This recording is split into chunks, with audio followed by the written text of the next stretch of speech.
Hey everyone, I sincerely appreciate your support. If you enjoy my audiobooks, I would be truly grateful if you could subscribe to the channel. And if you'd like to support even further, you're welcome to become a Patreon member, where you can access audiobooks of novels as long as they are freely available on the internet.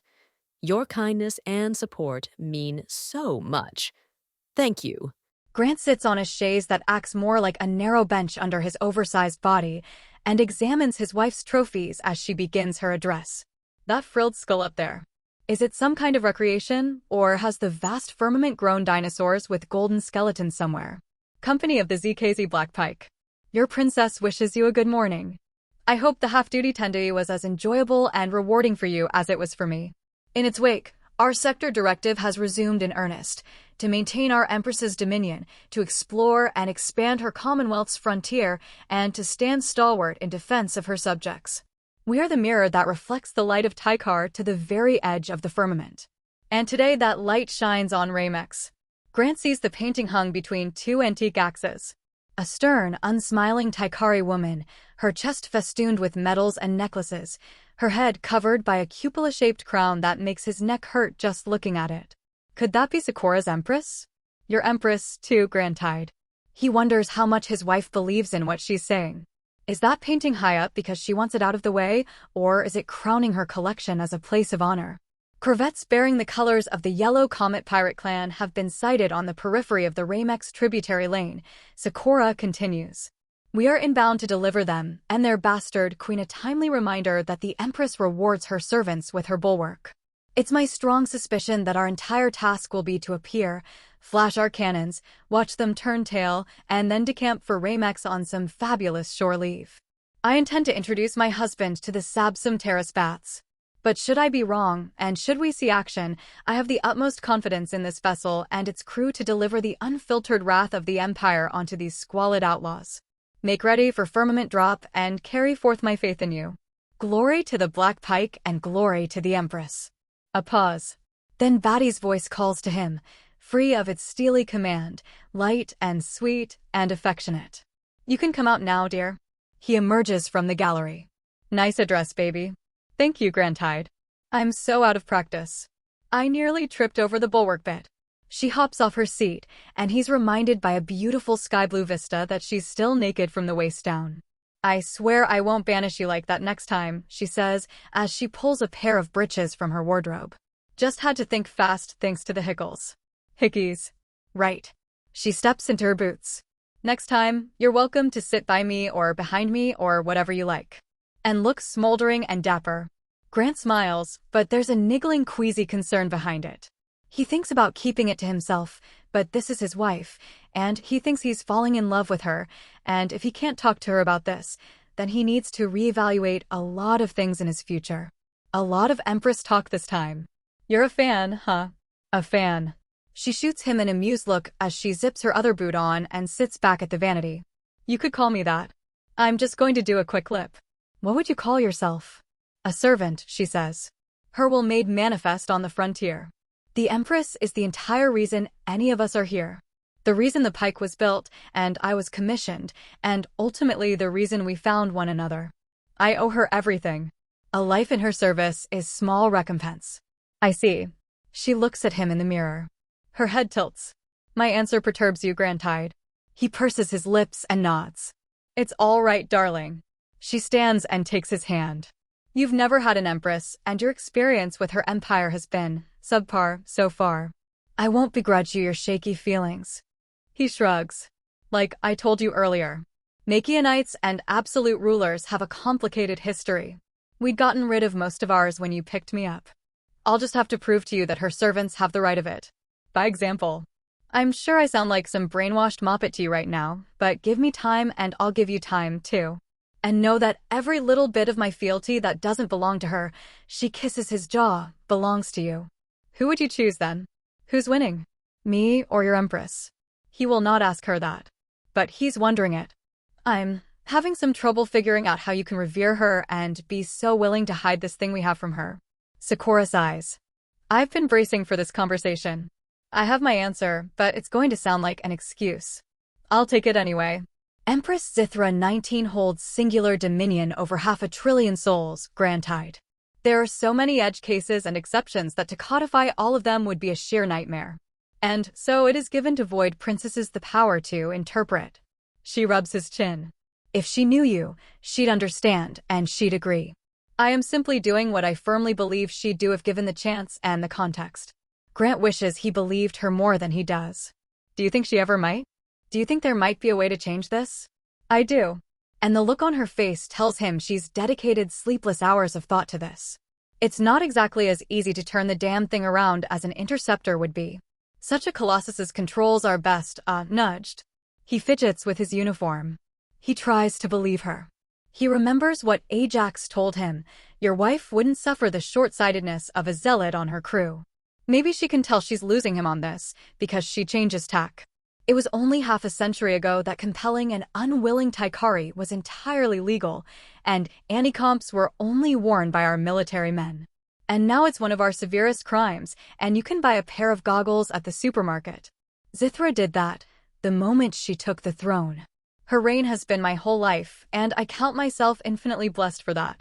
Taikar is in a golden age under her, bounding forward in territory and technology and permissiveness. The Empress has the unique power to recognize you and your fellow husbands of the Void as citizens. And I'll make sure she will. He grins. So we'll just make you Empress and you'll add husbands of the Void to the no compelling list. She does not grin. Let's not joke about that, please, darling. Suggesting that a Void Princess might ever become Empress is not good. It won't happen again, he says. For a while, anyway. What do you propose then? Simple. She opens her makeup drawer and makes her selection. I'll make the Black Pike sector the most halcyon and magnificent sector on the frontier. I'll be the lodestone that every other Void Princess looks to. The prime example. She pooches her lips out to paint them. And when it comes time for Empress Zithra 19 to formally recognize me, either with an imperial visit or an imperial invitation, I'm not picky. She smacks her lips in the mirror to spread the makeup. I will tell her, Your Imperial Highness, this is my husband Grand Tide of the Black Pike, my most stalwart companion and the love of my life, who has inspired me and kept faith in me, who has been indispensable as I've done this great honor in your name. And at every step he has been a free man. And I will ask her to recognize it formally. She turns to him. And she'll see your worth, and the tradition will be abolished, and you and all the other husbands of the Void will be citizens. Just like that. The look she gives him is steadfast and full of unyielding hope. Just like that. And will we keep hiding the part where I can't be compelled? She furrows her brow. I haven't decided about that part. That bit's under construction still. Might be best to keep it under wraps. I'd be willing to talk about this more later, darling, but we need to shake a leg. We have to get to the deck before we're out of the sweep, and you haven't washed your face yet. Why do I need to wash? She leaps onto him, bowling him back a few steps before he steadies himself and holds her up. She launches an amorous assault on his face, kissing him with sloppy, feverish abandon for the better part of a minute. She points at the vanity, still in his arms. He is smeared with a dazzle camouflage pattern of indigo lipstick. Wash your face, she says. She levers his arms open and drops lightly onto the ground, tail first to slow her momentum. And I need to reapply this. Busy. He laughs with his wife and goes to the sink, and if he doesn't manage to get all of it off, at least he's a shade closer to Taikari blue like this. He's sure that anyone looking closely will be charitable enough to forgive their princess and prince consort.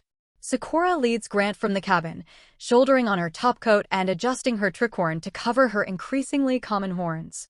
Grant takes one last look at the painted Empress, distant, frowning, and gilded in gold, before he follows her out. Princess on deck.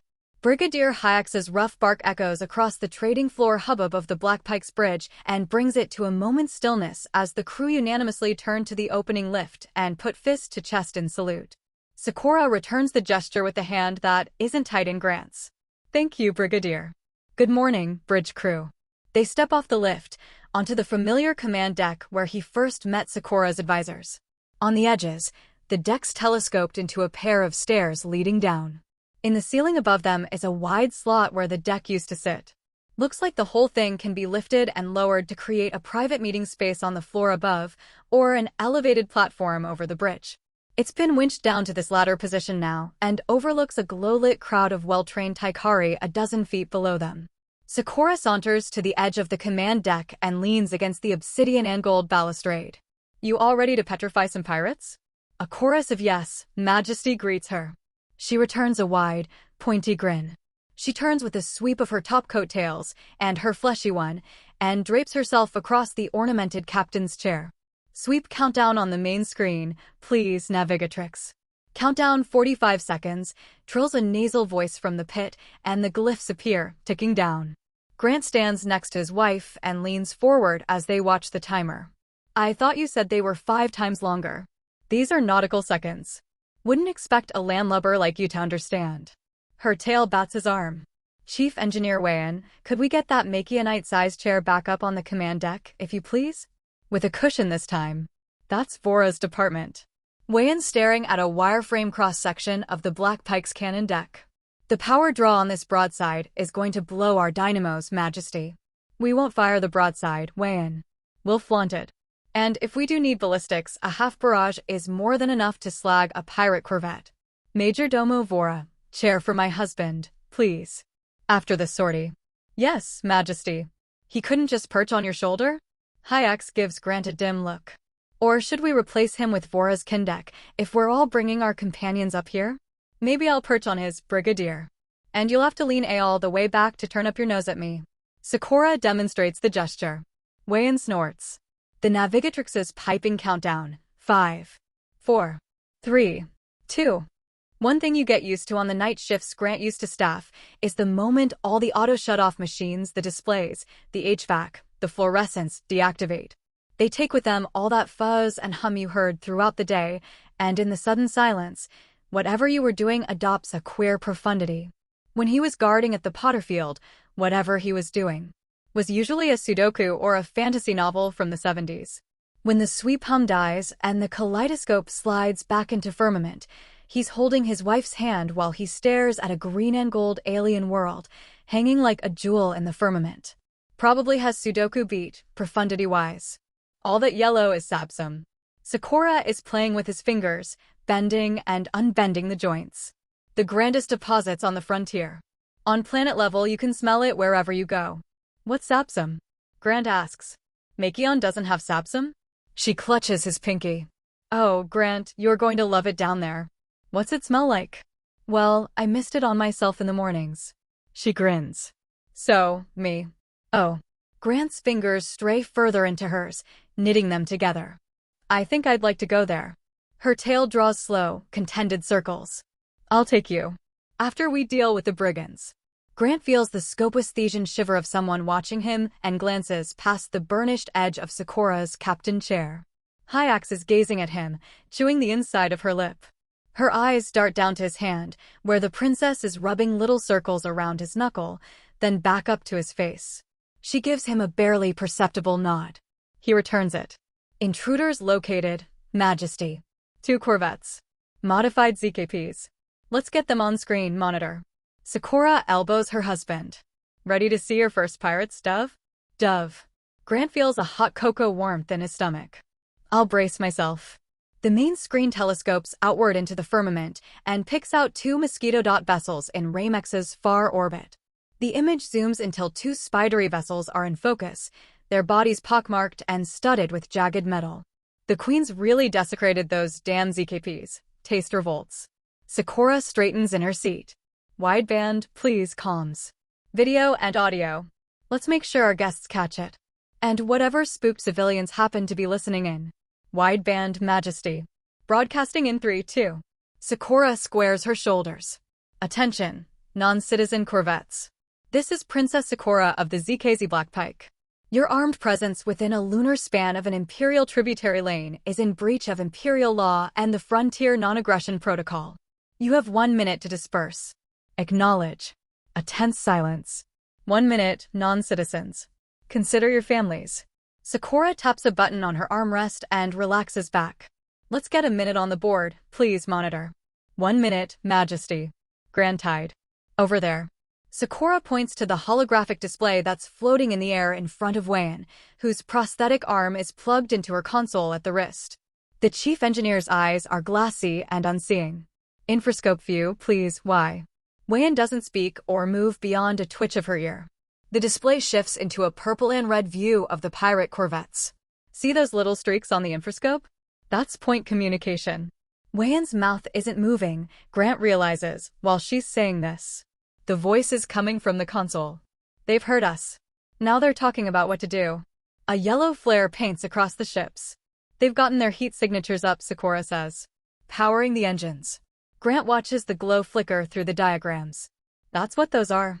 The thin things. Sakura squints and frowns. No, those aren't the engines. Majesty? A tentative call from the pit. They've moved power to rail. To rail. Sakura reacts to this as though someone had told her Bigfoot was requesting permission to come aboard. PD membrane focus to 4. Cut gravity on the bridge. Grab my hand, dear. Are you positive, Ensign? Yes, Maj. A lance of molten light rips from the firmament. It splashes like a firework finale against the black pike and kicks whirling nimbuses of energy in mad fractals across the bridge window. Grant staggers backward and loses his grip on his wife's hand. His stomach turns over as his feet leave the ground. A chorus of oohs, shouts, and a whistle or two. Nice try, ladies, one of the bridge crew calls, to scattered laughs. They are. His perplexed wife stares out the bridge window. Good God. Her tail whips out and wraps around Grant's leg. She tugs him into her lap and holds him across it, Pieta style. Don't worry, Dove. She kisses his cheek. We're quite safe. Helmsman, turn us about for a quarter broadside starboard and then hold. 1/4 starboard, Majesty. A goggled, horned officer at the center of an eye-wateringly complex horseshoe control board twists a sizable two-handed yoke. Hyax points at the star map. If we splash them now, we'll get shrapnel in Ramex's orbit, Majesty. And the tributary lane. Yes, Brigadier, but for all I know, they're going to try ramming next. What in hellfire are they up to? Sakura steps off the throne and folds her arms. Her tail deposits Grant into the seat she just abandoned. Let's prep a drone cloud, Chief Engineer. We'll pursue them through the sweep and find a nice deep void spot to pulverize them. Aye, Majesty. Wayan detaches her hand from the console with a static snap. She pushes off the balustrade and floats to the bridge floor, where she enters hurried conversation with a pair of male Taikari huddled around a holographic dot matrix. Sakura turns to the other members of her command group and removes her tricorn. Her dark hair halos out around her. Does anyone have a guess why those people out there just committed suicide by Princess? Faulty information, perhaps, Majesty, Vora offers. Some promised wonderail that could damage a ZZ membrane, or the false idea that we'll pursue without drones. Taking and holding attention, Hyax says. They mean to keep us distracted. Interesting theories. Degravitize decks 2 through 6 and reroute the power to sensors. Let's make sure we aren't missing anything.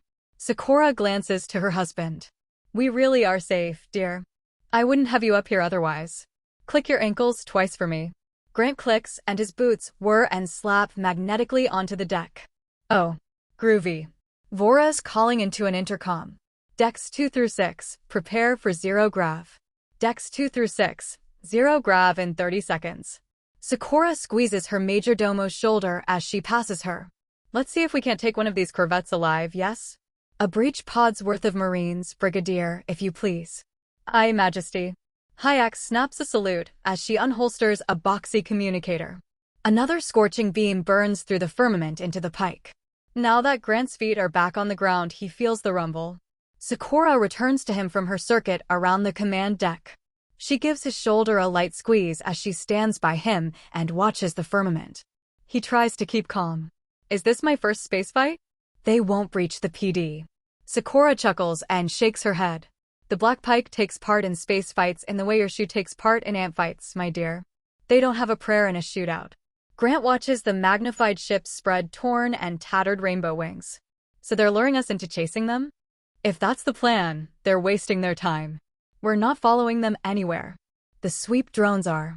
And when they run out of exo to burn, we'll overtake them and obliterate them. Her shoes clack in a stomping gait as she steps to the edge of the command deck. I do hope that won't upset you, Grantide. They shot at us first, he says. Obliterate those assholes. Sakura's grin, in response to her husband's pronouncement, exposes her vampiric fangs. She kicks off from the balustrade and bumps up against him, hair and top coattails drifting like she's an underwater siren, and gives him a quick, nipping kiss. Stay here for a moment, handsome. Zero-G movement can be a bastard. We can practice yours when we get a moment. I have to see a lady about a drone swarm. All right, Grant says. You want a boost? She straightens her tricorn. Boost me, baby. He pushes Sakura toward the balustrade. She hooks into it with her tail and redirects herself downward to weigh in. Another broadside blast from the corvettes, another jovial O from the crew. Now the corvettes have turned all the way around, their sails aligned, engines cherry glowing. Hayek's magnetic boots clomp up to his side. You're flinchy today, Prince Consort. I'm not used to being shot at. There is absolutely nothing those pirates can do to damage this vessel. The only guns that can harm you aboard the Pike are the guns aboard the Pike. Do you agree with Sakura then? He watches his wife on the bridge floor, poring over a dot matrix display with the chief engineer. That this ship is indestructible? She didn't say that. Hayek checks her communicator and pushes a few buttons on its circular keyboard. She said no ship could destroy it, which is not a matter of opinion. There is no known ship-based weapon that can penetrate the PD membrane of a ZKZ-class void ship. Not even another ZKZ? That wouldn't happen, Hayek says. But if it did, which it wouldn't, it would be a stalemate, yes. Ballistics, atomics, directed energy. We've thrown small moons at them. Nothing has so much as brought the membrane level below 90%. Perhaps there is a way of getting through, some gravitational physics-defying dimensional superweapon thing. The Empire hasn't devised it, and to hear Wei tell it, they probably never will. Not in our lifetimes. Hayek steps to the edge of the command deck and watches the sails expand on the two junky corvettes. I can't imagine the Yellow Moons have. As long as you are aboard the Black Pike, you will never truly be in a space fight, as you called it. They simply don't happen when a ZKZ is on the field. You will be in plenty of space routes and space massacres. No space fights. I had a membrane on my interceptor and I blew up 100 times. 100A.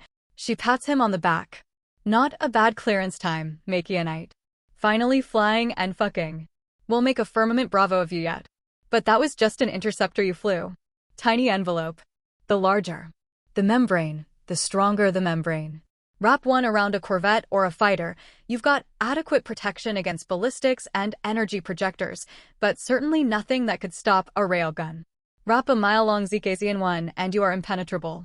How does that work? Couldn't tell you. Gravitational what's it? The membrane's juiced by the same generator that powers our artificial gravity. Is that why we've shut it off? To free up power. Correct. It gives that much more strength to the membrane, not that one our size needs it, but it's what the regs say to do, and it's what we're all used to. Hayek releases her boots and reattaches them to the balustrade, looking up at him from the wall. And it saves using the stairs. So there's no way? There are ways. If you can force one into a stratosphere, it'll destroy itself. A void ship is built, maintained, and stays forever within the void. A sufficiently massive gravity well, with plenty of particulates to overload the sectional shielding, rips it apart. So if that aforementioned small moon came from that way, she points, up for her and behind for him, it could transfer enough kinetic energy into us to knock us into Ramex. And we'd die. Or the surface of Ramex could launch an orbital dragnet and reel us in, if it had one, which it doesn't. They catch a ship in a fucking net? A net the size of a city, yes. Has that ever happened? No. It's been tested and proven viable on dummy vessels, but not on a real void ship. How could it? The Empire makes the ships and the nets. And we have enough firepower to render a planet uninhabitable before it pulls us all the way in. He remembers Sakura's words on the night she abducted him. I permitted your world's backwater biosphere to remain intact, rather than cracking its crust. He'd thought, then, she was trying to scare him. She wasn't. He's on a Death Star full of tiny blue space tyrants. No, there's one real way to destroy a ZKZ, Hayek continues. The only one that's ever worked. In the century since the membrane was discovered and implemented, it's happened twice, and both times it was internal sabotage. The Tarum factor was destroyed by a bomb planted on its hab deck that split it in two. The Abyss Blossom's membrane was tampered with and deactivated, and an interceptor destroyed it. One little interceptor? The void's an evil, murderous place, Hayek says. Velocity and vacuum. Once cohesion breaks, that's all it takes. The void ship is the Empire in miniature. The genuine threats are all inside it. Are you trying to scare the prince consort? Vora drifts over, her long sleeves fanning out like a fish's fins. He was already scared, Hayak says. I simply reoriented it toward the proper vectors.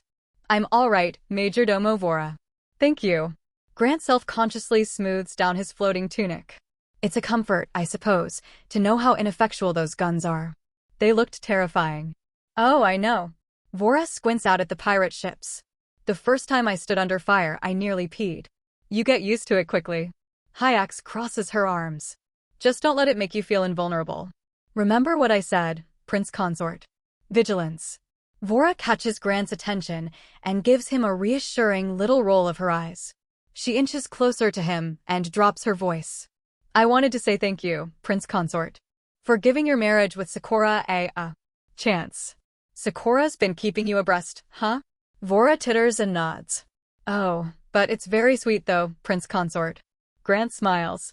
He watches the princess giving out orders at a smooth, confident clip. She wasn't doing well when she returned, Vora says. She had her bravado. And she was trying to act as though nothing had changed. But she was brittle. She watches the princess with him. And now my friend is all the way back. And I'd missed her very much. So, thank you, Prince Consort. You're very welcome, Majordomo. They're sweeping. The call comes from the bridge with seconds to spare. Grant looks to the main screen in time to see the corvettes fuzz over with strange, bismuth geometries and disappear. A rapid-fire chatter vibrates the deck. A beehive swarm of drones spits from the pike and tear their own holes in the dimension as they sweep after the departing corvettes. Probe view on the main screen. Sakura gracefully flips back onto the command deck. Let's have a look at these bold corpses. Their view fills with the glow of the sweep. Dozens of perspectives stitch themselves together into a panoramic view. A bright chirp sounds as the corvettes are reacquired and once again magnified. Their scrapyard sails flutter in the dimensional pull. The distance is increasing. Sakura chews her lip. This is uncommon. Speed. Is that a double burn I'm seeing, Helm? From a non-citizen ship. Yes, Majesty. Sakura is riveted to the screen. Match them. Grant lightly winds his hand through Sakura's tail. What's wrong? A non-imperial corvette should not have this quantity of exo aboard. Sakura looks over the balustrade. Weigh in. Triple burn if we're about to lose them. The drones are almost dry, Majesty. Wei-in looks like she can barely believe what she's saying. They're gonna outrange us. Cut bait, Majesty. Hayax edges close to her princess. We can't risk pursuit with the pike. Who knows where they intend to reposition us? Sakura sighs. Well advised, Brigadier. Let's get gravity back on in here. The show's over and my poor husband's guitar picks are floating away. Oh shoot. Grant palms the pick that's drifting past his ear. After action reports, everyone. Sakura calls over the rustle of dozens of bodies and their accoutrements returning to gravity's embrace. The drone views are blinking out one by one as they run out of exo and drop from the sweep.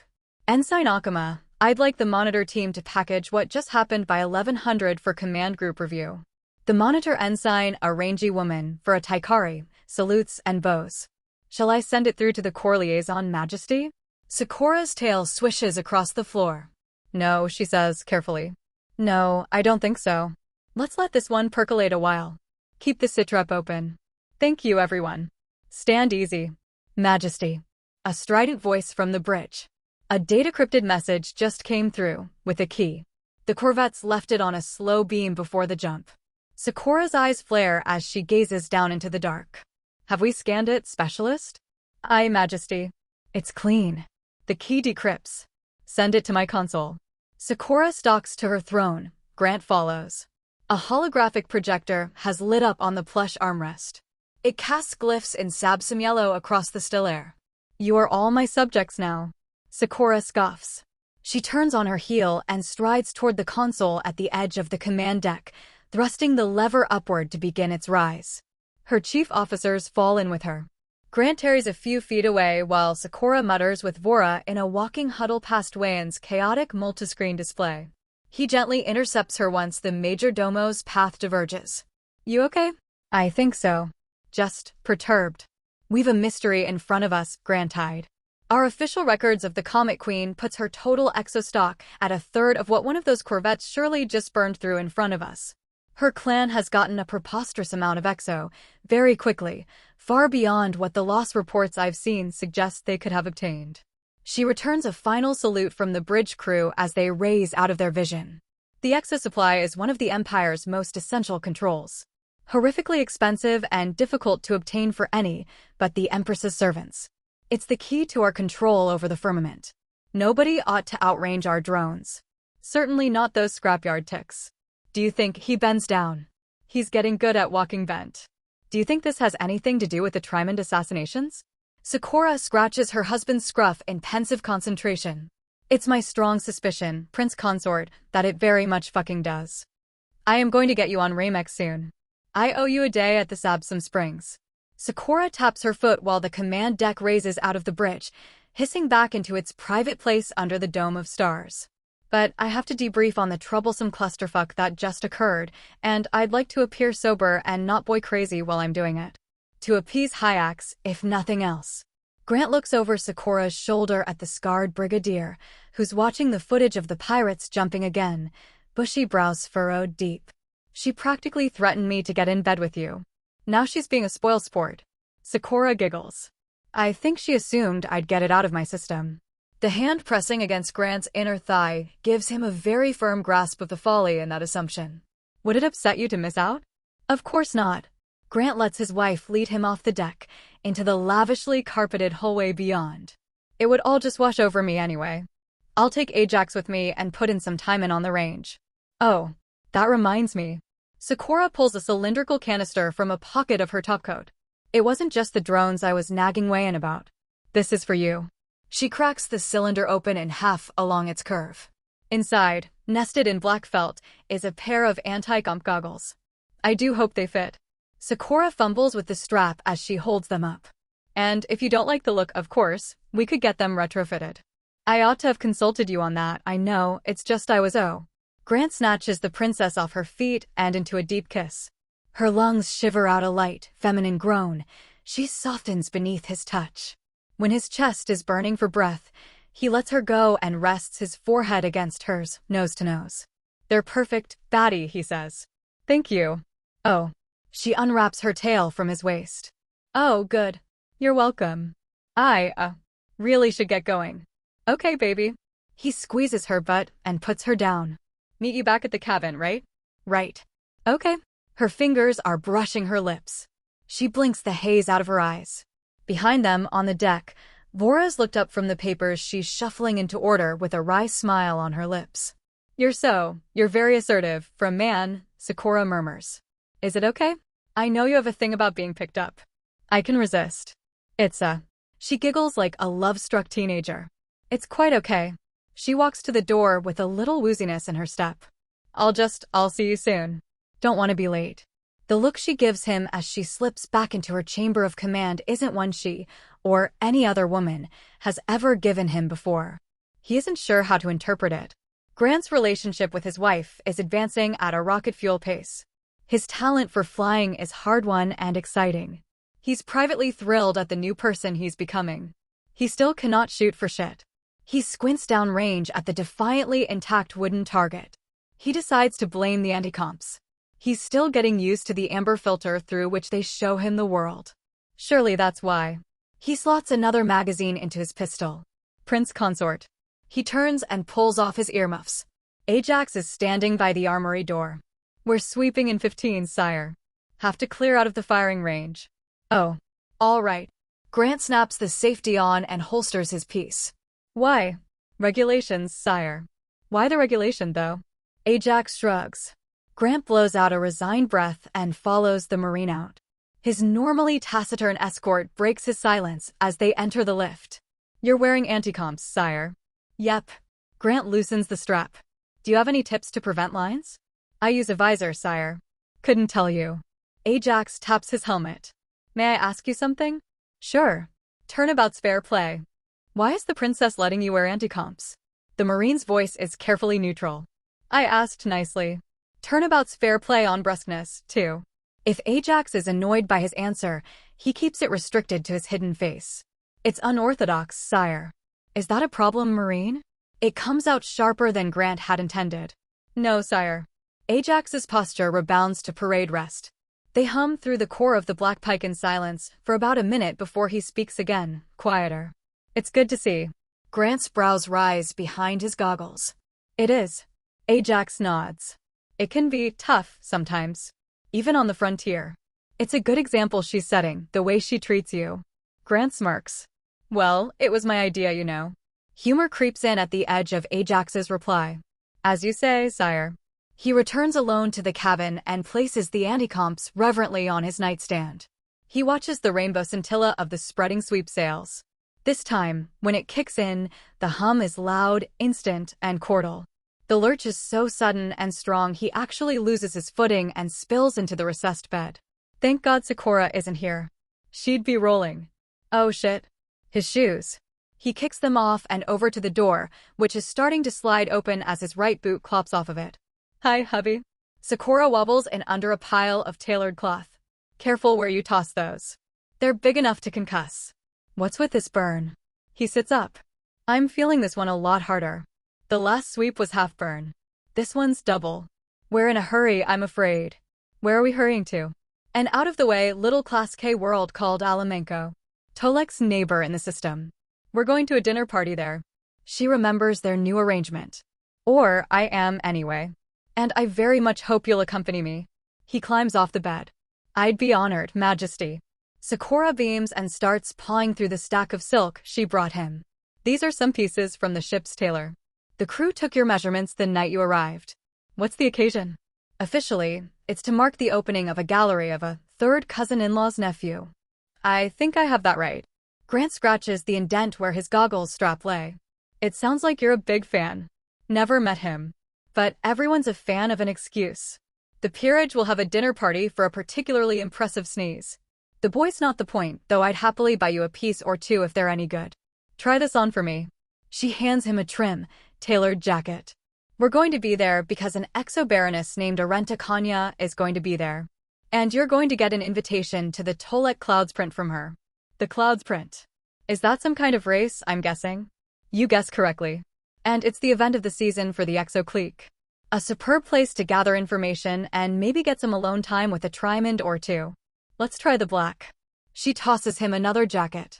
It's not an event I'm normally on the invite list for. Here's the pants. Why's that? I've strongly encouraged them to shut it down more than a few times. It's low altitude, it's blisteringly fast, and the safety precautions are woefully inadequate. There's inevitably a body count. Fuck me. We're getting invited to a death race. A death race. Her face twists. This is a thing on Makion? It's a thing in our movies. You and your Makionite movies. I really must acquire some. What do you think, love? She positions him in front of the wardrobe mirror. Grant's never worn an expensive suit. Whenever he's had to put something together for a family member's court date, say, it's been shabby separates. This is a long way from a Makionite cut, the jacket's tailed, the collar straight and peaked, the lapel asymmetrical and martial. But it's by far the best he's ever dressed. Shit. He does a half turn and admires the fabrics draped down his leg. I actually look pretty good. Sakura's grin is wide and lecherous. I'll say, are you going in your uniform? We'll get to me. Come here a moment. She tugs on his pant leg. He gets down onto his knees. She eases a cravat around his neck and ties a complicated knot into it. Perfect. She kisses his forehead. Would you play a game with me tonight? With the peerage. What's the game? You're the debutante, and I'm the controlling wife. You get Arenta to talk to you about the cloud print. She'll be eager to. She's very smug about hosting it, and you badger your poor jealous bride into attending. I really don't know if I can be a debutante. She snaps her fingers. That's what makes you so perfect for the role, Dove. You're gorgeous without realizing you're gorgeous. You've grown up on a planet of hunks, so you think you're plain. It's like a steamy novella. Just be yourself. Be normal. A beauty acting normal is intoxicating. Grant struggles to place himself adjacent to the word beautiful. It's not unimaginable in this suit, but there's still a chasm between his passable looks and his knockout wife. I'll try, princess. Don't pin an entire plan on it, okay? I won't. Just do your best. You'll surprise yourself. I'll act very possessive. It'll help. Just acting, huh? I am going to be quite convincing. Her tail brushes his stomach. Her arms wrap around his shoulders. So don't be too friendly with her, or I'll be tempted to unseam her. And I need her alive. He grins. I'll find a balance. Bringing up balance. Sakura clears her throat. I'm making you attend this little ballyhoo and do this play acting. I don't want to owe debt. I'm fine going to this thing, he says. You don't owe me. I do, Grant. She shakes her head. You're free now. Her hand brushes his stubble. We have to make that mean something. I know I said it was meaningless, but I was being a horny fool. Grant kisses the pad of her thumb. You gave me the choice. That's what matters to me. I want to give you another, Sakura says. I can't acknowledge it outside of the pike, so from now on I am going to work doubly hard when we're alone. If I'm going to decide where we go and what we do, you should be able to decide other things. An odd quiver in her voice. Things about me. Sakura steps back and shoulders her topcoat off. She removes her uniform. She's been naked in front of him almost as often as she's been clothed, but there's something different about this time. Something timid in the way her thighs fold together. She reaches her hand into his and gently pulls him to his feet. He follows her to the voluminous wardrobe attached to her vanity. She opens its intricately carved door, revealing an ocean of finery, scarlet silk, jet taffeta, brocade, and fur. Dress me, she says. Grant stares at his wife. Dress you. This woman commands an invincible worship. She rules the entire sector. Every world he's seen, every Taikari he's met, bends the knee to her. Pick whatever you want me to wear. She indicates the trove with the hand that isn't crossed over her bare chest. And I'll wear it. He looks uncertainly at the wardrobe. I'm not sure what you like. I like all my clothes. Her blush spreads across her face and her chest. I want to wear what you like. He steps up behind her and leans down. She swallows. Are you sure? He murmurs into her ear. If it's not too much. Yes. The curve of her butt brushes his leg. I know I'm being strange. It's not too much. His hands land on her waist and push a light gasp out of her. But you will tell me if I'm putting together some kind of disaster, right? She laughs out some of the tension on her face. It's all red, black, and gold dove. And very expensive. It's foolproof. You say that? But I'm a special kind of fool. He pulls a sheer black thing from her underwear drawer. This maybe? To start. She lifts a leg slowly. He sees the need. He gets down on one knee and slips his wife's lacy little panties up her calf. She obediently steps into them. He feels her breath on his neck. Dress, she whispers. He stands up again and rummages through her closet. He pauses on a strappy little satin dress, its fabric beaded and intricate. How about this? Her eyes widen. For a state affair? You like all your clothes, right? I do. She takes the dress from him with a hesitant hand. I love that dress. But it's bold. You're bold, he says. And I want to see how it looks on you. She looks at the dress like it's a spotlight she's about to step into. Excited and awestruck and a little scared. She wiggles the shiny fabric up her hips. She snaps the fastener above her tail and turns around. Zip me up. He takes his time. Her breath shakes as his touch lingers along her spine and rests lightly on the nape of her neck. Goosebumps raise on her cerulean skin. She steps away and does a little turn. The dress clings to every elegant curve. The scarlet hem flows like a liquid. How do I look? He takes her shoulders and pulls her gently back before the mirror. What do you think? He murmurs. I think. Her voice quivers again, and she forces a deep, stabilizing breath. He can still see the blush on her chest through the intricate cage of satin. Her horns are emerging with determination from the black river of her hair. I think I look beautiful. His fingers tighten on her gracefully sculpted deltoids. I think so, too. I really ought to wear something underneath this hem. If you, she slides a drawer open to reveal a trove of sheer, lacy hosiery. If you'd permit me to. His thumb runs down her back. Do you have anything with garters? Garters, huh? A smile teases her lips. Her confidence is coming back, drop by drop. She makes a show of bending forward into the drawer. I have garters. For this underwear I have matching garters. She unfolds a pair of sheer stockings, connected by thin lace ribbon suspenders to a delicate elastic belt. Something like this? He nods, not trusting himself to speak, and watches his wife slide into her stockings. Her plump upper thighs bloom out from their snug bands and their pinching suspenders. His fingertips find her hips of their own accord. Her ass eases back into his touch, filling his palms. His knee is nudging up between her legs. She opens her jewelry drawer. Necklace. He reaches into the drawer and comes out with an intricately chained fan of quartz prisms. This one's nice. Oh no, not that one, I'm afraid. Lonesome. Her voice drops down from breathy penthouse pet to businesswoman as she sets his selection aside. That was a gift from one of Garuna's least favorite ministers. Wearing it is a statement we shouldn't be making. What about this then?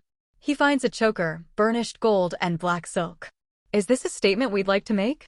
She pulls her hair into a ponytail to give him access to her neck. What's it saying? I don't know how other people will hear it. But to me, it's saying, he clicks it shut around her throat. Good girl. He'd braced for feeling like such a weird bastard saying it, to brush it off as a joke. But Sakura doesn't take it like one. Sakura whimpers a mewling Grant and nearly melts out between his fingers. Her indulgent noise vibrates his hand on her neck. Her tail wags madly. His tough-talk gambit in the interceptor may have awakened something, he realizes, in the princess of the Black Pike. And as he watches his little wife squirm happily in the clothes he picked out for her, something might be awakening in him, too. His hand fans across her stomach and encompasses it, from her belly button to the prow of her delicate ribcage. He marvels again at how different they are, how tiny and vulnerable the princess looks in his grip. She could rip your throat out easily, he reminds himself. But the primeval possessiveness roosting in the back of his brain defies logic. Her eyes find his in the mirror. They're prey animal wide. How does it all look together? I'm going to have to work very hard, he says, to pretend I'm interested in anything at that party but you. If they knew, her ears flutter as her fingers worry the choker around her neck. If the people at this event knew we've done this, my reputation would be ruined. Completely ruined. There's fear in her voice, but that's not all. What have you done to me, Grant? She whispers. She's staring at her own body in the mirror. The pad of her pointer strays from the choker up to her lip. This Machianite perversion. You've infected me. We can take it all off, he says. Change into something else, maybe. And you could put this on again when we're back. No, it's fine. I don't mean to catastrophize. She smooths out her dress. The shallow divot of her navel is visible under the clinging fabric. This isn't so Treya look. A little on the daring side, perhaps. But it's all my clothes still. He hears her breath thicken. My clothes, but they feel, she leans backward, against Grant's body. Different. The straps of her dress are slipping down her shrugging shoulders. Her pinky slides below his waistband. We only just got all the stuff on, Majesty. There's a laugh at the corner of his words. He lets it spill out further at Sakura's frustrated hum. How about be a good girl again, the internal cringe, mitigated by the mad wagging of Sakura's tail, and do some cutthroat statecraft, and then I'll take this off you once we're back. She whines, but keeps her hands to herself. He prudently removes his. I am only saying yes, she says, because the sexual frustration is going to make me particularly vicious. Sakura returns the deck crew's salute as she climbs into the shuttle. Arn, her driver, is once again genially punted from the craft. I feel bad for the poor guy. Grant buckles in and helps Sakura with the pre-flight check. Oh, he's overjoyed, I'm sure. Sakura reaches past Grant and clacks the transponder on. Arnie's a fighter pilot. The true guilt was in making him fly this clumsy comfort wagon. Switch on the radio for me. Grant leans over and turns the boxy comlink on. The light under its grill pulses yellow. Lord. We're being hailed already. Always so busy. Sakura flips a toggle on its control board. You have the princess. Majesty. That's Vora over the radio. News from Aodok. Another comet sighting. Aodok. Sakura frowns. That's halfway across the sector. They kept that burn up the whole way. Same thing as before, Majesty. They're sitting in the trade lanes. 2 corvettes. Sakura sighs. The same corvettes? In all likelihood, Majesty, according to the chief engineer. Will you be canceling your trip? Sakura rubs her choker and glances at Grant. No, she says. The cloud sprint is our way in. And I want to buy some art for my husband. We'll double burn after the party. Let Aodok's governess know the pike is inbound. Until then, close the lanes and ground the barges. The planetary defenses should be enough to keep the corvettes out of orbit. Understood, Majesty. Vora's tone lightens. Have a lovely evening, you too. The radio light clicks off. Sakura opens the throttle. The engine hums in Grant's gut. Let me hear the rankings again, his wife says. Grant counts on his fingers as Sakura coasts them out of the pike.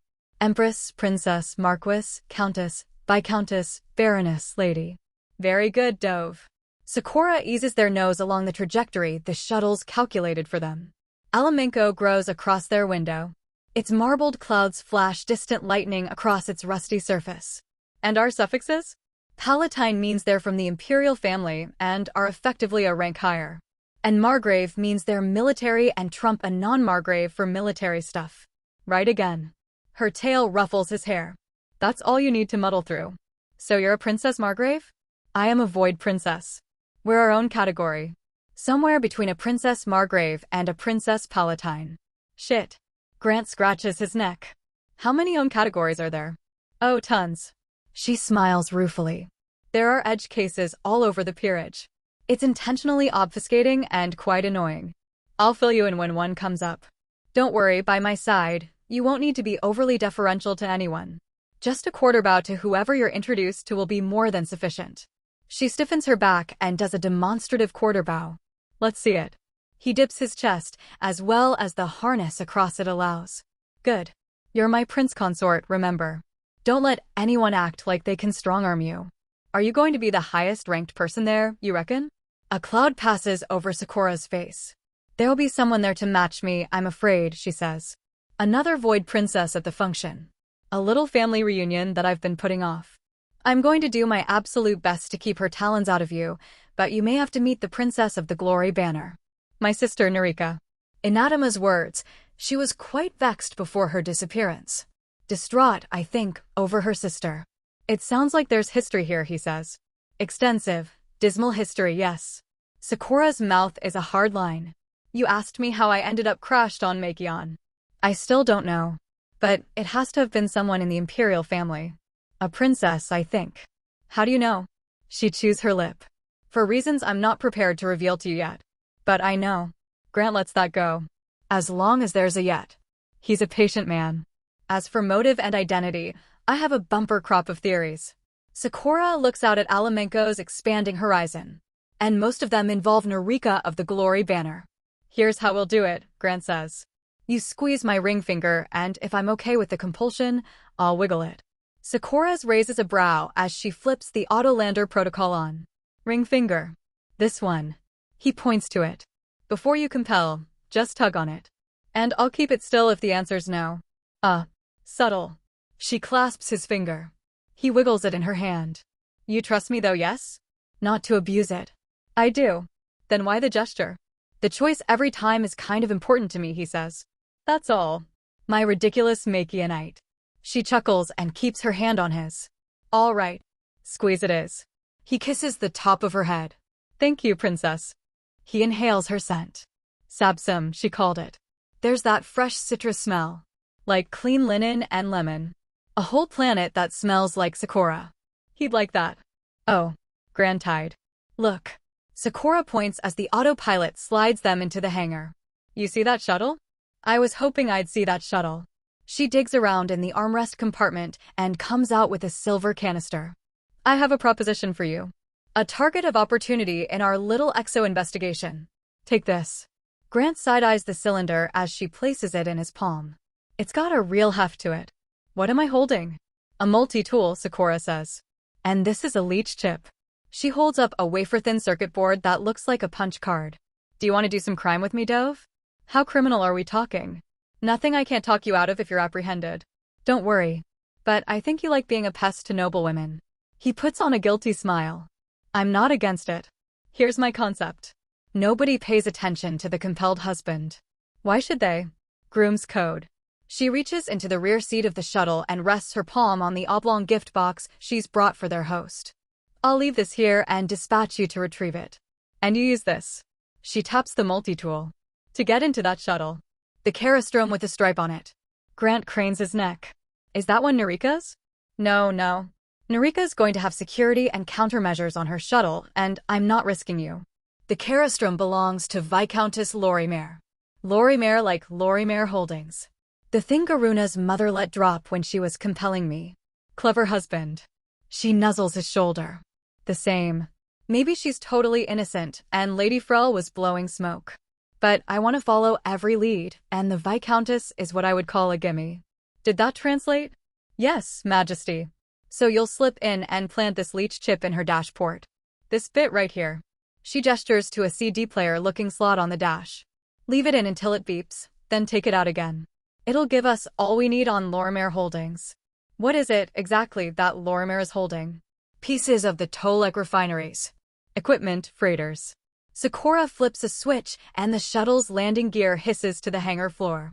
Just another petty noblewoman who dug her claws in at the opportune time and now hangs from the Tolek economy like a tick. It sounds as though there's little love lost. As an outranking noble with an interstellar warship, I have a special dispensation to despise the idle rich. This pomp and revelry, for many of the ladies in attendance, it's their entire occupation. Turns the stomach. At least Garuna, bless her hollow little head, does something. Is that something you can control? My remit gets fuzzy once you depart the firmament and go planetside. And they move in packs, these do-nothings. They have friends and assets. You have to go after them in subtler ways. Using your uniquely talented husband, for example. If it's sticking the lazy rich to the wall, I'm happy to be used.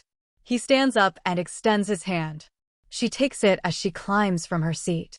Did you have the equivalent on Makion? Oh yeah. They didn't all have the royal titles, but everything else is very familiar. He opens the shuttle door for her and seats his arm around her waist as she passes him.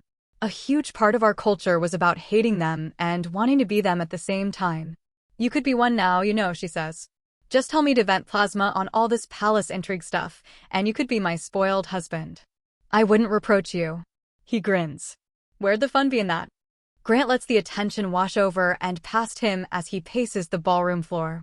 Great geometric statues of Taikari matrons at 5 times life size gaze sightlessly down from the gemstone corners of the hexagonal ballroom.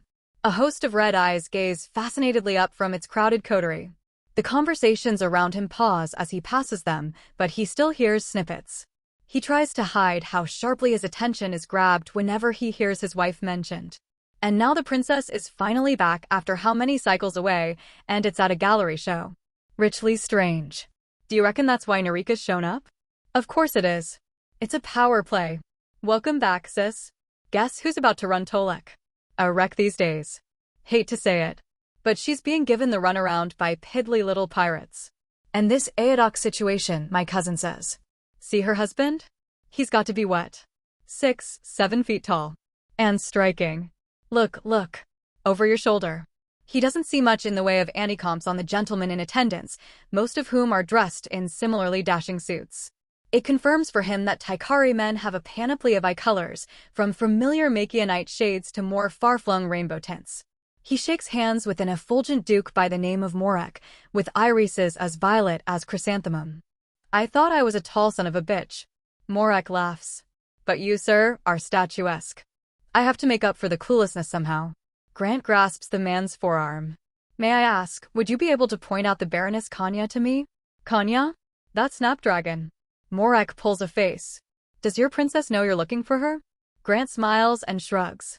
She's the lady in the capelet and the fascinator.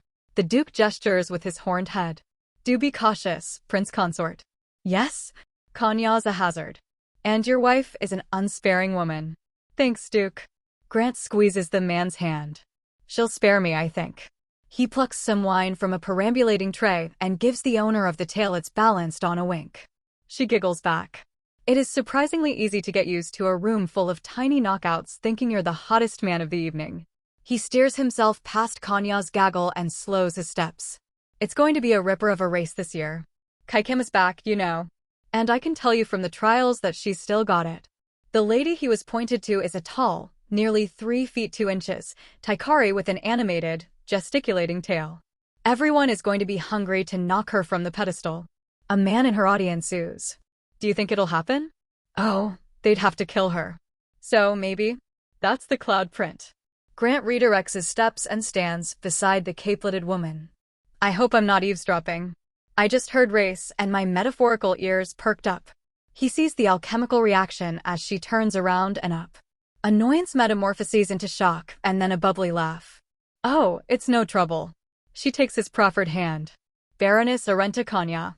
My goodness, you're a tall one. What are you? A Machianite, he says. And a fan of things going really fast.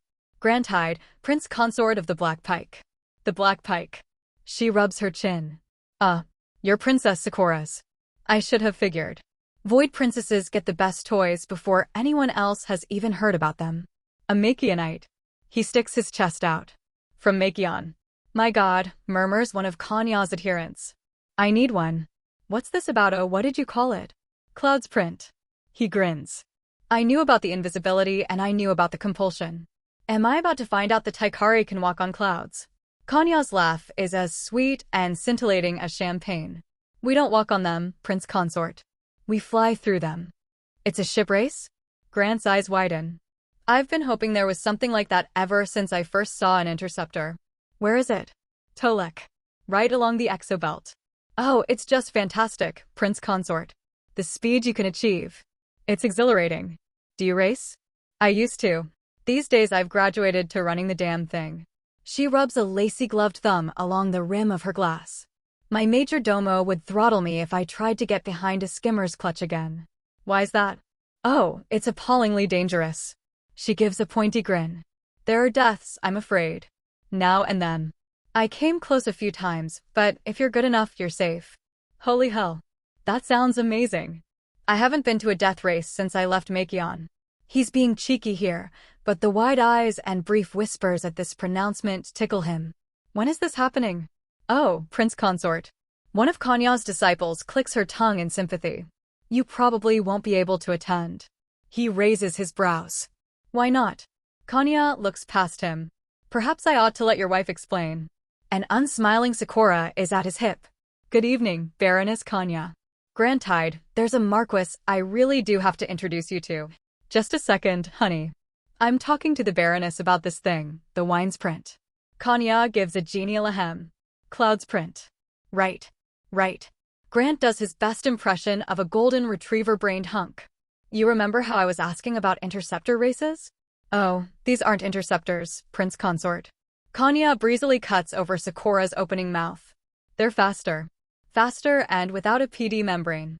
Sakura shakes her head. You don't need to see that, husband. I'll take you to the Decimer sometime. A much saner race. Good evening, Baroness. Well. Kanya shrugs. So lovely to meet you, Prince Consort. You've certainly made Sakura into an even luckier woman than she was already. Hold on. I want to hear about these skimmer things. Grant laughs. What's the rush? The princess is a busy woman, Kanya says. Doubtless she has more important people to see. I hear you've got some pirate problems out on the rim. Seems like everyone's talking about this comet queen. She chuckles.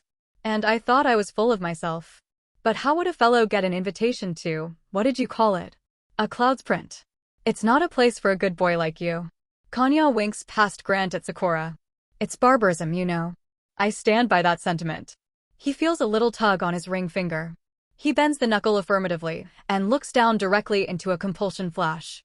Come away, dear, Sakura says. We've got many people eager to meet you. Pardon me, milady. Grant gives a practiced bow and kisses Baroness Kanya's wrist. I'll see you around, I'm sure. Arenta Kanya grins. I'm sure you will. Be well, Prince Consort.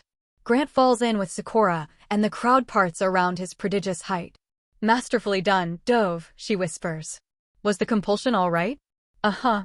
He gives her shoulder a reassuring squeeze. Really sold it. Sakura glances back at Kanya, who's trying not to be obvious as she watches them depart. Now we let her percolate for a while. They really do just let you elbow into whatever you want, Grant says. I wasn't prepared. That's how it is, to be beautiful and powerful. This is your life now. Sakura pulls a flute of syrupy, dark blue liquid from a passing cater waiter. Kenny and Amrita. Try this. He takes a deep pull. The rich, complex tapestry fills his nostrils and coats his tongue. Spicy and sweet, and with an umami tang like seaweed. That is delicious, he says. It's my favorite. We have casks of it aboard the Pike. I'll give you one. Don't go too overboard, it's quite fermented. I'll walk the line. He savors another sip. Kanya's a real piece of work. I can see why they picked her to run the death race. Sakura smirks. She's lying, about riding a skimmer. She did it once, at about a third of the speed, on an unoccupied trek. I figured. Most of these people preen. There's little substance in this haul. But there are sharks in this colorful reef. Here and there, on mission, like you and I. And they're dangerous. Keep by me, yes? Of course, he says. It was his wife's plan, to dangle him and let the coterie imagine they can slice pieces off for themselves. But he can tell it's grating on her. He half encircles her waist with his palm and pulls her closer. You doing all right? She blinks. Do I not seem it? You're watching your inferiors drool all over me, he says. You're allowed to feel weird about it. I'll be all right, Dove. She takes a deep breath. Just need to get used to sharing you. You're sharing a lie we're telling. The truth of me is yours. He brushes her stomach, just past her navel. She shivers happily. You're keeping my secret. Remember? She nods as she takes the Amrita and has a sip of her own. What did you call me back there? Honey, is that all right? I just never heard it as an endearment. Is it Makey a night? I guess it is. Honey. She turns the word over. A smile creeps across her face. I like honey. He squeezes her wrist. I like Dove. When you do truly want to go somewhere, not just this play acting, you'll tell me, won't you? She kneads his knuckle. And never think I'd deny you. I will, he says. It's a little white lie. There's a lot he desires when it comes to the Taikari Empire that Sakura isn't ready to hear. Not yet. Do you actually enjoy races? Sakura asks. We really could go to the Decimer. I do love seeing the new interceptors. I've never been a gearhead, but I'd be down to check it out. I could use an education in starships. Do not tempt me. She giggles. I'd talk your ear off. I get so annoying. Let's get this done, then, he whispers, so I can take you home, and you can annoy me. Right. She pats his jacket. You have everything you need? He nods. Okay, then. Bandit King's son. Sakura sets her jaw. Let's boost a car. Governess Garuna. 2 o'clock. What? Like the direction. That's a time, Dove. Not a direction. Grant jerks his head. That way. Sakura stands on her tiptoes and squints. Bless you and your vantage point. Let's buzz by, shall we? Is she going to be our witness? No, I don't think so. I'd love for you to meet Paxia. But we can spook her on our way. Grant leads his wife through the crowd, swiping another pair of Amritas for them as he goes. Is it worth bringing up the pirates to gauge her reaction? Sakura chews her lip as she considers this. Normally, I'd keep it under wraps, but this is a rare opportunity to grill her separate from her serpent of a mother. And you have to doubt she'll spread it around further, right? All's rosy on Tolek, she says. All right, I'm convinced. As long as we keep the specifics under wraps. No mention of Ramex. Hold this MO. Sakura hands him her Amrita. Let's keep the Cloud Spring tiff going too. Maybe she'll pass it along to Kanya. He nods and takes a sip from her glass. God, that's tasty. The governess sees Grant first, of course, and he sees the brief deer-in-the-headlights expression on her face before she plasters a gracious smile over it. He waves at her as his wife lances past 2 ladies having a quiet argument and marches into their quarry's airspace. Garuna. Sakura gives the governess a pair of kisses on her cheeks. How fantastic to see that you've torn yourself from your duties to make it here. Oh, I couldn't possibly miss it. The Duchess Margrave has made such a scene about her son's art. And I have plenty of bare wall to fill. Governess, I was talking to the Baroness Kanya back there, and she told me all about this astonishing-sounding race you have on Tolek. The Cloud's Print. Grant nudges Sakura's drink back into her hand. I'm so intrigued by it. Oh, that fracas. Honestly, I'd forgotten we still had that. Garuna gives a nervous glance at Sakura. But the small folk do love their traditions. The refiners turn out in hordes for it. Grant has never met a Taikari who wasn't military or nobility. He's intrigued at the thought. Will you be there? I suppose I might be. Garuna feigns indecision. Good to show face, Not that I approve, of course. But the Cloud's Print is older than my tenure. And one mustn't deny the Unionists their creature comforts, as vulgar as they can be. Why do you ask? I'm trying to wear Cora down until she's willing to pander for an invite. He gives his wife a playful nudge. The thought that we might have such highbrow company is a note in favor, I hope. It would be a tidy opportunity to talk business, I suppose. Sakura folds her arms. You know, Garuna, I think I might take you up on that audit.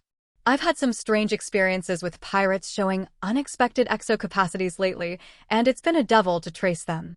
This isn't something you've caught wind of yet, is it? No, Garuna clears her throat.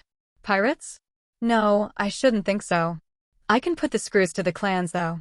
For the rougher elements, it's often good to shake the unionist trees. No need to trouble yourself shaking. Sakura gives her a saccharine smile. I'd happily accept a list of names from you.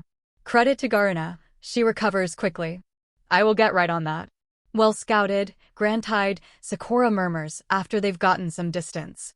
If nothing else, we'll get an idea of who her enemies are. Can you get us into a corner and block prying eyes? He steers them to a secluded spot. You trying to make out or something? Always. But let me see that multi-tool first.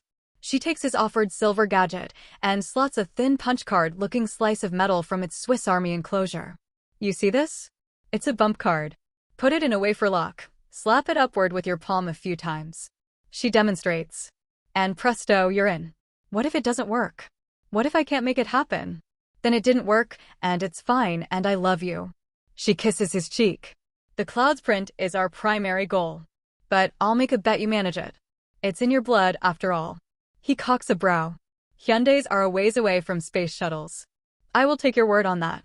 Let's get back to it, and I'll compel you to the hangar with witnesses. She points with her tail. Starboard 30 degrees. That's Marquis Paxia of Entmock and her husband, Marquis Consort Thror. She's an accomplished merchant and a rare friend, and he's an Amadari. You might compliment the cut of his plumage. Grant's getting better at knowing when his wife is legitimately pleased to see someone and when she's putting on airs. There's genuine affection as she embraces Marquis Paxia. We were so relieved when we heard you'd returned. And look at you. Paxia hugs Sakura tightly. Already tearing across the firmament, zapping pirates. Less than a cycle since your freedom, and you're already back in the groove. You can thank my husband for that. Sakura's tail tugs on Grant's sleeve. He obediently steps forward. This is Grantide of the Black Pike. Oh, I'd hoped I might get the chance to say hello. Paxia beams as Grant busses her wrist. I've seen you above the canopy here and there. And I saw you and said to myself, that would have to be Sakura's beau. Grant chuckles. I fear I'm developing some kind of reputation. Reputation, yes. Fear, never. You've set the coterie abuzz. Good to give them something to talk about besides this dreadful Comet Queen thing. Paxia rolls her eyes. Do you know she started leaving messages after her attacks? Claiming sovereignty. Acting like the nickname isn't just an affectation. Nothing like a gorgeous new species to get everyone's mind back on the sweeter things. Too right. Her husband Thror is a 4.5-foot tall raptor with 4 feathery arms, a thick crocodilian tail, and a wide, toothy grin. His laugh is chittery and avian. Everyone's trying to find Makion on the star maps. It's still got a lot of baking left to do, I'm afraid, Sakura says. A long ways off from uplift.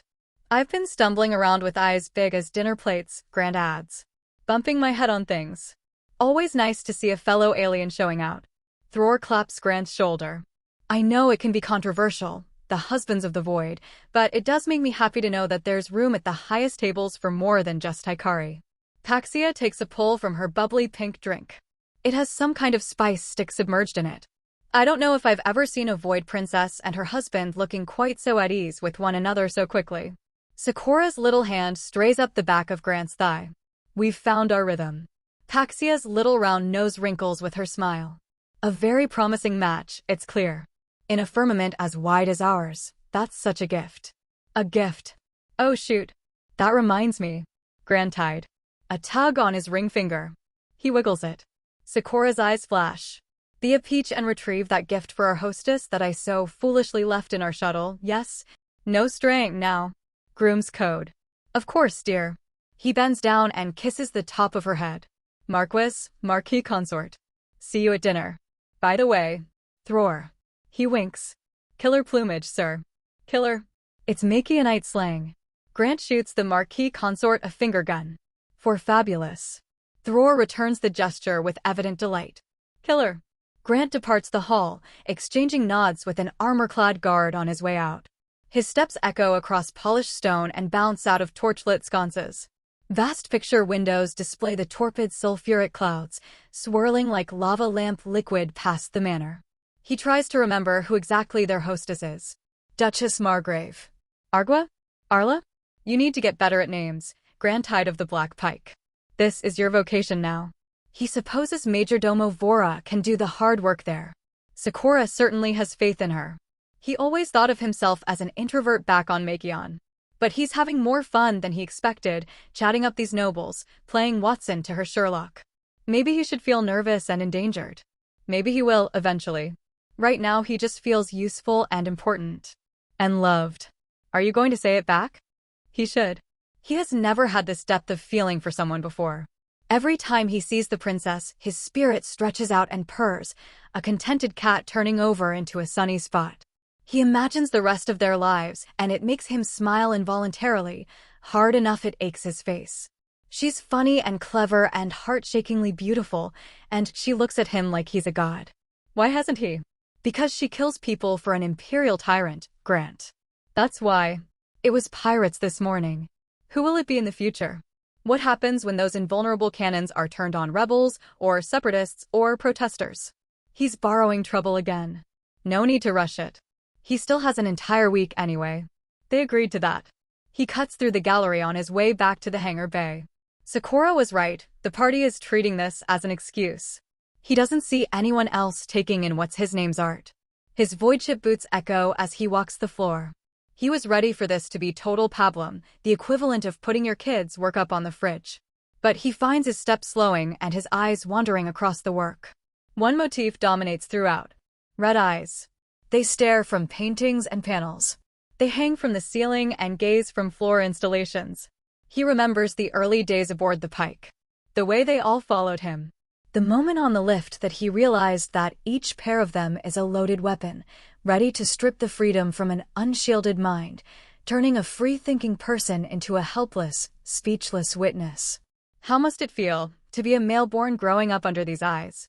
Goosebumps rise on his neck as he passes a great scarlet mural of them. He notices the cowering horned figures, pinned and suspended within the pupils like broken butterflies, matte black on shiny black. Well rendered, aren't they? A man is watching him, he realizes. A lime green, semi-translucent man, around the 5-foot height of a male Taikari. Short tendrils flow down his crown and his back. His pupils are square like a cephalopod's. He extends a 3-fingered hand. Count Takani of Korik. I'm Countess Wenzai's husband. Your first Kovakin, I suppose. Grand Tide of the Black Pike. Your first Makianite, I'm sure. Grant takes Takani's hand. It's cool and a little damp to the touch. It's very good, yes. I'm surprised. I was too. Can I show you my favorite? Grant gives him a sheepish grin. Sorry, Count Takani. I'm on mission. He taps his forehead. Compelled. Of course. Takani tilts his shoulders. So am I, when has me choosing one for the foyer. I've never gotten used to being around so many Taikari without anti-comps on, you know.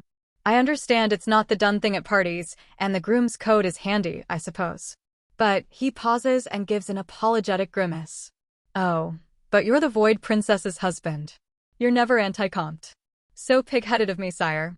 I hope I haven't upset you. That's all right, Grant says. It's good to meet you, Count. I'll see you back in the hall. Yes, indeed, Prince Consort. Congratulations on the nuptials. Takani changes his grip on the handshake. Grant's breath skips as the Kovakin pulls him close. Hang tough, Grand Tide of the Black Pike, he murmurs. You'll find a way to feel all right again if she's good. You'll feel like a person again, eventually. He slaps Grant's shoulder and disappears into the gallery's forest of crimson.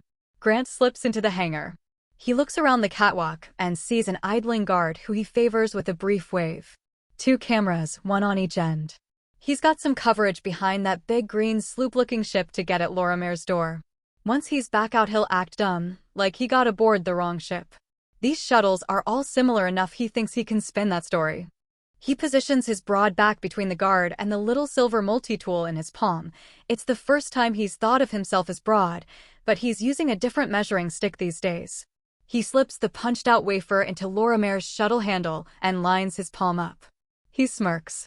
Light years away from home, and I'm breaking into someone's car. If Dad could see me now. 1 slap, 2, 3, and he's in. It's only upon emerging into Lorimer's leather-upholstered shuttle that he realizes how extensively his wife has refit their things. His head is scraping the ceiling in here. He creeps to the cockpit and finds the flight computer.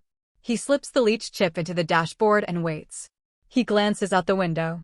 The guard has moved. The way he's looking around the floor, Grant's pulse picks up as he watches the guard's uncertain climb down the catwalk stairs. He's looking for me. He glances at the chip. His leg jiggles. How much fancy technology his wife has, and she can't give him something that goes faster than dial-up. A high chirp. He rips the chip and skitters scoop-necked to the shuttle door. Deep breath, Grant. Shut the door behind you. You were never aboard. You are dumb and hot. He wanders from the shuttle and plants himself in the middle of a row of ships with a gormless livestock look on his face. Sir. The guard is power-walking over to him. Are you all right? Yeah. Yes, sorry. He gives the man a vacant smile. I'm compelled to get something out of our shuttle, but damned if I can find it. I'm Sakura's. The princess's shuttle is that sky vault, sir. The guard points across the row. The red one. Of course. Of course. Red. She does love red. Grant beams and shakes the reluctant guard's hand. Thank you, my guy. He puts some spring in his step as he walks to his wife's shuttle to burn off the giddy nerves in his limbs. Grant returns to the party with Sakura's gift tucked under his arm. In his absence, a long blackwood dinner table has shouldered itself through the heart of the hall. The conversation has entered orbit around this new gravity well. People are finding their seats, chattering with their neighbors. He exchanges nods with Duke Morek, who's in the middle of an animated bit of storytelling to a graceful-looking woman who's hiding her laugh behind the tuft of her tail. He sees the Kovakin Count he met in the gallery, smiling genially on the arm of a heavy-lidded woman with space buns, black-painted lips, and an audaciously sparse onyx dress over her plush figure. A young lady with bouncy ginger locks gives him a slinky smile and a little wave from the waist as he surveys the room. He sees the glint of a lilac horn poking through her curls. He recalls what Sakura told him when she was trying to seduce him. You don't know what they say about Taikari girls. There are plain Taikari women. Surely they exist. They have to. But he hasn't seen one yet.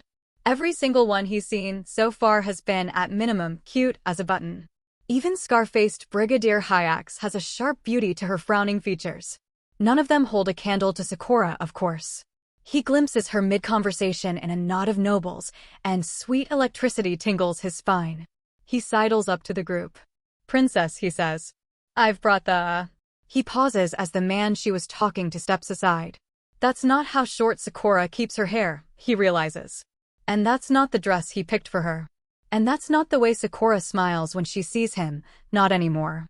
But he recognizes it. It's how she looked at him the first time he was in her cabin. The smile of a circling predator. You're the prince consort, aren't you? So uncanny how familiar her voice is. Yes, milady.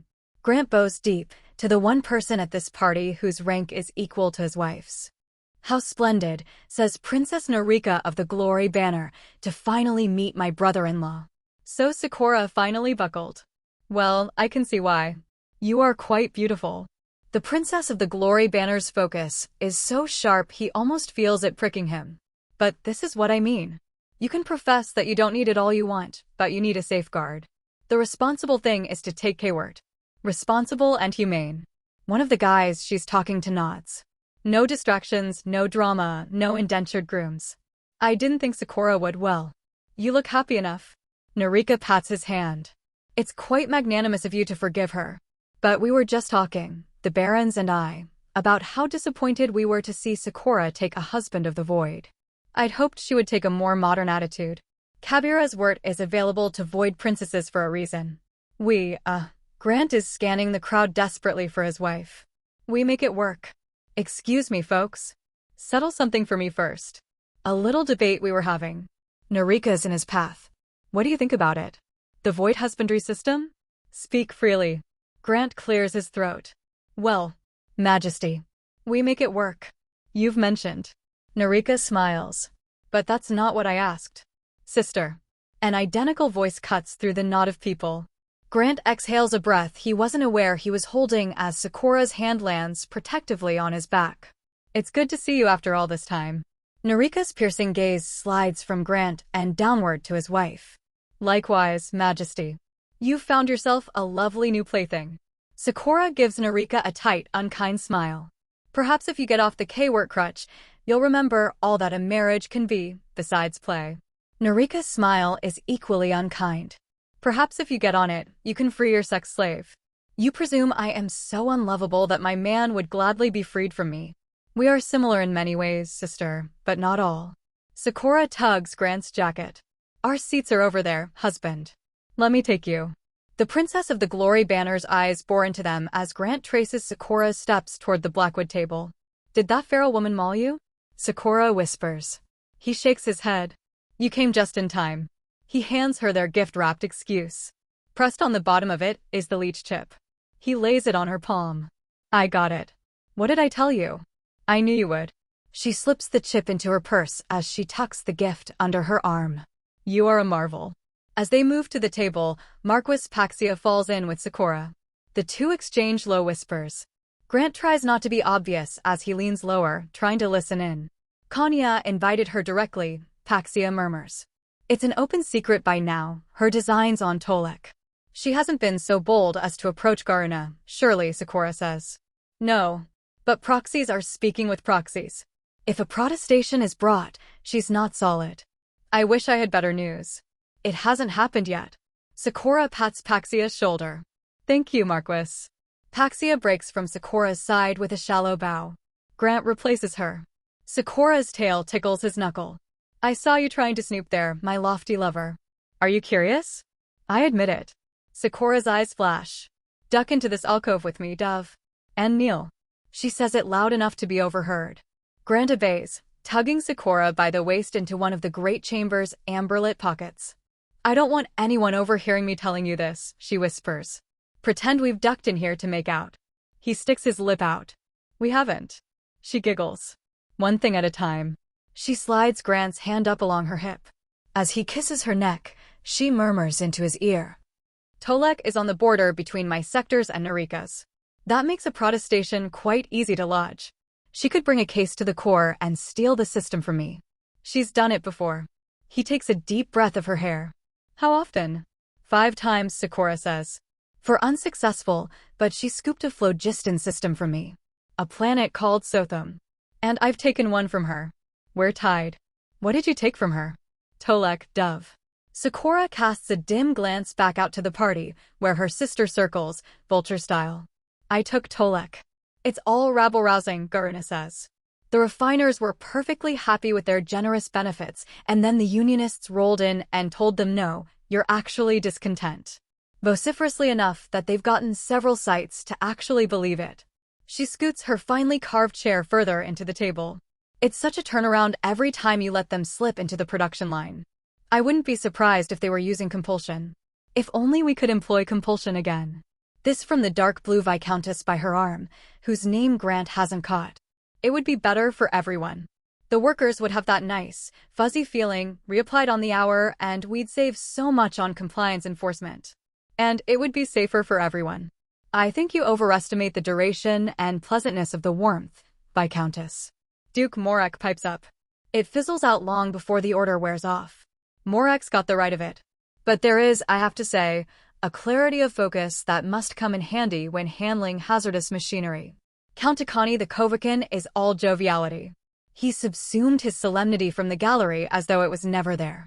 He gestures across the table to his wife, the sleepy-looking goth Grant saw earlier, who's tucked her napkin into her unapologetically low neckline as the collective waits for the first course. If Winsai didn't compel a half-hour of writing out of me every day, I don't know how I wouldn't fall behind on publication. Winsai winks a shadowed eyelid at her husband. Not to mention all the hazardous machinery I got you handling. Takani covers his laugh with the back of his hand. There, you see. Garuna replaces her wine glass and wipes her mouth. Look at the accident reports before and after. We're putting our men at risk. Why don't we just include it in their contracts, says a glamorously sequined woman.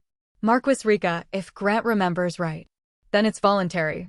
You consent to compulsion when you consent to the job. That's not voluntary. That's coercion. The table turns as one to Grant. He suddenly wishes he weren't quite so tall. Easy, Grant-tide. You're here as prince consort. You have power. Knock over enough little dominoes. On Makion, he says. That's what we'd call it. Coercion. If your livelihood depends on it, you're not in a position to refuse, and it's not a choice. That's just replicating compulsion without the flash. Rika puts on an artificial smile. Negotiation isn't compulsion, prince consort. I haven't been a subject of the Empress long, he says. But I think you should consider her intent. And it seems clear to me in this case. Looking for loopholes might be legal, but it hardly seems loyal. Rika's pupils dilate. Grant realizes that he may have hit a little harder than he intended.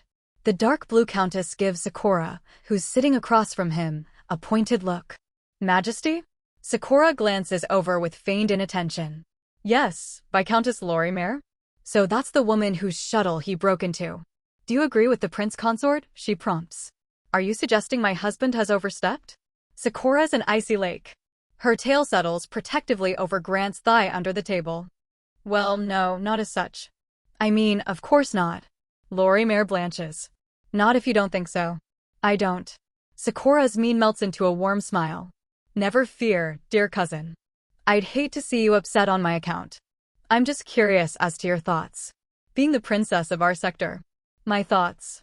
Sakura rests her chin on her knuckles as she considers her words. Grant has put her on the back heel, he realizes. I think my husband understands the way to be a loyal subject. I speak from first-hand experience. She winks at Grant. The table laughs at that. He joins in. He has us when it comes to the loopholes, though, doesn't he? Sakura pats Grant's hand. Considering her intent is such a crucial task, after all. Second only to enforcement. We ought to take care that in our dealings with the Unionists, we don't grasp for advantages that our Empress doesn't intend us to have. Garuna's eyes narrow. Is this a mandate from my princess, or just a friendly suggestion? Now, Garuna. Sakura laughs as if the governess had told a witty joke. I couldn't possibly mandate any sort of planetside stewardship. On Tolek, your word carries. I'm only speaking as your fond cousin, whose fortunes are bound up with yours. She sips her wine. We have to remember, cousins, that from menial to marquis, we're servants of the same mistress. Best to take good care of our tools. Our lofty titles are contingent on the work we accomplish with them. A sniffing chuckle from across the table. Sakura's head snaps toward the sound. I'm glad to amuse you, Marquis Rika, intentionally or otherwise, though I wonder if you might explain the humor. It's a lovely sentiment, Majesty, but I wonder at how you express it. So often I hear this sort of refrain from the civically minded noblewoman, as though the wellspring of your power were different, somehow. Rika's dress scintillates as she props her elbow by her empty plate. But we don't have to pretend here. Our blood gives us our titles, not our works. It isn't pretty, but it's true. Your ship, your sector. These are gifts you were given by the right of your birth. I mean no offense. Sakura smiles beneficently. Gifts we were given, Marquis. Such is our good fortune, that every gift our Empress gives one of us may be made, by scrupulous duty, a gift for all of us. The Black Pike was a handsome gift to me, and in happy concordance it has passed forward to you. I keep your ship safe in the firmament, and your business prosperous on Tamion. It's 20 cycles now, isn't it, since I drove the Shacklemare clan from your border, as you implored of me with such commendable humility. Perhaps I'll do so again next time they come knocking, since you so courteously mentioned you mean no offense. The Marquis's knuckles are white where her hands fold. Sakura's smile has morphed into the same one he saw on her sister's face. The shark one. You, for your part, have brought this delicious ice wine to our good cousin's party, if I remember right. How lovely, the extent to which our joys can be redoubled by sharing them among the peerage. She holds up her glass in salutation. As best as each of us is able. She takes another sip. It's just so lovely, this wine. Don't you think so, darling? Grant tries the wine. It tastes like wine. Delicious. Thank you, Marquis. You are most welcome, Marquis Rika mutters. It seems rather unorthodox, doesn't it? How eager our dear cousin is to air the opinions of her property. Narika has her hands folded in her lap. If I didn't know better, Cora, I'd say you were boy crazy. What a delight to hear you know better. Sakura returns Narika's razor stare. I've lived 7 hectocycles comfortably unattached, dear sister. Without the use of Kabura's wort. If I thought Grantide was nothing more than a pretty face, I never would have taken him. The ginger who waved at him giggles. although it is such a pretty face. Narika does not relent. It's new from you, Sakura. This worker's rights angle. My angle is the dominion of my empress. As always. That's how I run the sector that's so graciously hosting you. I should hope it's how you run yours. Really? Narika dabs a bead of wine from the edge of her lip. It's like a bloodstain on the napkin. I hear there's another matriarch carving out space in the Black Pike sector these days. Scavengers always circle the greatest prizes, Sakura says. A little tip for you, dear sister, should you ever acquire one. But they circle wide if you keep control. Narika smirks. Perhaps you should ensure you can control the prize first. Control is what we are for, Narika. Sakura turns her face to Grant. Her hand finds his under the table. Squeeze. Wiggle. Her eyes flash. She holds up her glass. A little more wine. He stands and circles the table, plucking a cruet of wine from the place setting as he goes. He leans low as he fills her glass, low enough he feels the leash he's been trying to ignore on his neck. They're testing us, she whispers. Forgive me, Dove. He kisses her temple as he withdraws. Their display has luckily coincided with the first course and steered the table's attention and conversation elsewhere.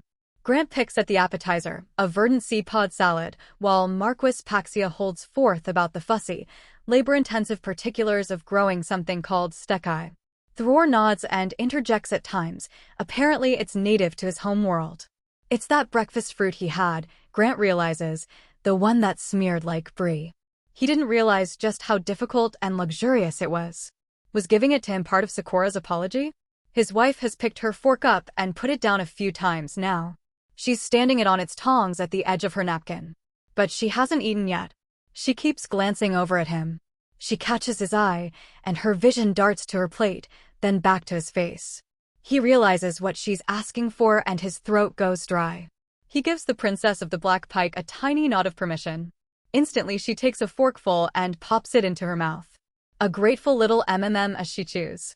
But her eyes, when they meet his again, are still full of hunger. Grant's got no idea how the tiny Taikari women eat as much as their larger counterparts. The main course is a thick slab of gamey meat coated with pumpkin orange chutney, and Sakura eats hers faster than he does. The heat she's always radiating makes sense, he supposes, if this is the metabolism Taikari have. As they decamp from the table, it coasts smoothly away from them on floor-bound casters, and the dance floor is left unoccupied. A polite cough draws Grant's fascinated eye away. A slim, black-clad servant is at his arm. From the Baroness Kanya, sir. He presents Grant with a small burgundy envelope and departs. Grant paces to the edge of the populating dance floor. At its center, the young man whose paintings he was admiring is being presented to polite society. A dour, slim Taikari youth, whose spidery wire spectacles mark him as the only one in the hall with anti-comps. Grant joins in the applause from the periphery, then opens the envelope. The Baroness Arenta Kanya kindly requests your presence at the 58th Toilet Cloud print, in 110 and 3. What's that? Sakura's followed him to the hexagonal rim of the floor. He passes her the invitation. He sees just a moment of elation cross her face, before a stormy expression bumps it away. She huffs in annoyance and gestures him down to a knee. You are my fucking hero, and I would kiss you dizzy, she murmurs, but Kanya's surely got eyes on us. When you stand up, act like we're fighting. He straightens up again, doing his best to look chastened and upset. Sakura's got her arms crossed tight. Horns, he whispers.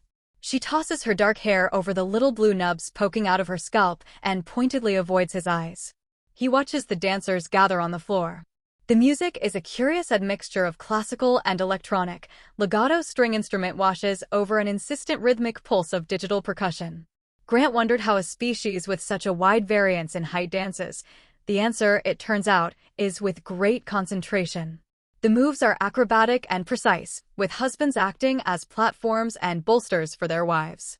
It's all Grant can do not to gasp when, at the song's swelling apex, a woman in flowing black is tossed into a twirling 720-degree spin and caught by her stone-faced foe. That's Duchess Ixima. She never misses a chance to show off. Sakura breaks her fake silent treatment. I'd ask you to dance, he says out the corner of his mouth. But I'd be terrified of dropping you. She glances his way. Let's not terrify you. I'll teach you the steps sometime and we'll be ready for the next one. She steers him toward the ballroom doors. How about we actually give that art gallery the time of day, and find a place to talk? He takes her arm, and they leave the Technicolor dance behind. I got you in hot water, he says, keeping his voice quiet in the echoing hallway. She shrugs. You were confrontational. But what you said made sense. I'll come up with a way to smooth it over with Rika. A privately given gift ought to suffice. She knows she overstepped. I worry I did, too. Sakura sighs. I wouldn't say so. Some people at that table would. Her tail brushes him. But fuck them. Grant smiles. But the guilt doesn't fade. This no apologies thing is harder than he thought it would be. There are things you think about that very few in the Empire do. That I don't, Sakura says. There are contradictions. Sometimes I hold two different things in my head at once. Sometimes I'm not good. Not like you are. You are, Grant. Her eyes burn. You're good and I'm not. I am ambitious and cruel and I subjugate planets, and it's selfish of me to want your love anyway, but I do. I want you to promise me something. Anything. When I get too evil, when what I choose will make you think less of me, challenge me. She holds his hand tight as they enter the gallery. Please. It might not change what I do, but at least I'll try. To explain myself, or mitigate, or make recompense. Her shoulders are tense. She's been thinking the same things he realizes, about her job. In reverse. Her tail wraps around his leg. But do it when we're alone. That's all I ask. So that we don't have to pretend in front of my crew or those Anbekai at the table. I promise. He takes a knee and folds her into an embrace. Thank you. Her little fingers rub his beard. She kisses his jaw. Thank you, Dove. I can change her, he realizes, as he feels the skin of her cheek on his. I've done it already. I can keep going. I can change her, and she can change the Empire. He stands up. I didn't get that last word, by the way. Vikai. An ugly little scavenger thing. I'll show you a picture. She snaps her fingers. Picture. That's reminded me. I promised I'd get you something from here. If you'd like. I was looking at one earlier, actually. Oh. She takes his hand. Which one? He leads her through the gallery. She looks warily around at the sea of eyes. It's very red. Grant points out the mural he was looking at earlier, the one with the black-on-black figures suspended within. I love that big one, but I don't know if we'll get it to fit in the shuttle. What do you think of it? It's nice. I like the composition. She tilts her head. It's a bit abstract. It is. But, he captures it. The feeling. It doesn't happen for me like it happens for the rest, of course, especially on the pike, with the anti-comps. But that's the feeling. Sakura's smile goes flat and contemplative at the edges. It is. He nods. Not with you, though. His fingers glide through her hair and rub the choker on the back of her neck. Not anymore. He sees the little nubs of her horns begin to poke out again. How about I get you this painting, she says. And we'll go back to the shuttle and see if we can make it fit. Sakura disengages the escape velocity thrusters. They float through silent firmament. Was I cutthroat enough for you, Grantide? Grant unbuckles from his seat. You were downright merciless, Majesty. I had a man to defend. She punches the artificial gravity on, and they settle into their seats. Your first taste of the coterie in full force. Well done getting through it. His wife's tail is wagging. His wife. Grant grins. That Amrita's had its desired effect. He feels loose and lifted. Sakura glances his way. What are you looking at me like that for? You are fascinating, do you know that? I watched you peel a woman apart in front of the entire coterie, and then you asked for permission before you ate. What, the food? She reddens. He loves the shade she turns when she blushes. That was nothing. I just wasn't particularly hungry today. He quirks a brow. You're imagining things. Her horns are slowly rising further, parting her elegant hair. She coasts them slower, away from the holographically displayed route back to the pike. Grant watches the speedometer zero out. And you have a promise to keep, you know. What's that? She clicks herself free of her harness. You said if I was cutthroat, you'd take me home and undress me. We're not all the way home yet. She pouts. We're on the shuttle. It's my shuttle. She pokes his knee. The shuttle counts. What about chasing those pirates off? I've chased thousands of pirates off. I've only gotten fucked once. She crosses her arms. Twice. 2 rounds counts as 1 time. Let's make a deal. Grant straightens his legs out and climbs from his seat. I'll give you what you're looking for. He pushes his thumbs lightly into her shoulders and watches her back arch, but I won't take that dress off you yet. Deal. She hops up so quick he needs to juke to avoid her horns bonking him. She scurries to the back of the shuttle. Watch this. She pushes 2 buttons on a console on the back seat. It folds down and rotates as it descends. A twin-sized mattress is now laying across the back of the shuttle. Pretty good, right? Sakura bobs her eyebrows at him as she looks back. Her hips are wiggling. The frilly garters hugging her thighs peek into view. She cranes her neck up to him as he steps into the rear of the shuttle with her. Well, maybe it's a little small actually. He laughs. It's perfect. And we have the floor if we need it. He sits at the edge of the bed. Come here. With him sitting and her standing, she still needs to go on tiptoes to kiss him. His hands cup her heart-shaped but over her satiny dress as she wiggles further into the space between his legs. Grant. She pulls from the kiss and nuzzles against his scruff. You'll say if these little, hijinks I'm doing unsettle you. Yes. What, the submissive stuff? It's new. He braces himself. But it's hard to be upset when you're being such a good girl. The little molten noise in her throat makes him chuckle. Big pink smug bastard. I'm not a good girl. I'm a princess. A princess does not submit to a commoner. My mistake. He cups her cheek. Do you want to get tied up? Her ears perk. Yes. Then get on your knees for me, princess. She eagerly drops to the carpeted floor of the shuttle, smoothing the hem of her dress as she goes. Grant stands over her. His shadow looms across her face. He pauses in the middle of undoing his belt. Maybe stand up again, actually. I forgot how short you are. She giggles. Her tail swats his thigh. I'm not short. You're too tall. A majority opinion shared by you and half the doors. Hands behind your back, Majesty. She folds her arms back and lets him tie her wrists together. I'm not submissive. I'm quite assertive. It's just a matter of keeping things fair. Uh-huh. He puts the buckle in her palm so she can undo it if she needs to. Comfortable. Very, thank you. On days we do what you want, I will be so dominant. You'll see. With both of them standing, she's at the perfect height for what he's about to do to her. His hand rests on her cheek as he unbuttons his waistband. I believe you. I don't want to Odette. That's all. His finger hooks under her choker and pulls her face gently forward. Sure. I'm a princess, you know, she says, and tugs down his fly with her teeth. Sakura nudges the band of Grant's boxer briefs down and sighs happily as his cock bounces free. Hello, handsome. She kisses the head. Want to see another princess trick, Makia night? He laughs. Sure. She gives his cock another kiss. Her lips linger. Then she deepens, stretching wider, until she's taken Grant's sensitive tip into her mouth. She looks up. She winks. With slow, exaggerated care, her lips slide further and further and further. Grant's jaw drops. His glands is pushing up against something. He isn't quite bottomed out. Sakura makes a vibrating humming noise and shoves her face forward. Grant's lungs empty in a gasping exhalation at the sudden tightness of his wife's pharynx. The end of his cock has slipped snugly down her throat. He feels a gust of air from her nose against his hips. He's sheathed in her. A rasping grunt slips out between Grant's gritted teeth. Holy shit.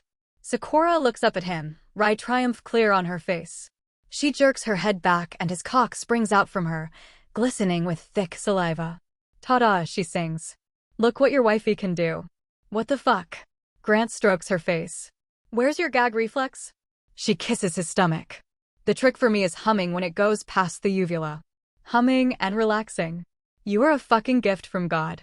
I told you. I spent a long time preparing to be a wife.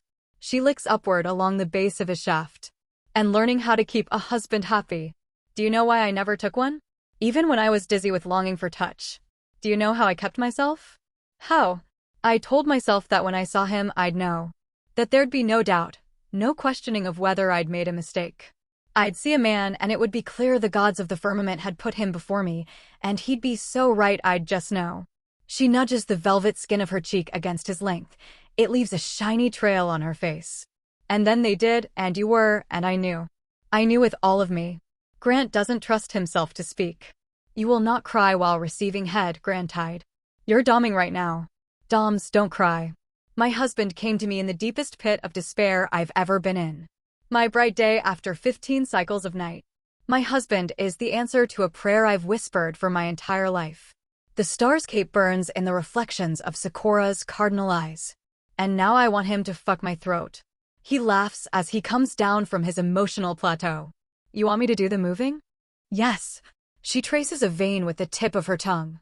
And, she steals herself. Hold my horns while you do it. There's a tremor in her voice. It was hard for her to say that. Well, yeah. Of course. He strokes the top of her head. I was always gonna do that. Her nose wrinkles. You're so weird. Sho, his chest jitters with suppressed laughter. He runs his palm along her horn as his cock nudges her lips. Open up now, princess. She rolls her neck in determined preparation. Then she opens wide and wraps those thick pouty lips around his cock.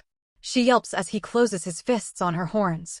He runs his thumb along the length of the right one, tracing the curl at the end.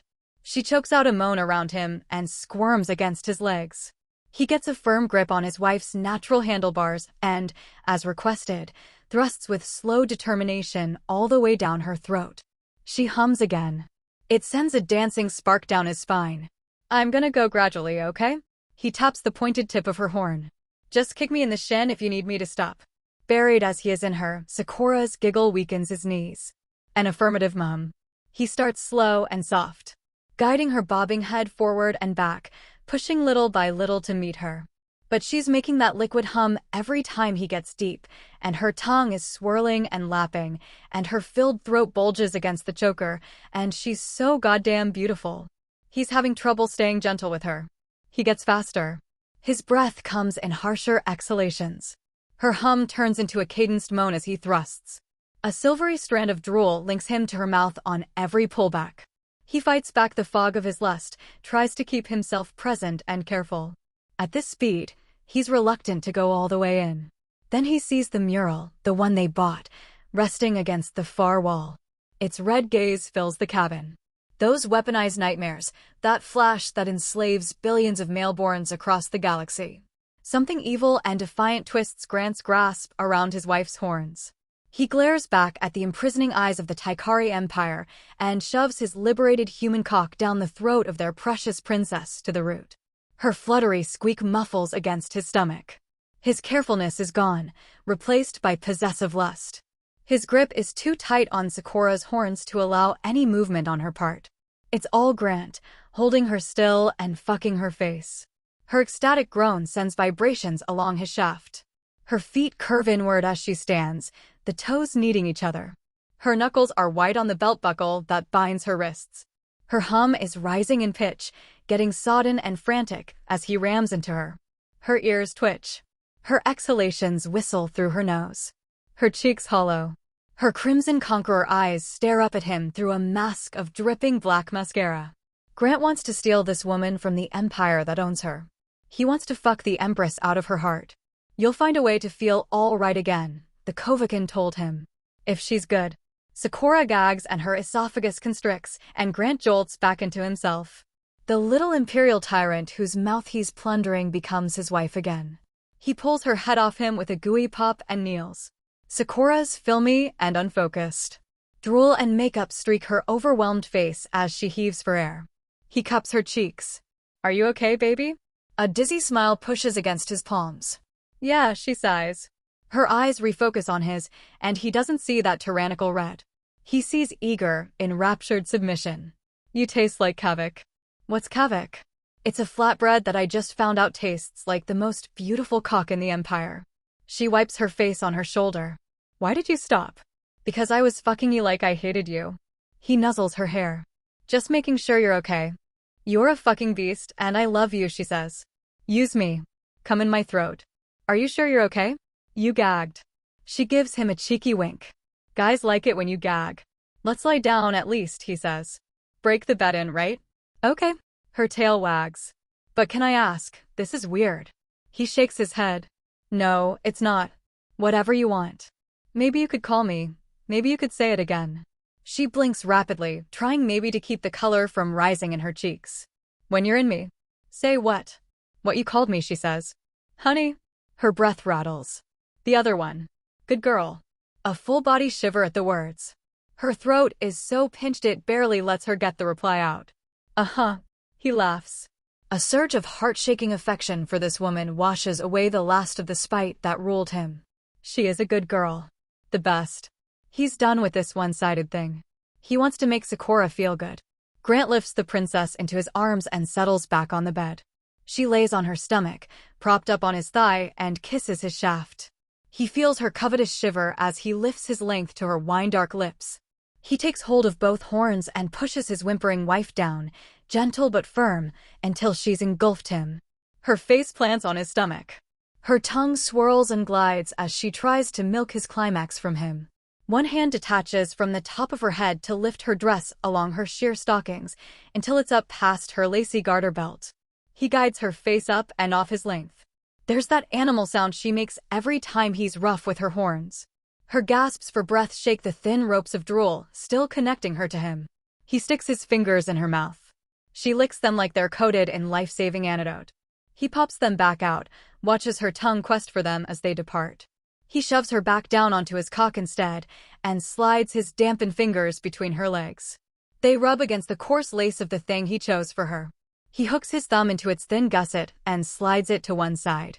Beneath, she's wet and hot and throbbing with the urgent beat of her heart. He didn't need her to lick his fingers. The princess is drenched. Good girl, he says. She lets out a choked moan. Her back arches as his fingertips slide knuckle-deep into her slippery body. Her toes flex under her dark stockings.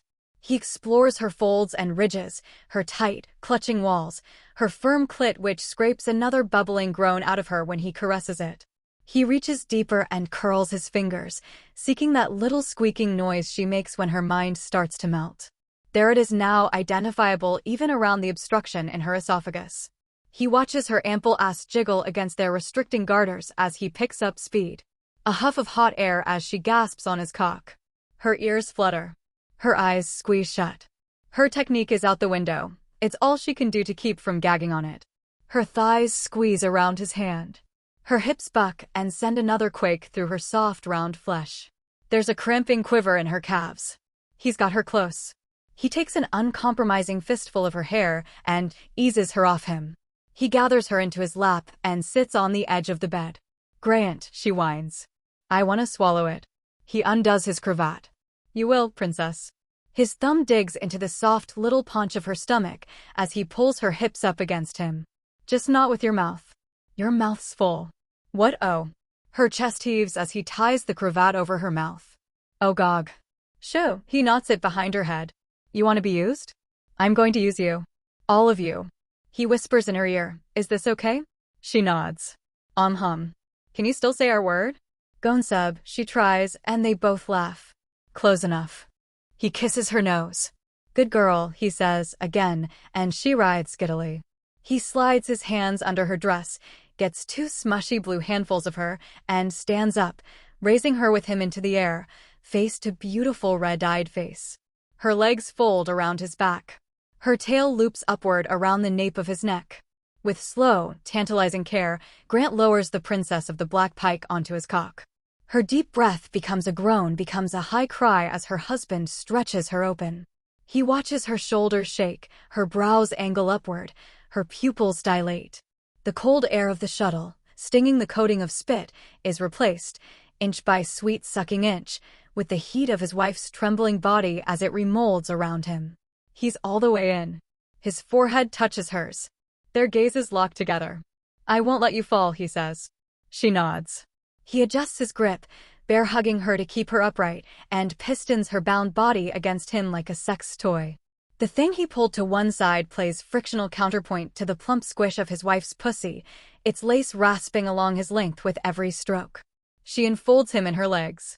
The steel cable muscles in her thighs tighten, the soft downy cushion encasing them deforms against his waist.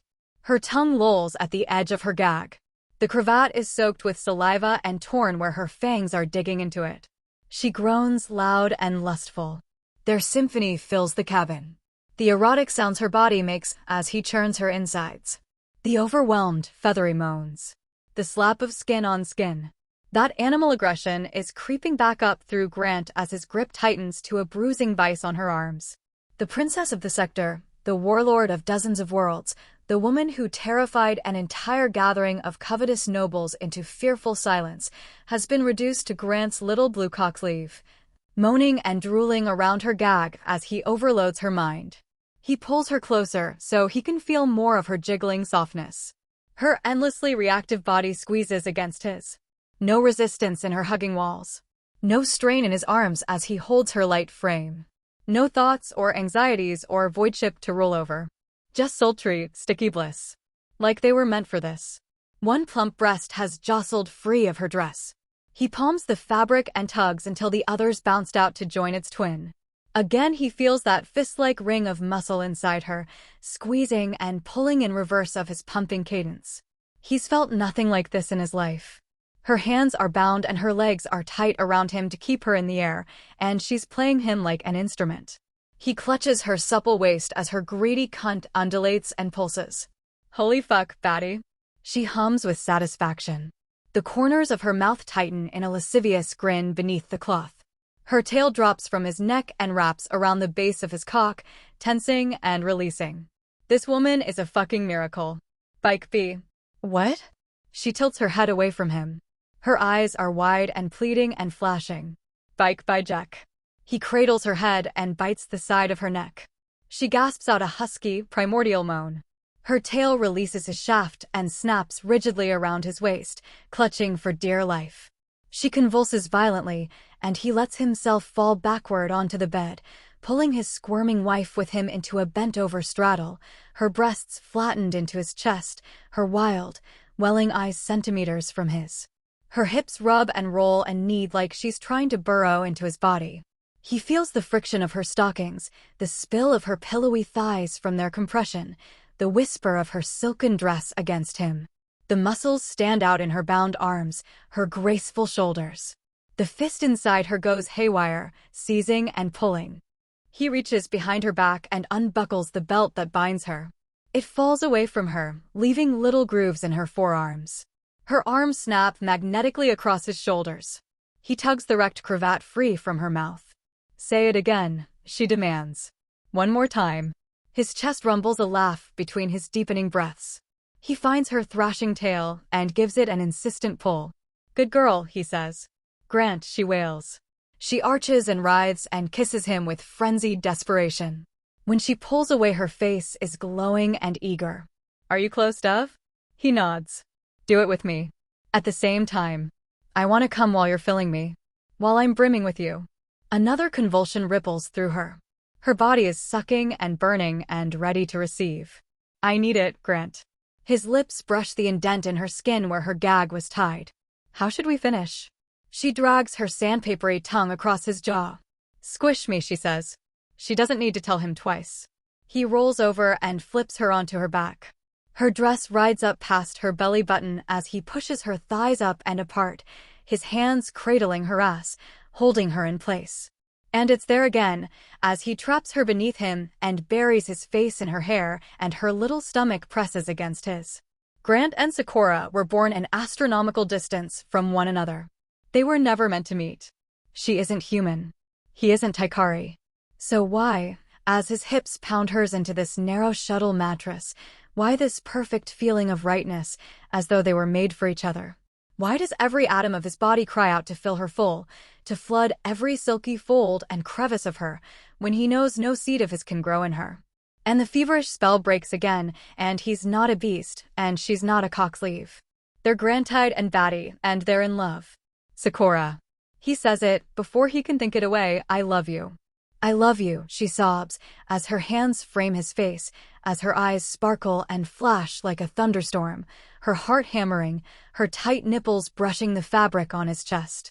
"I love you so fucking much, Grant. I love you, and she's screaming it now as her brain breaks, the translation implant glitching out again, the words melting together while she comes apart beneath him, and as the pressure snaps, he knows he was right to say it, knows it's true. Fuck the consequences. Fuck the uncertain future. Fuck the Empire. He doesn't care. He's fallen in love with the alien warlord who abducted him. And when the night is done, and it's time to rule the sector, she'll wash him off of her and out of her, and take off her garters, and cover the bruises on her neck. She'll return to the command deck of her massive battleship, and he'll join her 700 other servants in faithful obedience. His little wife will be a void princess of the Taikari again, and he'll be prince consort. And if he doesn't believe in the Empire, that's okay, because he believes in her. But in this crystallized moment, as his pressing weight pins her to the floor, and he folds her quivering ankles up to her ears, and their sweaty skin sticks and pulls, pink on blue, and they feel it together, the first burning pulse painting her womb. And the tendons of her neck stand out below the choker he put on her as she cries his name to the stars. Sakura doesn't belong to the Black Pike, or the Sector, or the Empress. Sakura is his. Home again. Grant lies in bed. Sakura curls on his chest like a cat. He's still in his suit, though he had to fold his jacket in front of his crotch the whole way from the shuttle to the cabin. These pants are going to need some heavy-duty laundering. The princess is wearing her choker, her stockings, and a smug grin, and that's it. A construction worker, he says. Or a veterinarian. Or there was a Makianite word we used for spacefarers. He remembers. An astronaut. She giggles. Rather indecisive of you. Well, I grew up and worked on the oil sands, and went to space and married a weird alien gremlin with a tail. In a way, I've done it all. A gremlin. Sakura's heel gives his shin a play-fight kick. I'm royalty, boy. What about you, he asks. What did you want to be if you hadn't been a void princess? Ballerina, she says. Ballerina or cyber surgeon. Something requiring precision. Oh. She snaps her fingers. Or pilot. So I suppose I've managed a piece of my list, too. But that was always idle fancy. They began work on the Pike as soon as they discovered I'd been born, you know. They took me from Anatema and gave me the finest instructors in the Empire. By the time I was 2 hectocycles old, it was finished and waiting for me. We were always destined for each other. Would you tell me if I asked? You want to know why, she says. Why I was born and why I ended up here. He nods. I was an accident, you know. I'm not ashamed of it. There's no way to have an accidental Taikari. My siblings and I were an indiscretion. A secret my stupid, arrogant mother thought she could hide from the Empire. But there's no hiding from the Empire. The steely contempt in her voice puts a shiver in Grant's spine. So she had you and Narika at the same time? Uh-huh. We have litters. I'm one of 3. 3 too many. Marquis Palatine Anatema begged the Empress to spare me, and the Empress, in her wisdom, showed mercy. My brother Timar took the cloth.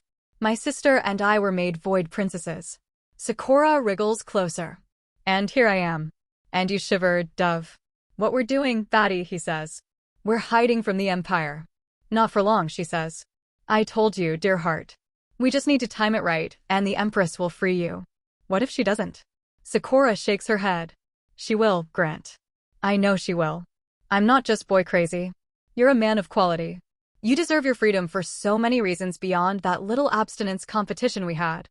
I'll make sure she sees that. He's still not sure how to talk to her about this. There's this feeling in his gut. A bitter sweetness he can't identify. He changes the subject. What do you mean there's no accidental Taikari? Have you ever wondered why I have these fangs, Grantide? To kill people who try to shoot me? She laughs and licks her lips. Well, yes. But they don't just kill. There's something Taikari do when they're ready. The breeding bite, it's called. There's a substance Taikari women's fangs can secrete. Something that helps their mates. To ensure they're properly knocked up. Grant remembers what Drake told him. The guys called it a neurotoxin.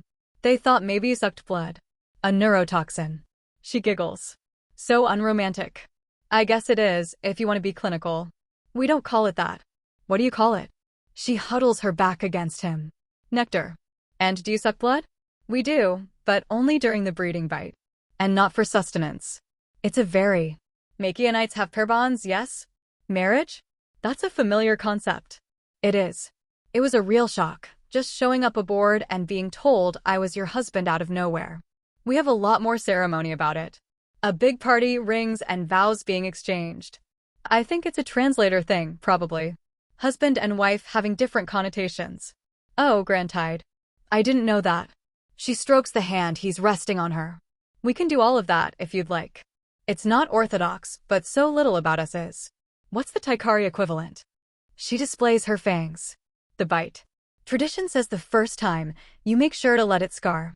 You should keep an eye on the necks of Taikari couples, next time we're around them.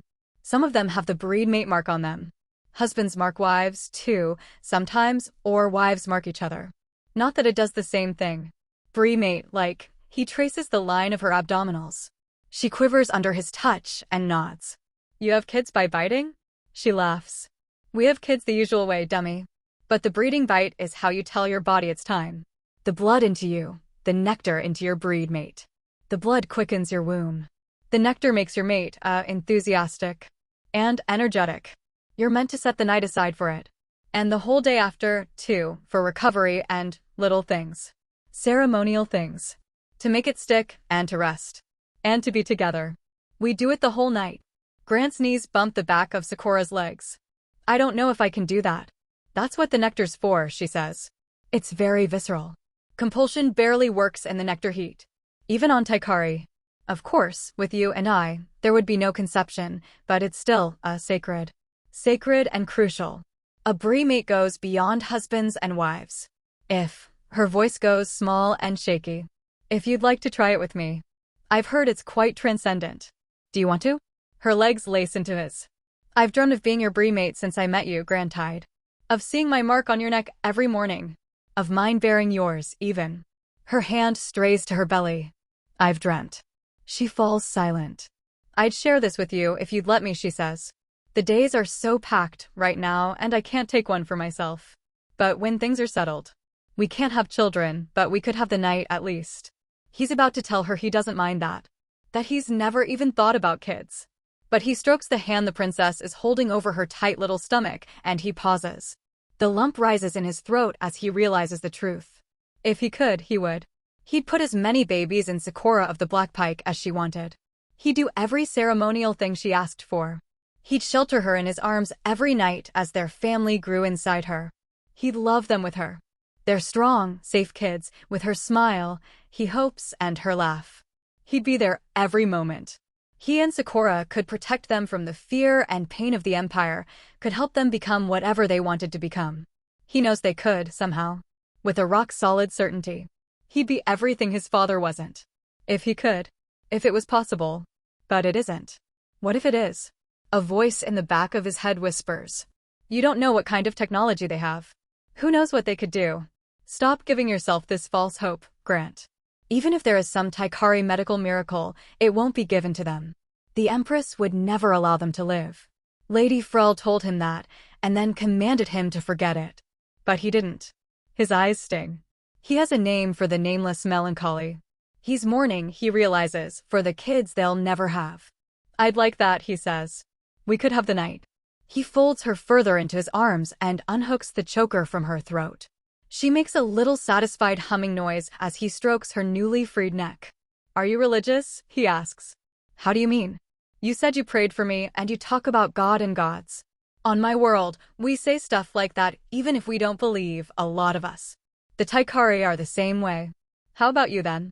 He smooths the soft fur on the end of her tail. Do you believe in them? I think I do. Her foot nudges into the space between his knees. I'm not observant, not much. The ship has a priory, but I'm hardly ever there, and my tithe is just some auto-debit on a form somewhere. But when I'm with you, I feel it. I don't know what to call it. God? I don't know. But I sense a design at work. Her tail drapes on his side. Out of all the untold masses on all the infinite worlds in the firmament, we were brought together, Grantide. You were given to me. And then I was given to you. It isn't a coincidence. I can't believe it is. It was too unlikely. And it means too much. When you're inside me, she searches for her words. It's right. He knows what she's talking about. It feels right. Yes. Her voice is thick with emotion. Yes, exactly. Her hips swivel as she burrows further into the sheets and up against him. That can't be how it always feels, can it? Okay. He props himself up on his arm. You dodged it last time, Batty. But the way you keep talking. It's okay either way, I swear it is. But were you a virgin when we met? She buries her reddening face into the crook of his elbow. Yes. His stomach drops. He's been throwing this little blue maiden around like a goddamn caveman. Sakura glances up from her face's shelter in his arm. It isn't obvious, is it? I did a lot of studying. No. God, no. You're incredible. He pulls her closer and feels a surge of love tighten his body around hers. I would have been so much gentler if I'd known. She snickers the tension out. Then I'm glad I didn't tell you. Tradition never really mattered to Grant on Makion. He never stressed about body counts or old-school courtship-type stuff. Never attached that sort of value to it. He lost his virginity in a Prius parked a block from a Raising Cane's and never gave it a second thought. But it adds another log to this weird possessive bonfire in him, even if he doesn't want to admit it. He's the princess's first. Her only, if he's the kind of husband he hopes to be. He's the only person to have held her like this. The only one who's felt the bliss of her body. That night they both lost control was already the best and most important of his life, but it's becoming something even graver to him now. He remembers the desperation she had, trying to give him something she'd never given anyone else. You're my last, she told him. What kept you from it, he asks. I'm a void princess, she says. There are many expectations and few opportunities. And I don't know. Before I saw you, it never felt essential. She squeezes his arm. I suppose I had a Makianite fetish, and I didn't realize it till I saw one. It wasn't your first time, was it? She looks over her shoulder. He shakes his head. I've been with people. But it's never felt like this. Never anything close, even. He strokes the tuft of her tail. Nothing prepared me for you, that's for sure. I think everything did. She's hushed and serious. That's what I'm trying to say. I think all we've done was leading us to each other. The imprisonments, the fighting, it all had a reason. I think this. She tucks his palm under her head and lays across it. I think it means something. I don't know what yet. But I do. I think you might be right. He rubs her ear with his thumb and listens to the feline sound it draws out of her. Now, if I recall correctly, you owe me a bunch of yapping about interceptors. Her throaty purr cuts off. Oh, I certainly do. She perks up and tugs her stockings off. So, the Simu grew so familiar with his patterned off the ZX-6. That's most of our fleet. I learned on a 4. The ZX-5, actually, most of the Frontier skipped on, the Pike included. I hear it's still used in the Imperial Corps, but it had these ghastly inefficiencies in effective range that made it a bad fit for service on a ZKZ. It was the first model with a double-chamber manifold for its membrane, you see, and it's actually so fascinating how they addressed it for the 6.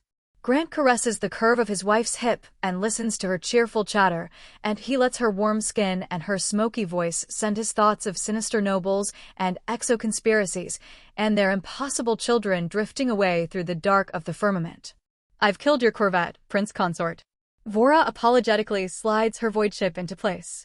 What? Grant squints at the board. What did shit? The crossfire rule. My least favorite. Vora picks up Grant's piece and slips it into the capture pile. But you have to grasp every advantage you can. Good and Gathered is on the aggro floor, that same stretch of artificial outdoors that he first discovered on the lift, alone and wary. Now that he's anti-comped and unafraid, Grant loves it here. 3-story vertical stacks of hydroponic crops on the walls, genetically enhanced rapid-gen fruits. A constant, comfy mist clings to the air here, condenses on the sweeping windows of the establishment like fog. It smells like sautéed aromatics and freshly turned earth. The Pike picks up plenty of its provisions from Socora's tributary worlds, Vora told him, but if they ever needed to, they could survive for hectocycles off the food here. G&G serves almost exclusively void-grown crops. If there's a difference, he can't taste it. His favorite is this sweet, crunchy helix-shaped thing that his translator calls a radish, but which he happily eats raw and crispy, like jicama. He chews on one now as he fiddles with his capital ship. Gravitas is hard. He glances at the pair of coveralled girls 2 booths down from them, who have been monitoring the game as covertly as possible. Do one of you want to sub in? The closest of them nearly jumps out of her skin at the direct address. No, no, and no thank you, Prince Consort. She plugs her mouth with a stuffed mushroom. Grant turns his attention back to Vora. Can I concede? Oh, you don't have to do that. You can bribe my center zone and take all these ships from me. She takes a bite of her root veggie wrap and gestures to his tokens. You've barely used half of your tribute. I keep forgetting I have them. Could we start over? She hums as she wipes the sauce from her fingers. Okay, don't be afraid to spend them this time.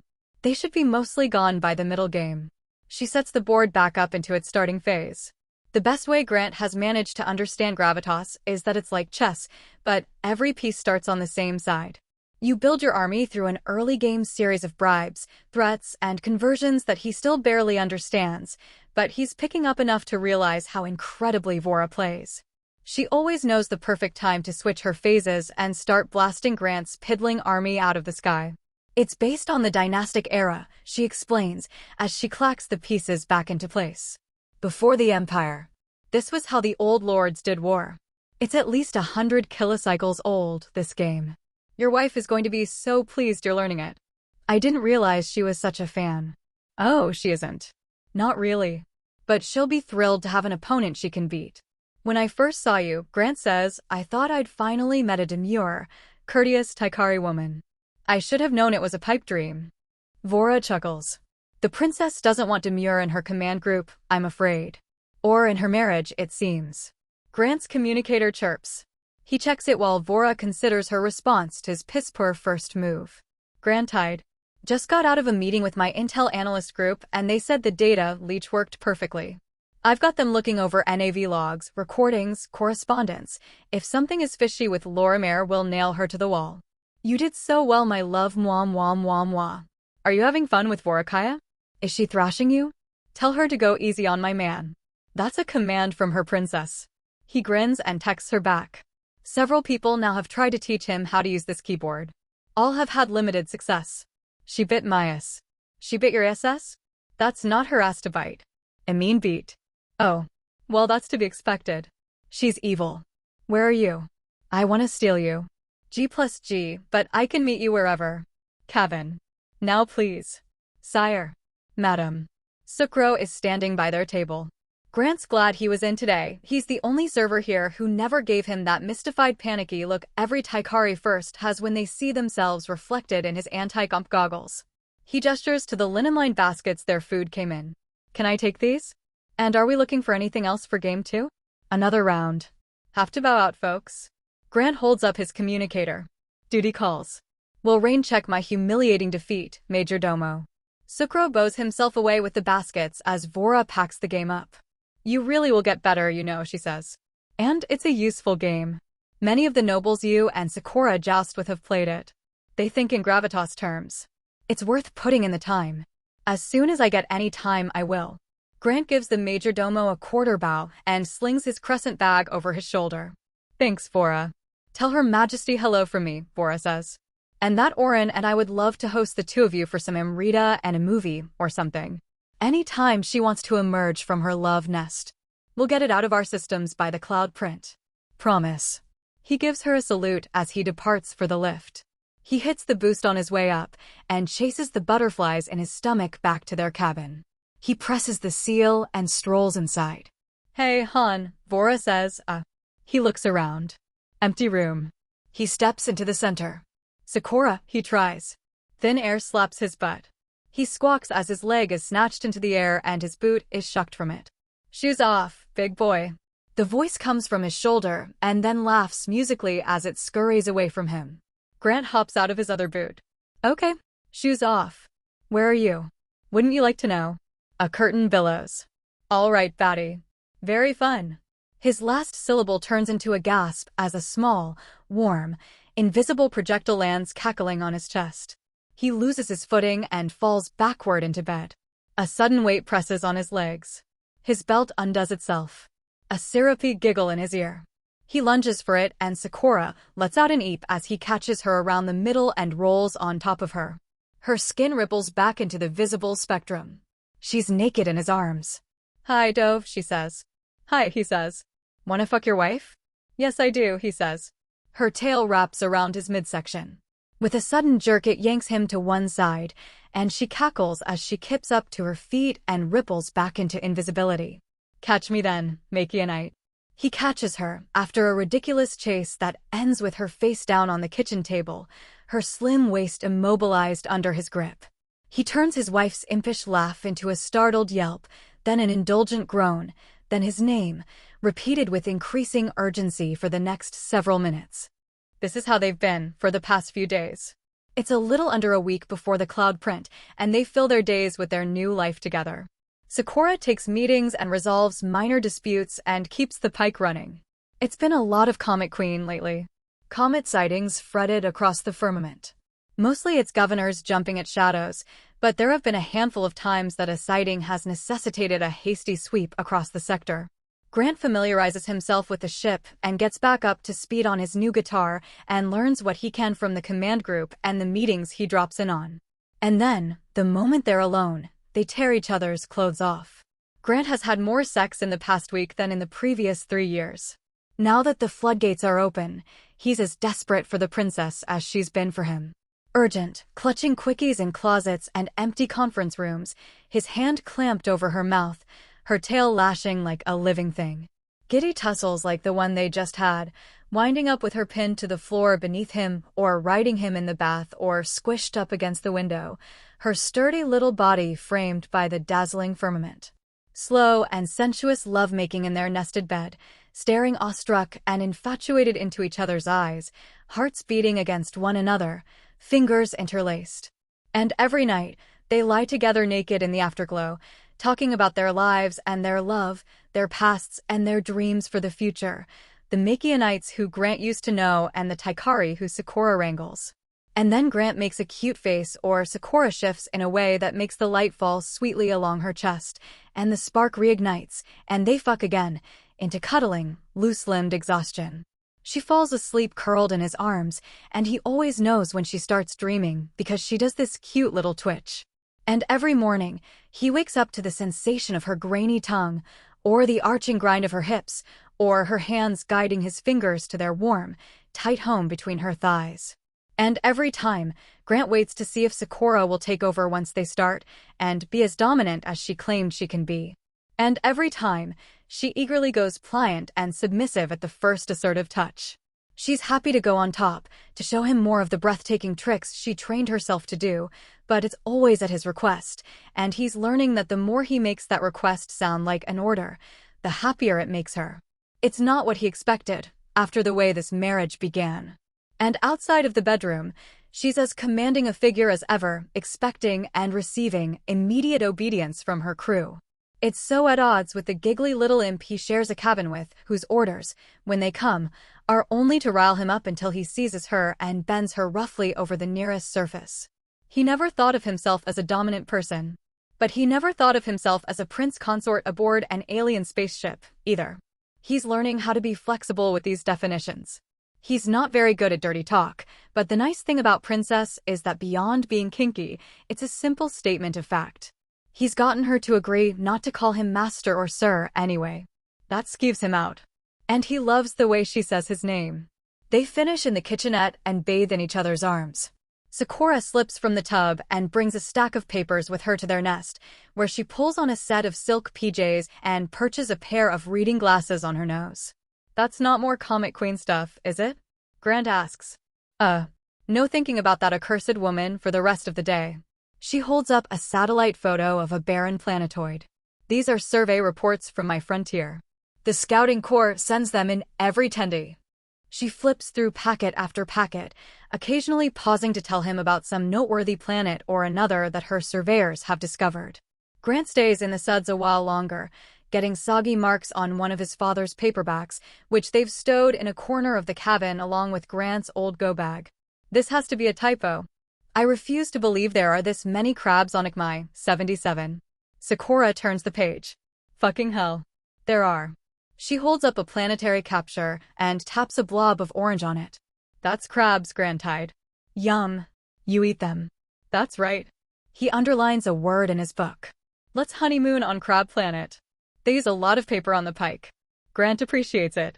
He has a notepad next to him right now, upon which he's carefully writing and arranging the symbols from one of his father's old paperbacks. The upward arrow with the line through it. That's a capital A. Like on guitar. What are you doing over there? Sakura peers over her glasses. I'm trying to write the alphabet. Grant puts the zigzag one at the end. The English one. There were 26 letters. I remember that. 27? No, 26 for sure. Don't do too much of that, Dove. Not until your new pathways are all the way carved. Otherwise, it could cause glitches. You don't want cerebrolinguistic tangling. Oh. He fidgets his pen shut. That does sound terrible. We'll hold on to them, Sakura says. Eventually, you'll be able to teach yourself English again. Maybe we could learn it together. You want to? Sure. I got quite far last time. I'm fluent, basically. Want to give me a lesson? She gives him a smug nod. She points to the guitar. Guitar. She holds her palm up. Hand. Incredible. Grant sets his pen and paper aside to give her a round of applause. It's like I never left. I can do sentences, too. Watch this. She sets her papers to one side. Her eyes flash. Grant-eyed hand Batty. Grant grins and sloshes to his feet. He towels off as much as he can on the journey from the tub to the bed and flops down heavily next to his wife, who's starting to take her glasses off. He holds her hand in place and slips them back on with his forefinger. She blinks coquettishly through the big owlish lenses. You want me to keep them on? Uh-huh. He slips his touch up her silk-sheathed body. You look adorable right now, you know that? What if they jostle off? I won't jostle you. I promise. He hooks his thumb into her waistband and peels her PJS down her thick blue thighs. Just gonna eat you out real quick. Grant. There's urgency in his name. He props himself up. Yeah, it's okay, right? That I'm not, Sakura bites her lip. That I'm like this. When we're together. Like what? Like, she chews a nail. Like how I always put you in charge. Of course. He goes up the line of her pajama top, unbuttoning to expand the beautiful cerulean crescent of skin. Why wouldn't it be? She squirms. It's not the way I was taught. That's all. I'm supposed to compel and take the lead. The girl orders, the boy obeys. I'm meant to extract obedience and reward it with pleasure. But you tell me to do things. You tell me. Her voice becomes gentle and quiet, like she's telling a secret. And it's like I'm being compelled. I have that warmth when I do them. But that's not usual. We're not usual. Her horns are all the way out. I don't want to be a wet marionette. I can be more dominant. Really? He coughs a laugh. A wet marionette? Someone who just lies there. She titters at his expression. I gather they aren't called that on Makion. We call those pillow princesses. Oh shit. She hugs a lacy pillow to her chest. I'm absolutely a pillow princess. You're absolutely not. You're a badass, all right? I know you are. You can sub in bed. It's fine. She blushes furiously. I'm not a sub. He laughs. Yes, you are. I'm not. Her little leg flails at him in a flustered kick. He catches it and tugs her across the bed. She lets out a sharp sigh as he lifts her hips into his lap. Her toes knead into the fabric of his uniform. You said you wouldn't jostle me. Traitor. Okay, he says. He places her back on the bed. You're not a sub. That's right. She crosses her arms. Pick me back up, though. Yes, Majesty. He slides her halfway into his lap again. You keep taking care of me out there, and I'll keep taking care of you in here. No labels required. Okay, but you don't think I'm a pillow princess, right? Batty. I think you're incredible. That thing you do? With your, He caresses her stomach. With your muscles. Inside. She giggles and flexes. You like that? He kisses her belly button. I fucking love it. And you don't mind? That we're she squeaks as his kisses trail lower. That we're unnatural? Does it feel unnatural? No.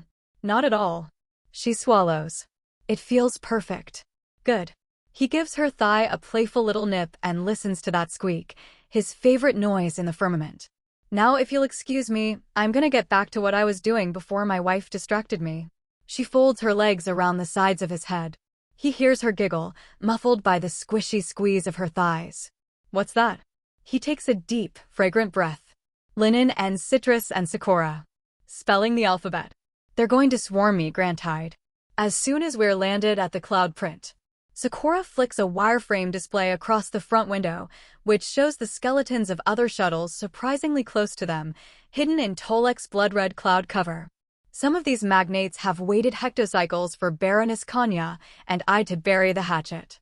Everyone will want a piece. You'll need to act the dutiful husband at first, but after everyone gets some cocktails in them, you can leave me to the feeding frenzy and watch the racers. Should I stay close? Grant scratches his temple, where his anti-comp straps aren't. To keep the fake ownership up, he isn't wearing them today. Whenever he doesn't have them at hand, he started feeling overexposed and self-conscious. It gives him the same feeling as being shirtless in public. I worry they're going to self-censor or dawdle if you're around, Sakura says. And I'd prefer to keep them talking turkey. We can figure out a useful con with that if you like, but it might be easier to just split up for a while. And He drops his voice and glances at the back seat of the shuttle, where Chief Engineer Wayan is sitting and fiddling with something on her omnipresent tablet. We're sure we can talk about this right now? The command group knows you're free, Dove. Sakura squeezes his knee. All three of them. Grant straightens in shock. Did you tell them? Wayan glances up from her tablet. Educated guess. You told Hyax you weren't fucking Her Majesty till you were free, and now that's all you do. Jesus. He scoffs. How many people know? Wayan's lazy demeanor drops away for a moment into a hardline determination. Command group keeps its mistress's secrets, kid. You, her, us. That's it. I trust the chief engineer with my life, Grant-eyed, Sakura says. You can too. Okay. Grant examines Wayan, who's tucked back into her tablet. Of all the command group, he knows her the least. I guess let's split up then. Maybe I can network with the other husbands. Ooh. Sakura clicks her tongue. Boy talk. He smirks. But what should I do if I'm compelled? I play along, right? Sakura frowns. She clearly isn't comfortable thinking about this. If it's something you'd be willing to do, yes. Play along until you get the chance to tell me. If they told you to forget, we'll exact our revenge in a subtler way.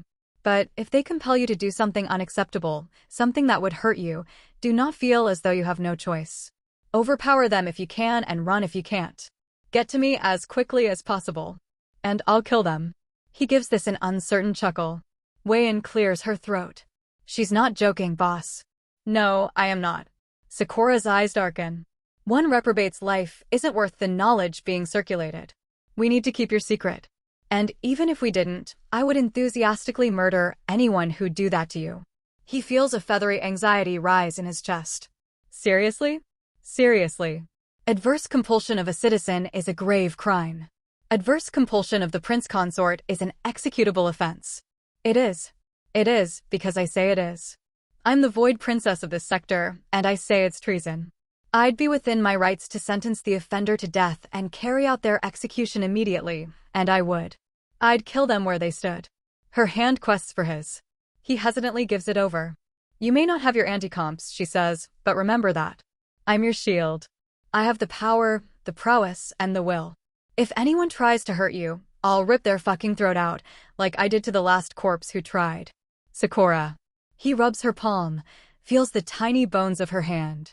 That spear fight, and the way you cleared out Archer West. I've wondered this before. Is every Taikari that dangerous? Can I even overpower one? Wayan laughs. Goddamn, Grant-eyed. No wonder you were so skittish when you first showed up. No, Taikari aren't all badasses. Very few of us can do a fraction of what Her Majesty can do. Void princesses are trained in combat as soon as they're old enough to walk. Your wife's a killing machine. His eyebrows nearly disappear into his hairline. Oh. A killing machine. Sakura scoffs. Really, Wayan? How is that supposed to be a comfort to him? What about the major domo? And how she handled a spear? Vora was a competition spear fighter as a kid, Wayan says. She's gotten onto the podium at planetary tournaments. Your wife clears her every time, with one hand tied behind her back. Oh, he says, again. Wayan is gassing me up. Sakura flicks the hailing light on and slows to a hover in the queue by the traffic tower. We all have fangs, and we all have invisibility. But you have your size and your strength. Few of the ladies you'll see learn to bite for anything beyond baby making. I give you a good chance against civilians. Got it. Grant's only halfway paying attention. He's looking at a tiny crescent of bruise poking out of Sakura's collar from his thumb.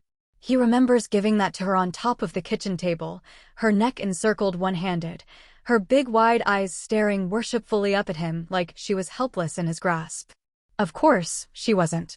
Of course, he's known the whole time she could end him in seconds, whenever she wants. But it's interesting to be reminded. His wife, the killing machine. He examines the flutter in his stomach. Is that fear? No. Well, a little. But it's a piquant little spicing of fear on something larger and sweeter. She glances over at him and responds to his stare with a soft smile. Hi, she mouths. Hi, he mouths back. Geometric clouds of lighter-than-air repulsor craft hang at the edges of the starting line, sending rippling pulses across the sky to maintain the pocket of calm within Tolek's stormy atmosphere. Through the distant churn, the great span of the exo-refinement ring provides the closest thing to a horizon. A flock of skyships, linked by glittering bridge tunnels, hosts a raucous festival where exo-magnates and preeminent Tolkiens rub shoulders with the Black Pike Sector's peerage. And every single one of them wants FaceTime with Grant's wife. Most of them, she cuts down to size. It's bracing to see her in haughty mode again after getting to know her so intimately behind that cool mask. She'll listen to some starry-eyed shipper hold forth breathlessly for a full minute about the opportunities presented by some experimental new form of exostorage, and then ask some probative question. And when the first of these canisters detonates, "How do you intend to prevent a chain reaction, Baroness?" Grant knows her now. The only genuine enjoyment on her face is when her latest petitioner slinks away.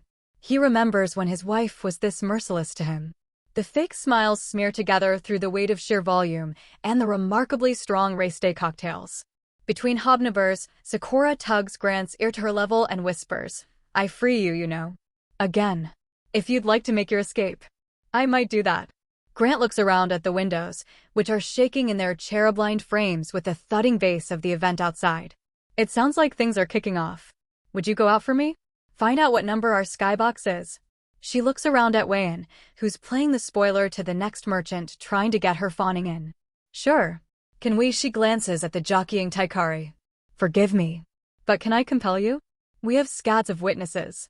He smirks. "Sure." Her eyes flash. They are so beautiful when they do that. "Find our skybox, Dove, and message me when you do." "Yes." He kisses her forehead. "Yes. I think Wenzai and Paxia's husbands are already out there. See if you can find them. You want to take Wayan? She's the only thing keeping you from being eaten alive, baby. I'll be all right." He ruffles the top of her head and straightens up. "Love you. Love you, Dove." Her smile transfers over to the next mingling mogul, going brittle as it travels. Grant slips away. He glances over his shoulder at his wife, laughing artificially at her latest petitioner's opening. That compulsion warmth, the one that all the other men talk about. Maybe it wouldn't be so bad to get it from Sakura. "Easy, Tiger. You're a wife guy now, but you're not that much of a wife guy. Besides, she gives you plenty of other kinds of warmth that feel a lot better than a nice cup of tea." He lowers his head at the lip of the sky bridge and emerges into a hall branching into wide, balustrade boxes. He inches around the fascinated foot traffic and tries not to look at all the red eyes as he glances into each box, looking for one of the alien grooms he met at the gallery party. Prince Consort. He turns to see Takani, dressed in a flowing linen tunic, strolling down the hall with a bottle and the stems of 3 glasses cluttered in his hand. An anti-comp visor lays across his limpid eyes. His sleepy-looking purple wife is at his hip, her red eyes heavy-lidded, a long-stemmed cigarette holder in her lips.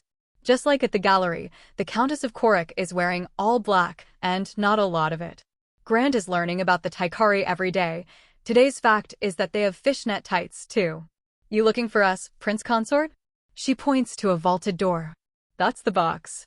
"Thanks, Countess." He kisses the signet on her finger. She pats his arm. "Good to see you, sire. I'm gonna finish this outside, so I don't piss the box off, Tiki." "K. Takani plucks the cigarette from her mouth and takes a drag. He kisses Wenzai and Grant sees the smoke billow out of her nose before he detaches. They don't know what they're missing. Wenzai chuckles. "You're gonna get me addicted to that." She tips Takani's anti-comps up to his forehead. On reflex, Grant turns from the flash. "Save a seat for me, handsome." Takani gives her tail a playful bap as he heads into the box. Prince Consort. Wenzai touches Grant's hand as he goes to follow Takani. Grant pauses. "Countess." Wenzai looks him up and down, head tilted. The inky space buns she's wearing her hair and shift a little with the motion, and he sees the half-extruded horns they're concealing. She sees where his eyes are. She winks and leans forward. Her periwinkle chest spills softly out of her black gown. "Just wanted a better look at you, hot stuff," she says. Then she sachets away down the hall. Grant steps furrow-browed after Takani into Skybox 5H, texting Sakura their designation. The place is full of overstuffed seats arranged in his and hers pairs. Marquis Consort Thror, the four-armed Amadari, hails Grant with two of them.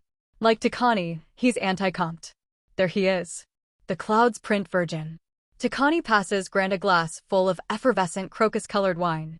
You all right, Prince Consort? Grant blinks at his own reflection in Takani's visor. Wishing I could have some anti-comps, I guess. Right. Takani grimaces. My sympathies, Prince Consort. Don't worry, brother. Nobody'll try any funny business. They know who your wife is. Thror looks around. Where is she, by the way? Fending off the new money. You two mind babysitting me for a while? Thror chuckles. Not at all. We can be the alien husband squad. Grant grins as he surveys the panoramic crowd assembled around the starting line. Takani Thror. I kind of wish I had a name that started with. Above and between the well-heeled skyships, a ramshackle assortment of civilian craft and repurposed refinement barges have conglomerate. Aboard them, blasting music, dancing, and day-drinking to cheerful excess are Grant's first civilians. He leans out and tries to get a better look at them. A tap at his shoulder. Takani's offering him a pair of binoculars. Need a better look at the masses, sire? Thanks. Grant thinks about bringing up Winzai's brief flirtation and decides against it for now. He'll find a private spot. He holds the binoculars up. Lots of orange-striped boiler suits in evidence across those barges. He supposes those are the exo-refiners. They're sticking together in hard partying clumps. Almost all of them are men. Oh, look alive, gents. Racers 40 below. Thror smiles and throws a salute downward. A rolling round of applause sounds throughout the stands as the racers troop past on a suspended catwalk, leading into a huge warty carrier parked at the center of the track. Grant lowers his binoculars. The pilots are pausing by the skyboxes, waving and exchanging hellos with the lavish crowd. Is there a reason it's all women? Half tradition, Takani says. Half because nobody over 4 feet'd fit in the skimmers. Grant scans the lineup. He sees a familiar face. The ginger in the first row over there. I think I met her at the gallery. That's Lady Lakai. 10th Clouds print. She nearly exploded on her first. Cute, no?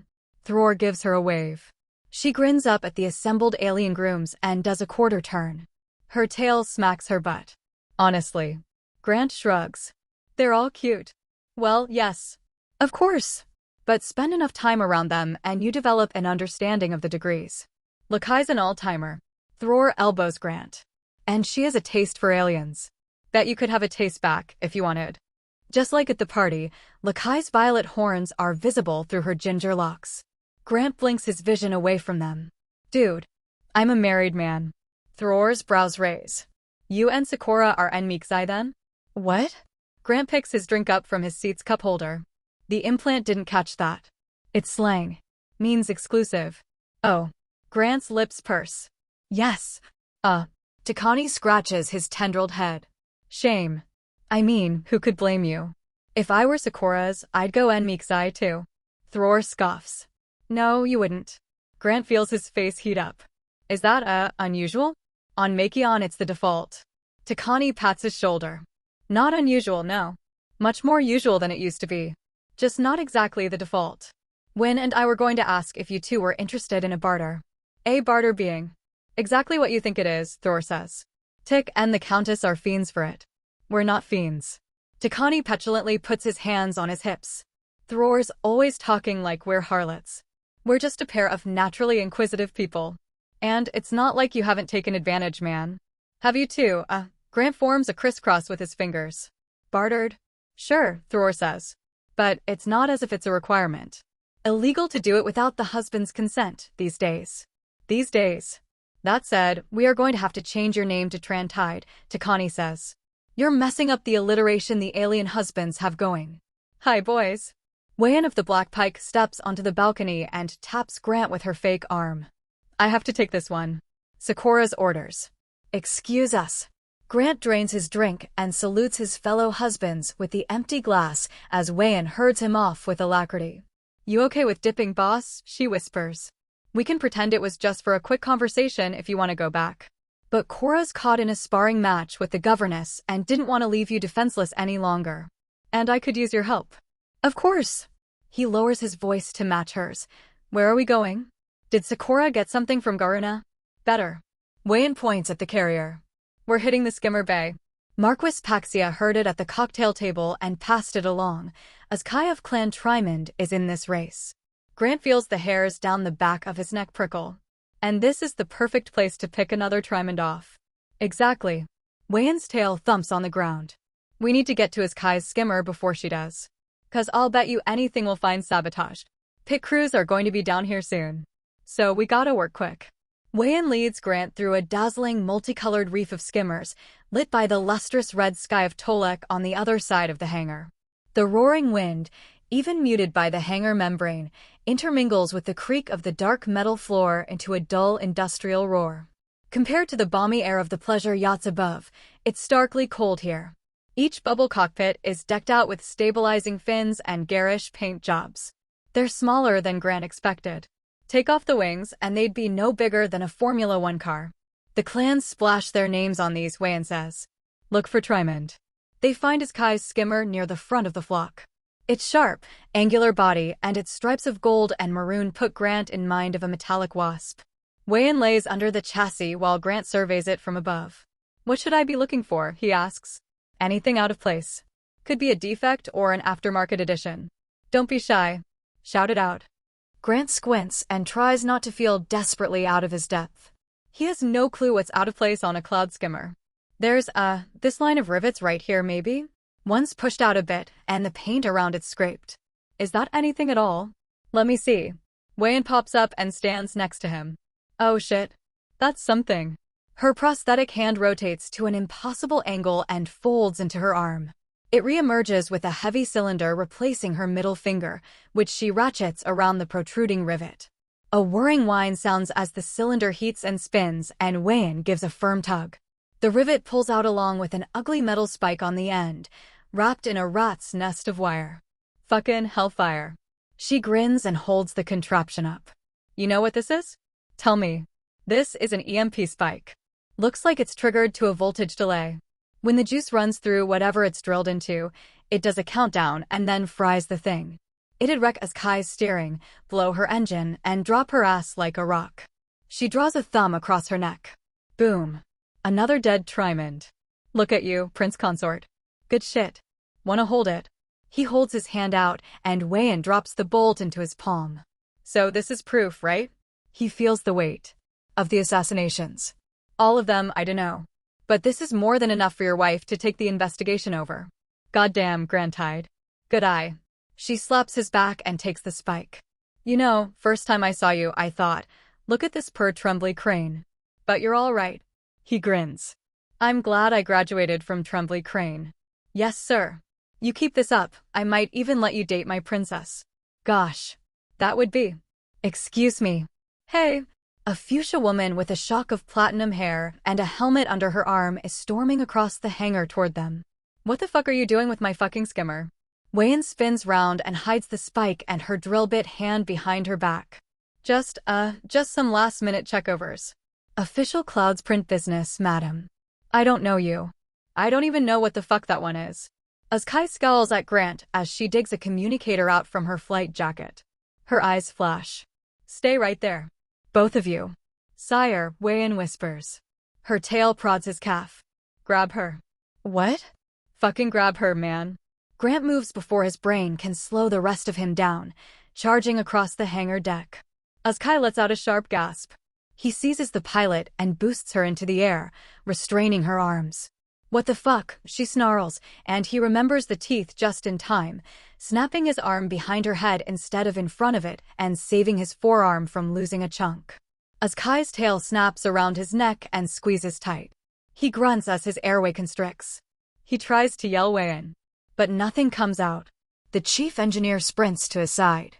Her prosthetic arm inverts. The hand slides into a groove that opens in the forearm and slides back out with a syringe stuck to its forefinger. She wrenches his Kai's head upward and slams the syringe into her neck. She gets in close to his Kai's ear. Release him. Her eyes flash. As Kai's tail drops from Grant's neck. Her eyes marble over. Her mouth droops open. What? Another flash. Stand still and don't speak.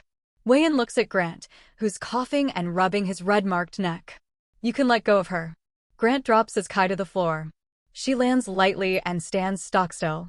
Her face is frozen in shock. What the fuck, Grant says, was that? Wayan's hand flips through her forearm again and comes back sans syringe. Did you just? Prince Consort. Wayan makes laser-sharp eye contact with him. No talking right now. She looks back to Azkai. Flash. Come with us. Azkai follows them in a slump-shouldered gait. Wayan leads them out of the hangar and into a dingy corridor. She pulls her communicator out as she goes. Boss, she murmurs into it. We have Azkai. What's the move? Sire, watch your head. Grant narrowly avoids thwacking his forehead on the entrance to a sweltering room that smells like ozone, dominated by a pyramidal wireframe pylon, its cables disappearing into the walls. Wayan pulls open a panel on its widest strut to reveal a console keyboard, which she furtively starts tacking on. Grant peers into Azkai's filmy eyes. How the fuck are you compelling her? There are things that members of the Imperial family and their command groups know about, which the rest of the firmament doesn't, and aren't ready to. A husband like you is one of those things. This is another. Wayan rapidly mashes a red button. So zip it, Prince Consort. All right. What are you doing? Corrupting the camera log for the hangar, she says. Azkai. The dazed woman's gaze shifts to Wayan and catches the flash. Do you have the keys to your skimmer? Yes, Azkai mumbles. Wayan stretches her hand out. Give those to me. Grant crouches and looks into Azkai's vacant eyes. Couldn't we just have explained what it is we're doing? Wayan's tapping on her communicator keyboard. Check your messages, man. Grant pulls it from his pocket. He barely noticed its chirp. Unknown contact. Boss. We have Azkai. What's the move? Sire, watch your head. My beautiful wife. Lock her down somewhere. On my way to hangar. We're taking her with us. What's wrong with my husband's head? Unknown contact. Nothing just all. My beautiful wife. He really is. Be there soon. Hi, hubby. Asterisk. This was the plan, he realizes. Yep. Sakura sent her down here on a pretense. She throws, we catch. Wayan flashes Azkai again. Stand there and do nothing unless ordered to. You told me we were here looking for sabotage. We were. And you found it. You did good. Wayan cracks the door and looks into the hallway. She slaps it shut again and locks it. We were also here for Azkai. Wasn't how I was hoping we'd do it, but it is what it is. And if she knows something, we have to know it, too. And if she doesn't, we have a trimond now, and we can exchange her for a conversation with someone who does. Wayan snaps the console shut and steps in front of Azkai. Take your pilot uniform off. Okay. Azkai sings songs and unzips her flight jacket. Wayan takes each proffered article of clothing. She turns invisible and Grant watches her clothes lose their silhouette and drop to the floor, replaced by Azkai's flight suit. Azkai starts to lift her tank top off. Wayan's head slips back into view and flashes her again. Keep your bottom layer on. You're gonna scandalize the Prince Consort. A pair of pants wiggle themselves onto an invisible rump. Can you stay with her, sire? I'll send Sakura your way. Grant blinks his sweat away. Where are you going? Wayan's skin, now sequestered in Azkai's uniform, filters back to its grayish-blue visibility. Someone needs to fly that thing, or everyone will be clued in that Azkai's missing. We don't want that until she's secure on the pike. She zips the jacket up. Tell the truth, I always wanted to do a clouds print. Don't tell Cora I said that. As she tugs her driving gloves on, Wayan looks every inch a badass. Grant is reminded, by the way she fills out Azkai's uniform, of the unlikely beauty every Taikari seems to possess.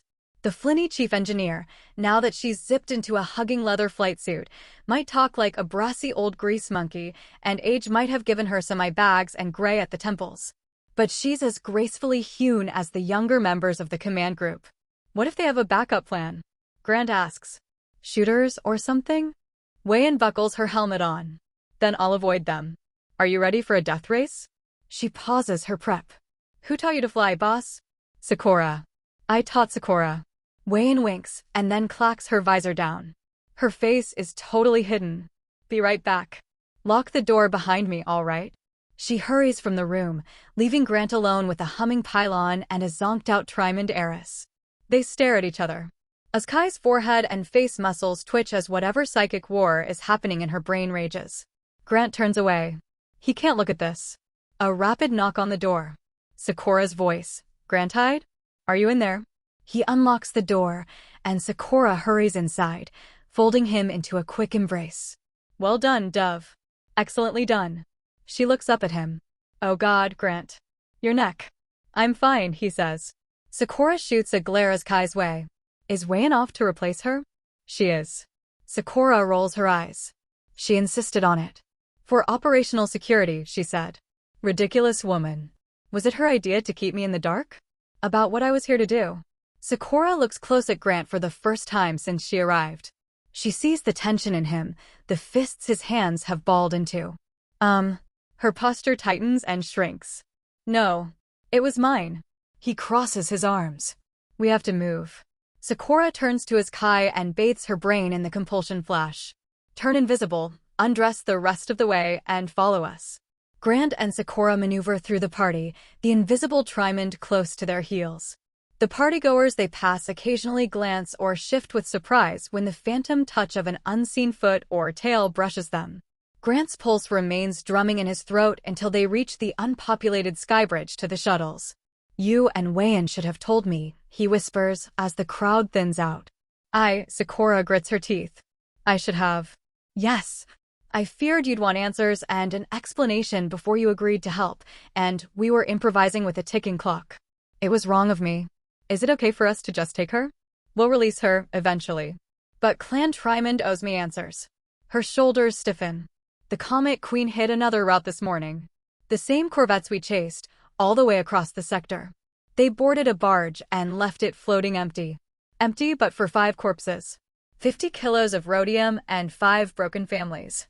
All day the magnates have been peppering me with questions about what I'm doing about this. This is my answer. But what if she hasn't done anything? I'm not taking her because she's done anything. I'm taking her as leverage. They pass close by a conversation circle of revelers and Sakura silences. She resumes once they break into the skybridge to the boxes. This isn't an arrest. Not unless we're caught and I have to drum up charges. We're kidnapping her. Her thumb needs his wrist. We can talk about this when we're back on the pike, all right? But that thing Wayan put in her. Was that? I wish I could answer all of your questions now. As soon as we're securely aboard the pike again, I will. I promise, love. His knuckles go white in her hand. Would that stuff work on me? She stiffens like she wants to tell him to be quiet, then exhales the thought out. I don't know, she whispers. I don't want to know. Please, Grant. Later. She opens the shuttle door. The air rustles as their invisible hostage passes between them. She flashes her eyes at the air. Azkai. Turn visible again. Azkai of Clan Trimond shimmers back into reality. Grant turns his head from her bare body. There are cuffs in the backseat console. Sakura points. Take them out and secure yourself to the 0G rail. The metallic click of the cuffs closing. Forget everything that happened in the past 10 minutes, Sakura says. Sleep. The Trimond heiress crumples into unconsciousness. Sakura pulls the shuttle door closed. Shall we find our seats, Grantide? She reaches for his hand again. He hesitates before he takes it. They return to the thinning party and navigate to their skybox in tense silence. Sakura's smile is hollow as she greets Paxia and gives her the customary double kiss on the cheeks. All's well with the Garo bean shipment, I hope? Have we gotten it moving? Still stuck in dry dock, I'm afraid, Paxia says.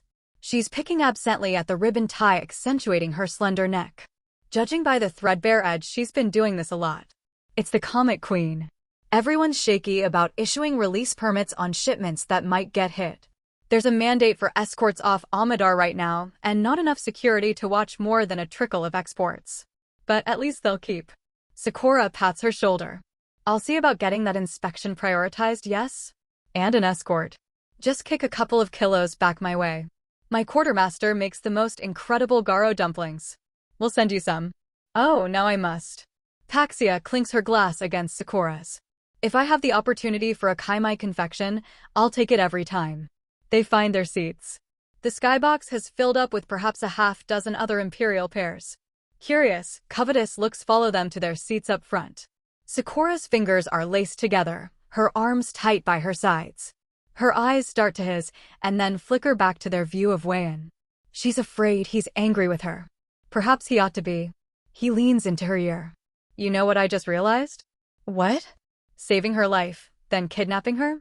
He nudges his wife. Grant, shush, she hisses. I know how you flirt. Someone's got a crush. Her lips twitch. Grant tied. You sure you're not trying to pick up another consort or two? Oh my god, Dove, be quiet. But there's a little quake of laughter along with it, and her shoulders are losing their tension. Insufferable Machianite. Sakura warned him she'd do wicked things for her empress. Kidnapping this woman surely qualifies as one. But the sight of the princess relaxing into his touch, her smile becoming genuine again, satisfies him far more than the abduction of the Trimond heiress upsets him. His wife's smile banishes the memory of that twitching, furious confusion in his Kai's eyes. Should that concern him? Or is this how he ought to be now in this new life? She's experimenting with Machianite ethics. Maybe he should adopt some Taikari wickedness. Maybe there's a cozy little place for them in the middle. The tidal wave roar of the crowd and a blaring horn. From the hulking carrier, a roaring rainbow of skimmers stream into the sky. 60 women, taking their lives into their own hands. Death-defying firmament bravos, gritty veteran racers, brash royal daughters. And somewhere in the flock, the chief engineer of the Black Pike. The cloud's print has begun. The twin eruptions of the engines and the crowd intermingle for only a moment as the skimmers streak away across the coral sky. Then a dozen dueling soundtracks kick back in from the raucous underclass celebrations. The upper half of the skybox window has become a readout of progress and positions, with a rotating view of the skimmers as they tear through the clouds, darting around one another and the derelict industrial exo-rings through which they fly. A rippling chorus of oohs as a skimmer flies so close to an rusty cargo bay wall it leaves a rent in the flaking paint. He hears his wife's voice in the choir and grins at her. You hated this, I thought. I do, she says. It's an extravagant waste of life. His toe prods hers. But you love when ships go fast. Sakura flushes. Silence, Machianite. She taps a few buttons on her armrest and pulls up a smaller holographic display by their seats, a dedicated nose cam feed. There's a cockpit view, too. Grant thinks he recognizes the frosted glass helmet within, the figure beneath it stiff with concentration. That's our girl, he asks. Sakura nods. She's only doing the half race. That's 5 laps. It's where most of the noble scions drop out, except for the real daredevils. Which she has assured me she isn't. Marquis Paxia takes her seat in the row behind them. You haven't seen my husband, have you? He's getting us a round of those Crichton spritzes that everyone's drinking. There was a line, Sakura says. Well worth the wait, I assure you. Grant gets Sakura's attention and her ear. She should look for him in the pit crew. He and Lady Lakai were ogling each other. That's Lady Lakai for you. Sakura rolls her eyes. I used to find her flagrant xenophilia a touch overmuch, but I suppose I don't have the room to judge her anymore. Sakura.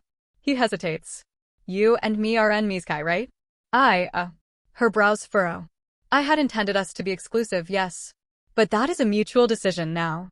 He blows a relieved exhale. Yes, he says. We are. Her face breaks into a gratified grin. Her thumb needs his knuckle. You spooked me there for a moment, Dove. Never considered otherwise. You hit the jackpot the first time, you cash out and enjoy your winnings. Her giggle rests across Grant like a sunbeam. Still so smug about winning our little contest. Big jerk. She shifts in her seat so she can stretch one of her legs onto his. She slips a shoe off with her opposite toe cap and rests her bare foot on top of his boot so it nudges his calf. I'm going to hazard a guess that you've been talking to Wenzai's husband. You guess right. Grant waves at Takani over her shoulder. Apparently, you should expect a proposition from the Countess. Sakura pulls a face. I'm getting used to it. At the gallery, I wished I had my fencing spear, the way I was fending off barter offers. The trade-off of a man like you on my arm. How common is the barter system these days? Sakura rubs her chin. I'd say about half of all couples you'll see do some bartering now and again. It used to be that it was expected, or you were a tightwad and a prude. But that's gone away mostly. Credit to Lakai, she took the turn down with grace. She, propositioned us at the gallery. Like I said, flagrant xenophile. She switches the screen to Lakai's view. The lady is weaving between 2 jockeying opponents. A skimmer ahead cants and its fin kicks out sparks as it bumps Lakai's. The cockpit camera captures Lakai angrily slapping her dash and shooting a horn's gesture out to the skimmer she scraped. Her tinny voice through the compressed mic, fucking dumb fuck. I've thought, now and then, about inviting the lady to be a pilot on the Pike. It would be a way for her to improve her station. Sakura shakes her head. She's just cruising the firmament on her house's funds right now. A sad waste of a talented pilot. Grant replicates the horn's gesture. What's this mean? Oh, Grant, don't. Sakura giggles and pushes his hand down. Don't go flashing that one around unprovoked, Dove. You two watching Lakai? Takani's brushing past with a fresh cocktail and his wife on his arm, returning to their seats. I had to turn hers off. Too nerve-wracking. Winzai's wearing her sleepy grin. Tick's got such a shine for the lady. Well, who doesn't, right? She pokes her husband's side. I might have to challenge her to a duel over you, mister. Grant lets that concern him for a moment until he remembers what duelist is slang for among the Taikari. We're hoping, Majesty, to host you and the prince consort to our estate at Korik, Winzai says. I hear you're a pilot. We've got some truly prime kilometers for flying, and some skimmers that are much safer than these. Nothing like a skim, Takani adds. The turbulence makes it so much more visceral than zero-G. And I can try and bribe you, Winzai says. I've been looking to bribe you for quite some time now. Sakura favors them with a laugh at 50% sincerity. A thoughtful and tempting offer, Countess. My schedule is packed at the moment. But as soon as there's time. As you say, Majesty. Winzai kisses her wrist and withdraws. Was that the proposition, do you think? Grant sips his drink. I doubt it. Sakura tilts his arm lower and takes her own pull from his glass. I think she just wants to bribe me. A surge of cheering draws Grant's attention to the main monitor. The leading skimmers are careening toward the lap marker. They scream past to roars and stomps of approval from the civilian craft and genteel applause from the skyboxes, some of whose residents resort to golf claps so as not to disturb the brightly colored drinks in their hands. How are they, the other alien gentlemen? Sakura murmurs. I know Paxia and Thror well enough, but those two are new to me. Countess Winzai only recently inherited her position from her mother. Her and the Count are hard partying, I hear, but the helium and the water flow well enough from Korik. They're friendly. I think they're eager to get to know me, considering who my wife is. You'll get used to that. You can't get too hung up on why your friendships develop, when you have what everyone wants. Looks, money, influence. It's all transactional, at least a little. Eventually, you get a sense of how much is pretense and who actually enjoys you. They flit through the racer perspectives offered by their seat-embedded holograms, and Sakura tells him what she knows of them. For a self-professed hater of the cloud print, she seems to have an encyclopedic knowledge. Know your enemy, Grantide, she tells him, when he points this out. That'd be Baroness-in-Waiting Vandia. She's here to scare the hell out of her parents, but you can tell she's intimidated, too. Look how carefully she takes her corners. That's Tarina of Clan Rinnick there, in the purple and green. A brute. Nobody's getting near her because of how eager she is to lock fins with you. Second place right now is Zimia Kaikam. Dishonorably discharged interceptor ace. I loved watching her footage growing up. Then she got blackout drunk on Amrita and blew up a satellite over Ramex on a dare. The fourth lap is when it happens. A great hue and cry from the barges and the stereos are pumped into an upbeat song played in raucous unison. The communal displays they watch the race on all flicker to a loop that ends in a brilliant ball of fire. Sakura grunts and turns her head away. First fatality, she says. That song's an upbeat version of a traditional funeral dirge. The rest of the skybox have gathered around one of the seat displays. A Taikari man shakes his glass-masked head. It's Tarina, he says. Picked a fight with Kaikem down the cargo straight and got clipped by a radar array. The mad bitch. Sakura sighs. That was always going to happen eventually. She stands up. I'll be right back, Dove. You want another of these? She plucks his empty glass from the holder on his armrest. Sure. Seated, he's at the perfect height to exchange a quick kiss with the princess. His hand lingers on the small of her back. He feels her touch on his ring finger. He wiggles it. No getting into trouble while I'm gone, yes? Sakura's eyes flash. She winks. He returns it. Outside, the festivity is leveling off again. Paxia leans over and taps Grant's shoulder. If it was one of us who'd gone down, they'd still be celebrating, she says. They love to see a noble woman explode.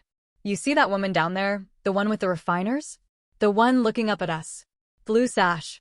Grant follows her pointing finger to a still island in the sea of frivolity. A Taikari woman in a refiner's jumpsuit underneath a braided blue sash, her dark chestnut hair bleached in uneven, sandy highlights, a bright safety helmet under her arm, stands and stares up at the grandly appointed skyship in which they sit. Her expression is as cold and remote as a mountain peak. That's a refinery unionist, Paxia says.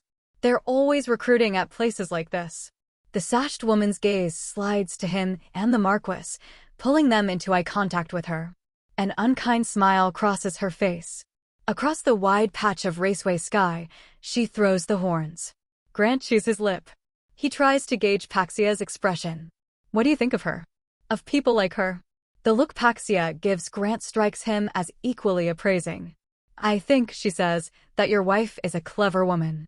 And Tolek could use some clever women working at its cures. I worked in energy refining, Grant says. He isn't sure why. A place on Makion called Alberta, in its icy north. We weren't floating above a gas giant, but it still felt like another planet up there. Nothing around for many miles. You get the feeling sometimes that you'd been stuck up there so the world wouldn't have to think about you. It's difficult, I think, Paxia says, to look at them in the face and remember the lives we've imposed on them. Difficult for many of us. I'm glad you're here. She chuckles. A refiner Sakura certainly doesn't want to turn away from. I don't know if I qualify any longer. Perhaps not. But you don't forget how it is, working in places like that. Being somewhere like down there. Looking up at somewhere like here. Do you speak from experience? Me? No. I'm as lacy-colored as anyone else in this skybox. But Thror. He wasn't a refinery worker, exactly.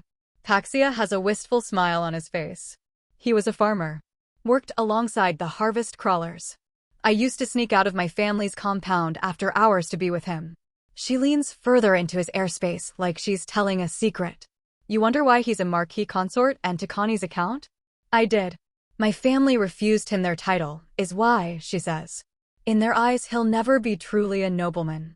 Never truly my husband. The titles and rights that ought to be his aren't. An alien farm boy stole their little Marquis-in-waiting. I was nearly disowned. I'm no sorry, Grant. That's troubling to me. To me too. Paxia settles back. Though I forget myself, Prince Consort. I shouldn't be spinning his sob story to you. He has his freedom, at least. Grant weighs whether he should say this, but it seems Paxia might be a friend. So many people I've talked to see this as wrong, this husband of the void thing. And yet nobody seems to be in a hurry to change it. It's just a fact of life. Like the rain or hangovers. Well, you have 3 mistaken suppositions at play. Paxia holds up 3 fingers. The first is that the people you talk to see it as wrong. They say it is to you. See and say, that's 2 different things. She drops a finger. The second is the idea that nobody is doing anything to change it. Is there some kind of groundswell I'm not privy to? Paxia drops the next. You might be surprised. Grant eyes her 3rd uplifted digit. What's the 3rd one? That hangovers are a fact of life. We've got a pill for that now, you know. Ask your wife about it. I would, Grant says. But none of these Taikari drinks seem to give me more than a buzz. The tragedy of your height, I suppose. That, and the doors, milady. The first few skimmers on the 5th lap go rocketing past, some of them trailing exhaust or bearing the marks of their hard-fought first half. As the pilots flying the full race continue their mad dashes, about 1/3 of the field are coasting in. Pit crews come sprinting across the closed skybridges on either side of the vast track, bundled in parkas and rebreathers, opening hatches to the sulphurous Tolek atmosphere to let in the conservative-minded pilots. This is where most of the noble women get out, his wife said, and the parallel reactions bear that out. Aboard the luxury liners, the reception is enthusiastic and euphoric. On the refiner side, jeers and epithets ring out to the racers. Sakura slips into the row as the pilots emerge onto the skybridges, basking in the adulation side of the equation. Hi, hubby. Miss me? Terribly. She drops a refreshed glass into his cup holder and kisses his cheek. She whispers, 60 degrees starboard. You see her? Grant looks past his wife's big bat ear and sees one pilot with her helmet still on, waving out at the crowd. In one piece still. She shimmies back into her seat. Thank the gods of Tolek.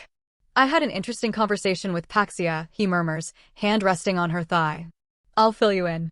He glances over at the Marquis and sees the vacant seat still next to her. Thror's still not back.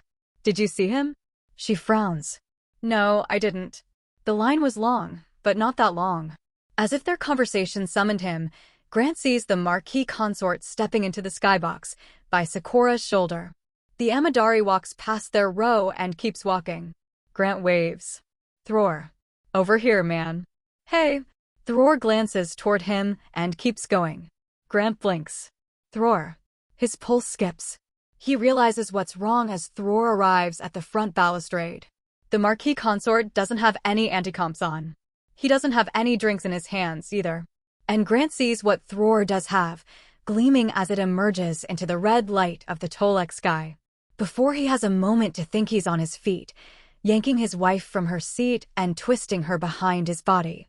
He charges, his forgotten drink spraying into the sky. The gun's barrel zeroes in on Wayan of the Black Pike. Grant slams into Thror's chest. A bright blue flash. A piercing scream. The human bears the smaller Amadari to the ground. Four sets of claws dig into him, his chest and his sides, and Grant hisses in pain as Thror twists the arm pinning the gun. He loses his grip and the gun swings upward to Thror's throat. The man's face is a mask of terror. He's about to blow his own head off. Sakura's tail yanks and the shot goes wide, punching another hole in the skybox ceiling. Drop the gun, she barks, and her eyes flare. Thror's hand opens and the pistol jitters from his shaking fingers. Oh God, he whimpers. Oh God. His wide, trembling eyes land on Grant's. I'm so sorry. Grant hasn't lived in this sorry-averse civilization long, but the word still hits him like an uppercut. The first bullet lanced out the box window and into the skybridge before it. The second drilled through the glass ceiling. An icy eddy of freezing air is jutting through the brakes. A moment of panic fills Grant and he looks out to the bridge. Is Wayan okay? But he sees her, seemingly unharmed, sprinting with her fellow pilots away from the bullet's impact site. Is anyone hit? Someone's yelling it over and over. The gun. Who's got the gun? Kaza. Where are you? Panicky voices join the choir. Silence. Sakura's voice cuts through like a clarion horn. The world freezes. I need the guard captain for this deck, and I need a patch kit. She points at the bullet hole in the window. I need the attempted victim secured. And, for God's sake, I need you all to let the Marquis through. Thror. Paxia shoves through the thinning huddle, skidding to her knees next to her husband. Bertie. Who did this to you? I can't. Thror's feathers have flattened across his head. I can't. There's nothing. I was coming back with his jaw snaps open. The spritzes. I didn't bring back the drinks. Paxia scoffs through her cascade of tears. You goof. I don't care about the drinks. Grant-eyed. Sakura's hand is on his shoulder. I need you, love. Your height. She's snapping the backing off a thick adhesive tile. Can you reach the hole in the ceiling? We're venting. Grant inhales. The air is thin and sulfurous and colder by the moment. He takes the tile from Sakura and stands on tiptoes, pressing it against the bullet hole in the ceiling with his outstretched fingertips. Sakura gawks. My God, you're tall. She turns as the skybox entrance fills with armored and anti-comped men, their boxy rifles raised. Majesty. A guard in the back thumps a quick salute. Have you apprehended the shooter? Apprehended. Sakura scoffs. Lower your goddamn weapons. The man was compelled. Who's the captain here? The line sheepishly breaks and a tall Taikari steps forward, a chevron of red stripes on one shoulder pad. Majesty. Task a section to keep this Kai of Triman secure until I send for her. We need to ensure her safety. This was not a bullet, do you understand? Sakura's eyes narrow. It was a stray firework set off by overenthusiastic revelers. God knows the refiners have enough of those on their tugs. Find the bullet, patch the glass, reveal this to nobody. That is a command from your sector's princess. Immediately, Majesty. The man falls into a murmured conference with his soldiers. I wasn't finished, soldier. Sakura's words snapped the entire squad back to attention. I need to speak with Governess Garuna and Baroness Trimond. Locate them and find me a space where we won't be disturbed. She gives them an icy look. Now you're dismissed. The patches meld into the skybox glass and go translucent, leaving a lumpy minor defect that he wouldn't have noticed if it wasn't a spiderwebbing bullet hole a moment ago. And just like that, the shooting didn't happen. Sakura's sitting with Paxia and her trembling husband, speaking in a low, comforting tone to them. Grant stands nearby, watching the race and trying to focus on something other than his racing pulse. Poor Thror. Takani leans on the balustrade next to him and takes a drink of expensive wine, right from a bottle's slim, gilded neck. Owes you his life now, you know. Amadari, don't take that lightly. Grant sighs. I hope he'll make an exception for me. Takani laughs wanly. He's never been properly paranoid about it. The compulsion. It's lucky that it happened this way, in the end. Could have been a much ruder awakening. He grew up around it, in privilege, and that has a way of blinding you to it, making you careless. You and I have an advantage there. He passes Grant the bottle of wine. The prince consort pours himself a glass. Where did you grow up? Born and raised on Kovic. Takani wipes his mouth. Never thought I'd leave. I lived in a sleepy little suburb, and the city it fed into was hosting some kind of conference on lighter-than-air vessels. There were Taikari there, but you don't get them outside the big cities, really. We certainly didn't see any on my street.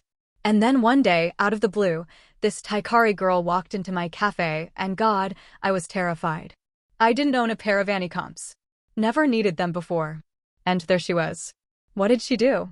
She bought a mudslide cookie and a Volafoam latte, tipped me 60% on top, and left, Takani says. And then the next day she was back and I'd bought some anti-comps, and she laughed and told me I looked like a weird bug. And she was back again the next day. And the day after that. And on the 5th day, she told me the conference was over and she was leaving, but she decided she wanted my coffee every morning. And she said, my name's Wenzai and I'm a countess and I'm taking you home with me. She had a shuttle parked outside. And I said okay. Just like that. The only thing that scared me more than saying yes was saying no, Takani says. There aren't many ways off of a vassal world. I had this feeling it was the huge tips, I suppose, and the appreciation for coffee. Not a lot of Taikari ladies have the taste. I had this feeling she was one of the good ones. The kind of woman who'd protect me. And I wanted to be protected. And were you right? Takani smiles. So far. I make her coffee, and she keeps me safe, and we write each other embarrassing poetry and raise our kids. And I live a happy life. He taps his anti-comps. But I've never forgotten what's up here. What they can do to us. And now I suppose Thror won't either. The air's warming back up, now that the holes are patched. But Grant can't stop his shiver. Takani offers the wine. You want the rest of this, Prince Consort? I'm all right. Grant nudges the sloshing bottle away. Think I've had enough for the day. All right. Smart. Takani looks over his shoulder and bows at the waist to the approaching princess. Majesty. Count Takani. Good evening. Sakura inclines her head. Thank you for keeping my husband company. Attend, Grand Tide. Grant gives his brief goodbyes and shadows Sakura. She pauses by the Marquis and her pallid husband for an encouraging embrace. She straightens and gestures a guard over. Get the Marquis consort a flash scan. See if we can lift an optic shadow. Does that work? Grant bends below the doorway as they depart the box. The flash scan? Is that a way to tell who did it? With just one incident? She shakes her head. Optic shadows take dozens of compulsions to build up enough for a usable print. But it'll be a minor comfort for them. That's something, at least. We're going to have to find out who compelled Thror in some other way. Whoever it was, they did it on this skyship. She tugs his collar in the way she does when it's time to share a secret. He lowers his head. It's ugly and selfish of me, Dove, she whispers, but all I can focus on is how grateful I am that something like this will never happen to you. He clasps her hand tight and tries not to think about what he saw today with his Kai. I feel like a bit of an idiot, picking you up and throwing you behind me like that. I wasn't thinking. The gun wasn't even pointed at you. Prince Consort Grantide. She plants her hands on either side of his head. Never call yourself an idiot. My safety was your first thought. That takes my breath away. You acted before anyone else. Before I did, even. You saved the life of Paxia's husband. You probably saved Wayan. You have been my hero today, twice now. And I will express my admiration in an unspeakably explicit manner as soon as we're alone. She kisses his forehead. Call that an IOU. I'll do the rest once we get this rendezvous finished. Where are we going? I've isolated a break room in the guts of this place for a private chat with the Triman matriarch and the governess of Tolek, Sakura says. Triman's been giving me the runaround. Garuna's been giving me excuses and deceptions. both scrambling to ensure the eyes of the Empress don't fall upon whatever conspiratorial killings are happening here. But there is no more hiding. She scowls. I am feeling far from charitable with these Tolek noblewomen, Grantide. I warn you in advance. Your presence would give me strength, but I won't demand it of you. His palm nests between her shoulder blades. It's yours, Majesty. She sighs. You're affecting me, you know. Before, I'd be so full of anticipation to rip someone's head off. I'd relish a chance like this. Now I just want to go home and seal us into our cabin and climb around on you like a little cliff monkey. I'm sure you'll recapture the feeling when you're chewing the governess out. She giggles. Let's hope so. He feels her spine straighten under his hand. Lady Lakai and Baroness Kanya, coming from the right. Big smiles, nothing's wrong. Yes. He kisses the top of her head. Yes. Hi, gals. Lakai gives them a big, shiny grin on her approach, the leather of her flight suit squeaking. Guess who got in third? By the frilly bouquet couched in an ornate cloud-etched trophy, Grant guesses Lakai. Majesty. The lady bows. Such a lovely surprise to see you here. Not a fan of the race, I thought.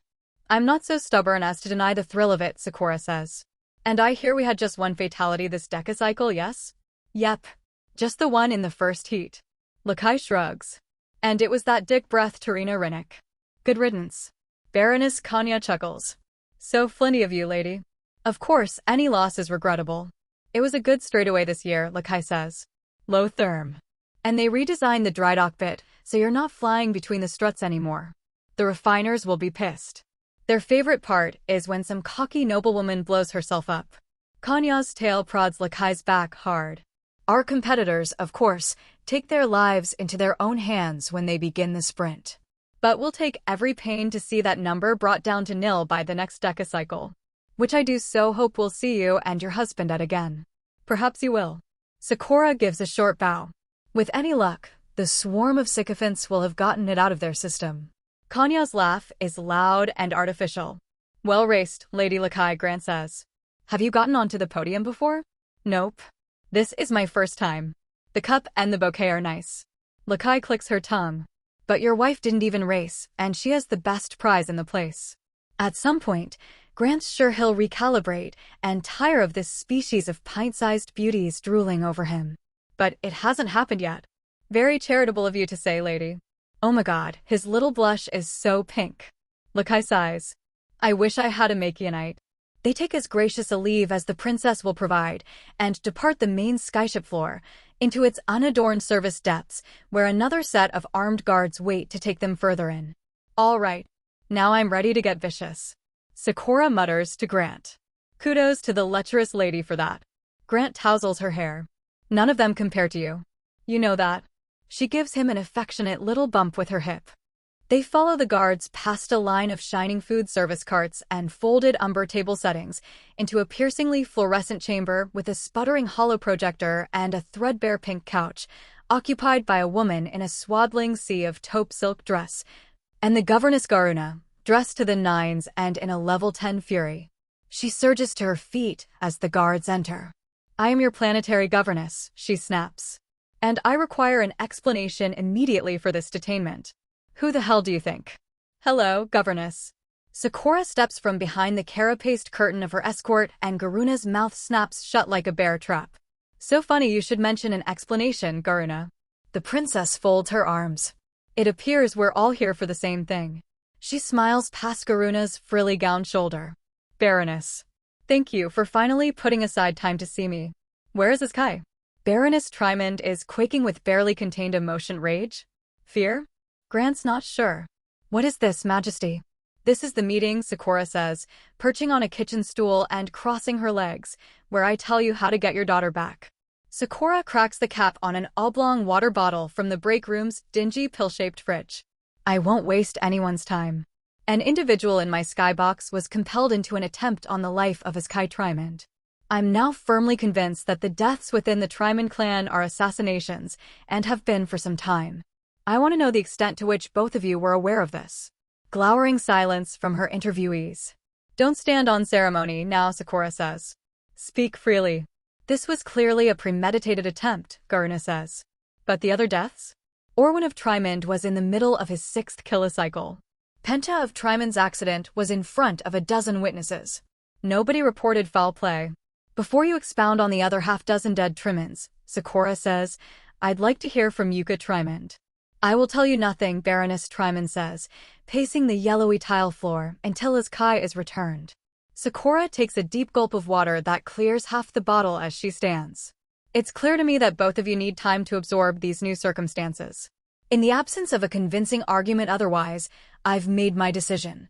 The situation is a threat to the exoproduction in the Black Pike sector. I'm stepping in. Governess, take what security measures you deem sufficient to bring order back to your world. Use your judgment. I don't want martial law. From now until this matter is closed, your proposals come to me before they're implemented. Majesty. Garuna's hands twist into her dress. You really needn't. I am taking this investigation over, Governess. Is that clear? Garuna's expression goes cold and brittle. Yes, Majesty. Good. Send me a liaison to work aboard the Pike for the duration. And prioritize the interview list you were going to send me. Any suspect you have, I want to meet. I have one for you now, Garuna says. Today and now. I saw her in the crowd. It was that unionist woman. Korska Ondai. Guard captain, I need you to dispatch some people to that union barge. Belay that. Sakura raises her hand. We're not arresting a union officer in front of a horde of exo-refiners, Governess. If this Ondai character is a person of interest, put her on the list and I'll investigate her. Majesty, if you truly suspect ongoing foul play, the Unionists are a stark frontrunner. Especially considering the links you proclaim to piracy. Baroness Trimond's ears twitch at piracy, her eyes dart away from the governess. Grant tries not to make his intrigue obvious. You may conduct your own investigation into whether Unionists infiltrated this vessel, Governess, Sakura says. Only see that it doesn't take priority over mine. Where's his Kai? Where's my daughter? The Baroness points an unsteady finger. If you've arrested her, I demand to know the charge and gain visitation. Your daughter is in my protective custody. What? Trimond bristles. Did she volunteer for this? This is not voluntary. This is for her safety. Sakura hands Grant her half-drained bottle. Once we're satisfied that her security against these attacks is assured, we'll return her home. Until then, she will be our guest aboard the Black Pike. The Baroness's eyes flare. How dare you? A shift in Sakura's mien. How dare I? The 3-foot-tall woman seems suddenly to fill the room. I dare a great deal when I judge I am being lied to. Trimond shrinks back, but her glare is still affixed. You go too far, Princess. Sakura takes a step forward. This is in your analysis, Trimond? Yes, Majesty. And I want my protest clearly recorded. Lodge it with the clerks of the Imperial Corps. If it's ratified, your complaint will show up on the official record and a Corps investigator will determine whether to issue an Imperial reprimand. The process takes a handful of cycles. But never fear. I heard you just now, quite clearly. Sakura taps her forehead. The smile she wears reminds Grant of her sister. And I'll keep what you have said at the very front of my mind. She turns on her heels and strolls to the door. While you wait, she says, my suggestion is to cooperate fully with my investigation. The sooner I know exactly what is happening to the Trimons, the sooner I can be assured of Kai's safety, and my conscience can allow her to depart my protection. I am always reachable whenever you are ready to speak with me, good ladies. Garuna seems about to speak. She changes her mind when Sakura pauses in the doorway and turns, leaning back into the sparse chamber. The princess's voice is leaden and uncompromising. I trust that my mushrooms growing on your logs. A chorus of yes, Majesty. Splendid. Her back straightens. Her eyes flicker at Grant. Come, husband. What the hell did you just tell them? He whispers, under the tromping tread of their security escort leading them out. Mushroom on their logs? It means, she replies, that they know I've got them by the short and curlies. Did that one translate? Crystal clear, Majesty. They re-emerge into the festivities and dismiss their armor-clad escort. Grant turns toward the skybox hallway. Sakura's tail tugs his pant leg.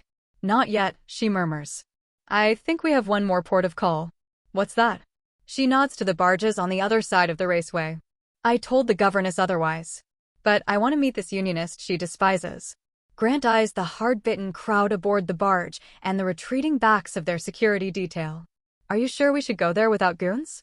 I am not the sort of princess who fears her own subjects, Sakura says. And besides, none of them protected me today. Her tail tightens. You did.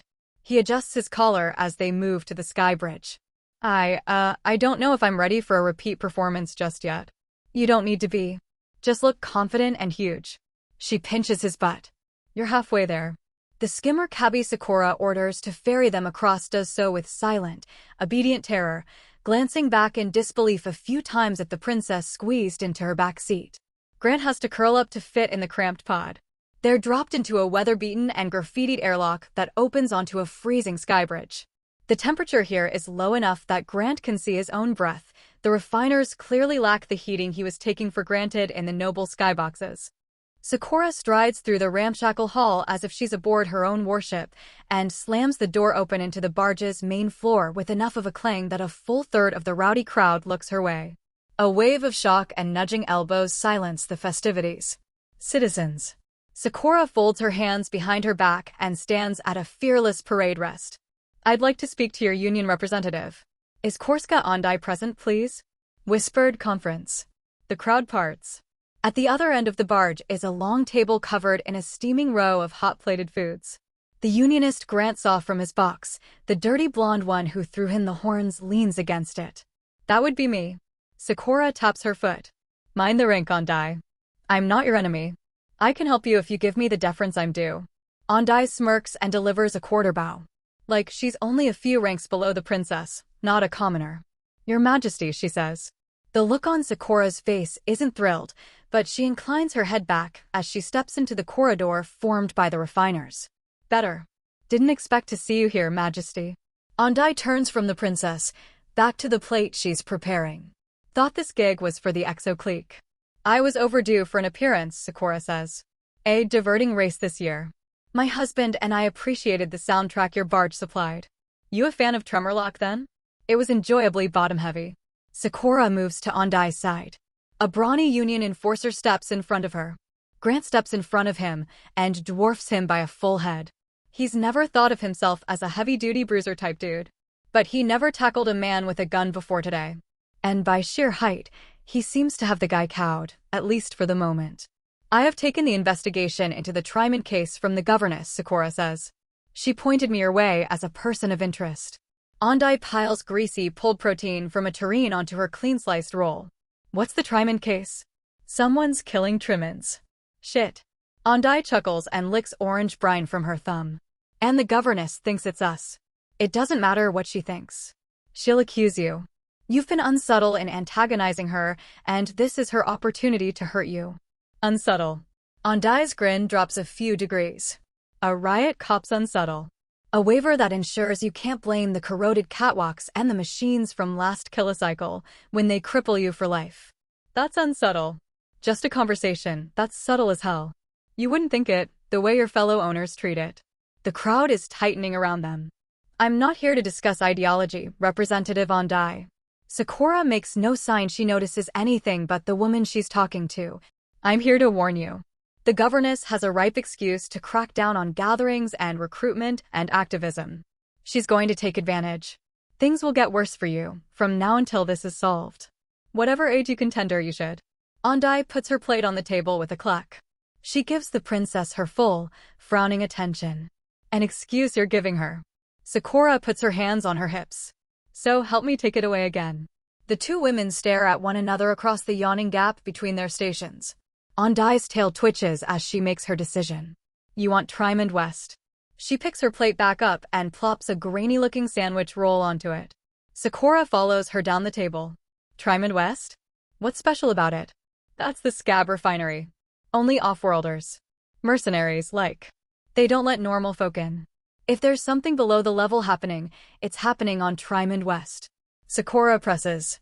Below the level how? One of Ondai's blue-sished minions speaks up in a rebreather rasp. You'd know more than we do, Majesty. You figure it out. Sakura turns her head on a smooth swivel to the man who spoke. She's making sure to keep the entire crowd in her peripherals. The pay irregularities you'd expect from a place like that don't show up on my ledgers. Ondai shrugs as she parcels wilting vegetables onto her sandwich. You gonna tell me exo-baronesses never cook the books? And this is all known and accommodated? By Governess Gurna. Why not? It's her dream come true. No unions, no Tolek citizens, no drama. Sakura rubs her chin. It would be wise of you to refrain from informing the governess I was here. Ondai shuts the roll over the sweating meat and takes a high-gravity bite. She asks around the mouthful, "You gonna try and ratfuck her, then?" "I am going to ensure that the agents of the Empress are acting with the best interests of her empire at heart," Sakura says. "And if I find out that they haven't, I will ratfuck them." A murmuring ripple of laughter from the assembled refiners. "Your cooperation is appreciated, Citizen Ondai. If you have been honest with me today, I doubt we'll meet again." Sakura looks over her shoulder at Grant, who's trading mean mugs with Ondai's enforcer. "Come, Prince Consort." Grant follows her away from the cold and bewildered gazes. He's so intent on getting away from them he almost forgets to duck the doorway back to the rattling skybridge. "Your first taste of the working class," Sakura murmurs as they walk. "I hope it didn't put too much ash in your mouth." "Oh, it's all fine." It was familiar, actually. Reminded me of the crowd from Alberta back on Makion. Grant rubs warmth into his hands. "I guess in a way I was one of them once."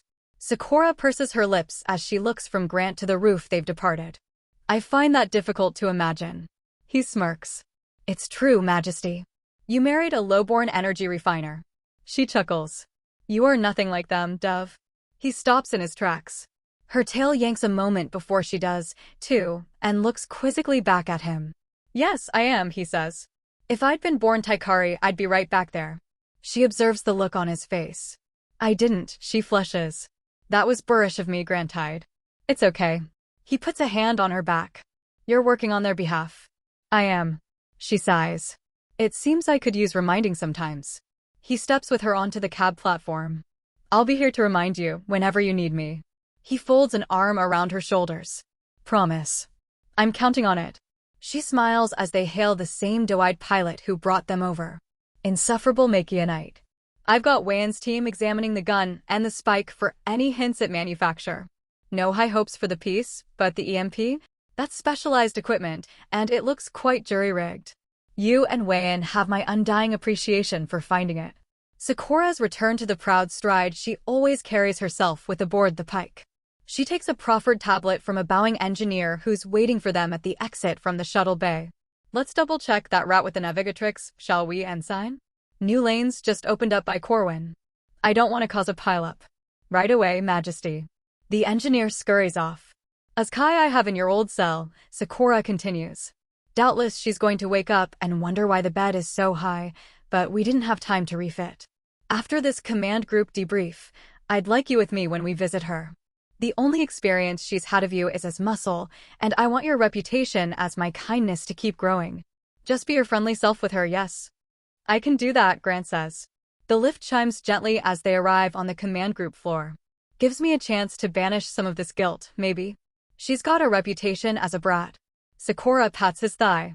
"So try not to get too righteously upset if she's haughty at you." "I know you can get." "What? How can I get?" He follows her out. "You have a rebellious streak when you're talked down to," she says. "I imagine she'll test it." "Hey, now," he says. "I'm only rebellious to the people in charge of me." She laughs. "Don't I know it?" "What about the Lori Mare thing?" he asks. "Has the leech chip?" A loud metallic clunk. A dull throb. Grant has just brained himself on the command deck door. He staggers backward, clapping his hand to his forehead. "Fucking hell. Oh God. Oh my God," Grant sighed. The princess is immediately at his side, pulling on the hem of his shirt. There's raw panic in her voice. "Darling. Let me look." Grant grunts out a laugh around the Aiken kneels. "This was inevitable, I guess. I was ducking every time on that one." He moves his hand out of the way. Sakura issues a horrified gasp. "Grant, it's swollen." Grant gives his forehead an experimental poke and immediately feels a tender twinge. "Ooh yeah, that's gonna be a goose egg. I'm taking you to the medic." She tugs his arm. "We're getting that looked at." "Majesty, it's fine. Just a bonk on the head." "You don't know that. We're going. The command group's gonna be here in 5 minutes. They can wait." "I'm honestly." "Grantide, we are going to the medic. Now." Her eyes flash. She gasps and covers them. "Oh no, I just rage-compelled." "Oh God. That's okay." "No, it isn't." Her teary eye peeks out between her fingers. "Accidental compulsion, like I'm a goddamn toddler." Baby. Baby." He tries not to laugh. This morning, he helped this woman kidnap someone and witnessed her terrify half the Tolek court into submission, and now she's tearful over a bump on his noggin. It's really fine. It doesn't even work on me, remember? She nods. He takes her hand. Let's go to the medtech, right? Okay. His wife executes a thunderous sniff as she tries to get her emotions under control. I'm being a baby. I know I am. We ought to go anyway to get my longevity. What did you call them? Spinal doodads. Yes. She laughs wetly at that. Let's get your doodads. Technician Malo snaps the pen light off. It leaves a blob in Grant's vision that asserts itself over the poster on the clinic wall of healthy Taikari physiology. There's a brightly colored maglev train game whizzing in the office's corner for pediatric patients, which makes the whole thing feel even more infantilizing. Simple hematoma, Malo says. Just some blood under the skin of the forehead. Nothing that won't go away on its own. There, you see. Grant smiles at Sakura. We're fine. Thanks, Malo. The fastidiously dressed Taikari tech nods and polishes the telescopic lens on his minimalist chrome anticomps. I'll prescribe something to make the swelling go down faster. Sakura's got her sleeve up in front of her face. I feel like such a dumb, overreactive idiot. It was good that you came, Majesty. These things can be deceptively damaging. Malo hands Grant a velcroed black cuff. And it gives me the chance to draw some blood from your husband. Hold that on your biceps, please, Prince Consort. Grant obeys. What do you need my blood for? 3 reasons. Malo steps behind him and straps the cuff shut. The first is so we can replicate it and have it on hand in case you ever need a transfusion. You can do that? We can. And the second is we'd like to make sure there won't be any adverse reactions to the longevity serum or the panacea. And the third. Check up, Prince Consort. Malo gives him a squeeze on the forearm. We'll run a full panel. Make sure there's nothing affecting you adversely in the Pike's environment. Surely we'd know by now. Sakura's fingers are tight around Grant's wrist. Wouldn't we? I doubt there's anything to fear, Majesty. His physiology is strikingly similar to ours. Grant sits back on the plastic-lined examination chair. Why is that? One for the philosophers, Prince Consort. Malo slips a tube into the cuff. Perhaps it's just what works. Grant nods. Like the crab planet. If you say so, sire. Malo flips a switch on a nearby console. The tube turns red. Grant's brow furrows. Is that my blood? Yes, sire. I didn't feel a thing. That's the phlebotomy tube's job, sire. Malo unstraps the cuff. The only evidence that anything happened beneath it is a tiny freckle of dried blood on Grant's arm. We'll have a liquid longevity suite ready in a 10 or 2. We'll follow up on the panacea then. Start him on a low dose to ease him in. He'll probably need some replacement injections after his next kilocycle. That's fine, Technician Malo. Sakura's recovered her regal bearing. Thank you. A kilocycle? Grant counts in his head. That's what, 50 or 60 years? I'll be a senior citizen at that point. No, you won't. Sakura lays her hand across his on the armrest. You're on a longevity program now, remember? Grant glances at Malo. How long are we talking here? If your physiology adapts to the implants like your indicators are showing, sire, I'd wager you'll have parity with the average Taikari. Roughly 5 kilocycles, discounting any additional advances that emerge in the interim. 5 kilocycles. Grant's head gives a plaintive throb as he tries to add this all up. Jesus, I'm gonna live to 300? Malo shrugs. If you say so. Sakura's head leans on his arm.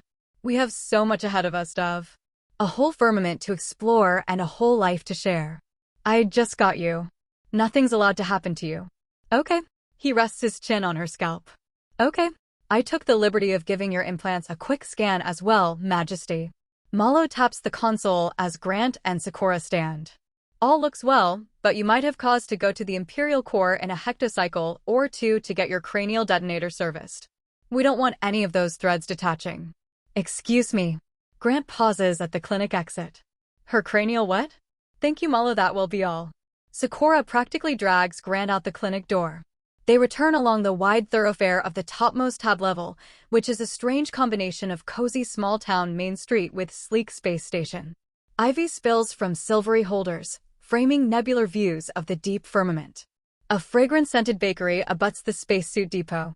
There has to be some kind of gravitational weirdness happening because the view of the firmament is across the ceiling and there's a perceptible downward curve. The level must be ring-shaped. They're walking along the wall. I'm getting all the doors raised. Every single one. We'll go floor by floor. Sakura cringes as she eyeballs the low overhang at the lift door. It was a dereliction of me to delay it. My poor man. Sakura. Grant halts as she tries to pull him into the lift.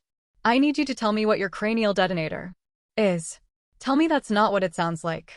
Sakura takes a deep breath. You will not like this. But it is really very truly nothing. All right? Come into the lift, please. We're going back to the command deck. Grant steps inside and feels a pulling flutter as they rise and gravity reorients itself. Go on. I have a little implant right here. Sakura taps the back of her head. The Empress, and the Empress alone, knows a phrase that, if she were to say it to me, would cause it to. She bites her lip as she hunts for a way to say it. Detonate, Grant says. Sakura nods. Quick and painless. Your Empress put a fucking bomb in your head. Our Empress. Her eyes flare. I didn't mean to sound sharp. But she is. She's your Empress, too, Grant tied. She was your Empress before you even knew what the Taikari were. Next one, comrade, please. This she says to a gobsmacked functionary who's standing before the slit-open lift door. Yes, Majesty, of course, Majesty, I regret delaying you, Majesty. The poor woman genuflects so rigorously Grant wonders if she's the next head trauma case. The lift slides shut and resumes its rise. Sakura leans on the door close button. You were right. Grant folds his arms. I don't like it. I am in charge of a world killer, Grant tied. Sakura gestures out the lift window as they pass a deck full of towering piers, each containing racks of cannon. Of a ship that cannot be destroyed. This needs to be in place for every Void Princess. It would be far too dangerous to give the Void ships to us with no safeguard. There have to be better answers than this, he says. Better ways. Everything I learn about how you became a Void Princess, it feels so unjust.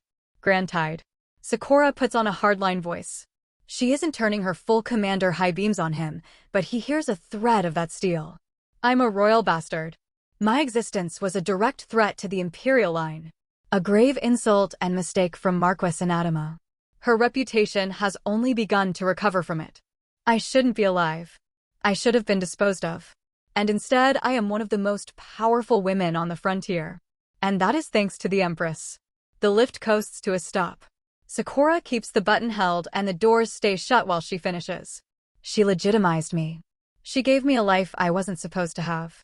Her having the power to take it back is correct. She releases the button and the lift doors hiss open. I'm trying hard to temper my reaction to this. Grant follows her out. But you know how you felt when I bumped my head? I just found out there's a goddamn bomb in yours. She sighs and halts in the carpeted hallway. Yes, I understand. It's not as though I'm thrilled about it. But it's the trade I made for the pike and I'd willingly do it again. And nothing will ever come of it because it's for emergencies, for Void Princesses who go mad, who try to destroy Imperial worlds or overthrow the Empress. And I will never do that because I am loyal and she rewards loyalty with benevolence. Come down here, okay? She tugs at his shirt and he takes a knee. She embraces him and after a moment of hesitation, he holds her back, tight. Let's both of us just take a moment and breathe, all right? She strokes the downy hairs on the back of his neck. You're fine and I'm fine. No concussions, no explosions. We're fine. And we're going to have a long, beautiful life together, you and me. Grant wants to argue more. Wants to say that a bump on the head is nowhere near same thing. Instead, he takes a deep breath with her and vents it out across her back. Retirement age is late 60s back on Makion, you know, he says. Guess that's not in the cards. You can declare yourself retired whenever you want, Dove. She scratches his hair. My entire ambition for you is to have you lounge around and look pretty. Remember? Everything else has been above and beyond. When I'm 200, maybe, he says.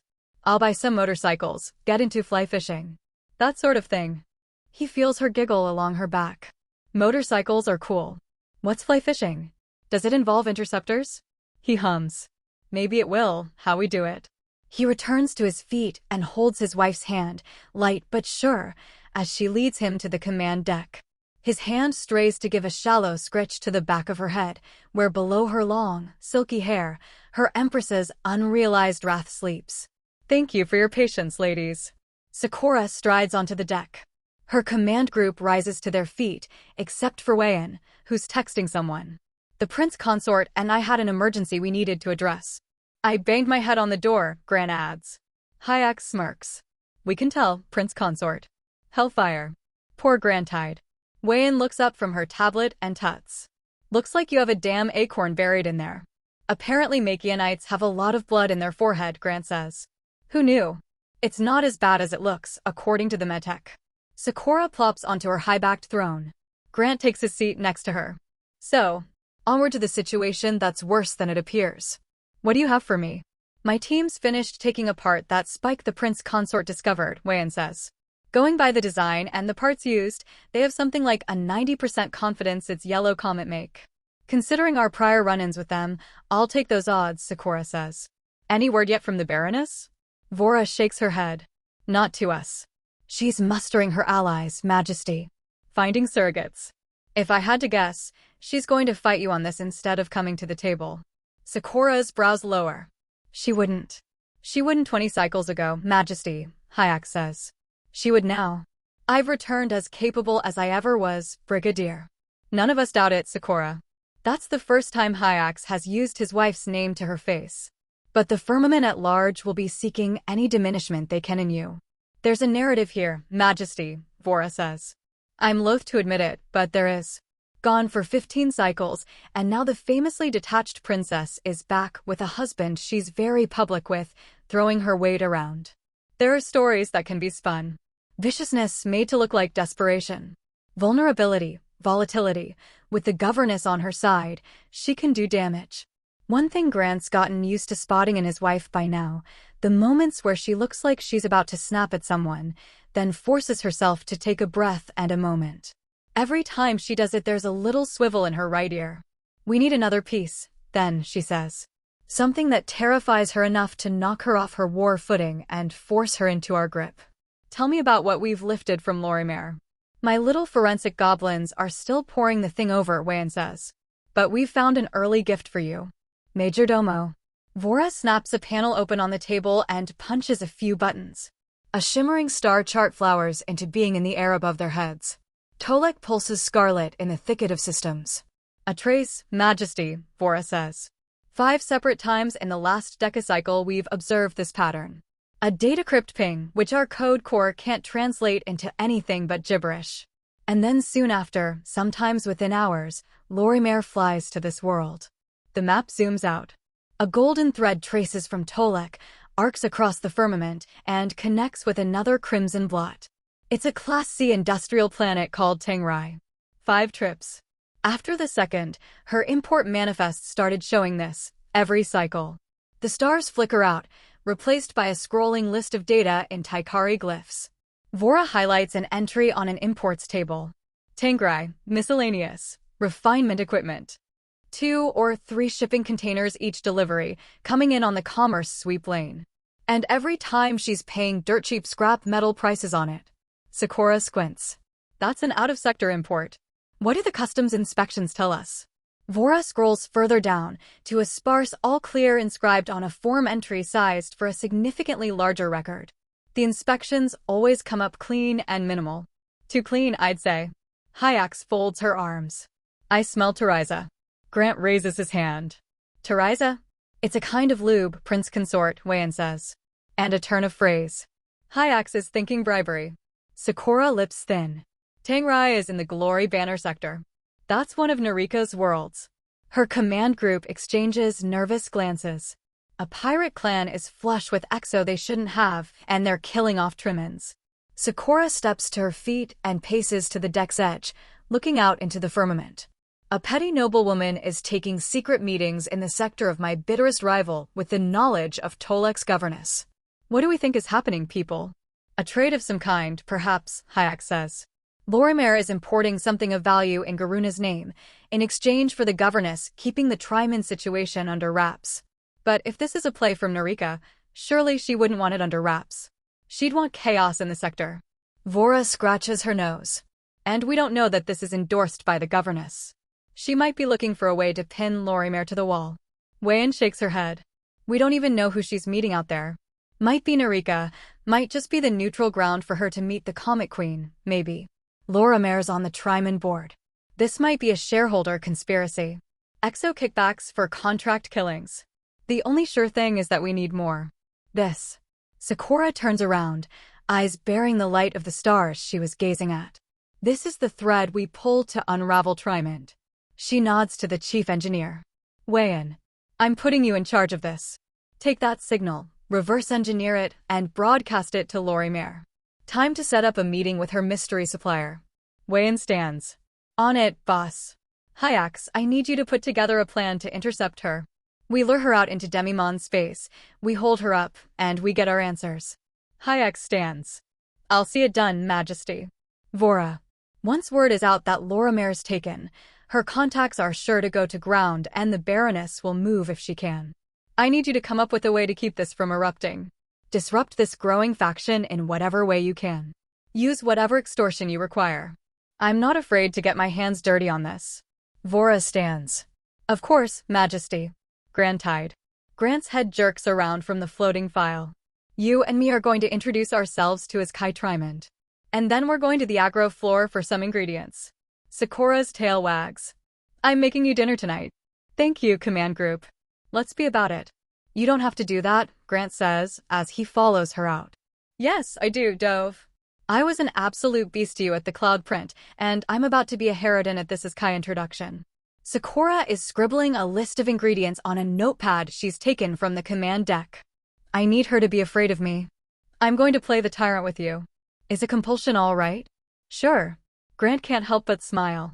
You're always so anxious when you ask me to pretend at compulsion. It's cute. A flustered blush spreads across her face. It's not. It's cruel of me. Whatever you say, Majesty. But Grant's grin deepens. It was only a cycle or so ago that Sakura of the Black Pike never would have thought such things.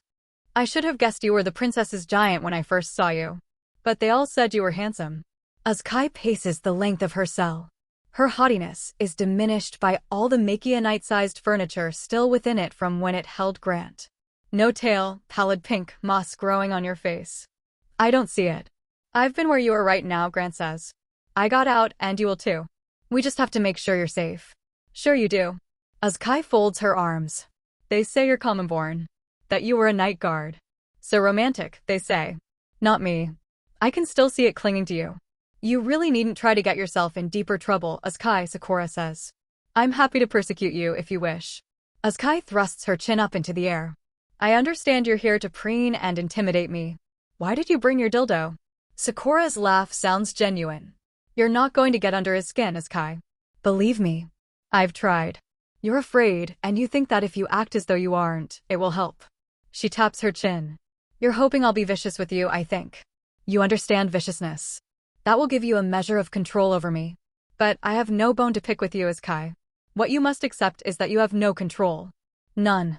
Your mother will decide your fate. I'm sure that's difficult for you. As Kai snorts. My mother is going to bite your head off. You picked the wrong clan, Majesty. We all know Tolek is on the brink of slipping out of your grasp and into glory banners. What'll a work stoppage do to that? What'll happen when the clans organize? You have such a high estimation of the value your mother places on you. Sakura picks a slim crescent from her pinky nail. But she's rewarded the fealty of your family with meaningless death. If she had come to me, if she'd been honest about whatever is happening, I could have saved them. Your aunt, your grandfather, your cousin. Who else would be there for you, coming to your defense with such outrage? Who else, if the Baroness were loyal? To me and to you. Baseless accusation, as Kai says. That's all you have. No, it's not. I have you, milady. If her love for you is what you say it is, I'll have her, too, soon enough. And if not, oh well. One fewer spoiled heiress who fancied herself a Cloud's Print Bravo. An inexhaustible resource. Grant takes a tenuous step forward. Sakura. Sakura's eyes snap to his. No protests now, Grand Tide. The compulsion flash bathes him in red. My husband, bless him, is my kindness. But one must be firm sometimes with those in one's care. Give me your hand, Dove. Flash. Grant's always so self-conscious when he needs to pretend to be hypnotized. How much slack in the jaw is too much? He takes Sakura's hand as ordered. She grins up at him, then turns the smile back around to his Kai. I am off to eat dinner with the prince consort, she says. Think about what I've said. The guards will bring you whatever you require, within reason. You'll be safe here, as our guest. She pivots on her heel. Until you aren't. The Marines around the brig entrance snap a salute as they pass. Sakura's shoulders shiver as he touches them. What a cock breath that little Trimond is, she says. Why did you bring your dildo? I should space her. It was kind of funny. Kind of, she allows. But you don't sass your void princess. Well, you do. She doesn't. Still, I think we made our point. With any luck, she'll be somewhat more fearful of me once the conversation with the Baroness comes around. I'd love a tear or two. Are you sure she won't just stay cocksure? I'll ensure it. Sakura glares over her shoulder at the brig they've left behind. Let's go back to the cabin so I can give you my recompense. I'll happily take whatever you give me, Grant says. But I don't feel owed. You ought to. I put you in front of that little strumpet back there. And I'm asking you to keep yet another secret for me. 2 secrets, even. The injection thing and what? That I'm cooking. She exhales. It'd give Kaimai a heart attack. The princess of the Black Pike crushes a golden herb under her knife. Its verdant scent wafts above the rich earthiness of the dumpling filling that simmers on the stovetop. That smells heavenly, Grant says from his seat at the kitchen table. He's offered to help, but Sakura wouldn't hear of it. Instead, he's been flying a skimmer through the clouds print on a countertop sim. He was curious what it would be like to make the attempt himself. He's died twice so far. He tells himself he'd be more careful in real life. Thank you, Dove. Sakura wiggles her butt at him from across the kitchen. I'd originally planned for a kinky little just the apron thing, but I'm frightfully out of practice and can't brook the distraction. She cracks the oven and slides a rack of saffron-colored pastry rounds inside. So on a scale of 1 to 20, how evil would you say I was today? This'll be a handy measuring stick. Well, the family seems like a bunch of dicks, but we did kidnap a woman. And I suppose I have to knock a few points off for how we did it. I don't know. Grant pauses the race as his doomed skimmer spirals once more into Tolek's hydrogen tomb. How much are you willing to tell me about the juice Wayan put in his kai? That was compound 70. Which doesn't exist. I know very little about how it's made, and we have an incredibly limited supply of it, shipped from the core under the strictest secrecy. Sakura stirs the filling and takes a taste. Okay. Weird black site mind control drug. He rubs his chin. That maybe costs another few points. I'd call it a 5. 5. Her ears perk. 10, I mean. Halfway. He levels his hand and waggles it demonstratively. Kind of evil, not so evil I resent you for it. She sighs. That's what I expected, more or less. We'll keep this warm while the wrappers bake. She clacks a lid onto the heavy-bottom skillet atop the oven. Grant quietly stands from the table as she chatters. Don't you worry, Dev. It's going to be delicious. We'll get that number down to a 6 at the most. You'll see. She squeaks in surprise as his hands land on her shoulders. I'm sure, he says. But, She tilts her head up as his shadow falls across her. A quiver runs through her body as his fingers knead into the fabric of her uniform. Maybe I owe you a little more than dinner. He rubs the back of her neck. What did you have in mind? I have a little time while we're baking. The princess slips an elastic off her wrist and pins her hair back into a long, slender ponytail. The cute little peaks of her horns poke out from the shifting locks. For repentance. Sakura. Baby. Wait. 1 second. Grant's nose wrinkles. Sakura shakes her head, as well as she's able to with her ponytail wrapped around Grant's fist. Lonesome. Grant releases his grip on his wife's hair. Do you smell that? Sakura heaves a breath as she wipes her mouth. What, oh hellfire. Is that how it's supposed to smell? No. Shit.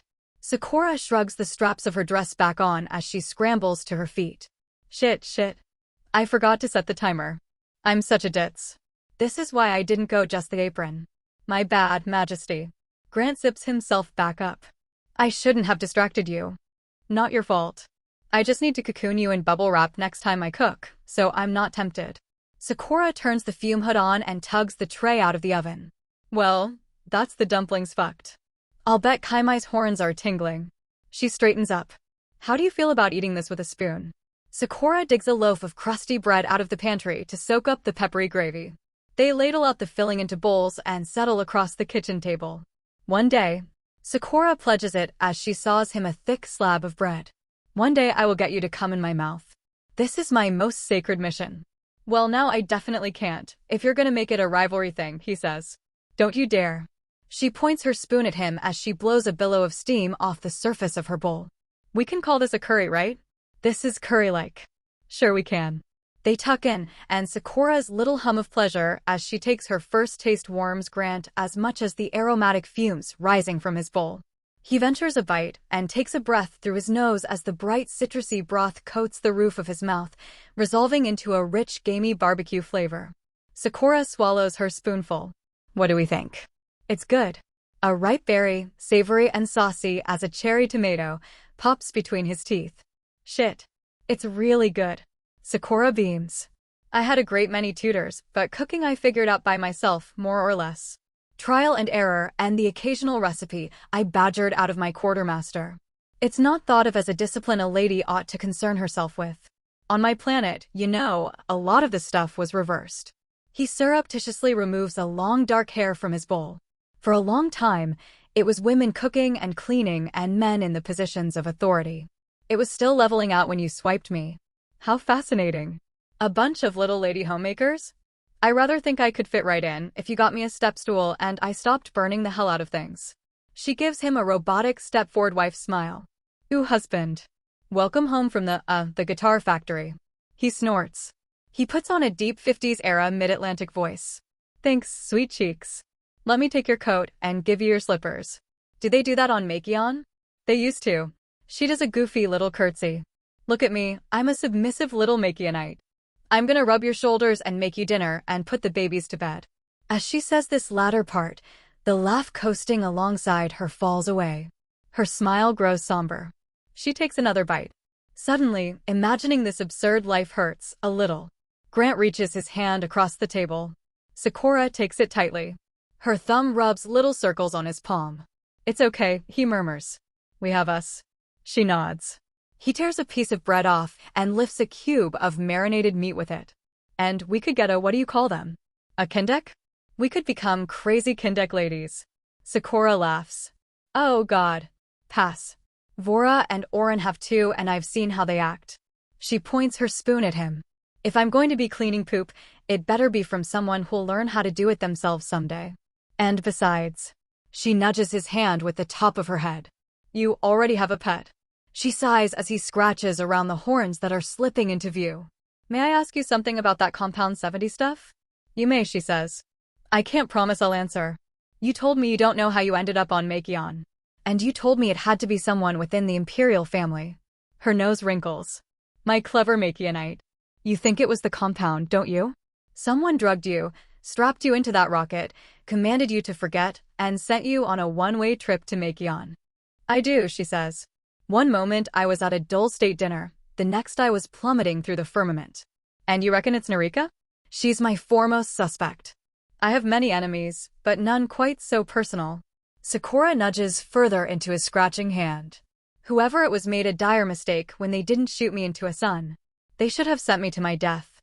She takes hold of his wrist and stills his hand. She lowers it to her mouth. She kisses his knuckle. Instead, she says, they sent me to my hero. They're slow that night, with none of the usual playful submission. Slow and snug and deep, trying to fit as much of their mismatched bodies together as they can, her little frame and her plump curves to his oversized angles. The great glow of Tolek colors Sakura's skin a rich lavender. The void stretches infinitely around them. His tiny wife gyrates in his lap, her sweet sabsum scent filling his mind. Sakura's flesh is so hot and soft and clinging, it's like she's melting in his embrace. He's melting, too. I love you, she whispers to him, trembling in his arms. I'll love you forever. Quiet and close, as if it were the momentous secret that keeps the firmament intact. Perhaps it is. He feels her little fangs light on his neck. He imagines how they'll feel when they puncture his skin and sink into him, how he'll look with the scar that will mark him as hers for the rest of his life. They stay connected after, her tired body laid across his, pulsing like one heartbeat. He's half asleep when she finally stirs and slides off him to go to the bathroom. She opens the door for him once she's done cleaning up, and they brush their teeth together, both looking blearily into the mirror, her head laid back against his stomach. Taikari toothbrushes are thicker bristled than he's used to. He's learning to use a light touch with them. She wipes her makeup off. He shaves with a softly droning razor, with a guard on it to maintain the stubble his wife likes so much.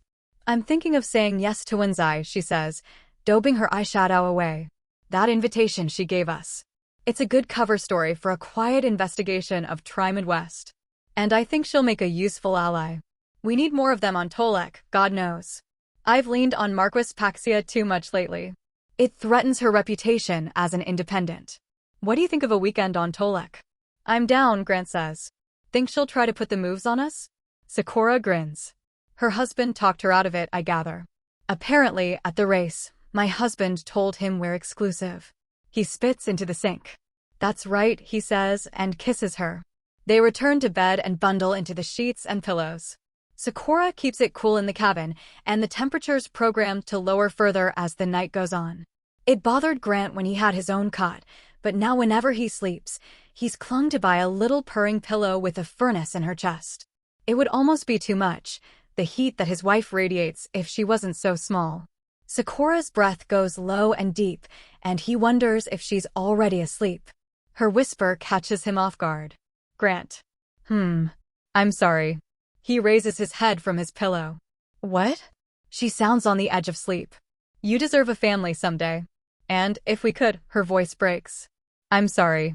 His stomach drops. You have nothing to be sorry for. Nothing. Grant's arm wraps around her. Her waist fits perfectly in the crook of his elbow. During our early days, when you were first teaching me to fly, I had the thought, he says, and it was the first sign, in retrospect, that I was falling for you. I had the thought that you'd be a really amazing mother. I don't know if this is a comfort or not, but I hope it is. Her eyes find his in the dark. There's sorrow in them, but it's joined by a fireplace glow of contentment. It is. She wiggles closer and tugs him by the shoulder partway on top of her, like he's a weighted blanket. He feels the swell and fall of her chest. I think, she whispers, that you are going to be the great comfort of my life, Grant Hyde. The breech pod drops from sweep with a fizzing splash of radiance that smears the firmament like pastel. Its corkscrew sail, sprouted from its prow like a unicorn horn, folds and rebounds into its bulk as it coasts on mad momentum into Viscountess Lorimer's voidliner. The PD membranes of both vessels splash like paper-white pyrotechnics. The pods, concentrated as it was to the prow like a battering ram, stays in one piece. The liner membrane cracks like an eggshell, shattering out into dazzling rainbow refractions. Thick filament cables spring from the breech pod. Its coil guns pivot and shred the liner's sails to twirling tatters as they extend. The cables winch taut and yank the pod with terrifying speed into the side of the stilled void liner. Sergeant Ajax unbuckles himself from the seat kitty-corner to the pilot's. His tail tugs him into the away deck. Ears, he calls to his Marines. Ears up, Graven 5. The world muffles. The pod's breacher array sounds a metal screech and then a triple-tap series of concussive blasts. 4, 3, 2. Gravity reasserts itself and drops the invaders into two stacked-up rows. At the fore of the right-hand one spiky black battlesuit is head and shoulders shorter than the rest. Brigadier Hyax's distorted voice clicks through their radio, breach. The pod door opens into a jagged vacuum-sealed hole where a door-sized chunk of the void liner has been sawn away. Canister guns skitter their payloads into the hallway beyond. Billowing plumes of blood-colored smoke trail into Lorimer's vessel. 8 Taikari in tactical black follow, threading through the scarlet like phantoms. The bridge crew of the Black Pike watches silently. The video feed splashes movie theater wide across the window into the firmament. Sakura has quietly moved from her throne to Grant's seat. Her body in his lap is stiff with tension. He lays a stabilizing palm on the dip of her spine. Movement in the mist, the feed snaps to it, sending a jolt and a murmur through the viewers. The silhouette of a scrawny Taikari man stumbles from a corridor, coughing violently. The view blurs with motion. The coughing man's face slams to the deck underneath Sergeant Ajax's knee, and the shotgun's angular barrel swings up into view like a first-person shooter, nudging against the back of his head to keep him still as one of Ajax's squad mates slaps cuffs onto his wrists and ankles. A loud whistle in the bridge pit kicks off a round of scattered applause. Sakura glances their way, but her expression stays frosty. Gauntlet hands pry the man's anti-comps off and flip him onto his back. The shortest of the Marines crouches in front of him and raises her visor to reveal Brigadier Hyax's scar-pitted face. The bright compulsion membrane slides across her eyes. Sit up and don't move. The man's gritted jaw loosens. His eyes go wide and placid. Ajax lowers his shotgun. Their captive rolls over and props himself to a seated position against the wall. The smoke is clearing to reveal the Marines fanned out, rifles up and trained around doors and corners. Hyax stands before the man, who gazes up at her with dumb cattle obedience. She flashes him again. Her compulsion flash is much more staccato than his wife's, he notices. An insistent boot on the door of the mind rather than Sakura's beguiling lockpick. How many on this vessel? 5. Flash. Are they armed? The boss has 2 bodyguards. Both of them have guns, I think. Flash. Stay still and stay silent. She turns back to her team. Move. A motion sickness jerk on the feed as Ajax stacks up again with his group along a gleaming wall. Grant knows the taciturn Taikari as a dry-witted babysitter. It sobers him somehow to watch through Ajax's helmet camera as the Marine moves through the vessel with tactical ferocity. They kick down doors and set breach charges on bulkheads. Grant witnesses another civilian takedown from Ajax's perspective, performed with the same immediate, unhesitant violence as the first time.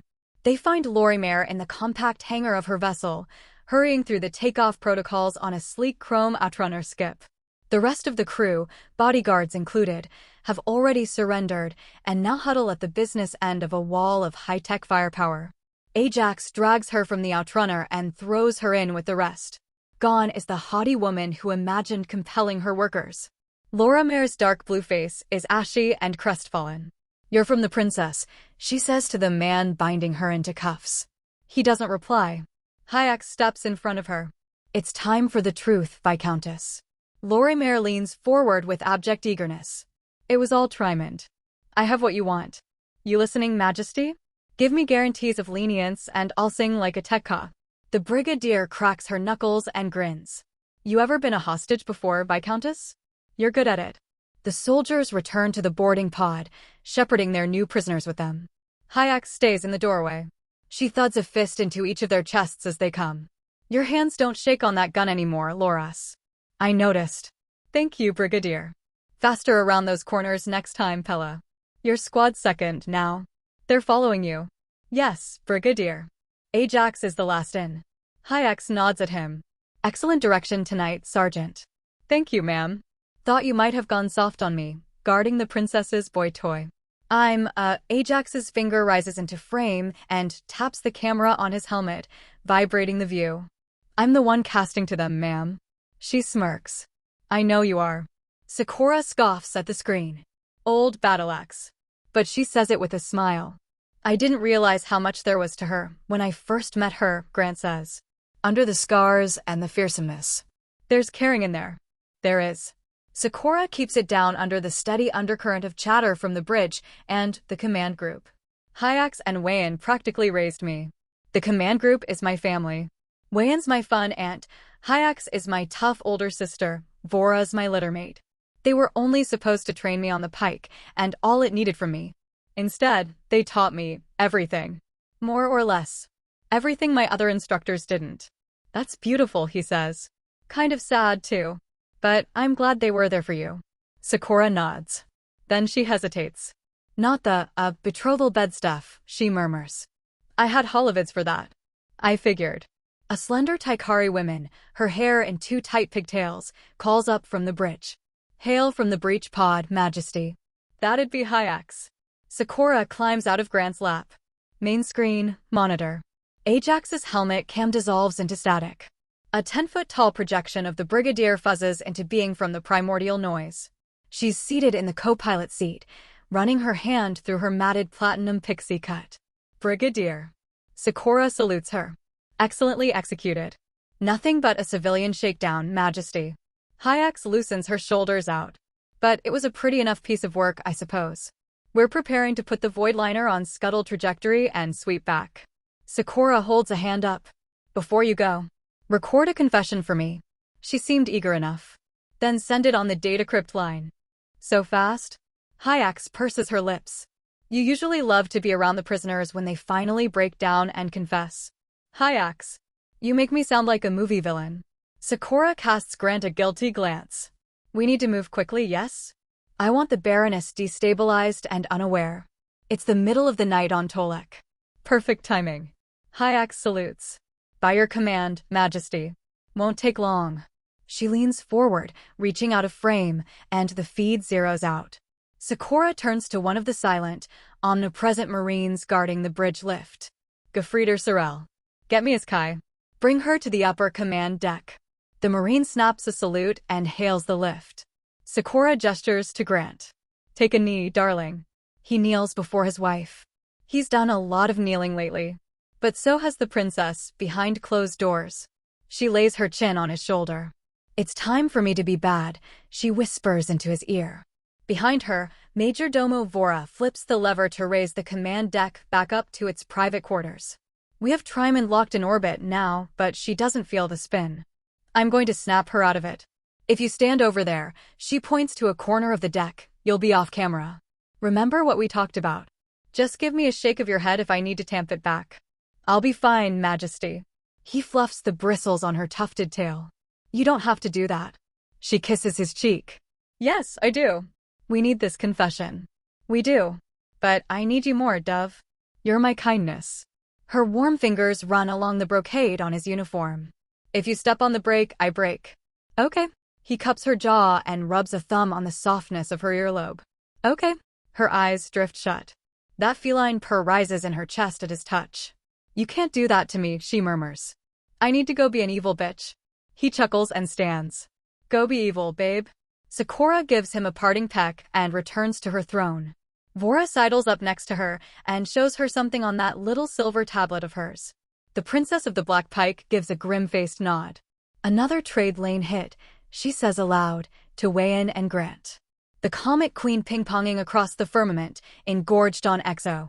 And Garuna is taking the emergency powers I gave her and doing fuck all with it to find the piracy pipeline. Just furloughing Unionists en masse. Daring them to strike so she can crack some skulls. She's itching for an excuse to round them up, Vora says. I'm afraid the security measures you've been signing are being misused. I'm not giving her these powers because I think she'll use them right, Sakura says. I'm giving her enough rope to hang herself. What about the workers whose skulls are gonna get cracked? Grant asks. It won't get that far, Sakura says. They only need to endure her a little longer, until I find the real culprit and leave her with her tits flapping in the firmament. The more she oversteps, the easier it'll be to pluck her out like a thorn once the real culprit is found. And then the Union's greatest foe is gone. That's a trade on die and her officers would take every time. She rolls her shoulders back, adopting a brooding slouch across the throne just as the lift chimes and two Marines shove Azkai of Trimond into the chamber. Thank you, Gefrieter. Sakura waves a hand toward her minions. You may go. They salute with a clatter of ceramic armor and depart. Azkai is left standing, hands bound, eyes narrow and burning like coals. Sakura returns her look with chilly indifference. Chief Engineer. Get me a line to Baroness Trimond. Inform her that the Princess of the Black Pike is waiting with her daughter to discuss terms. The first hail goes unanswered. The second connects. Baroness Trimond is sitting in a teak-paneled drawing room, her body bound up in a thick shearling robe. The windows behind her show a maroon Tolek night. Speak quickly, she says. I have no will to chat, Majesty. Baroness. Sakura crosses her legs and deepens her contemptuous lounge. I hate to wake you, but new information has come to light in your case. And I thought you might like to see Azkai, healthy and unharmed. Come here, young lady. Azkai stands rooted to the spot. Come here, Sakura barks, and the sheer noisy surprise of it animates Azkai's feet, propelling her into frame. There we are. Sakura beams at Trimond. Proof of my beneficence. Let's talk, shall we? The Baroness is blinking the sleep away. I have precious little to say to you at the moment, Majesty. When I'm ready to speak, you'll know it. Now, Yuka. I think you'll be quite interested in what I have for you. Sakura nods at Wayan. I'd like to show you a conversation we just recorded with a friend of yours. Do we have that, Wayan? Aye, Majesty. Just in. Wayan punches a few keys on her tablet, putting it up on the throne cam. Sakura stands aside from her seat. Its armrest hollow projector buzzes its emergence and flicks on. My name is Viscountess Ruana of Lorimer. Their prisoner speaks in a firm, clear voice. At the order of Baroness Yuka of Trimond, I've been illegally transporting weaponry into the Black Pike sector, with the goal of helping Trimond Enterprises defend itself against the Yellow Comets. I'm aware of 5 deep void battles fought so far. There may be more. Hayek's rough-hewn voice from one side. Does the governess know about this? I don't know. She might. I know she's been meeting with Trimond behind closed doors. Lorimer's frantic gaze returns to the camera in front of her as her countenance dissolves. Please, if I knew anything more, I swear, Majesty, I'd. Sakura stops the video. Now then, she says. Would anyone like to say anything? The Baroness's knuckle rose to press against her mouth during the confession. She lowers it now to her chin. Her lips open briefly and shut again. Take your time, Sakura says. I want you to be very sure of your words. The Baroness's mask of foreboding cracks into a scowl. Even if this wasn't clearly a forced confession, it's only Lorimer's word against mine. Sakura unholsters her gun and thumbs the activator. She pushes the barrel into the side of Kai's head, hard enough to shove the young woman to one side. Tell me what's going on and give your full confession to any misdeeds you're hiding from me, Sakura says, or I'll blow your daughter's brains out in front of you. The silence stretches following Sakura's pronouncement. When the Baroness finally speaks, her words are tight and strained with anger. You're bluffing. I have evidence of your treason, Sakura says. Treason not only to the Empire and the Empress, but to me. Me, you mad bitch. Did you think I'd allow that? It will take a little time to prove, but I'm confident I will. Confident enough to accuse you. And your daughter, I'm afraid, faithful defender of your family's honor that she is, will be furious at such an accusation. She reaches out and brushes Kai's hair with the hand that isn't holding the gun to the girl. Furious to the degree that her valor will take the better part of her wisdom, leading to a physical altercation with one of my guards. And in the process, regrettably and accidentally, she'll lose her life, Baroness. You wouldn't dare. Mother, don't say that. Kai is looking frantically from Sakura to the Baroness. I wouldn't dare? Sakura sneers as she cuts Kai off. I wouldn't fucking dare? I've heard that so often lately. I am coming to understand the degree to which the sector has forgotten me in my absence. I am not some pliant administrator to be browbeaten. I am Sakura. I am the princess of the Black Pike. Kai's breath is shallow and frantic. Majesty, I don't know anything. I'm nobody. Sakura puts a finger to her lips. Shh, quiet now, milady. Your mother needs to decide whether you'll live. You will regret pulling that trigger for the rest of your life. Baroness Trimond snarls. You suppose yourself untouchable? You have no idea how readily the peerage will fight back against these overreaches. Spare me the bluster.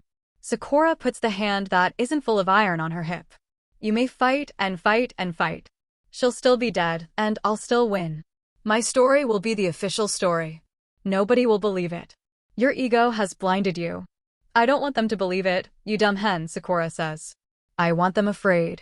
You may rail at your injustice to the coterie, while I take pieces of you, bit by bit. That's fine. The louder you cry out, the clearer my message will be. She circles behind Kai, keeping the barrel of her gun trained on her captive's cranium. Tears are welling up in Kai's eyes. Suddenly, she looks very young.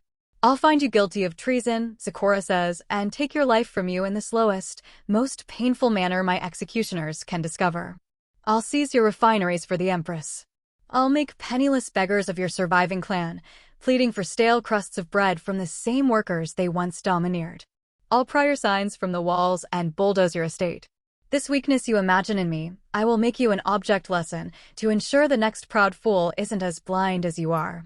One way or the other, Baroness, you will be of use to me. What happened to you on Makion? The Baroness leans forward until her face is taking up the whole camera. What fires were you harrowed in to turn you like this? I was always like this, Baroness, Sakura says. You benefited from it. From the safety my nature afforded you. Now you find yourself on the other side of it. But perhaps I'm wasting my time. She takes a step away from Kai and tilts one volcanic eye down the gun's sights. The blood of your clan is thick on your hands already. What's one more? Mom. Kai's syllable comes out as a sob. Enough. The Baroness's high-backed chair scrapes a loud complaint across the teak tile as she stands. You heartless whore. Fine. Enough. She doesn't so much sit back down as deflate.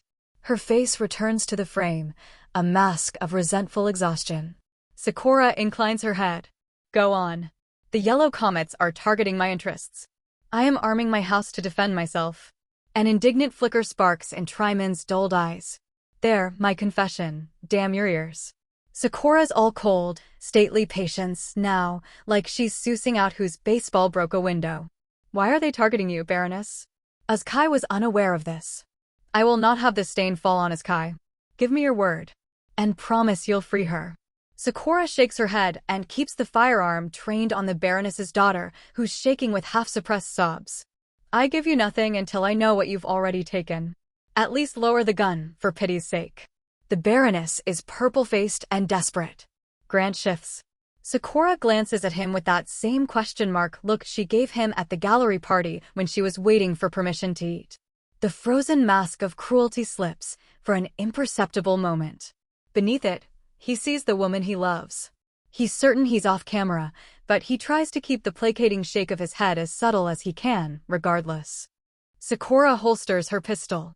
She crosses her arms over her chest. Her life remains in your hands, Baroness. Tell me what I need to know.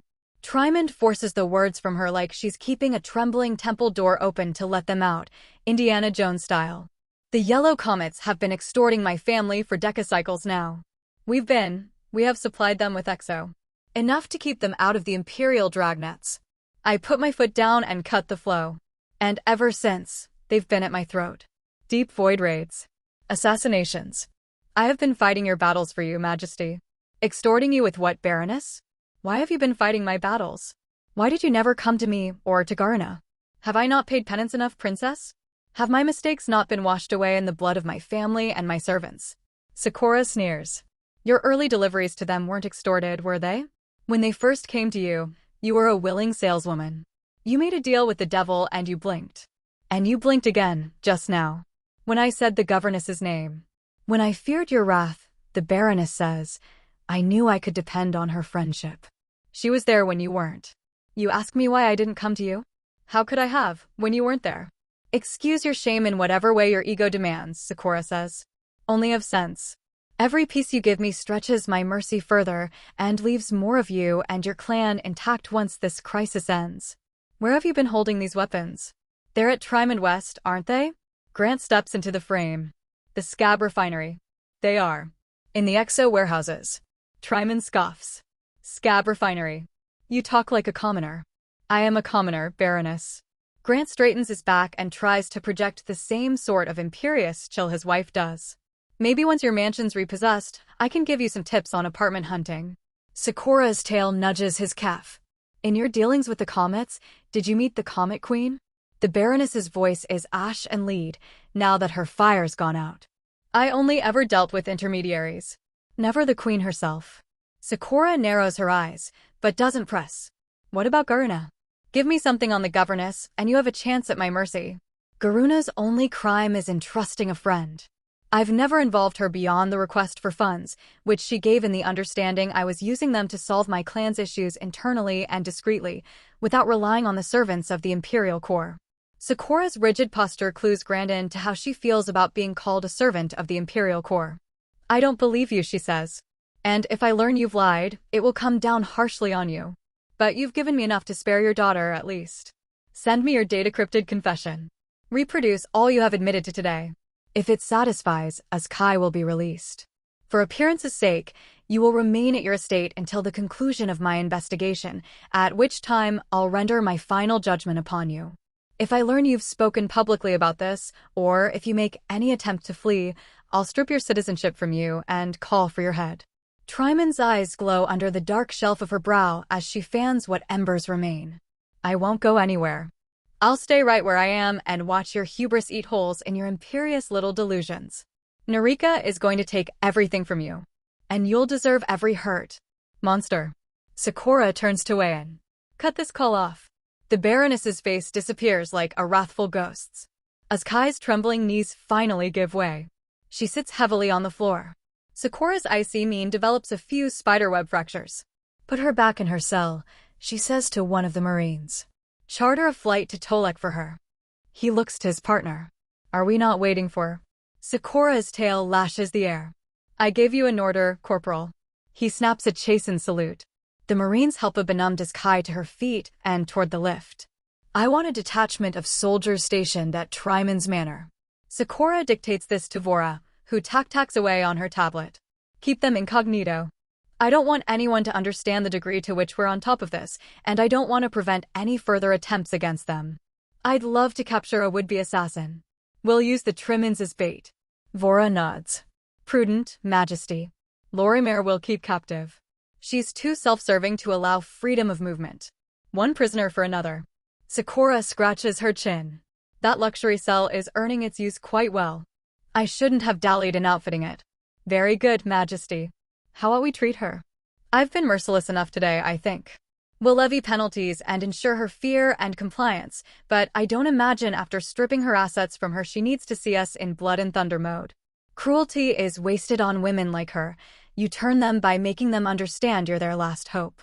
I'll save the withering stuff for women like the Baroness. Wayan raises her mechanical hand. Lorimer was breaking the fuck out of the law, Majesty. Well, yes. But so was I. Sakura smirks. And if she's one of Narika's contacts, I want to turn her. Use her. Grant steps to Sakura's side as she triggers the command deck to slide back down to the bridge. I'll leave Lorimer's intake to you, Major Domo, she says. Be courteous, but uncompromising. A little sympathy, maybe. Act as though you fear my displeasure. She mentioned deep void combat sites. I need those found. Vora bows. Right away, Majesty. What are we going to do with them? Grant asks. You reckon we'll find evidence from them? Evidence and shrapnel, Wayan says. Who knows what kind of bulkheads have been left to drift? Ships like the Pike can just plow through unlogged obstacles. Smaller vessels have to rely on their pathfinder sensors and permeable membranes, and those can both fail.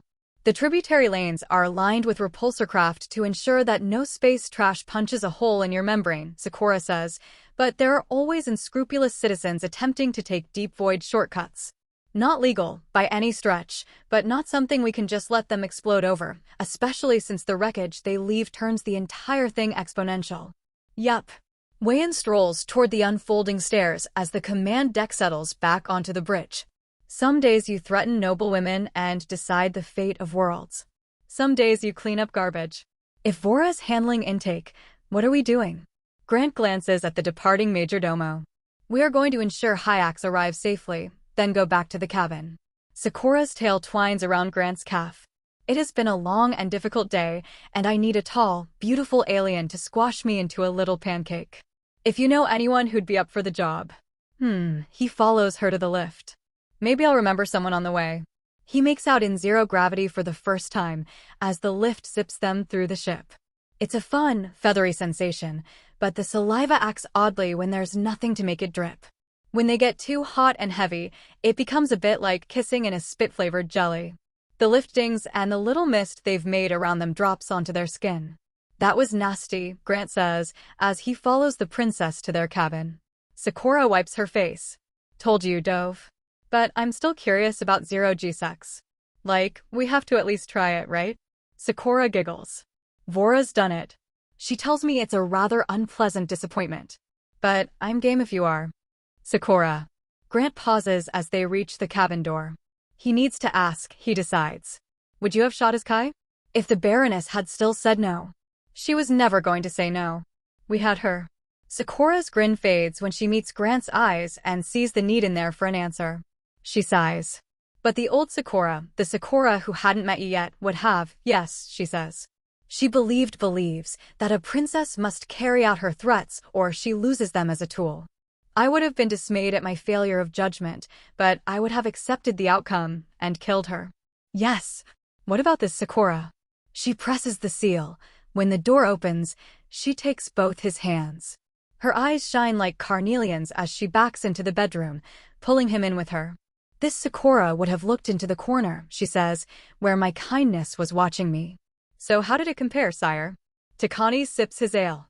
Skimmers to interceptors. I think I'm staying an interceptor guy, Grant says. I'm too used to being able to stick to whatever orientation I want indefinitely. Gravity is a drag, no pun intended. They're drinking together on a grassy bluff overlooking the Wonzai Estate's artificial cliff edge. It's one of a few opulent homes within a repulsor craft bubble above the rolling, sulphurous clouds of Tolek. Their main home is on Tolek too, Takani told him, but now that there's a surplus of repulsor craft, having a gas giant bungalow is all the rage. They stand barefoot on the red turf, watching the clouds curl. The skimmers they took out, much larger and slower than the cloud print racers, wave their dorsals in the breeze, racked along a dock at the bottom of a limestone-carved stairwell just outside the repulsor field. The princess and consort of the Pike are here on business, though Sakura hasn't admitted it to their hosts. Stay overnight in the guest room, then take a trip to one of the Trimond refineries in the morning. Garuna's given her list over, and as Grant suspected, it's almost all refiner union workers. Sakura's planning a few surprise interviews and inspections. I hear you need to beat the most infuriating simulator to get behind the seat of an interceptor, Takani says. I'd asked to try yours, but they don't let citizen aliens aboard Zca's void ships. They're worried you're gonna blow the membrane or something? Takani raises his hairless brows wryly. No anti-comps today. That's right. Maybe I'm a sleeper agent with the Kovacan separatists. There's a chunky click sound. Grant looks toward it. A lavender girl the size of a house cat is standing in the shadow of the sleek, domed bungalow, staring up at him from a boxy camera's viewfinder, her paintbrush tail wagging. Grant wondered what Taikari kids looked like. Now he has his answer, and it's exactly what he feared. They're goddamn adorable. Her fangs have grown faster than the rest of her and stick slightly out of her mouth. Her sugar glider big eyes blink as she lowers the camera. It would be much easier if they were weird larvae or something. Maybe he'd stop fantasizing about a family. Takani tuts. Mava. What did I tell you about taking pictures of the guests, Han? What do we say? The girl hastily executes a bow. It is an honor to meet you. May I take your picture? Sire, Takani prompts. Sire, Mava says. Grant laughs. Sure. He poses this time. Mava scoots right up to him and takes a photo that, when it emerges, Polaroid style, from her camera, is mostly nostril. Well done. Grant holds the photo up to the light. Great composition. She bows gravely. Thank you, sire. She holds her hand out. Grant returns the photo. You want to give that picture to Grant as a gift? Takani asks. Mava gravely shakes her head. Dad, I'm doing a book. The farmer book. Right. The book. Takani slaps himself on the forehead. How could I have forgotten? Who's Grant gonna be? Mava squints at the photo with an auteur's critical eye. The evil giant, she decides. How about that? That's a starring role. Takani glances Grant's way. Mav's writing a storybook with a photo collage thing in it. Are you all right with being an evil giant? Grant gives a thumbs up. Best kind to be. Mava bows from the waist. Thank you, sire. Grant bows back. Good luck on the book. Takani scoops Mava up one-handed and gives her a quick kiss on the forehead. Where's your brother and sister, bud? Her little tail wraps around his forearm. Out back playing pioneers. Anna's mad 'cause Orlo stole Anna's rock. He deposits her back on the ground. Go get Mom and Her Majesty for me, okay? Tell them it's dinner soon. 'Kay. She bows to him, and then to Grant again. Then she skitters away across the lawn. That is just about the cutest kid I've ever met, Grant says. How old is she? Coming up on her 8th decacycle, Takani says. Her first hecto, we're taking her to Ramex. Not even 4 yet. That's wild. She seems so mature. Takani chuckles. She'll fool you. But she knows her manners around the higher ranks. That's Taikari for you. I swear me and Win didn't even have to try to teach them the bowing thing. They just picked it up. No shit? Takani nods. I was terrified of having kids. I didn't think I was ready. Not at all. I used to watch my cousin's kids, and they were good, but I mean they were kids, right? Running around knocking shit over. But I'll tell you a secret, 99% of the time, raising a Taikari is a goddamn dream. The cavity in Grant's heart grows. They have this, deference I guess, is the word, Takani says. A natural hierarchy they're predisposed to. It's why the species has maintained such a huge and ancient empire, I think. I don't know about Makianites, but Kovacan kids act out a lot. Same with Makianites. We have our phases. But Anna and Mava and Orlo. Tick has a grin so big it shows his little needle teeth. God, they hardly fuss, they hardly tantrum. I mean, sometimes it was tricky with the girls, with the compulsion. That can be tough. Have they ever tried to compel you? Never on purpose. But when they're really little, they can't control it. They flash you sometimes, just out of high emotion. So there's this brief window, it's called the Tyrant 2s, where they know just enough Taikari to give a command you can understand, but don't know how to control it yet. That was an odd phase. A lot of wearing anti-comps around the house. One time, he chuckles. One time I wasn't wearing them and trying to put Math to bed early, and she flashed me and said you bed early. And I went right to sleep on the nursery floor. And I wake up with her shaking my shoulders and crying her eyes out apologizing because one's eye had flipped out on her. And that's the last time that happened. They ever flash Orlo? Once. That was the big scare and the big sit-down conversation with the girls. Mav compelled Orlo for the first time in a fight they were having. Just as a give-it-back thing. But it was a hard conversation. 2 hard conversations. One with the girls and one with their mother. When he was born, Wen and I had this long argument about corneal anticomps. Corneal anticomps? It's a surgical thing. Hasn't been around very long. They switch in a piece of your normal eyes for ones made of permanent anti-compel glass. You have to act quick when the kid's born, or the brain doesn't accept them right. Wen had to talk me out of it. What convinced you? For one thing, it's very visible, turns your eyes dark. And it'd make everything a shade of amber for him, his whole life. He'd miss out on proper colors. And the surgery is still new, and he'd need to get another surgery every hectocycle to swap them out.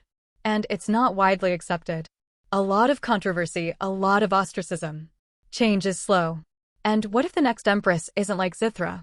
What if she's some kind of regressive and suddenly my kids got illegal eyes? And, I don't know. Takani shrugs. She asked me if I'd have wanted them myself, if I had the choice, and I wasn't sure.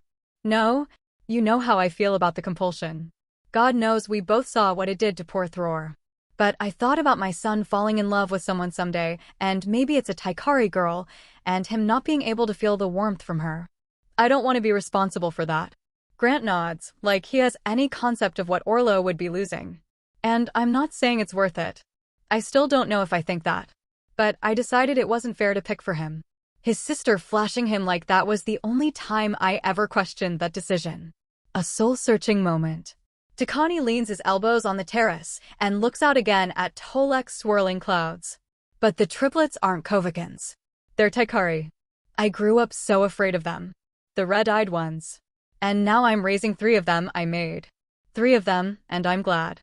This is their firmament before it'll ever be ours.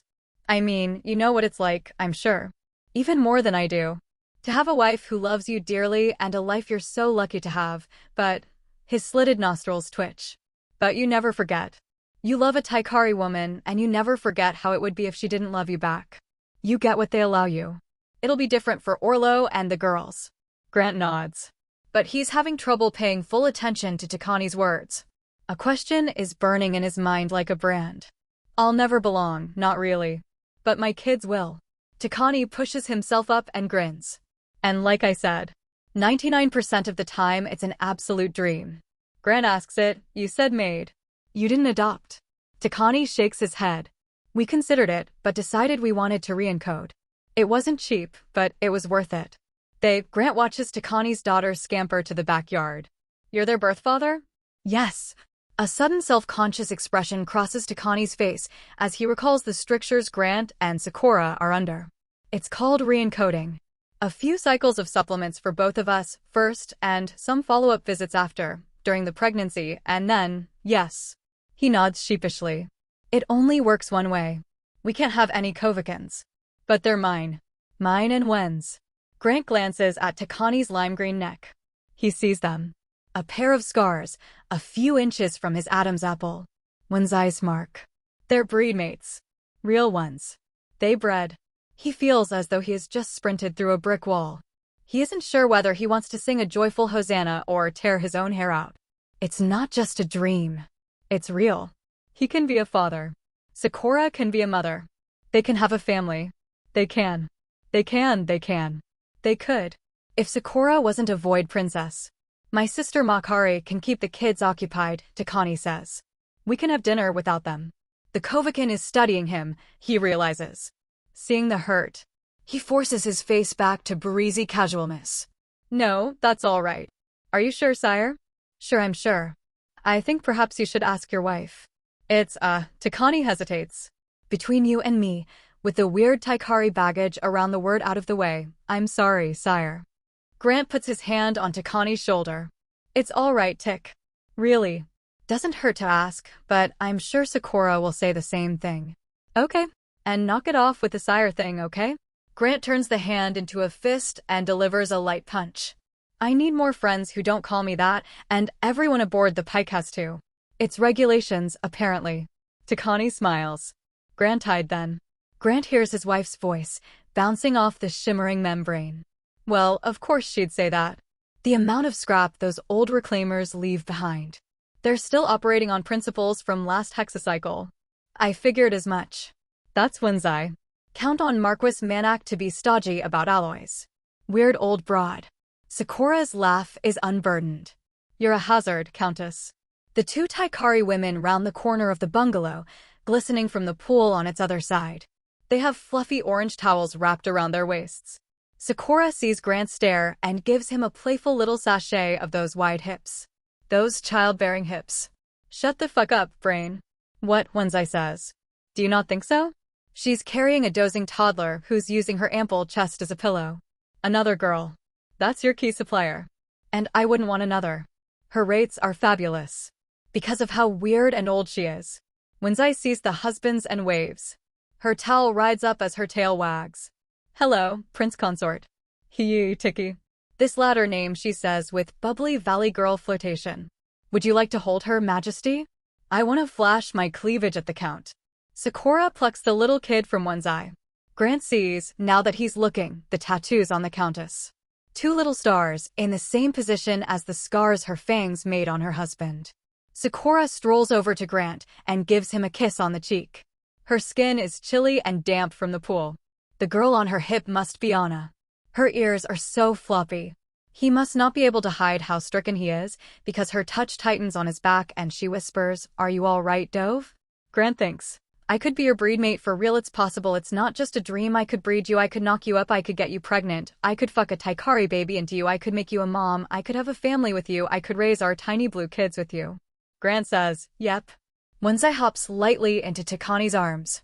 I hear the Prince Consort is making his debut in Mava's Farmer Fable. I'm going to be an evil giant, Grant says. I hear there's drama about a rock. Takani carries Wenzai over to a deck chair and lays back on it, the Countess on his knee. Uh-huh. Wenzai giggles. Anakai here chased Orlo so much she made herself sleepy. It's an astonishingly nice rock. Sakura follows her own husband to another deck chair in the circle and perches on him. Anna curls into her lap. The two of them together are still so light. They showed you. Wenzai pouts. They didn't show me. You've betrayed me, Anna. Nah, Anna murmurs. The Prince Consort and I were just talking about whether the kids would be joining us for dinner. Takani's scratching his wife's back. She arches gratefully. Mokari's in for the evening next door. We could send the kids over. Wenzai glances in quiet confusion at Takani. The two of them share a brief but meaningful moment. The Countess's tail straightens out abashedly. Sakura lounges laterally on Grant, propping her head up on his armrest. Anakai curls on Sakura's stomach. He sees it now. The thin prow of her nose. It's just like Takani's. Takani and Wenzai's daughter. Both Sakura and Anna seem blithely unaware of the silent negotiations. Are you sure this one isn't too tuckered out? His wife asks. She'll be up again in 10 minutes, running around like a rockniak, Wenzai says. That's what Anna does. Low capacity, fast charging. Don't let her lull you into a false sense of security. Sakura's touch snakes playfully up the hem of Grant's shirt. What do you think, Dove? Are you down to dine with the litter? Of course, Grant says. I love kids, he's about to say. But that's never been true of you, Grant. They always annoy you, the big families with the loud kids at restaurants. And if that's changed now, what help is it to tell your wife that? What could it do but hurt her? I'd be fine with that, he finishes. She smiles softly. Me too, she says. She scratches Anakai's ear. The little Taikari purrs. And Grant makes an oath to himself, as the Taikari ladies chatter happily from the laps of their respective aliens, and Sakura plaits a braid into Anakai's auburn hair. He will not let the Empire deny the princess children of her own. One day he will sit like this again with his wife, but with their daughter in her arms. He does not care how long it takes. He absolutely refuses to spend 300 years with this gorgeous woman without giving her a child. Fuck this impossible talk. Freedom was impossible until it wasn't. Grant defied the Empire once. He can do it again. He can be a father. There has to be a way. There has to. This Amrita is just gorgeous. When Zai takes a deep sniff of her glass. Is this a Packer 60? Paxia beams. You know your spirits. The Marquis has arrived late to join them for dinner. I do hope Thror's on the road to recovery. Takani holds a hand up. Croy, could you pour me one? Their servant, a mustard-suited young man, gives a low bow and fills Takani's glass with viscous blue Amrita. This is the first male servant Grant seen who's wearing a pair of anti-comps. Thror sends his regards and his love, Paxia says. He's not ready to be out and about yet, but he hopes to make the next one. When Zai clicks her tongue. Poor guy. Grantide was such a warrior in that box, Takani says. Were you some kind of soldier on Makion? I was a night watchman, Grant says. But I wasn't much of one. Pretty terrible at the job, to be honest. Why's that? Paxia asks. Well, a funny thing happened where I ended up getting kidnapped by and married to the lady I was supposed to be guarding. Grant's hand finds Sakura's knee under the dinner table. I'd call that a failing grade. Anna gapes. You got kidnapped? I sure did, kiddo. By this lady right here. Best thing that ever happened to me. He squeezes his wife's thigh. Not that I recommend it. That's right, children, Wenzai says. No getting kidnapped. Or kidnapping. We're the exception that proves the rule. Sakura takes a nibble of sausage. They fall into eating, then, and listen to Anna and Mava tell them about their learning pod, the tutors, and the fellow kids. The first prefect in phys ed is this total rot breath named Oksoi, Mava says. And he's the tallest one. And he's already got his horns in. Already? Wenzai whistles. God. What are they feeding that kid? I bet poop, Mava says. 'Cause he's a rot breath. Hey, now. Wenzai tries to muffle the laugh she wants to let out. Let's not talk poop at the dinner table, Mavi. Are we going to host you folks? Takani asks. We've put a ton of effort into the guest room. I know one would love to show it off. Oh, I don't know. Sakura glances at the Marquis. Would that be all right, Pax? I know the plan was to come back tonight. Paxia gives Sakura's meaningful look an acknowledging return. Of course, Majesty. I'll pick you up in the morning. It is a lovely guest room. The real reason to spend the night, Wenzai says, is you have to taste Tiki's coffee. It's a galactic revelation. That's why I abducted him. Does every Taikari girl abduct her husband, Grant says, or am I just an unorthodox company? Wenzai shakes her head as she takes another forkful of steak. Paxia and Thror were childhood sweethearts, actually. She grew up on Amadar. It's a nauseatingly sweet story. Not ours to tell, I'm sure. Takani adjusts his son in his lap. You're squirming, buddy. You want to be let down. Orlo shakes his head and makes grabby hands at his mother. Takani deposits him on the floor and his tail disappears snake-like under the tablecloth. He climbs back out on the other side of the table. Wenzai giggles as he scampers up her legs. I have to take every chance to hold this one. She adjusts him onto her knee. He's shooting up like a fricking weed. Another decacycle and he'll be taller than me. A pang in Grant's stomach as he sees Orlo's eyes are as emerald green as his father's. Wenzai holds one of the veggies up to her son's mouth. Are we ready to give Stekai another chance, Orly Whirly? Orlo shakes his head and takes a dinner bun off his mother's plate. More for me, Wenzai sings and reroutes her fork. God. Pax. It's so good this season. Paxia nods. We got extremely lucky with the sandstorms. Anna is leaning across the table, staring at Sakura. Sakura glances over. Hi, she says. Can you really shoot anyone you want? Anna asks. My pod mate says you can shoot anyone you want. Anna. Takani taps the table. Not appropriate, buddy.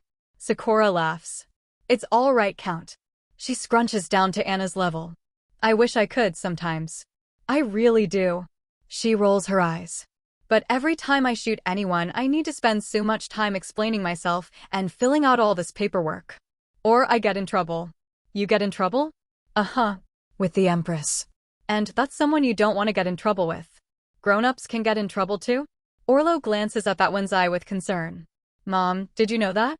Some do, Wenzai says. Not your mama. What's paperwork? Anna asks. It's like homework, Sakura says, only nobody says good job when you do it. Anna sticks her tongue out. Sakura copies her. I know.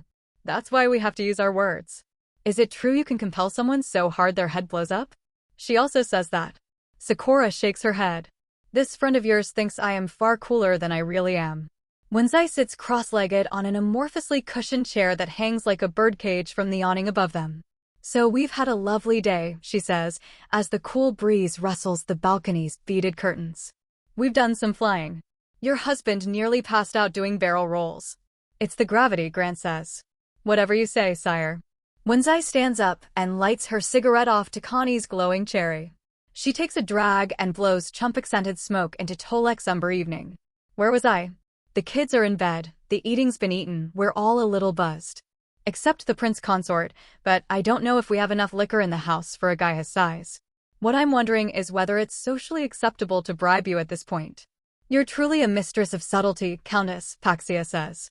I've been so excited to bribe her, Wenzai protests. I don't get to bribe that often. I'm listening. Sakura folds her arms. I expect you to be careful, but I'm listening. Wenzai holds her hands up. What I want is a chance, just a chance. To give you a tour of our aerostat condenser fleet, let you see how we operate. And if you're impressed, I want to be in the conversation for the contracts on Tavalai whenever those open up. Sakura quirks a brow. You seem confident they will. The surveyors don't know whether the concentrations are high enough for a full operation. Of course they will, Wenzai says. It's right on the Spinward tributary lane that already goes by Ramex, and you want to diversify your gas harvests because you're seeing all the bullshit going down on Tolek with the threatened work stoppages, and you're tired of accommodating their monopoly. Am I right? Sakura folds her arms. She's trying not to grin, Grant can tell. And you can just let me worry about the concentrations, Wenzai says. I may have gotten my eye on some early numbers. Tavalai isn't any great shakes now, but with the protocols my gals are developing, it's going to be. And I have no intention of throwing any union organizers in the brig to get those margins up. The more they hate Garuna, the more they'll look for alternatives who are willing to negotiate, and I'm hiring. I want to be in line. First in line, as a matter of fact. Tell me how to make it happen, and I will. Paxia's by Sakura's elbow. I believe her, Majesty. Wenzai has an eye for these things. Wenzai grins. Hell, I have 2 of them. What earns me my chance, Majesty? Sakura hums pensively. She sits in the egg chair Wenzai abandoned. My senses tell me there's a reckoning in the wind. Garuna's security measures have been getting more and more brazen. The unions are close to boiling over. Narika's going to make her move on this planet soon. When that happens, I need allies. Voices willing to vouch for me. Surely the clerks won't be expecting many, Paxia says. You're the spoiler of magnate dreams. If you have many defenders in the Tolek court, you're not doing your job properly. My thoughts, exactly, Sakura says. But Narika's got silver on her tongue. I could use gentlewomen of quality in my corner. Give me assurances, and I'll put you on my schedule. You have it. Wenzai's tail flicks out. Hell, you'd have it, regardless. I've got no qualms with how you run your sector. It's been good to me. Sakura's tail loops once around Wenzai's and grasps it. Throw in the recipe for that stuffed Roiza and you have a deal. Wenzai giggles. Good, right? Tick taught our chef this excellent cheat for caramelizing onions. I'll send it to your quartermaster as long as he prepares me something sometime. I've heard rapturous things about Kaimai. His reputation is well earned. Sakura releases Wenzai's tail and rests her drink on the side table near the egg chair. I hope you'll forgive me if I don't finish this. We've got an early morning tomorrow. The Marquis here is my ride, and she's moving rapid. That's fine, of course, Majesty, Wenzai says. The husband and I have some lunchtime plans anyway. Paxia smirks. Let me guess. Barter. Pax. You talk like I'm a lek. Is it not? Yes, it is. But you didn't need to guess so quick. Wenzai blows smoke at the Marquis. Give us a break. We've been on hiatus, while the kids have been growing. Pax nudges Sakura, who's trying not to blush. By hiatus, she means only weekends. Wenzai flicks the horns at Paxia. You fucked tick. It would be a crime to deny the firmament its helping of the man. It was a lovely time, Paxia admits. The youngsters aren't yanking our tendrils all the time now. Or our hair, in Wen's case. Takani indicates his wife's space buns. We're finally getting back into the swing of things. Grant chuckles. Takani stubs his smoke out on the balustrade. What's that, Prince Consort? Oh. Swing. It's the Makion word for bartering. I thought you were making a pun. I'll gladly take the credit, Takani says. Swinging, eh? Interesting. Wenzai hops her butt up onto the lip of the balcony. Makes us sound very acrobatic. We've got our eye on Lady and Lord Trust, Takani says. He's a peach. Total sweetheart. She's a bit of an airhead, but Wenzai forms a curve in the air in front of her own rather significant chest. Wow, the twins. I hope she duels now and then. I hope at least one of us can score some preserves when we're over, Takani says. Their berry fields are the envy of Tolek too. What about Lakai? Grant asks. Wenzai hums. She doesn't have a man, so we can't exactly trade. What do you think, Tick? Do we share her? Takani leans on the balustrade next to her. Probably a question for her, dear. Wenzai crosses her ankles around his arm. She'll say yes. We're hotties. The air's chilled at this point. Sakura and Paxia move their quiet conference about Trimond West to the fireplace. Takani, in short order, is press-ganged into reading stories to the half-asleep kids. Grant ends up in the kitchen, surrounded by obsidian countertops and food-soiled gold, washing dishes. You really needn't, Prince Consort, Croy the manservant protests. It's meditative. Grant Dobbs sabs some scented soap onto his scratchy orange sponge. I've missed it. Honestly. It's all right, Croy. The Countess is in the kitchen doorway. In fact, I might join you, Prince Consort. If that's all right by you. Sure. Grant scoots to one side. I wash, you dry? Croy paces fretfully away down a gallery hallway. Wenzai hops up onto the countertop with a dish rag and starts in on the flatware on the wire rack. Wenzai runs the sponge under the sink. They work together in a silence that Grant hopes the Countess considers companionable. He has no reason to distrust Wenzai. Surely he doesn't. But the forwardness at the cloud print is on his mind, still, and he finds himself checking the exits and making sure he has one that she isn't in front of. Just in case. Wenzai breaks the silence as she wipes off a swooping organic pitcher. I used to think your wife was a very lucky woman, you know. Did that change? I no longer think luck has anything to do with it. Wenzai tosses her towel onto the thick wooden table and plucks a drier one from the stack. She's got fabulous hair, fast wits, and a fat ass. Now I'm more inclined to think you're a lucky man. Grant laughs. I hope you've had a good day with me and Tick, Prince Consort, Wenzai says. And that you aren't still thinking about the little flirting I did at the clouds print. I didn't know you were enemies, Kai. I'd like to be friends with you both. She breathes on a spoon and polishes it. I haven't been in charge of my family's holdings for very long, she says. When you enter the coterie, everyone wants something from you. Everyone. You and Sakura aren't interested in my holdings or my money or my husband or my body. And I hope you forgive any interest I have in the same from either of you.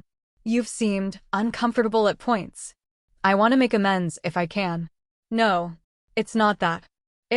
Grant hesitates. Should he take Wenzai at her word? Has he made a friend today? He decides that this is a harmless enough thing to say. You have such a lovely family. And Sakura and I, she's a void princess. Wenzai's face falls. She reaches up and pats his arm. It's unfair, Grantide. I know it is. And I think your wife does too. She winks. But don't tell her I said it. I don't need the void princess thinking I'm a malcontent. He laughs. She doesn't mind malcontents so much. She married one. Wenzai joins in. It's an unorthodox feeling, dinner with a woman who could execute you. You get used to it. They finish the dishes and Grant excuses himself to bed. His invisible wife ambushes him as he enters their room and makes a valiant effort to find out whether Makianites are ticklish, questing her little fingers into his armpits. He tackles her to the floor with her wrists pinned above her head, which was presumably her intention the entire time. He falls asleep, still inside Sakura of the Black Pike, and dreams of her. They're on Makion again at the Cheyenne Mountain Zoo. His alien wife's in a Brown's hat, wearing little jean shorts like his first girlfriend used to have. The kind with the pockets showing at the hem. He holds their daughter up to show her the penguins. They awaken to a distant band of dark smoke on the horizon and the report, playing loud from the sitting room, of the attack on the Trimond West refinery. Countess. Sakura buckles her pistol to her hip. I regret I couldn't try Takani's coffee. I have to go. Wenzai rummages on an overcrowded kitchen counter. I figured as much. She pulls a silvery bullet-shaped thermos from Takani's chaotic coffee rig. That's why we've got a thermos for you. She holds it out to Sakura, who passes it into Grant's hands.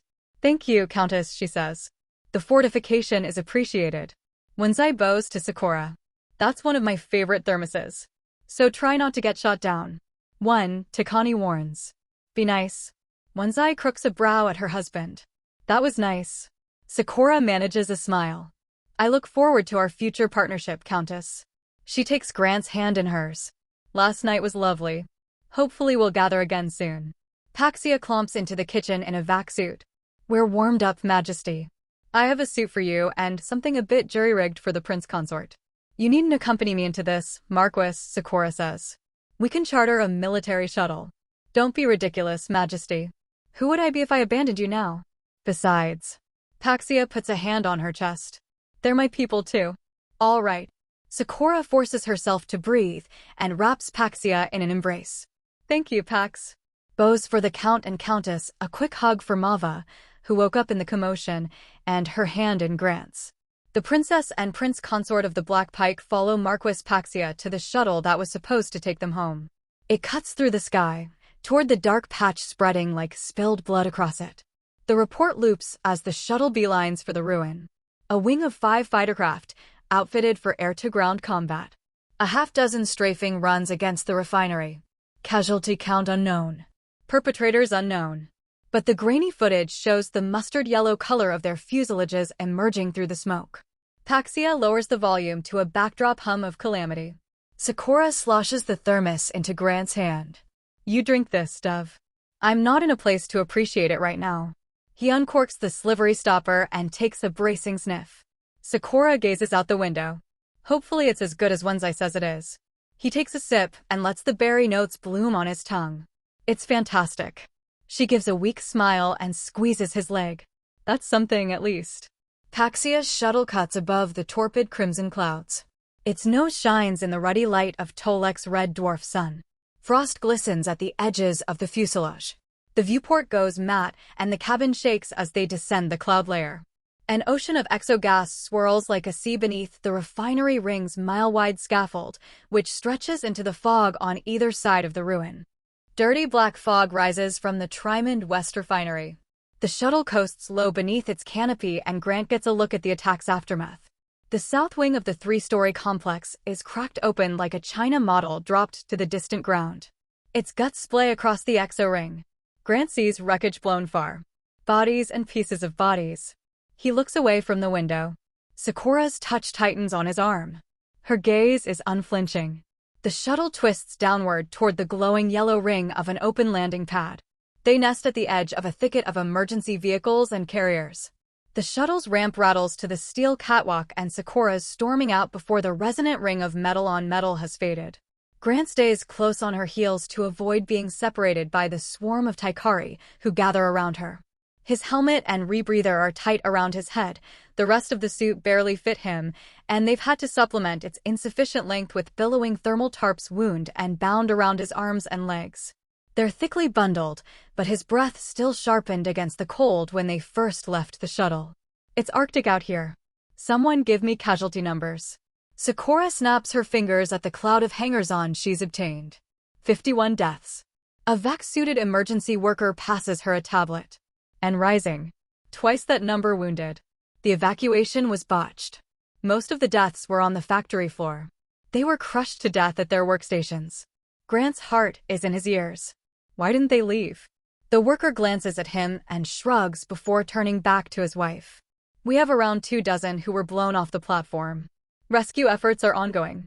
But only about half of the workers down there had emergency anti-grav belts on and no transponders. So we're stuck scanning for them. Why were the proper precautions not taken? Sakura asks. Just didn't have enough units. This station had twice the number of people working here than was reported. Gods of Tolek, Paxia murmurs. And the warehouses, Majesty, the worker says. We need to discuss them. They were full of weapons, Sakura says. Yes, Majesty. Sakura looks dismally across the wreckage.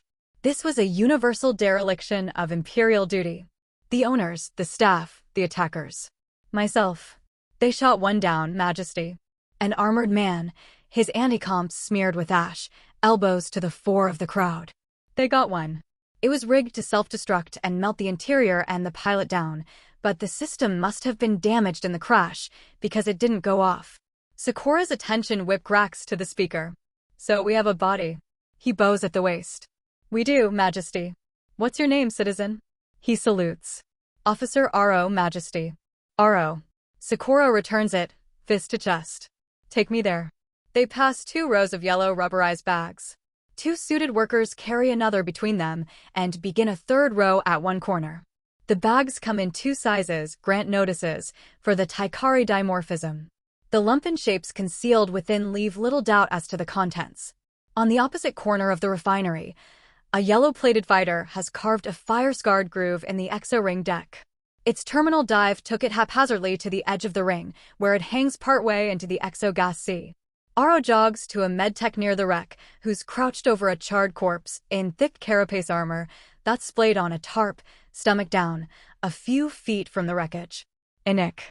Tell Her Majesty what you told me. Full suite. Adrenal implants. The medtech looks up from the dark ruin of the pilot's brainstem. This was a trained warfighter pretending to be a pirate. Sakura paces around the wrecked pilot.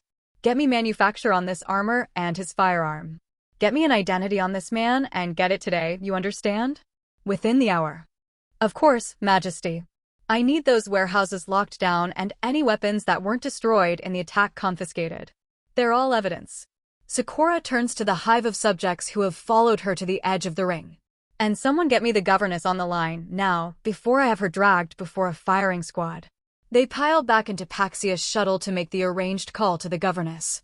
Garuna's face is pale and drawn on the console communicator.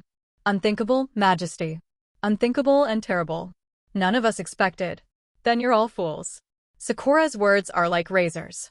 Grant has never seen her this furious. These are the consequences of backroom dealings. These are civilian casualties in a stupidly unnecessary shadow war. I could have prevented this, you understand. It was the Unionists. It must have been. Trimond ran a refinery without their interference, and when they caught wind, they collaborated with the Yellow Comets. I have had enough of your scapegoating.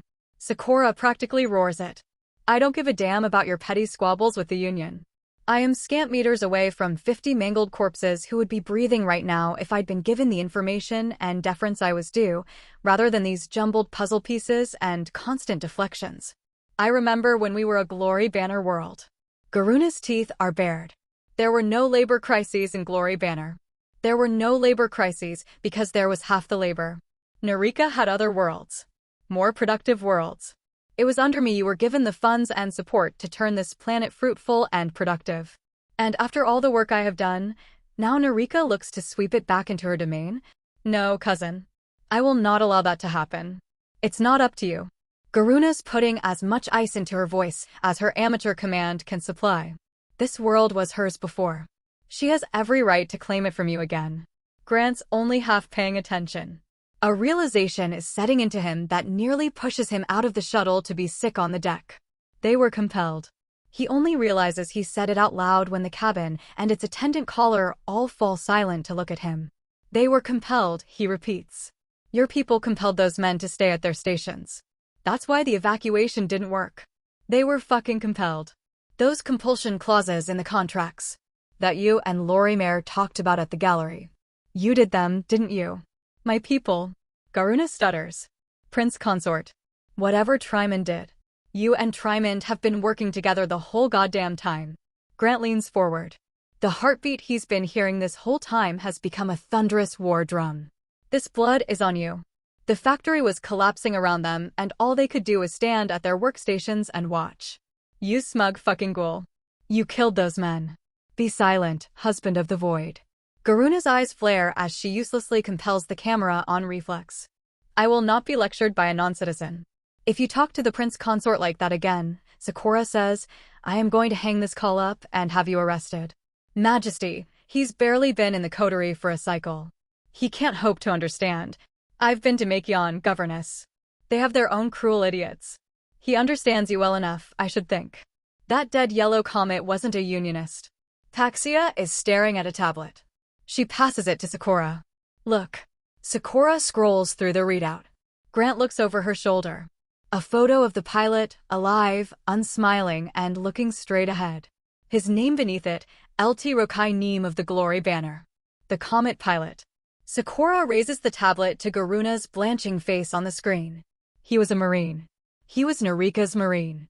What? Garuna's brows knit. Why would she? Arming the Trimins to fight the Comets. Arming the Comets to raid the Trimins. Bringing chaos to the sector to undermine my hold on Tolek and bring it back into her fold.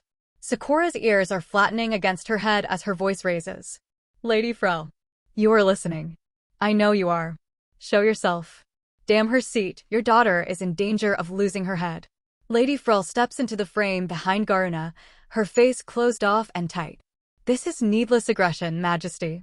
Whatever is going on in the attack on Trimond West, we have absolutely nothing to do with it. Why would the governess abet an assault on her own people? On her most productive refinery. This productive refinery was double-staffed by compelled off-worlder labor. Would you care to explain that? You'd have to ask Baroness Trimond, Garuna says. I permitted you draconian measures, Sakura says. You employed them on your workers and blithely ignored this Trimond black site. If my forensic accountants look into Trimond West's books, how long until they find the kickbacks? The cover-ups. Now you seek to build political advantage atop the coffins you sealed these citizens into. It is time to take responsibility for what has occurred under your watch. Garuna sputters. The Glory Banner. The Princess of the Glory Banner has more important things to worry about than protecting you and your mother from me, Sakura says. She's my next call. When I track her down, I'll have many answers to extract from her. She's here, Lady Frel says. She's on Tolek too. Sakura's tail twitches. What? She's on Tolek too. Frel repeats it clinically. She's been here for a few days, taking meetings with the exo-baronesses. In preparation to bring protestation against you. To take Tolek back. Garuna's aghast. Mother. Oh, do think, Garuna, Frel snaps. Either the protestation is airtight and the pike is chasing its own tail, or it isn't, and we must remain neutral. Majesty. There have been dealings on protestation. There has been no criminal wrongdoing, no treason. Whichever void princess my daughter favors, it has been our understanding that you are all extensions of the imperial seat. The allegations you bring to Narika are new and disturbing to us. Our interest has entirely been in the completely legal process of protestation. To act against protestation is an illegal overreach. Protestation brought by a woman who's stooped to this. Sakura indicates the ribbon of smoke behind her. If this accusation is proven true, we absolutely disavow the Princess of the Glory Banner and disassociate from any claim she has on Tolek, Frel says. We will give you her exact address, for a guarantee that your investigation doesn't touch upon the governess. You can keep trying to pin Trimond to us, but you expand this conspiracy past its verifiable limits at your own disadvantage. You're looking for a connection that doesn't exist and cannot be proven. This is volunteered from us. Do you understand? Sakura glares daggers at Frel. Give me the address. Give us your guarantee. Your daughter has grossly mishandled the Trimond case from start to finish, Sakura says. And I will give my recommendation she be removed. But I will not investigate the governess for this debacle, and I won't attempt to tie her into the Baroness's deceptions or the Comet Queen's crimes. I'll excuse her actions as incompetence, not malice. That's all I give you. Take it now, or I'll see Garuna strung up for treason. Garuna's tail lashes behind her. You cold-hearted bee. Frel shoves her daughter out of frame. We take it. If I transfer coordinates to your vessel's flight computer, will that do? Sakura steeples her fingers. That saves you from the worst of it. Then I'll send them through now. Frel reaches for a console off-screen. Is this conversation over, Majesty? Sakura stabs the hang-up button in reply and slumps backward into her seat. The day I no longer have to deal with Garuna and her scalpel of a mother is the only day I look forward to anymore, she says. I wish we could have nailed her to the wall, Majesty. Paxia taps a few buttons on the console and raises a planetary topography onto the windshield. But it was the right choice. Sakura nods. Confronting her in person unexpectedly. That's virtue enough to sacrifice a tenuous case against the governess. We've still got Trimond and Lorimer in the net. Her fingers drum on the pistol at her belt. And we might catch Narika. If she's here in secret, she's here with little or no security. It's not going to come to violence, surely? Grant glances at the handgun on Sakura's hip. Sakura's lips press together. That's up to Narika. We have to move fast. Paxia flicks a bank of switches. The pre-flight lights flicker on. I'll drive. Pax. Sakura grabs the Marquis's arm. You don't have to involve yourself with this any longer. If Narika is our culprit, she's either the Comet Queen herself or working with her. We're flying into danger. If that's true, then this is all on her, Paxia says. Not just the refinery, but Ramex and Aedoc and the Cloud's print. Which means she's the one who compelled my husband, who tried to turn him into a killer and a corpse.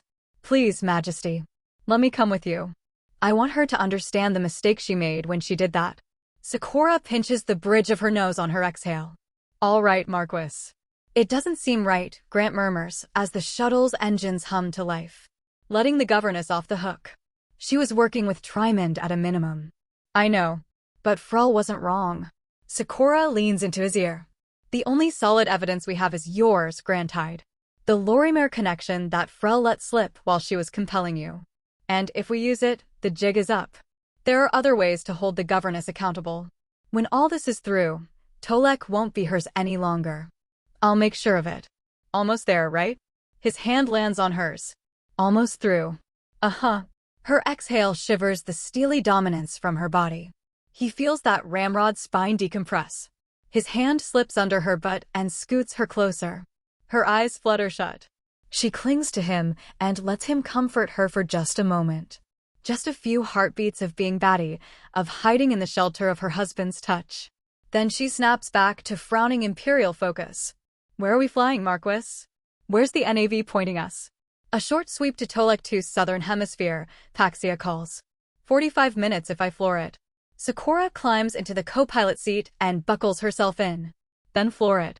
The shuttle spirals onto the carefully manicured yard before Narika's borrowed bungalow. It's an incautious landing that sets several small fires on the turf and cracks the concrete. Sakura strides from the bay door before it's even finished opening, still sheathed in her vac suit. Paxia hops from the driver's seat and takes up position at her shoulder. Despite his much longer legs, Grant has to hurry after them. A Taikari man in a full-coverage anti-comp visor and black tactical vestments steps onto the porch as they approach. A heavy military pump-action shotgun hangs on a strap around his chest. Sakura shakes her head as she strides up to him. No. Step aside. Ma'am. You're intruding on private property. The guard's back is ramrod straight. I'm going to have to insist you depart. I am Void Princess of this sector. You intrude on my planet. Sakura's fangs are bared. Give me an excuse to kill you, or let me through. It's all right, Gefrieter. The elegantly slatted door beyond the soldier tilts open once more. Princess Narika of the Glory Banner stands at the threshold, in a saffron and black uniform and silk topcoat. Her epaulets gleam. She's in full Void Princess regalia. Let her in, and then wait outside. Hello, Majesty. Hello, sister. Sakura steps past the uneasy guard. I hope very much I was interrupting something. Nothing I can't pick back up. Narika turns from the assembly with an audible thwip of her tail and leads them down a narrow, tapestried hallway to an airy dining room. She sits at the finely lacquered wooden table in its center. A hollow projector built into the thick middle slab is still flickering and warm from her last call. I've just been watching the footage, Sakura. Your pirate issue has grown unignorable. The governess informs me you're unable or unwilling to police your labor force. I can no longer in good conscience permit you to maintain your grip on Tolek. You know, Majesty, Paxia says, if you're going to stab us in the back, you could at least stop pretending you're doing it for ethics. Narika scoffs. As you like. I'm taking Tolek back. We're past 60 dead at the last estimate. 60 citizens you failed. The size of the fangs on this brazen bitch. Sakura hisses a laugh. I wonder how you managed to lift your head. Those are your victims, Narika. What ridiculous road do you two take to that conclusion? Narika looks over their shoulders at Grant. Prince Consort. Do you subscribe to this foolishness? Don't talk to him. Don't look at him. Sakura's fingers hover near her pistol. The Comet Queen is either you or your puppet. You've been outfitting and leading the Yellow Comets against Trimond Holdings at the same time as you've been outfitting Baroness Trimond to fight them off. You've been enabling and abetting a shadow war across my sector. You've been spending the lives of my citizens to steal them back from me. You're a mad idiot, Narika says. I've done none of that. I have a pirate horde burning through Exo like it's breathable air, even after the Trimonts cut them off. I have a Viscountess running weaponry out of Glory Banner's manufacture worlds. These people are being outfitted. Narika's lips thin. If any of this is inflow from my sector, then give me the world and the supplier, and I'll see it halted. Explain Rokai, then, Sakura says. Rokai of the Glory Banner. Explain that. Rokai? Narika's frown carries a note of recognition. What about Rokai? We found Lieutenant Rokai's body at the refinery, Grant says. In a crashed yellow comet fighter. That's where he went, eh? An ignominious end to a well-trained soldier. Narika shakes her head. The man disappeared a cycle ago. Never came back from shore leave. If he turned up in some kind of pirate or mercenary outfit, it's a sad waste. But he wasn't mine. Not any longer. That's not what the readout I received said, Sakura says. Narika shrugs. You've been lied to then. Or given faulty intel. Was it you, Narika? Did you compel my husband to be part of this ridiculous proxy war? Paxia jabs a finger at her. We didn't see you in the crowd at the Clouds print. But you were in the system. I have wondered for a long time why those pirates fired at us. Why they wasted all that exo and gave away the game. Sakura's face is shifting. Her brows lower with the weight of revelation. We were being steered, I knew that. I just didn't know by whom. The attack was timed for when I was on world. The self-destruct didn't work. The fighter landed on the refinery like a gift. That is quite convenient. There have been conveniences every step of the way. She takes a step back. Her fists close. You wanted me here. Narika scowls. Your time on that sad prison world of yours has made you paranoid, Sakura. You said Ramex, Sakura says. I don't know what you're talking about. I'm not talking to you, Narika. Sakura turns. Marquis. You said Ramex. What? You said Ramex and Aodoc, Sakura says. I never made Ramex public. I've kept that under wraps this entire cycle. Paxia blinks. You mentioned it to me. At the gallery. I didn't. I was very careful not to. Narika didn't compel Thror. I know who compelled Thror. Sakura takes a step toward Paxia. Nobody did. Did they? Paxia backs away. Majesty. You told me about Narika's ambitions. You hand-delivered me to perfect proof of Narika's involvement. You're the one who told me as Kai was in the race. Your husband gave me proof of the attempts and conveniently failed to shoot himself. You even offered me a ride in the morning. You wanted me here. You wanted us both here. Sakura's palm is on the stock of her pistol. You're the Comet Queen. Not exactly. A familiar voice amends. I'm the Comet Queen. Thror stands in the doorway. Two of his 4 hands grip the heavy matte black shotgun that Narika's guard was holding. Hand off that pistol, Majesty. Let's put our palms to the sky, everyone. Sakura's fingers twitch on her holster. She slowly detaches her hand and raises her arms. Grant and Narika follow suit. Thror steps into the room.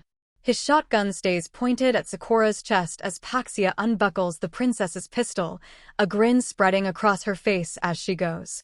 The plan was to get this done subtly, but I believe I'll enjoy this. Narika's eyes narrow on the weapon. What happened to Arvio? What do you think, Majesty? Thror clicks his tongue. Could have been a smoother ride, Pax. The trunk doesn't have much shock absorbance, you know. You're fine, Birdie. Paxia grabs Grant's chin and pulls his face up to hers. Flash. Stay still. Good Makianite. Sakura and Grant make eye contact. A flickering fire in her eyes. Majesty. Paxia steps away from Grant and raises the stolen pistol toward his wife. Try to compel him out of that, and I shoot you dead at the first flash. Why? Sakura's voice is full of lead and loathing. Why, Marquis? What in hellfire do you mean, why? Paxia laughs. Why don't you ask Thror? Because I hate the Empire, Thror says. I hated every second of growing up as a man in it. I hate the anti-comps. I hate the compulsion. I hate the way you all think you're better than me. I hate being overlooked and fetishized and controlled and stepped on. I hate the Taikari with one charming exclusion. He winks at Paxia. I hated my life here. It would be easier if I hated all of you too. But oh well. We can't have everything we desire in this existence. Already had to compel that poor Rokai fellow into being a sacrifice. A prince consort is another regret, but a small one. He gives an apologetic shrug to Grant. Sorry, old boy. Hate to break up the alien groom squad. Grant stares into Thror's shiny anti-comps. He sees his own pallid face reflected in them. How long have you led the Comets, Marquis Consort? Sakura asks. Pax and I made the fucking Comets, Thror says. You have no idea how much exo we sucked out of that craven Baroness. Not just enough for the little breadcrumb trail we laid for you. Enough to get in touch with the whole frontier network. To strengthen them. You void princesses think you have the whole firmament's heads bowed to you. But there are millions of men like me. Of women like Pax. There's a whole constellation of Trimans in your empire, siphoning your precious resources to the people who will topple it. We plotted the raids and assassinations. We sold those weapons to Lorimer. They weren't made in Glory Banner. That was pretense. They're a drop of what my friends have. He smirks. It's been such a riot, hiding right under your little blue noses. I'm going to miss it. But I'm afraid you've caught us at the beginning of our retirement. We have the funds and the opportunity to make our escape, Paxia says. And to kill a pair of imperial tyrants at the same time. When we end the two of you, the chaos on the frontier will boil uproariously. Nobody will notice one little marquess and her husband disappear past the imperial border. With all we made from the comets, we can cash out and make a new life. Somewhere else. Somewhere sane. She takes one of Thror's unoccupied hands in hers. Somewhere my husband doesn't have to be a slave. He isn't. Fuck off, Sakura. Paxia scowls. Yes, he is. So is yours. So is every male born in the Empire. If you really loved the prince consort, you'd understand that. You'd have done something about it. So here's the plan, Thror says. We're going to set a little scene of sororicide. Two void princesses letting their natural vindictiveness bubble over. A mutual killing.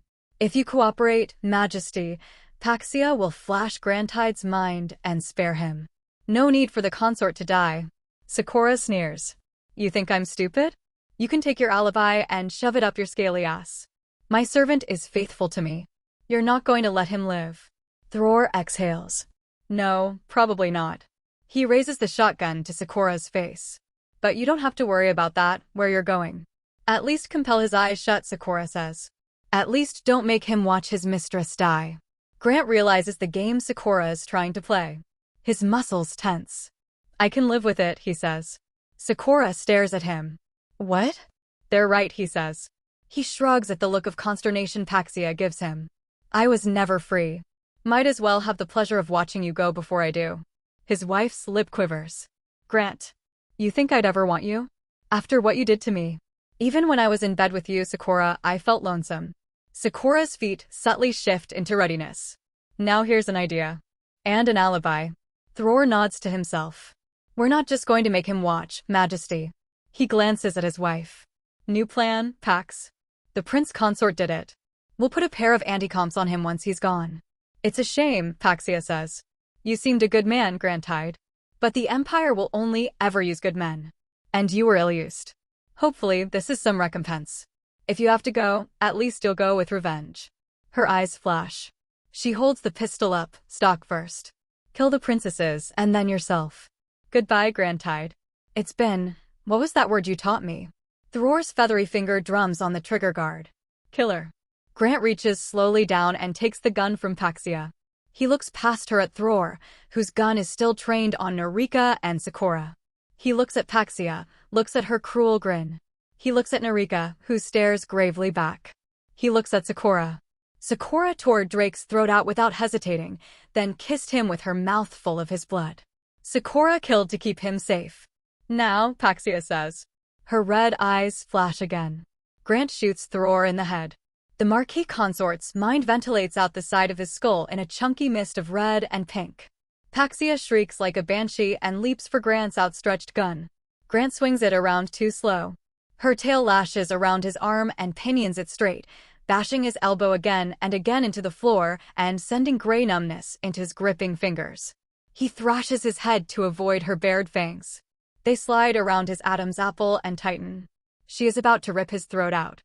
A sky-blue missile spear tackles into Paxia, sending her spinning off of Grant with such vicious speed and motion that it takes a moment for Grant to realize that's not Sakura, it's Narika. Her arm locks around Paxia's neck, wrenching and twisting to keep the Marquis' teeth from tearing her open. Their tails twirl and bind. Narika. Sakura's pried the shotgun from Thror's dead grip. Down. Narika shoves Paxia away and dives to the floor. Paxia staggers back and stares into the blued steel barrel that's about to end her life. By the Empress's authority, I strip your title, render you non-citizen, and sentence you to death. Sakura says. May the gods of Tolek have mercy on you. Paxia's face is a mask of rage and grief. Your whore empress will burn with her empire. You burn first, Sakura says, and the room fills with sound and light. A fist-sized hole opens in Paxia's chest. Violet blood fans across the wall. The Marquis stumbles backward, then blinks and takes a shaky step toward Sakura. A metallic chuck as Sakura pumps the shotgun. The second shot blows half of Paxia's head off. Pale bone gleams in the indigo remnants of her face. She collapses, twitching to the floor. Her twitching heel raps twice on the hardwood, then goes still. Sakura cycles the shotgun again. A steaming shell clatters to the floor. The barrel jerks a few feet to the left and zeroes in on the Princess of the Glory banner. Narika's started to stand. She freezes on one knee. Was it you, Narika? Did you inject me with Compound 70? Sakura is unblinking. Did you put me on Makion? I suppose the Prince Consort knows about Compound 70 then. Narika glances at Grant. And I suppose I know about the Prince Consort. She gets the rest of the way to her feet. It wasn't me, Sakura. You might as well be honest with me, sister. Sakura's gun has followed Narika's ascent. Her grip on the pump is white-knuckled. It won't change what's about to happen. There's no truth that will satisfy you. Narika shakes her head. It wasn't me. There is so much that I would eagerly take from you. But not your freedom. Sakura sneers. You'll have to beg more prettily than that. I'm not begging. Narika folds her arms. Do whatever you think you have to, princess. Put me in the ground. It changes nothing. It wasn't me. I swear on Kyr's soul. Sakura. Honey. Grant's hand hovers by Sakura's shoulder. You can't. Sakura doesn't break eye contact with Narika. She can't live, Dove. Not after what she saw. Couldn't we just give her some Compound 70? I don't just carry black site drugs around all the time. Sakura forces her hands steady on the shotgun. Besides, I have a foolproof solution right here. I'll tell nobody, Narika says. How am I supposed to believe that? I'll tell nobody because I know who it'll hurt. It won't hurt you, Sakura. You can act like you didn't know, that he deceived you, and you can annul your marriage and discard him. You can counterlay me, and it'll damage you, but it won't sink you.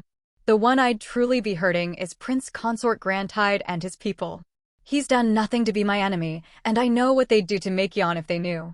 Do you think I want that on my conscience? Always such a saintess, Sakura says. You've never fooled me. If you pull that trigger, understand who you're murdering me for. Narika's head is high.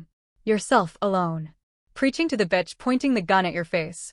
Only you could be so goddamn holier than thou. Sakura glares. I'd be doing the firmament a fucking favor. Grant wishes, almost, that he was as suspicious of Narika as his wife was. Wishes he knew anything about her. But he doesn't, not really. Nothing except for her enmity with Sakura and the suspicion that was proven false. Sakura, he says. I'm challenging you. Like you told me to. If I'm really your kindness, you'll lower the gun. She's lying. Sakura's attempt to keep the shake out of her voice is failing. She'll ruin us with this. She'll own us both forever, Grant. If I let her go, we're through. I will keep Grant's secret, Sakura, Narika says. He saved my life. Don't fucking call him that, Sakura says. Only I get to call him that. Narika presses on. For all the wounds we've inflicted on one another, how often have we truly lied to each other? About the important things, Cora. You don't want this, Sakura, Grant says. I know you don't. You don't want her to be family, but she is. There's cutting off and there's pulling a trigger. Gods of the fucking inferno. Sakura blinks. Then she barks a from the diaphragm, fuck, and shoves the shotgun into Grant's hands. He gingerly places it on the dining room table. Sakura stabs a vicious finger toward her sister. If you are lying to me about the Prince Consort, Narika, if you reveal his secret, I will not annul my marriage. I will not discard him. I will not care about what the coterie thinks. Because I will dedicate the rest of my assuredly brief existence to killing you. Terms accepted, you crooked maniac. Narika exhales and shakes the tension from her neck. I suppose I didn't quite give your marriage its proper deference. It's more real than I realized. You've always expected the worst of me, Sakura says. You nearly killed me just now. The worst would have been killing you. Did I kill you? I see in the Prince Consort some kind of redemption for you, sister, Narika says. Perhaps in a kilocycle or two he'll make you bearable. We are leaving, Narika. Do what you like. Plot your doomed protestation. Sakura gives Paxia's corpse a light kick as she stalks from the room. I just shot the Comet Queen's face off. Good luck. Prince Consort. Narika holds a hand up as Grant goes to follow Sakura. He turns to her. I owe you my life, Narika says. I won't forget it. Thank you. He puts his hands in his back suit pockets. You're welcome. You are a good man. I hope you'll make my sister a good woman. Or however close you can get. She grins wanly. Perhaps one day we can properly call one another friends. Stop trying to steal my wife's shit, Majesty, Grant says, and we can talk about friendship. He leaves the bungalow. They pass the crumpled corpse of Narika's guard as they return to Paxia's shuttle. There's a ligature mark in his neck deep enough that it cut the skin. Grant doesn't let himself look at the dead man's stricken expression. Just another horror stacked onto the day. The trunk is open. Food wrappers blow from it into Tolek 2's purple evening. Sakura slaps it shut and climbs into the shuttle, keying the radio on. Indus Red to the Black Pike. This is Indus Red on an unsecured line. Are you there, Vora? A few seconds of hissing static, and then, this is Vora Majesty. We're coming home, Sakura says. We'll be flying up in Marquis Paxia's shuttle. It's a purple Renari 3. I'll send through my codes. Understood. Vora's voice implies anything but understanding. Are we hosting the Marquis? Sakura barks a short, harsh laugh. We are not. I'll explain everything when Grantide and I are back aboard. I'm sending you coordinates to a dwelling on Tolek 2. There are corpses there to be retrieved. Send a team. Her finger taps the dashboard. And send another to secure the home of Countess Wenzai. I don't want her or her family going anywhere. Don't scare them too badly, but ensure they stay put. The honed edge of anxiety cuts through Vora's reply. As you wish, Majesty. Sakura snaps the connection off. The shuttle growls into the air. Do you think they had something to do with it? Grant asks. One and tick. I have no idea, Sakura says. I don't trust myself any longer. My instincts are in worse shape than I thought. The propulsive oppression of atmospheric departure wears off as the thinning skies of Tolek 2 surrender to the firmament. Grant looks over at Sakura, whose gaze is nailed to the flight map. He remembers Thror. Remembers the way he dropped like a marionette. Remembers the color of the Amadari's brains. Who's Kier? He asks. What? Narika swore to Kier. Who's that? Sakura licks her lips. She comes to a decision. I told you about my litter? Me, Narika, and Timar, our cleric brother. You remember? I remember. I said there were 3 and I lied, Sakura says. There was a 4th. The Empire didn't have a place for him. He waits for Sakura to continue. He realizes she won't. I can steer us, he says. It's all right. Sakura. He puts his hands on her shoulders. Let me. Come here. She shakes her head, but when he unbuckles her seatbelt, she lets him lift her. The artificial gravity is on, but she's still so light as he pulls her from her seat and lays her in his lap. She turns around so that she's straddling him and lays her face against his heart. The first sob racks her. He closes his hands across her back. Silently, he's grateful for this. Tending his wife's sorrow is a distraction from replaying Thror's death in his head over and over. His chest grows damp with her tears. She was my friend, she whispers. I thought I had a friend. You do. He reaches past her and takes hold of the yoke to adjust their passage. You have the Count and Countess, maybe. And if you don't have them, you still have the command group. And you have me. He kisses her hair. You'll always have me. What about Narika? What about what she knows? I believe her. Grant takes a hand off the yoke to cradle her closer. As big a bag of dicks as she is, she convinced me. Sakura sputters a damp laugh. A bag of dicks? I hadn't used that one yet. Grant grins. I love that one. His wife is coming back to herself. What other ones? He chuckles. The headshot tape loop recedes into the darkness at the back of his skull. I have more. A lot of bag ones. Dirtbag. Ooh. Earthy. The pike is visible on the magnifier cam. He feels the tangle in his heart begin to unknit at its familiar shape. Dishabag. Douchebag. Makianites are such poets. She's still crying, his wife, but she's laughing now too. How he pauses. Should he bring this up now, while they're still processing the rest of it? He decides he must. The kick against his shoulder. The spreading mist. The sound of the fall. How do you get over it? Killing someone. I'd like to get over it. I don't know, she says. I've done it enough times that I've become inoculated to it. I guess I'll have to get there too. No, Sakura sits upright and puts her hands on his shoulders. It always surprises him how steely her grip can be. No, Grantide. That was the first and last life you'll ever take. I will ensure it. I'll never put you in that position again. Not ever. I will keep you safe. She strokes his beard. I swear to you. I swear by the Empress and our love, and I swear on Kyr's soul, too, if that's coming into fashion. I see how it's shaken you. I know these eyes and I see it in them. It won't happen again while I'm around to stop it. I'm okay, he says. But it's Sakura's turn now to see through him. You're not, she says. It'll come back to you sometimes. It's Echo. And for a time, you won't be okay. But that's all right because I'm here. I'm here because of it. So when it aches again, touch me. She puts his hand over her heart. He feels its beat. Touch me and remember that. Kiss me, he says, and she kisses him. He feels the scaffold of his soul shake as her tongue slides into his mouth. His breath tightens and his body shivers with the logic-proof loathing of what he did in that bungalow. Sakura must sense it because she squeezes him tighter, kisses him deeper. The fluff of her tail tuft is warm against the back of his neck. They drift away from the blood-scarlet gas giant and back toward the pike. Its distant hanger is a bright hanging coin of gold in the black of the void. Grant clings to his wife and lets the dead Comet Queen's shuttle take them home. Crew of the Black Pike. Sakura stands at the command deck's balustrade edge. Her voice booms out across the sweep-lit bridge. Once again, we've been tasked with driving the yellow comets from above Ramex. Once again, we are en route in the Empress's name to defend her subjects.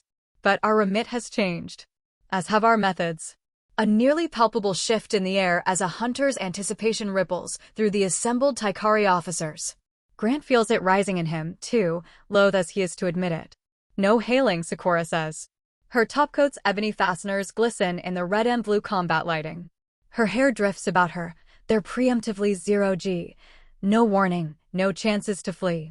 From this moment on, any fool who still flies the yellow comet flag is to be destroyed on sight.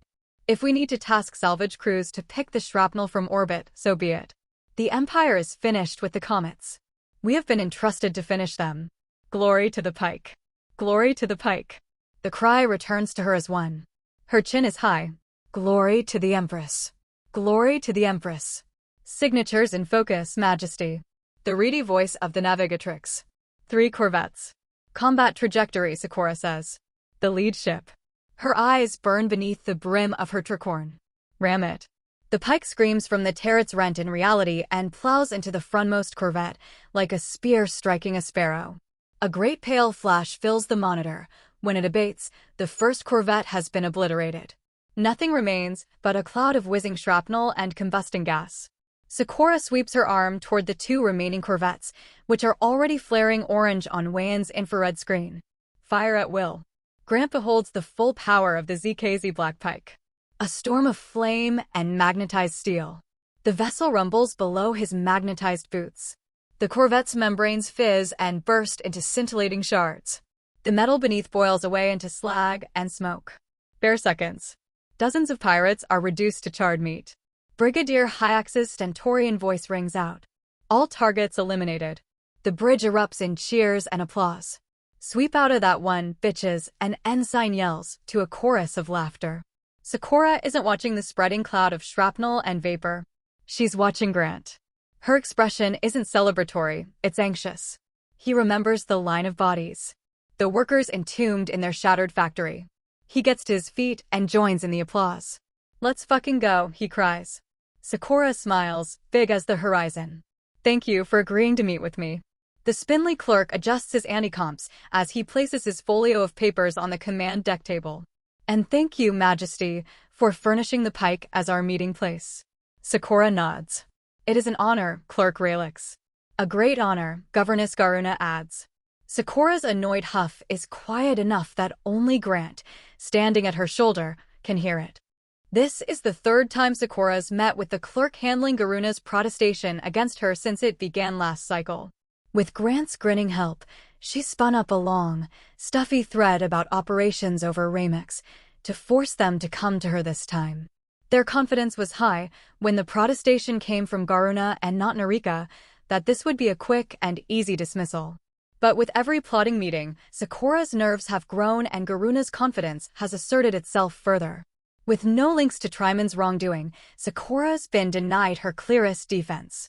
Things are dragging out. I hope today we might be able to conclude all this, Sakura says. My management of the sector is under threat by these interruptions. The extermination of the yellow comets is only halfway complete by my brigadier's estimates. You needn't worry too much, I'd think, Majesty. Garuna side-eyes her. You'll have less sector to manage soon. Sakura's frown is deeply cut. Garuna's been sneaking these jabs in as her morale has grown. I will not be passing judgment on this case today, Rayleigh says. That's not why I've called this meeting, I'm afraid. Garuna huffs. Do we need to wait longer? No, Rayleigh steps to one side and presses a button on his tablet. The table holoprojector lights up and displays a two-dimensional camera feed. The distance renders the figure within grainy. But even with the low detail, he recognizes her. He recognizes her from his wife's wall. This is Empress Zithra 19. She looks like the portrait, only with more pronounced crow's feet and less sleep. A pair of glasses balance on her nose. Sakura and Garuna simultaneously go as pale as paper. Some cream in that, the Empress is saying to someone off-screen. Thank you. Okay. She sits the rest of the way down and adjusts the camera facing her. Greetings, Clerk. Rayleigh's High Majesty. Clerk Rayleigh's bows low enough his face nearly touches the table. Right. Case number, Clerk Rayleigh's. Sheriff 3886, High Majesty. Empress Zithra 19 clicks her tongue. Here we are. The Exo assassinations. Yes, High Majesty. Just a moment, the sound of a keyboard clacking off camera. Okay. The matter of the dispute between the Princess of the Black Pike and the Governess of Tolek. I've read the brief and reviewed the arguments from each side and skimmed the letters of support. Cousin Garuna certainly has plenty of those. But it occurs to me that this has all been rather complicated by the events of Marquis Paxia's execution and the bringing of protestation by a governess in Narika's name, rather than by Narika herself. Ultimately, I've decided that it needs a bit of further elucidation. Some messy business, eh? Greetings, cousins. I believe I had the chance to meet you both at the last Void convocation. Sakura bows at the waist. Yes, High Majesty. Garuna joins her. You did, High Majesty. Splendid. The Empress sits back. Let's hear from Cousin Garuna first, and then Cousin Sakura will have her turn. High Majesty. Garuna looks like a fawn beholding a tractor trailer coming her way. In her defense, Grant's warrior wife barely looks better. The Empress blinks placidly. Take your time, cousin. High Majesty, Garuna says. The actions of the Void Princess have been materially damaging to the operations of Tolek. In her investigations, she took power that oughtn't have been hers. She repeatedly refused the counsel of the planetside nobility, and she illegally took control of the holdings of one of my exo-baronesses, which... This would betray something, the Empress prompts. Trimond. Yes, High Majesty. Who's under trial herself at the moment? Under trial, High Majesty, but still in process. And I would note that she has a petition to censure the Void Princess currently routing through the clerk's office. The Empress folds her hands. So noted. Continue. High Majesty, the refineries on Tolek have been processing more and more every cycle. I've sent you our numbers. The Void Princess's insistence on micromanagement has coincided with a refusal to properly control the Unionists, who constantly threaten the growth of our industry. Garuna points a shaky but accusatory finger at Sakura. The result is our first decacycle since records began of negative growth. Because of the work stoppage, the Empress supplies. And the attack, I suppose. Just so, High Majesty. Sakura failed to prevent either. Narika has volunteered to resume control of the system in case of protestation, and it is the recommendation of myself and my peerage that she does so.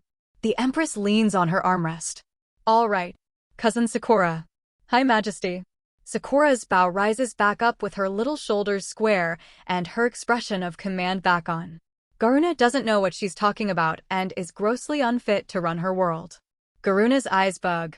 It's become too personal, Sakura says. This unionist talk has been a steady stream throughout my investigation, even once the idea of their involvement became farcical. It's moved from stewardship to vendetta. I've reviewed her security measures. She's spending more resources on covering the inefficiencies created by her discontent workers than it would take to keep them willingly obedient. The more we give, the more they'll demand. Empress, her husband was an energy refiner on Makion, Garuna says. If anyone's getting too personal, if their demands outstrip the losses incurred through security and disobedience, we'll confer and change course. Not before. Your campaign against the Union has proven short-sighted and self-serving. Sakura angles herself to speak to Garuna. We're not keeping order for the sake of your ego.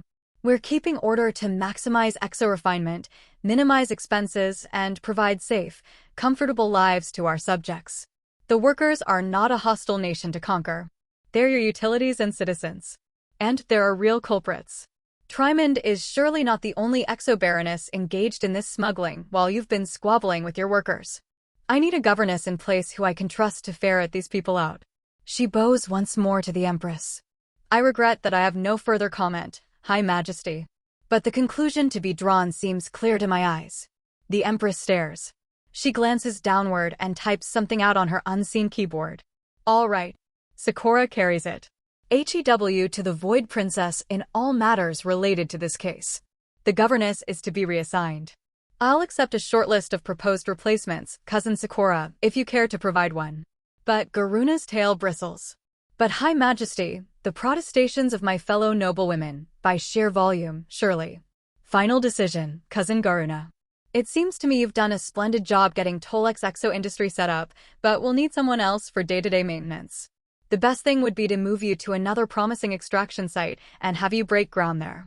Cousin Sakura, kindly send the governess these survey records of unoccupied resource worlds I'm looking at if you judge them up to date. Cousin Garuna, ranked choice of reassignment preference within the next 5 cycles, please. File it with your Void Princess. High Majesty, you can't. Zithra 19 removes her glasses. The transformation is instantaneous. It's as though the Empress's face has been pulled off along with them, revealing the titanic steel edifice of autocracy beneath the flesh. Grant thought his wife had a scary, icy royalty face. It's a snowflake compared to the glacier that now bears down on Garuna. I can, the Empress says. I am sorry, Garuna whispers. The Empress hologram's fist-sized eyes blink. She slides her spectacles back on. Apology accepted, Cousin Garuna. Chin up, yes? I'm seeing some very promising reports outer spin-wise. You might check on this Crassus 6131. She taps something on her desk. This mineral survey puts a great deal of neodymium there. Can never have too much neodymium. I think you'll fit nicely. Get it producing on a level near Tolek, and we'll call this mismanagement here an honest mistake. She steeples her hands and rests her chin on them. That's all, I should think. Thank you, cousins. Glory to High Majesty. Sakura steps forward. I apologize deeply for the interruption and for taking more of your time. But I must petition you about a related matter. It cannot wait. The Empress's hand twitches to her glasses. She purses her lips. She adjusts them up her nose. Very well, Cousin Sakura. Your judiciousness has earned you that. High Majesty, this is my husband Grantide, Prince Consort of the Black Pike. Sakura indicates Grant. His heart stops for a few beats. I noticed him. Difficult not to. You found a tall one. Well met, Prince Consort. Bow, Sakura hisses. Bow deep. He does. High Majesty. Grantide has been my most stalwart companion, who has inspired me and kept faith in me, who has been indispensable as I've gone about this case, and Sakura shaking like a leaf. And the judiciousness is at least halfway his. He saved my life on Tolek too. He killed the traitor Thror of Enmok. I request, with great humility, that he be freed from my possession and awarded citizenship. What? Awarded, the Empress squints. Of course. He's a husband of the void, isn't he? Yes, High Majesty. From a Class H planet called Makion. A grin tugs on the Empress's lips. You're rather gobsmacked with him, cousin. High Majesty. It's all right. He's a looker. And it sounds as though the two of you have found a good equilibrium. You trust him. Beyond any reproach, High Majesty. The Empress furrows her brow. In the background, Grant could swear he hears a pen clicking and unclicking a few times. Right, she says. Let's get him set up as a vassal and citizen of the Taikari Empire for a probationary period of 1 decacycle. I'll have a Marquis Palatine reach out to you after that to set up a review, and we'll make it permanent. Clerk Raelix, get that written up and sent to my desk for the seal. Import level all F, so I remember. Oh my Empress, thank you. Sakura drops to her knees. Thank you, thank you, thank you. What about the rest of them? Grant asks. The room freezes. The Empress looks at Grant as if she'd forgotten he was there. The rest of the husbands of the void. Sakura is staring up at him, her face frozen in abject terror. The Empress leans forward. Her forest fire eyes peer at him over her glasses. You really do need to do the bow and the title, Prince Consort. That's not elective. He bows low. High Majesty, what about the rest of them? The Empress's expression is unmoving. The silence reminds him of the silence a Makianite security guard had, a long cycle ago, when he was signing an NDA. A finger rises into the screen. The Empress rests it on her chin. It is all rather medieval, isn't it? One of those tough little crusty bits that hang on the edges of the larger reforms. Well, that's frontier military for you. She clicks her tongue. Do a re-examination, I suppose. We'll have to get around to that. Put a working group together, perhaps, speak to a few more void princesses and their husbands. But I do acknowledge the request, Citizen Grantide. Thank you for bringing it to my attention, and for all you have done for my good cousin, the Princess of the Black Pike. He bows again. Thank you for the consideration, High Majesty. You're most welcome. Well done on the bow this time. She adjusts her robe. Okay, that's all, good cousins. You will, I'm sure, continue to honor me with your loyalty and your civic works. Glory to Tykar.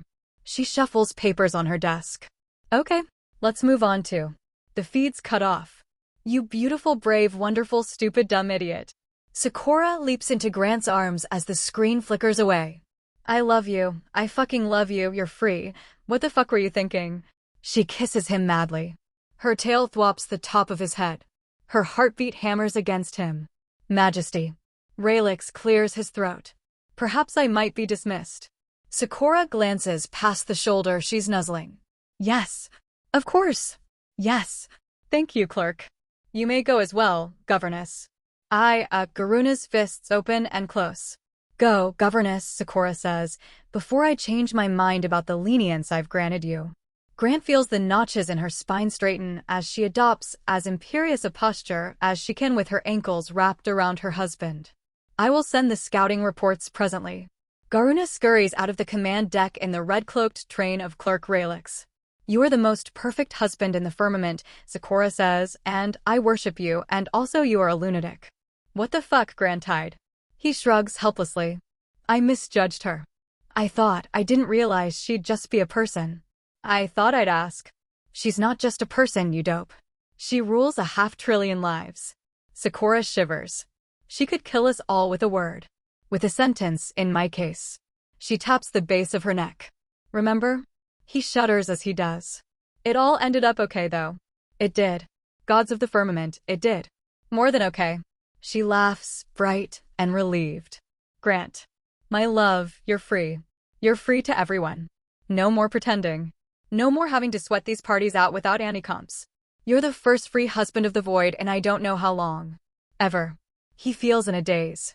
Drunk or high. Sakura pokes his nose. I told you, Dove. Didn't I? How wonderful you were, and how wonderful she'd be to you. Grant's thumb pensively rubs the stalk of his wife's tail. She didn't seem wonderful. She seemed busy. The ease with which she freed him was no less than the ease with which he was enslaved. And it's occurring to him that an empress doesn't have to be bad for an empire to be bad. Even if Zithra were flawless, she's one woman. Just one woman, managing the galaxy. It still makes no sense to him. It still seems abominable. And he still doesn't think of himself as her subject. But his wife called it. Empress Zithra 19 has freed him. You told me, he says. I should have had more faith that you knew what you were saying. I knew you doubted me. Her grin is smug. You looked at me like I was a brainwashed little bimbo. I promise, I never thought that. She tuts and shakes her head. I don't care one way or the other. You trusted me enough not to say it and to follow my lead. And I love you for that. And I am so relieved. God. She tips back and he releases his hold on her hips. She lies down on the conference table. Her tail swishes invitingly. He slips up onto the surface and joins her, lying on his back. He'd be worried about this thing holding his weight, but he's fucked Sakura on it 2 or 3 times now. She drapes herself into his lap and happily shudders the last of her tension out. I'm glad you got to meet her, finally, she says. I am, too, he says, and decides that's the truth or close to it. And now, Sakura says, now that the conspiracy is smashed and the pirates are in disarray and my station is secure and my husband is free. She scoots so that she's nose to nose with him, straddling his stomach. Now I am going to take you to Ramex and we are going to make love in the Sabsum Springs. The conspiracy isn't smashed, not if Thror was telling the truth. The conspiracy is wider than any of them had guessed. But Grant grins anyway. His prudence finally relents its grip on the rest of him. His cute little wife is lying on him, and he finally met the Empress, and she's a bureaucrat, not a monster, and that's something anyway. And they're safe for now. He lets himself be happy. Do you? Sakura's nose rubs his jaw. I think we have time now. If you want to. Now that this isn't hanging over us. We could find a night. And a day. Her breath is damp on his neck. He sees the gleam of her fangs. They've talked about this a few times in the wake of the Tolek action. They've talked about the breeding bite. Every time, he's demurred. He sees himself a hectocycle from now, the 2 marks on his neck. Sakura's forever, by joyful choice this time. And he wants it. He does. But the thought has opened strange little holes in him, and opens them again now. And he thinks he's brave enough to tell her why. Not yet, he says, carefully. I have a proposition. He rolls over so they're on their sides. He puts his hand on her hip. Go on, she says softly. He tries to force his heart to stillness. I'll do it when it works, he says. I'll be your breed mate when we can breed. Her lips part. What are you saying? I want to do the real bite. The bite that sticks. If we're gonna be breed mates. He takes a deep breath. I want to breed. I want to get re-encoded. I want a family. Grantide. Her tail, which was slowly wagging, has frozen. That's not possible. Neither was this. He sits up. Neither was me being free. I didn't believe you about the Empress. And I'm still skeptical of it, of living in an empire, but you were right about what she'd do, and I was wrong. He slips his hand under her ribcage and lifts her into a seated position opposite him. She stares agape. Maybe it's greedy of me or ungrateful of me, but I'm not satisfied with just this from her, he says. If she can give me my citizenship, she can give you the right to have children. He leans forward and rests his forehead on hers. And if you don't want any, like if you don't, I don't care about the Empress, then I can live with that. I promise. I can be happy with just the 2 of us. I can. But I think you want this too. I don't, she swallows. I never even. She trails off. Tell me, he says. I don't care what you tell me, as long as it's the truth. The truth. She leans back. She steels herself like she's circling at a spear duel. She takes a deep inhale. The truth is I cry sometimes in the mornings before you're up, she says, because I imagine waking up in a little pile of our children. Sons with these eyes, daughters with this pokey nose. The truth is I'd give anything. Her voice breaks. But they won't let us, Grant. We have to bury this in us. We drive ourselves mad thinking about it. No, he says. Grant, please. No, he repeats. You're the first Void Princess with a free husband, and you're gonna be the first Void Princess with a family. I'm not about to call her up again and demand it right now. I can wait as long as I have to wait. I'm glad to have you to myself for a while. But know that I'm not giving up. Now that I know there's a way. You gave me my freedom. He scoots forward and lays his head on her shoulder. I'm gonna find a way to give you yours. She shivers. God, Grant. You're so stubborn. That's right. I am. And I'm going to be stubborn for you. He settles back and stares into his wife's fearful eyes. If you really want me to stop, if you really want me to, if you don't want me to fight for this, tell me now. Say it. I'll obey you, Majesty. Her mouth opens. It shuts again. Her lip quivers. He leans forward and kisses her. A few stunned seconds where she doesn't move a muscle, and then she whimpers and kisses him back like the only breathable air in the firmament is between his lips. He pulls away. Are you gonna say stop? No, her voice is hoarse. No, I'm not. Her fingers tighten on his chest. Oh, God, Grant.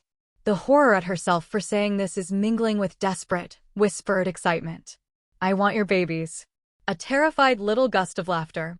I want your babies so badly.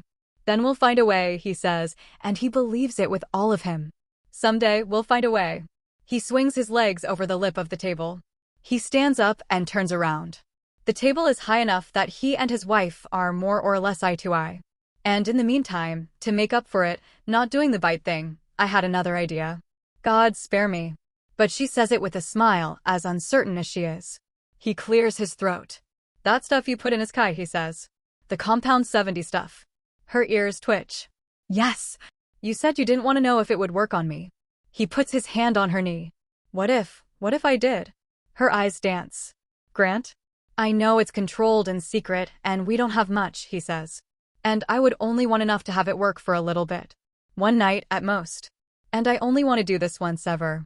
But all the other guys, they're always talking about the warmth. And how good it feels when it's from someone you trust. Someone you love. He raises her hand and kisses it. He puts its palm on the side of his face. He stares into the conqueror crimson of his wife's eyes. I'd like to feel it, he says. If you'd be willing. I want you to compel me. Grant exhales as Sakura pushes the plunger. There we go, she says. It's supposed to start immediately. A teal drop beads at the tip of the empty applicator. She sets it on the nightstand. Outside their picture window, the golden sky of Ramex has dulled to a deep burnished bronze in the evening. Pillar candles on the furniture and the bedside. A bubbling warm jet bath of sabsum, ready and waiting, fills the room with its paradisiac scent. Low ambient tones lilt from the room's unseen sound system. The candles they've lit dance in his wife's carnelian eyes. The shadows play across her body's soft swells, softer still thanks to their all-day relaxation in the balmy pools and crisp chill of the Ramex air. The shiny silk of her short robe terminates halfway to her knees. Can you imagine wanting this? She asks. Even a cycle ago? I really can't, he says. And after tonight, I won't again. But I just want to try it. Just this once. And if it's you, I'm not afraid. Does it feel all right? She kisses the mark the compound 70 syringe made. You're not hurt or anything? No, he shakes out his arm. I think it's fine. He squints into the dancing flame. I don't feel different. She crosses her legs and sits across from him on the saffron-colored bed, which is almost, but not quite, as massive as the nest she's furnished aboard the Pike. Are you ready to give this a try then? He cups the back of her head and stares, nose to nose, into her eyes. Yes, he says. Sakura takes a deep breath. Flash. Look into my eyes.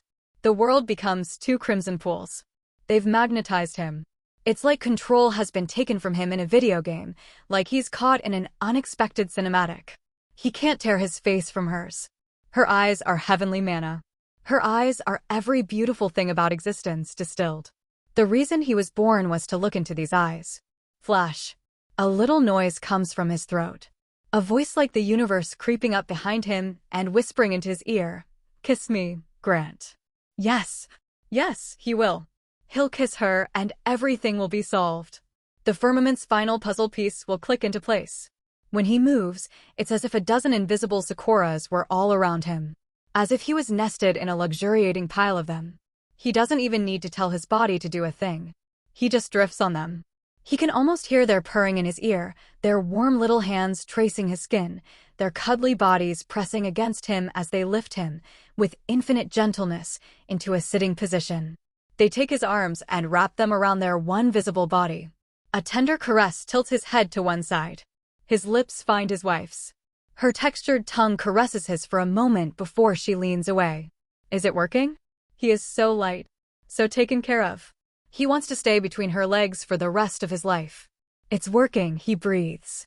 Her material fingers join the invisible ones running up his spine. Flash. How does it feel? Answering her question becomes the goal for which he has strove his entire existence. Don't think, just speak. Amazing, he says, and the act of saying amazing submerges him in another wave of that beautiful comfort. And even though Sakura is only 3 feet tall, it's as though she's cradling him, as though he's snuggling into a Sakura the size of a house, and her heartbeat on him is a triple tap the entire firmament is pulsing to. She smiles. God, her smile. He wants to live in it.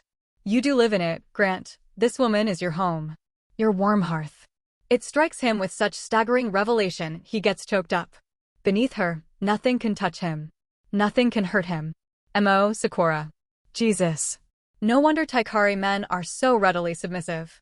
He almost just called his wife mommy. Focus, Grant. Is this how it always feels? Her giggle is the crackling of a fireplace on a snowy night. I don't know, Dove. I've never felt it either, remember? Hold on. Her fingers light on his wrist. She pushes down on the pale patch of skin under his palm, and he feels the cool air tingling back across his skin. This is supposed to help get rid of the after-warmth. He shakes his head rapidly to clear away the last of the compulsion's sweet curling haze. That worked. He rubs his forehead. God. It's like you were big spooning my brain. It's sexy. It can't always be this sexy, right? It broadcasts somewhat, Sakura says. What the compeller's feeling influences how the compulsion manifests. I wish I knew more, but, well, I've never compelled a lover. More first times, eh? What are you feeling? I'm feeling happy. I feel in awe of the trust you have placed in me. And I feel the need to honor it. And to keep you safe. To make you as happy as I am. Is it coming through? Oh yeah. He shivers. It's coming through. Do you? She snuggles into him, and their sizes shift back into reality as he becomes the shelter rather than the sheltered. Her chin lights on his sternum as those eyes zero in on his again. Do you want to try compulsion sex? We have to, right? We're never getting this chance again. Okay. Her embrace tightens. The usual word, right? He nods. Ready? Ready. He nods and her eyes flare again and yes. Yes. It's back. The warmth. Lie down. Her voice phases all around him, quiet and close and sending sensory chills down his spine. That warm, voluptuous force presses him lovingly onto his back. She slips down with him. Her hair pools and flows across his chest. Flash. Undress me, she says. He watches his hands rise and untie the lacy rope binding her robe shut. He uncovers his wife's body, one shapely inch at a time. The robe slips from her shoulders and hips. She's trimmed her pubes for this. A cute little punctuating triangle. An arrowhead pointing him the way to paradise. The rest of her is as smooth as the silk he's unwrapping her from. Her horns are high and pointed and proud. She's not embarrassed by them anymore, doesn't hide her face when he looks at them. She has a little birthmark on her left breast where the heavy teardrop of it curves back into her chest. Every time he looks at his wife, he sees something new. He has the rest of his life to discover her. This is what I learned to do. She lowers herself into a straddle across his chest. Her palms rest on his stomach. She reverently unties his robe. This is how I learned to make you happy. The Taikari way. Just for tonight, let me be the one who takes care of you. Okay. Say it with the flash. She giggles. All right. Flash. Let me take care of you. His brain tucks into her warm blanket. He doesn't need to do a thing. He doesn't need to think. Sakura will keep him safe. Her touch is light on his chin. She draws his face back up into another reality-altering pulse of red. He stares at her lips like they're the starting gun for reality. Don't come, she says, until I tell you to. Ooh. He grins. Kinky. She winks as she spreads his robe open. You haven't seen a thing yet. She reaches under his pillow and roots around briefly. She tugs a cherry-red pump bottle out. Grant eyes the semi-translucent fluid within. What's that? This is sapsum oil. She drizzles it into her palm. That clean, crisp scent, sweeter at this concentration. Like lemon cake, almost. What's your favorite part of my body, Grant? I asked this back when we were enemies. Her eyes flash. Now you have to answer. Easy. Your thighs. My thighs. She beams. Fascinating. I was sure you were going to say my ass. She scoots forward. Her plump, downy thighs open and cradle his waist. I like my thighs, too. I like the way you look at them. He watches them spread as she lets her weight onto them. They're fucking glorious, Sakura. She suspends the bottle over them and lets a silvery pump fall from it to drip down her lap. How about this, then? She takes his hands in hers and slides them across her blue skin. It glistens with oil. Her eyes flash. Massage them. Do it good enough, and I'll give you a reward. He laughs. Okay. He digs his palms into her cushion, curving his knuckles to sink his fingers down to the military muscle beneath it.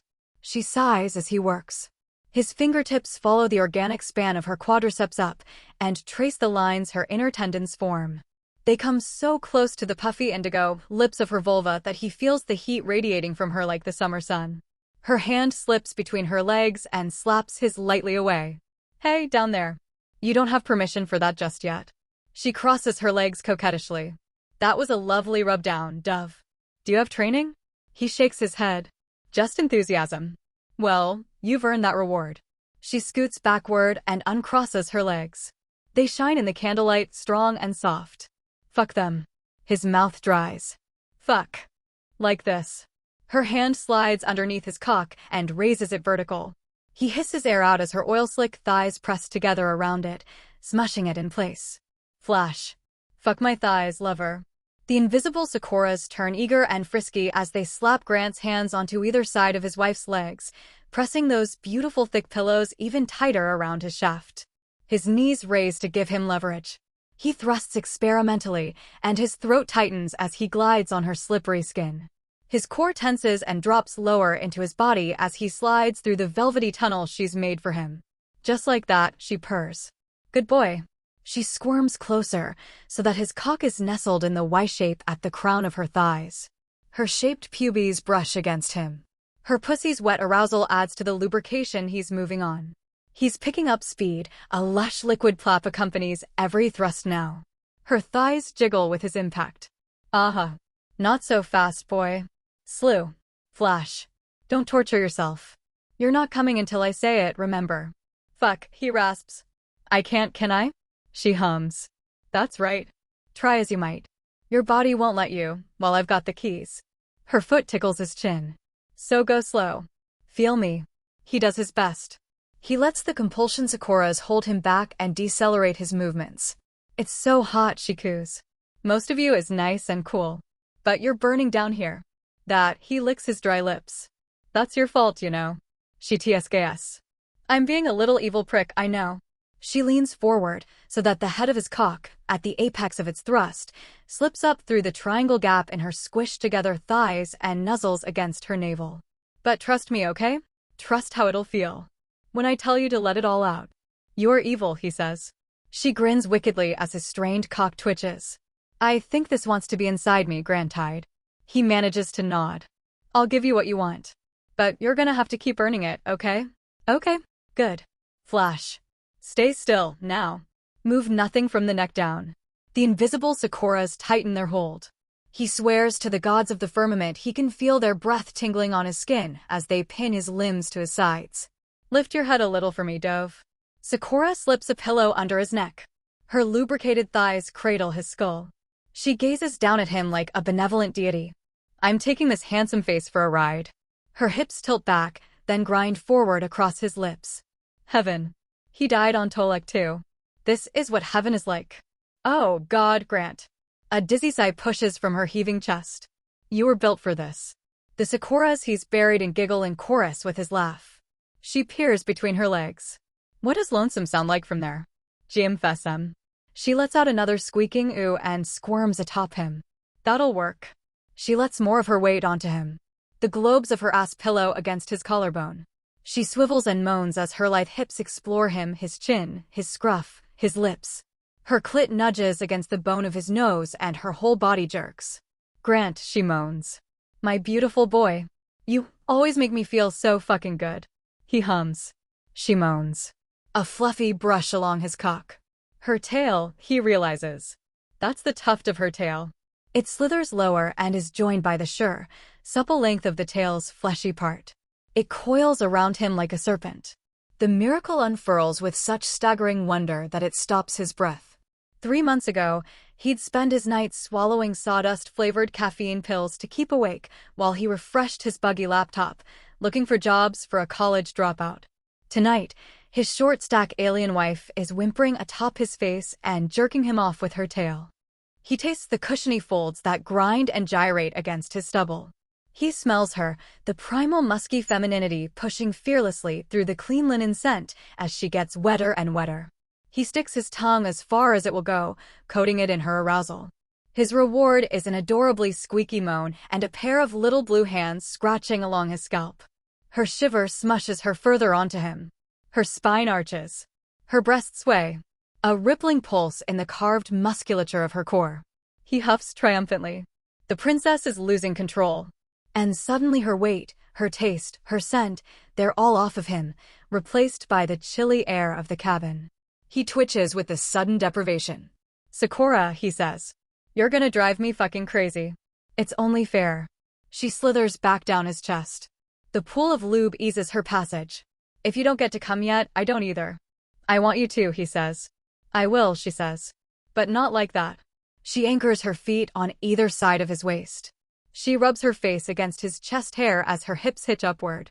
She positions him at her blushing, sweat-shiny entrance. "I'm going to come on my husband's big Makianite cock," she says, and slams her hips downward. Her throbbing guts swallow him whole. An overheated moment of gasping paralysis clutches both of them. Then Sakura whispers yes, and her stomach hardens into that shining six-pack, and she starts to move. "I fucking love your body, Grant.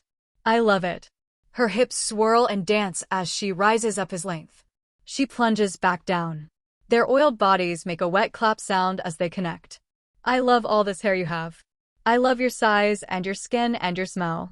She lays her face on his chest as she teases his cock back out to her hugging lips. Nearly all the way out and then clap. He's vacuum-sealed in her trembling flesh again. "And you're so handsome. You're the most handsome man in the firmament." Up. Swirl. Clap. She's getting faster. Her slick, pillowy body drifts on his. "And when I first saw you, up. Swirl. Clap. All I could think about doing was this." She doesn't let all of him out this time. She rocks on him. "All I wanted was to see you like this." His hands sink into the bed. He wants to touch her so badly. "To see my husband's pretty face get so red." She's pumping now with a determined cadence. "To see your lips open with a feeling of me. To touch you. To keep you forever. To make you love me." Her voice is pinching upward. She's getting unsteady again. Her eyes flash. "Do you love me?" "I love you so fucking much," he rasps. His teeth are grinding together. That glorious, glorious warmth. It laps against his brain as her body flattens against his. Flash. "Do you love me?" Another wave of bliss. "I love you." She's losing her breath. Her eyes flare and sputter. Again. "I love you." And Grant realizes that these rhythmic compulsions are for him, not for her. She's timing them with every spearing stroke. It's like she's fucking his mind, like his entire self is pumping in and out of her. Like he's going deeper than the limits of his skeleton and his meat allow. Like he's melding into one consciousness with her. Flash. Again, she gasps. "I love you." Again. His knuckles are white. "I fucking love you." Her rhythm falters. Her walls thicken and throb. Her alto voice cracks into a high feminine cry. Her hips lose their dancerly control, gracelessly shoving and bucking like she's trying to fill every inch of herself with him. The tendons in her thighs flutter and then lock. A warm silvery gush spreads across Grant's heaving stomach as his wife's cunt drools on him. She flops backward. His cock springs out of her. She lies across his shins and shakes like a landed fish for a few breaths. He watches his stretched open wife tighten again. He watches her stomach rise and fall. She's fever hot. You could fry an egg on the griddle of her stomach. She sits up. Her silky hair is matted to her sweaty forehead. Her horns are still engorged and pointed. "Your turn." Her thighs lock around his length again. Her eyes flash. "Touch me." He sits up and yanks her into his lap. His burning cock nestles back into the soft fat of her thighs, disappearing and reappearing as those plush blue legs flex and work, slippery and lithe on the oil and the fluids of their lovemaking. Her hand reaches down. Her fingers caress and tease every time his flushed head emerges from between her legs. Her quads stand out as she squeezes him. "Please, baby," he pants. "Please." She giggles. "Soon, dove. But not yet. I'm not done with you yet." His hands clutch the shiny blue globes of her ass. He feels the warrior woman's strength under the giving squish, expanding and contracting as her thighs compress around his twitching cock. Poor beautiful boy. Her voice is syrup drizzling across him. "You're so fucking beautiful, husband. You're beautiful. And strong." The delicate pad of her finger draws little circles over his heart. "It took such strength for you to do the things you've done, Grant Hyde. To rescue me. To leave your home. To make me free you. To save Wenzai's life. To save my life. And I love your strength." She kisses his jaw. His legs are going numb. His entire consciousness is narrowing to the red-eyed angel in his lap as she fucks him with her thighs and whispers lovingly into his ear. But I love your weakness, too. I love you helpless. I love all of you. You can lie down and cry. I'll lie down with you. You can fall to pieces. I'll pick them up. You carry all this purpose. I see it on you. On your brow and your shoulders. You can lay it on me sometimes. You can let your wife take care of you, the way you take care of her. You don't have to rush. You can take your rest on me. She breathes a laugh.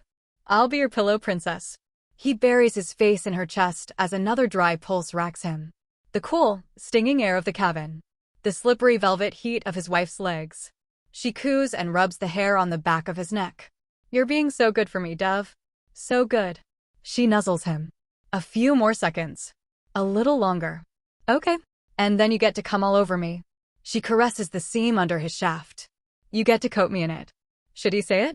It's dangling there. The ripcord. Lonesome. He bites his knuckle instead. He's racked with another whole body shake. He can barely get enough air in his lungs to say her name, Sakura, strained and pleading. 10 seconds. 9. Her ass is rising out of his lap now with every pump of her thick thighs. The sticky suck of her skin smushing down and rising up again. I can't, he gasps. He's going to fucking explode. Cthx, Sakura stretches her syllable into a long, smoky drawl. Fifiev. Come on, he growls. Her twinkling laugh. These are nautical seconds. His brain is swimming.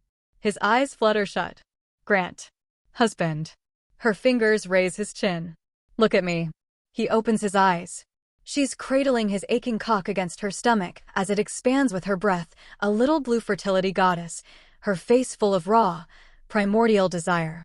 Another flash. Come, she says. The firmament splits in half. He makes a noise he didn't imagine his vocal cords capable of and erupts, with a thrust so violent it boosts his tiny wife into the air. Sakura yelps as he bursts across her blue skin, shiny and hot on her stomach, glazing the peaks of her breasts, throbbing in the valley between her thighs, and before his next pulse can coat her further, she slid out of his lap and slammed her face onto his cock, encasing it in her throat, and he isn't a screamer, but he fucking screams. His hips arch and his cock jumps and wave after wave of desperate release crashes into him, racking him, and with each one another molten eruption spurts into Batty's mouth as she clings to him, drinks from him like she needs it for survival. Like it's the only thing she's tasted in weeks. Her sweat-shiny neck swallows, and then she hums a determined hum and pushes and her lips kiss against the root of his cock, and he's lodged all the way into her throat, emptying himself down it. Her tongue is kneading his balls and she makes a pleading, glottal G-Chen-K noise that squirms across his shaft, and he clings to her horns as he rides out the convulsions, and there are tears in his eyes. She's making him feel so fucking good. It's not fucking stopping. He's still coming. He'll overthrow the empire in Sakura's name. He'll install her at the top. He'll make the whole firmament worship this woman like she deserves. He deflates. He knows a kinship with those bee drones who orgasm so hard into the colony queen they die. She rises from him, coated in his seed, and opens wide, sticking her tongue out with evident smugness. She shows him the cum glistening on it. She closes her lips and swallows one last time. She beams down at him and kisses the still stiff head of his cock. Good boy. Grant nearly faints. His wife curls cat-like between his legs and licks his stomach, where some of his climax splashed back onto him, making another little throaty noise like she can't get enough of his taste. The heat radiating off her is the first sun of summer warming his skin. Her exfoliating tongue retracts from his belly. She delicately plucks a dark hair from her mouth. You know something, Dove? He lifts his ringing head. What? It took an experimental black site interrogation drug, Sakura says. But I finally got you to come in my mouth. He vents the scant air he's recouped into a ragged laugh. It's tasty. She laps his belly button. This is making me want kavik. Should we ask Kaimai for some? Sakura giggles. I'm not going to make you eat something that tastes like your jizz, darling. That was fucking transcendent, he says. We can never do it again or I'm going to become a strung-out addict. Now you're making me want to try. Sakura. He puts a hand on her shoulder and stills her. I really don't think you should. This stuff is fucking dangerous. I know. She kisses his wrist. It was a silly joke. We're through with it from now on, I swear. It was nice to try once, though. To finally know. Her thumbs need the skin on his stomach. Was it good? It was astounding, he says. It was amazing. But you're in huge trouble next time I'm in charge for the shit you put me through. She snickers. I'm counting on it. What about you? Did I or did I not squirt on you, Dove? Fair enough. Although I did think I don't know. She tilts her head pensively. I thought I'd be more satisfied, finally using all that training and controlling you like I'm supposed to. And it was good. Of course it was.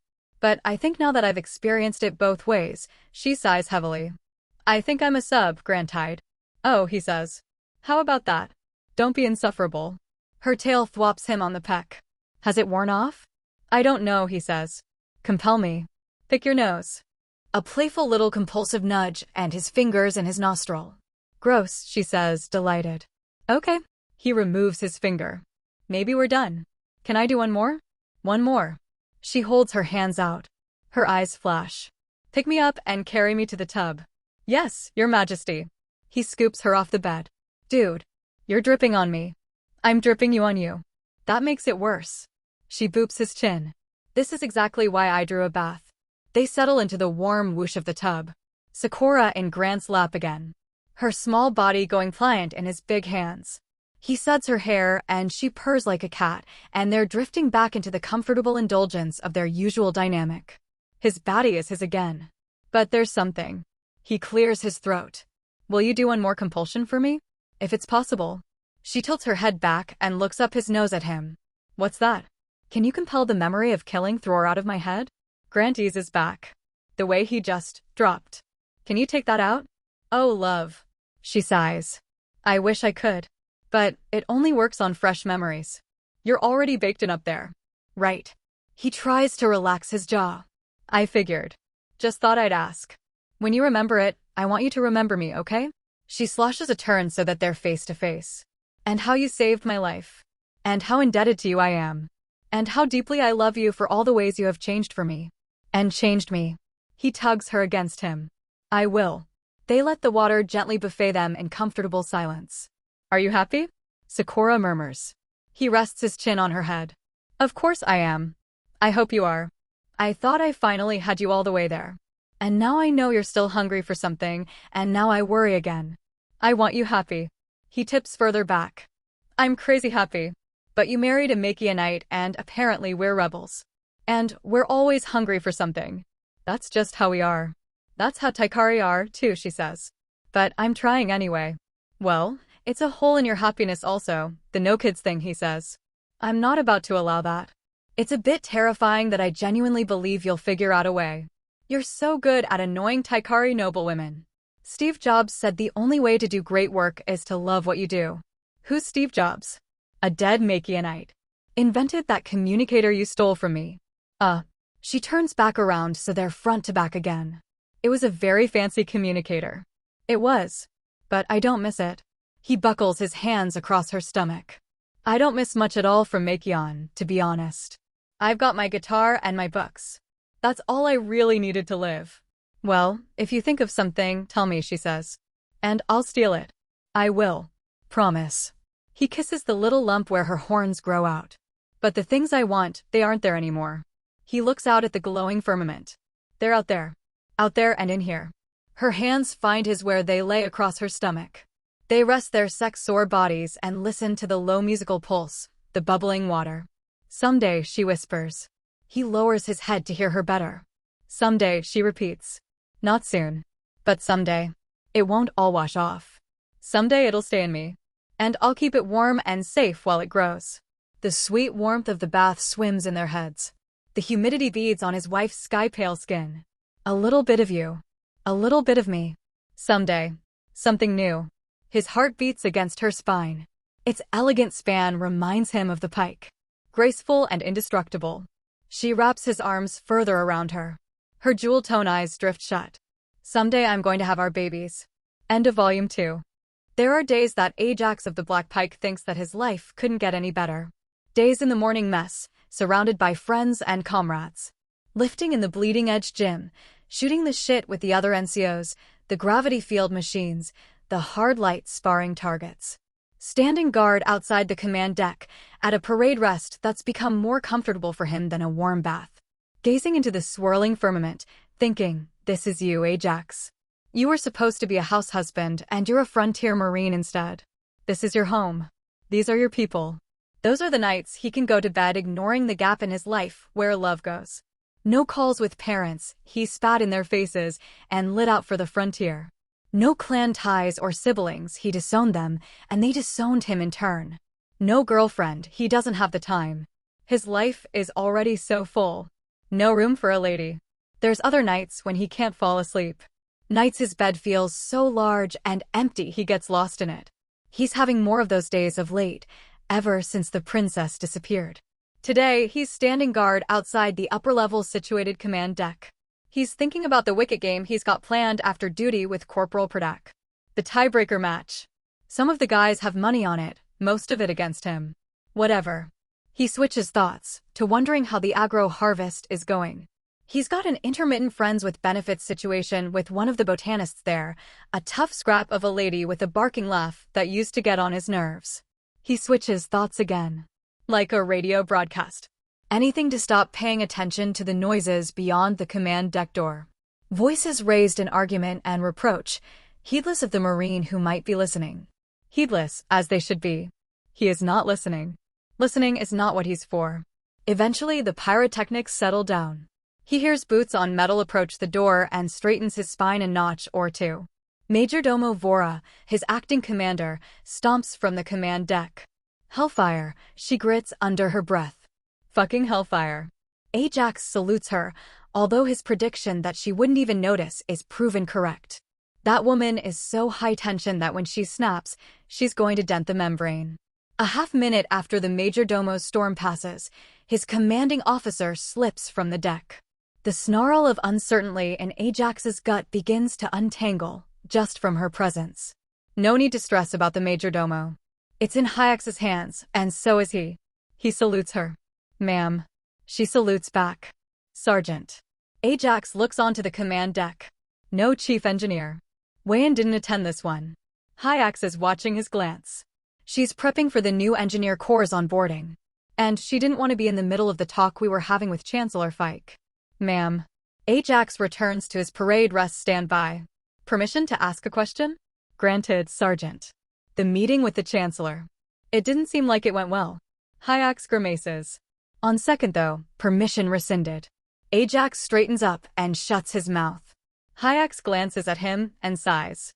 The Majordomo is capable, but she isn't a void princess. And she isn't Sakura. The new wave of recruits has come with a fuckton of strings attached. All the nobility who were terrified of the princess are eager to sink in their teeth when she's gone. All the funders and boosters who fawned and fell in line, turning on her enterprises. She scoffs. Makes you sick. Ma'am. How long? He trails off and shuts his mouth. Hyax shakes her head. Just say it, Sergeant. How long until we give up the search? Officially, we won't. Not until the Empress assigns a new void princess to the pike. Unofficially. Hyax clicks her tongue. The Imperial Corps gets more insistent every day. If it was up to them, we'd have a new leader already. Command Group has an informal agreement. 2 decacycles and we give in. What do you think, ma'am? Where is she? Hyax examines him. He sees the decision form on her scarred, red-eyed face. She knows what everyone knows about Sergeant Ajax. He knows how to keep his mouth shut.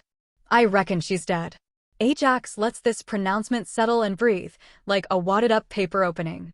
If she was alive, she'd have made it back to the pike by now, Hyax says. She'd never countenance an absence this long, from her ship and her people. But until we have our replacement princess, there's no reason to change what we're doing. Yes, ma'am. You and I are tools, Sergeant. We aren't feckless noblewomen. We are ZKZ Marines. We stay honed, we stay ready to be taken up, and when a job is to be done, we do it. Remember that, and you'll be all right. Not our job to worry about what is we're being used for. As long as the people who use us are people we trust. You trust me, Sergeant? Yes, ma'am. She reaches up and slaps his pauldron. And I trust the Majordomo. So we're all right. Yes, ma'am. Good lad. She salutes him. He salutes back. He watches the Brigadier stride away toward the lift, her stance wide and commanding. And a more complicated man wouldn't be comforted by what she told him. Would think further on the subtext of her words, would microanalyze the way she said them. Ajax knows, intellectually, that she might just be saying what she thinks he needs to hear. But Ajax is not a complicated man, he's a Marine. And he trusts his brigadier. He's all right. They tell Ajax that his afternoon assignment is commanding the hangar Marines, so that's where he goes. Corporal Talum's the handoff watch. He salutes as he unstraps the section command shoulder pad. How's the horns, Sarge? Ajax takes the proffered pad. One longer than the other. Talum chuckles. Don't pull anything helping them unload, yeah? I've got 5 wrecks on you tonight. Gambling recreation script is against regulation, Ajax says. You want to report me, you're gonna bury your odds deeper. Maybe I want that. Ajax straps the symbol of his temporary station to his spalder. Maybe I've got money on me, right?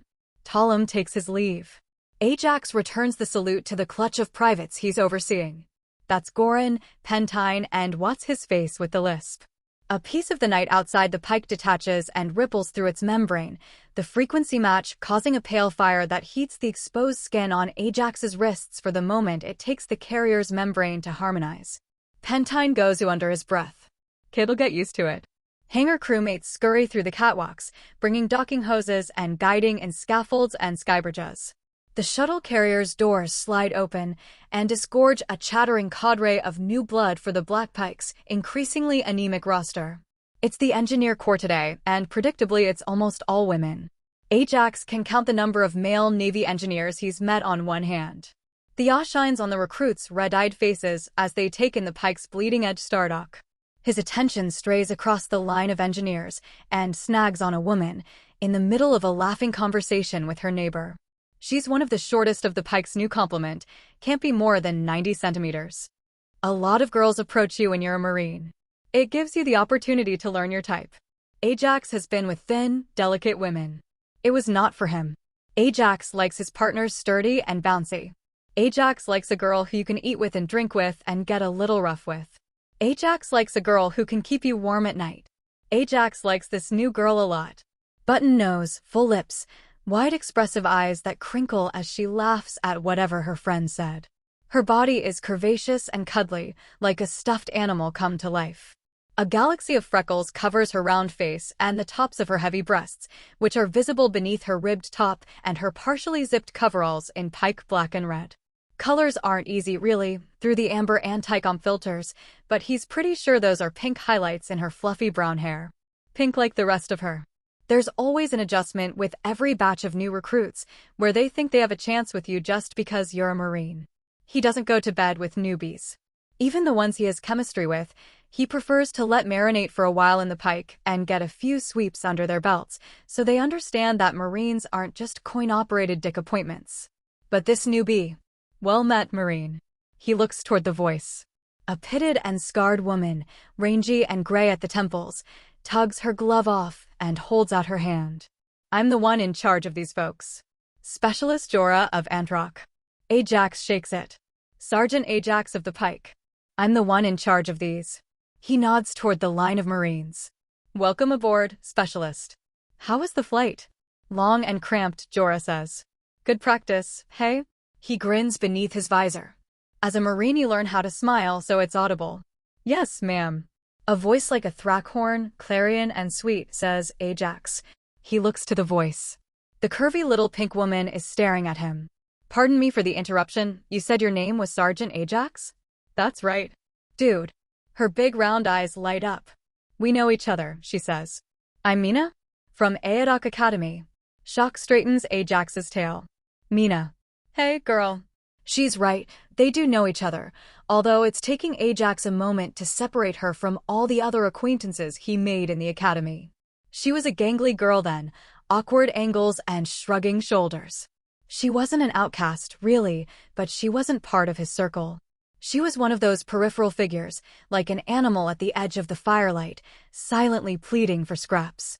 The girl you invite to the party after you're sure there's room for all the important people. Smart and surprisingly funny when she talked. He remembers that. She just didn't talk much. Mousamina, that's what some of the girls used to call her.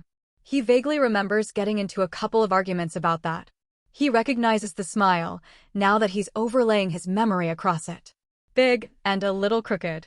And the freckles, he remembers them, too, now. But the rest is different. Very different. If she'd have looked like this at the academy, she wouldn't have been on the edge of anything. She'd have been able to have any boy she wanted. Holy shit, Ajax. Hi. Mina jogs up to him and hugs him around the middle. The two biggest differences between how she was before and how she is now smush against Ajax's waist. He crouches and hugs her back. Mina, how have you been living? I didn't know you'd gone engineering corps. Yep. Her tail is nearly a blur, it's wagging so quick. Small craft focus. Guess I was too much of a softie for officer school. The plump warmth departs him as she backs up. Her hands linger on his forearms. It's so good to see you, dude. I wasn't sure I'd know anyone on the pike. Jorah clears her throat. Glad you two have reconnected. I'll get back to it, yes. Ajax straightens up and salutes. If you need any assistance unloading or guidance around the pike, we're at your disposal, specialist. Thank you, Marine. A faint grin on Jorah's face as she looks from the bulky Marine to the buxom engineer. I'll let you catch up. Hangar muster in 5, Mina. Yes, ma'am. Mina salutes the departing specialist. Ajax tries not to pay too close attention to what it does to her chest. He's glad the visor is covering his face as she looks back up at him. It's been what? A hecto or so, right? Just about, he says. Been a while. It took me a second to recognize you. You've grown up. She smirks and cocks her hip. You talking about how I got kinda fat? His blood goes cold. What? No. It's cool, Jax. She giggles. I know I'm cute. Ajax's shoulders sink with relief. He needs to get a handle on himself. He has underlings watching him. I had some problems with anxiety at the academy, Mina continues. You remember. Stressed and skinny. Uh-huh, he says, but he doesn't. Not really. He doesn't remember much about Mina. Anyway, one day I'm assigned to the hangar, just on maintenance, and the floor chief offers to show me some stuff, and it was like, she mimes throwing a switch. Bam. It made sense, all of a sudden. Like I realized where I was supposed to be. It really was just like that. So I applied for a transfer, and I found out what I was good at, and started taking care of myself. And now I'm happy and fat. No, you aren't, he says. Fat, I mean. She laughs. Her tail gives her but a light slap. Parts of me are. Well, you look. She looks healthy. She looks cute. She looks ready and robust, like she exults in her physicality. She looks like she likes to eat, sure. But she looks like she likes to move too. To live in her body. She looks made for hard work, and heavy lifting, and raucous dancing, and energetic sex. She looks. You look great, he says, because you look hot isn't what a guy says to a girl coworker on her first day. Her smile makes her cheeks glow. You do too, Jaxie. What I can see of you anyway. Her knuckle taps his gauntlet. Nice outfit. Very macho. It's been a second since anyone's called me Jaxie, he says. Kinda left that at the academy. My bad, she says. Ajax. I'll remember. No, hey. It's all right. He holds his fist out. Aedoc grads get special dispensation. Mina giggles and bumps it. The truth is he never liked that nickname. It made him feel juvenile. But hearing it in Mina's mouth, he wants to pick it back up and dust it off, get a better look at it. Maybe he didn't give it a fair shake when he was at the academy. Well, listen, I gotta go do the rest of orientation. She jerks her thumb toward the other engineers, who are starting to gather in the center of the hangar. But word is that the Engi Corps is having some kind of tap house thing tonight at the hab level, and they're okay to bring +1s. Come through, yeah? We could have a drink and catch up. You don't have to use your +1 on me. Who else am I gonna use it on? Everyone I know I flew in with, and they're all engineers. And like 90% chicks. Engineering school was such a clam bake. That's the only thing I really missed from the academy. Now I'm out and I want to meet some dudes. She laughs, and he laughs with her. All right, he says, and then his brain catches up with his tongue. He's got that Wicket game. Actually. Her smile shrinks a little at the edges, and on second thought, fuck Wicket. It's a money match. He'll make up some kind of excuse and get it rescheduled. He's been doing what he's supposed to all day. Maybe he's earned a little detour off the regimented path of his life. Actually, never mind, he says. Yes, I'll come through. What time is this drinks thing? 2200, she says. You want to meet me at the hangar at 10 of? We can walk over together? Sounds like a date, he thinks. Sounds like a plan, he says. Awesome. She leans forward and hugs him again. Then she hurries away to join the rest of her incoming cadre on the hangar floor. Ajax watches her go. The coveralls are baggy, but her butt is big enough that they cling snugly to the curves of it as she jogs. For the first time in a long time, he feels that big empty bed feeling while it's still daylight. See you tonight, he calls, louder than he intended. His troops glance over. He should care more about that. She looks back at him over her shoulder. Her tail bobs her affirmation. Her smile is as sweet and scintillating as the rainbow sweep. A rush-ordered fleet of drones in various states of construction splay their metallic guts across the hangar floor. Sparks fire and rivet guns slam. Ajax watches the hangar crew skitter between workstations, calling and whistling. It's nearly the end of shift for half the workers on the floor, and a carnival air has filled the hangar. The recruits have been training in a ZKZ-class hangar bay for a decacycle at least. Ajax shouldn't be surprised at how well they're integrating.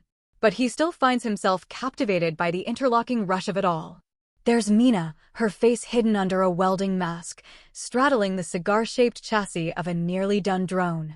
Her jumpsuit is unzipped and peeled off down to her stomach. Their sleeves are tied around her hips. Her arms and chest shine with sweat, bulging against her ribbed gray tank top. The muscles below the fluff lock and flex, and sweet little Mina is every inch a hangar-side grease jockey, hissing air as she yanks the nose cone into place. She pulls her welding torch from its loop. Its flare throws pale light across the bulging lines of her biceps. So strong. He wonders if he'll see her at the gym. He wonders how much she squats. She clacks the mask up and wipes her forehead. Her glove smears a patina of soot across it. She looks up and sees Ajax watching. She beams and waves. "Jaxie," she cries, loud enough that half a dozen of her fellow crew glance their way. He feels very self-conscious, suddenly, in his sleek scarlet service uniform. Is he overdressed? He wishes he'd worn his full-visor anti-comps instead of these glasses. He waves back. "You ready to party?" "Hell yeah, I am. Just gotta finish up here and shower." "Have you?" "Mean. Talk to your boyfriend after we're set." The strapping amethyst woman she's working with points a gloved hand at the mobile tool rack they've unfolded by the drone. "Rivet gun." Mina flips the requested tool off its hook with her tail and catches it in her outstretched palms. She slides it under the drone's chassis and yanks some slack into the hydraulic hose it's clipped to. "See you in a couple minutes, Kay?" she calls. He salutes on reflex. She giggles brightly and salutes back. The lights are turning blue across the pit stations as the 0900 shift finishes up and clock out. The next shift is arriving, its girls suiting up and unbuckling helmets from their belts as they pass. Ajax patiently weathers the comments tossed his way as they snicker and try to outdo each other. "Nice fit, Marine." "You need a friend tonight, Marine?" "What are you doing all suited up in the hangar, big boy?" "You looking for a ride?" A wave of cheerfully chattering engineers emerge from the locker room, heading in the opposite direction. Unmissable at its crest is Mina, laughing as she relates a story to a friend by her shoulder. She's poured into a body contouring olive romper. Her ginger hair is still damp from the shower. Her skin glows. His eyes travel down the scoop of her neckline to the soft pooch of her tummy, so snug against the fabric that he can see the dimple of her belly button. His primeval ancestors howl and bang rawhide drums around the bonfire in the back of his skull. "Jax," she calls, and jogs ahead of the crowd, and God help him, the pillowy bounce of her chest. "Ajax, take a breath." She's coming in for a hug. "Hide your damn heart on. You're a Marine, not a teenager. She's your friend. Your old friend. Don't be weird." He crouches, hips angled, to receive Mina's hug without his at-attention recruit becoming MIA in her cleavage. He thanks the gods of the firmament that male-born don't have to worry about their horns broadcasting their arousal. "You look great, dude," she says. "It's just the service uniform." She laughs. "Take the compliment, Sergeant." "Ooh, mean." A crocus blue specialist winks at Mina. "Making friends already, huh?" "This is the guy I was telling you about," Mina says. "We were friends at the academy. He's coming with us for drinks." "Come on, Jaxie. I'll introduce you to the cool ones." "I'm cool," the specialist says. "You're super cool, Harney." Mina nudges her. This is Specialist Harney, and she's super cool. And she plays the Klovox. Harney the Clovox player reaches her hand out. Pleasure, Jaxie. Ajax shakes it. Jaxie sounds kitty again in Harney's mouth, and he briefly wishes. Oh, he doesn't love being called that, actually, Mina says. Bad habit of mine. Harney's brow furrows.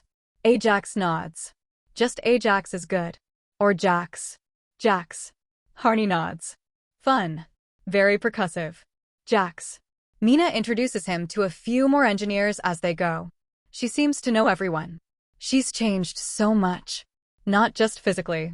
She's gone from the shy little girl to the sparkling center of a whole web of friends. She was never like this. Certainly not around him. There was one time she got drunk and demanded a piggyback ride of him, but she was asking for piggyback rides from everyone, boys and girls. He gave her one then for a goofy, tipsy minute. He looks at the curvy pink legs emerging from the cuffs of her romper and wonders if she'd like another.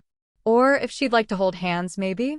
He falls in with the wandering group as they move to the lifts, and he watches them, her hands, gesticulating as she goes back to the story she was telling.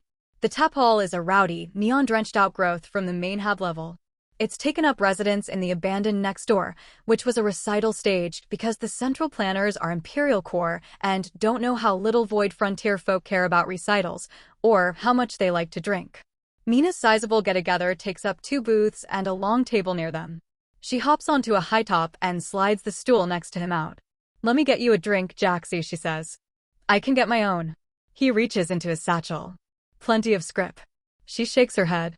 I haven't bought a guy a drink in cycles and cycles. Let me indulge, yeah. He chuckles. Okay, get me a. But she's already scurrying to the bar. He watches her sublimate into the crowd, popping up again by the steins. She grabs 2, and they look comically big in her hands as she shuttles them over to the taps. She makes small talk with the tap attendant and fishes into her bag for scrip. So you're the Ajax? 2 of Mina's friends are watching him. The speaker is a lithe, jet-haired woman in a wrap dress. Her tail wags. It's so interesting to finally meet you, the other says. She twirls a platinum ringlet around her finger. The Ajax. He blinks. Has she talked about me? The 2 engineers make giggly eye contact. Yeah, Jethead says. A bit. Before he can ask what that means, Mina's back with 2 foaming drinks. You gals are being nice, right? The platinum-haired girl smirks. We're being so nice. Mina slides him one of the steins. He eyes it. It's pink. This is one of those Kovac sours. Foofy and fruited. He never orders these. Just whatever's cheapest. That's not my drink, he thinks about saying. But Mina is holding her glass out. Hey, pikes up. He clinks it. Pikes up. He brings the foofy drink to his lips. Fucking hell, that's delicious.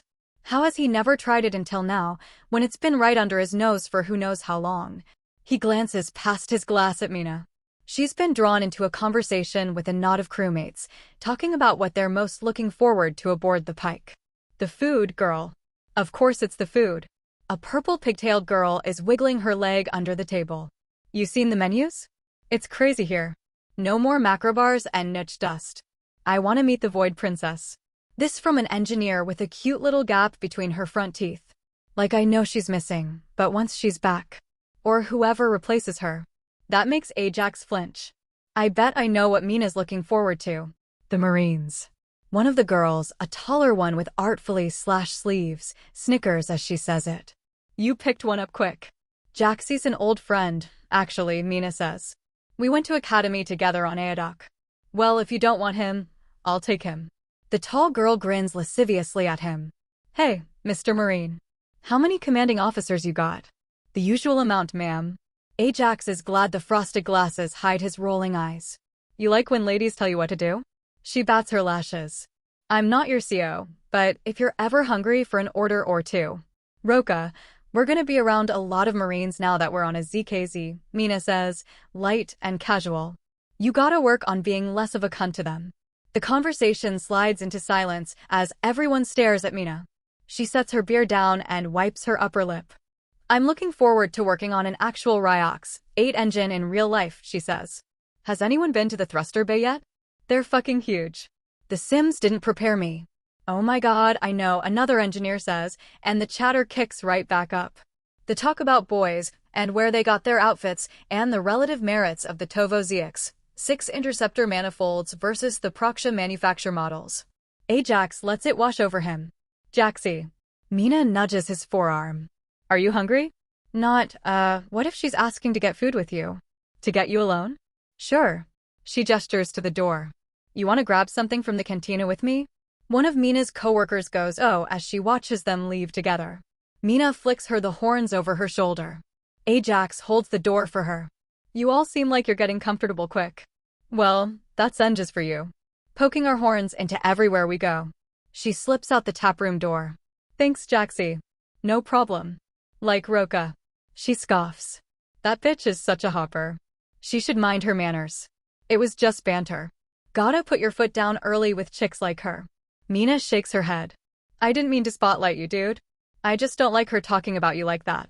Really, Ajax says. It's fine. You don't get to sergeant as a Marine without getting used to that sort of thing. What's the difference between a Marine and a gigolo? What? You have to tip a gigolo. She snorts. That's so mean. Like I said, you get used to it. They don't talk like that on the pike, though, do they? When you boys are doing so much. I guess not. Not like how it was at Academy, anyway. Things are more zipped up here. Good, she says. Maybe someone give Roka's bony ass a firm talking to. Hell, I don't know if any of them could be as firm as you were. Well, you're gonna protect me from now on, Jaxie, Mina says. It'd be pussawillow of me not to return the favor. He leads her to a nearby mess kiosk. The auto-taker gives them a jaunty mechanical trill as he plucks a menu and a meal form and passes them to her. They sit at a sheen-polished table and Mina's little tongue sticks out as she goes down the checklist, putting dinner together. How are the Tulatila fritters? She asks. Flat and greasy, he says. Perfect. Oh, lovely. She checks the box for them. He surreptitiously looks to see if she's ordered for him again, and does his heart flutter a little at the idea, but she passes him the pen, and he marks his traditional hyuka wrap down. He feeds the auto-taker their order. It trills again as it transfers the checklist to the quarter cooks. I've been busting my butt to get onto a ZKZ, she says. The pike was the dream, but it was a competition too, you know? Those girls back there, we're friends now. But back at the Aodak apprenticeships, we were practically slitting each other's throats. The academy, when we graduated, we were basically just told stand up, shut up, go where we tell you. He drums his fingers on the table. I guess I got lucky. No way. You were, like, what? 94th percentile. She giggles. Can't fool me with the Oshucks. You worked as hard as me. Harder, even. You were kinda inspirational to me, you know. He raises his brows. For real. Really truly, she says. They could get so catty, the apprentices. I decided pretty early on to base my performance on your take-no-shits approach. Head down, hard work. The auto-taker clicks by with their fritters. It deposits the basket between them and rolls back into its kiosk. And now and it's so great to see you, like I didn't think I'd know anyone here. And, Mina chews a fritter. God, that is perfect. He takes his own. Right? A lot of Aodak Academy, I don't like to remember. I left that place flashing 2 pairs of 2 at it. She holds up 2 demonstrative horn gestures. But these things taste just like the mess there. Some of the only things I missed. That, and the niche juice, he says. EW. No. God. She pulls a face. That was just you. He chuckles. That's right. 'Cause nobody else took the time to refine their palate well enough. They eat their fritters. Ajax's wrap arrives, crinkling in golden foil.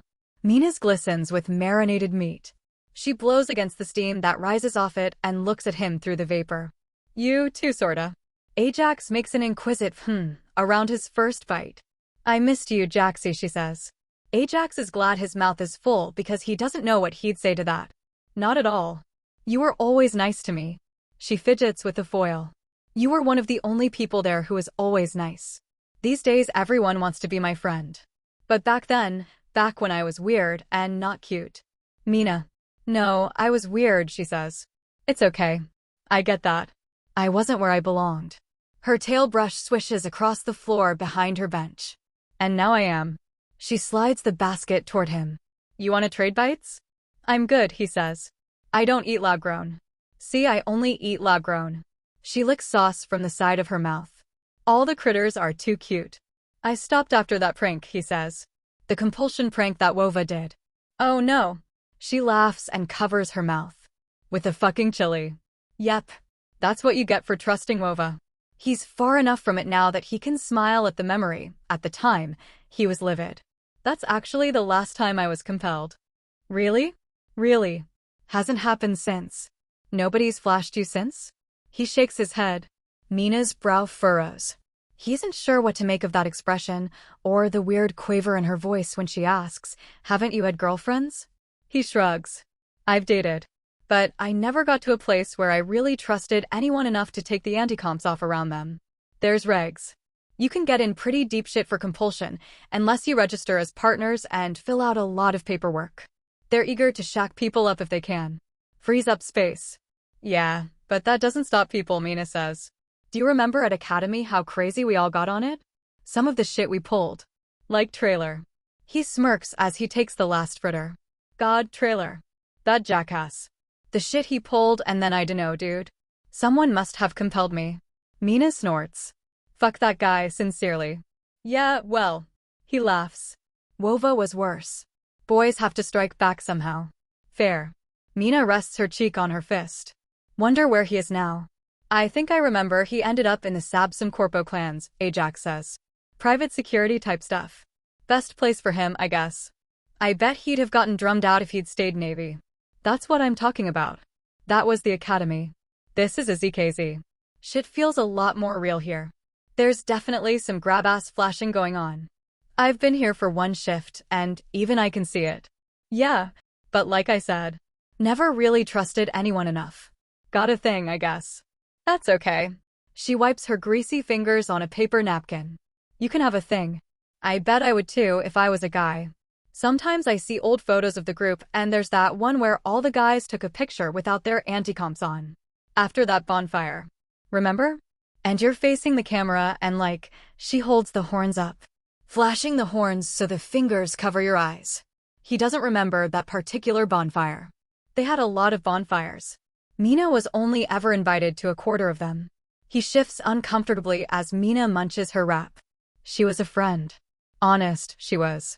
She just wasn't the first person he thought of, or the 5th, or the 50th. Their friendship barely registered to him back then. Certainly, he never realized how important it was to her. I always wondered what color your eyes were. She leans forward and he gets a squishy, freckly view down her neckline. I think I saw everyone's but yours. Do you want to? The question just slips out.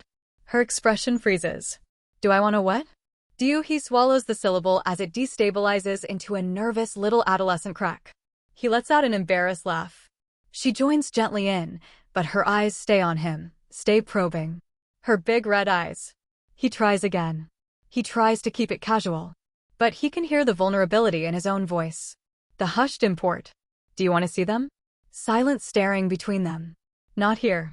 She stands up. Half of her meal is still on the table. Come on. He gets up and follows her. You know this place better than me. Her normally gregarious and clear voice lessens to a conspiratorial whisper, and now she's matching his memories of her. She was always this quiet back at the Academy. Find us a spot where we won't be disturbed, okay? You don't accompany strange girls places without your anti-comps.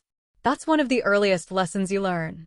You don't take your anti-comps off when you're alone with them, without help or witnesses. You certainly don't lead them into the hab-level alleyway between the greenhouse and the dispensary. What is it about this girl that is making him do this? Control, control, control. His life has been dedicated to control. He's been so careful to hand his leash only to his Navy superiors, to strict regiment and rule. Why is he suddenly so obedient to this little pink puff pastry? He leans on the narrow alley wall on the backside of the dispensary where the day shift take their chem breaks. The vent of the greenhouse is loud and rattling and humid. It's not a place for foot traffic. Here's good, he says, raising his voice over the whoosh. I mean, if we're making a whole production out of it. He laughs uncertainly. She doesn't laugh. She just smiles. And then she beckons. He kneels. Her hand slowly reaches out. It takes hold of the glasses that hide his eyes. The cool-toned world asserts its true colors to him as the anti-comps come off. He practically lives in those things. He forgets sometimes how the world really looks. Freed from his protective anti-comp amber, Ajax can finally appreciate how incredibly, vividly pink Mina is. She's as pink as a sunset or a kid's cartoon drawing of a heart. Soft and full and pink. Jax, they're so golden. She stares into his eyes. Her mouth hangs open. He watches the way her full lips stick briefly at the edges as they part. They're like coins. He nods. My parents used to call me Goldie. Her pupils dart across his face, down to his mouth while he talks, back to his eyes. They're really nice, Ajax. She smiles. Thank you for trusting me. Her lips are so dark and pillowy. Like ripe plums. You don't know her. Not really. Not how she knows him, certainly. Not well enough to trust her this much. That fact should be telling him to stand up and leave. Instead, it makes the gallop of his heart pound even harder against his sternum. It's strangely difficult to breathe. He wants to trust her more. Do you want to, inhale? Exhale. Do you want to compel me? Her eyes widen. Just to do whatever, he says. Just one little flash, right? You'd like me to? Sure. He tries to dial his tone back into casual. It's been so long, I barely remember how it feels. I'm curious.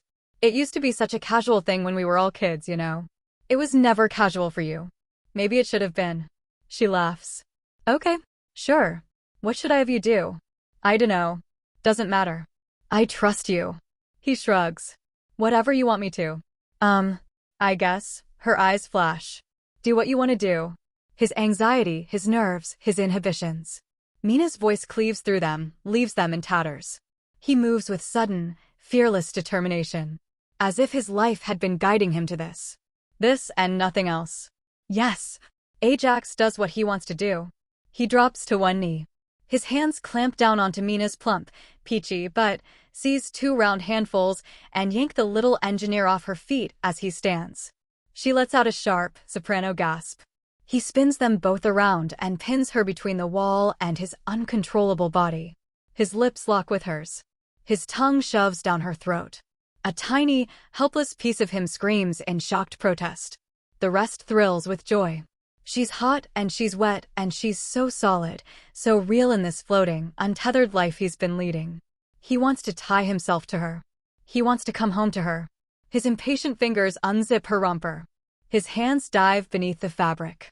A stunned, shallow exhale of breath from her lungs. Jaxie, she manages, and her breath smells like ice berries, and now he's kissing her again, his tongue exploring and probing further. And further. Her luscious curves engulf his fingers as he squeezes her closer. Voluptuous and full and perfect. He wants to cry out, it's so good. She's so small but she's so full. The cuddly squish of her little belly, her wide, generous hips, her sweet-scented sweat mixing with the shampoo from her shower. Her tits. Her glorious, round, heavy tits. They're flattening up against his chest. The breath is knocked from his lungs. His grip sinks into the plump undersides of her thighs and he lifts her higher, tugs her pelvis against his. His cock is so hard he's in danger of passing out. And she's wet. He feels it, feels the silky, yielding heat under her unzipped romper and her cute little boy shorts. Mina is wet for him.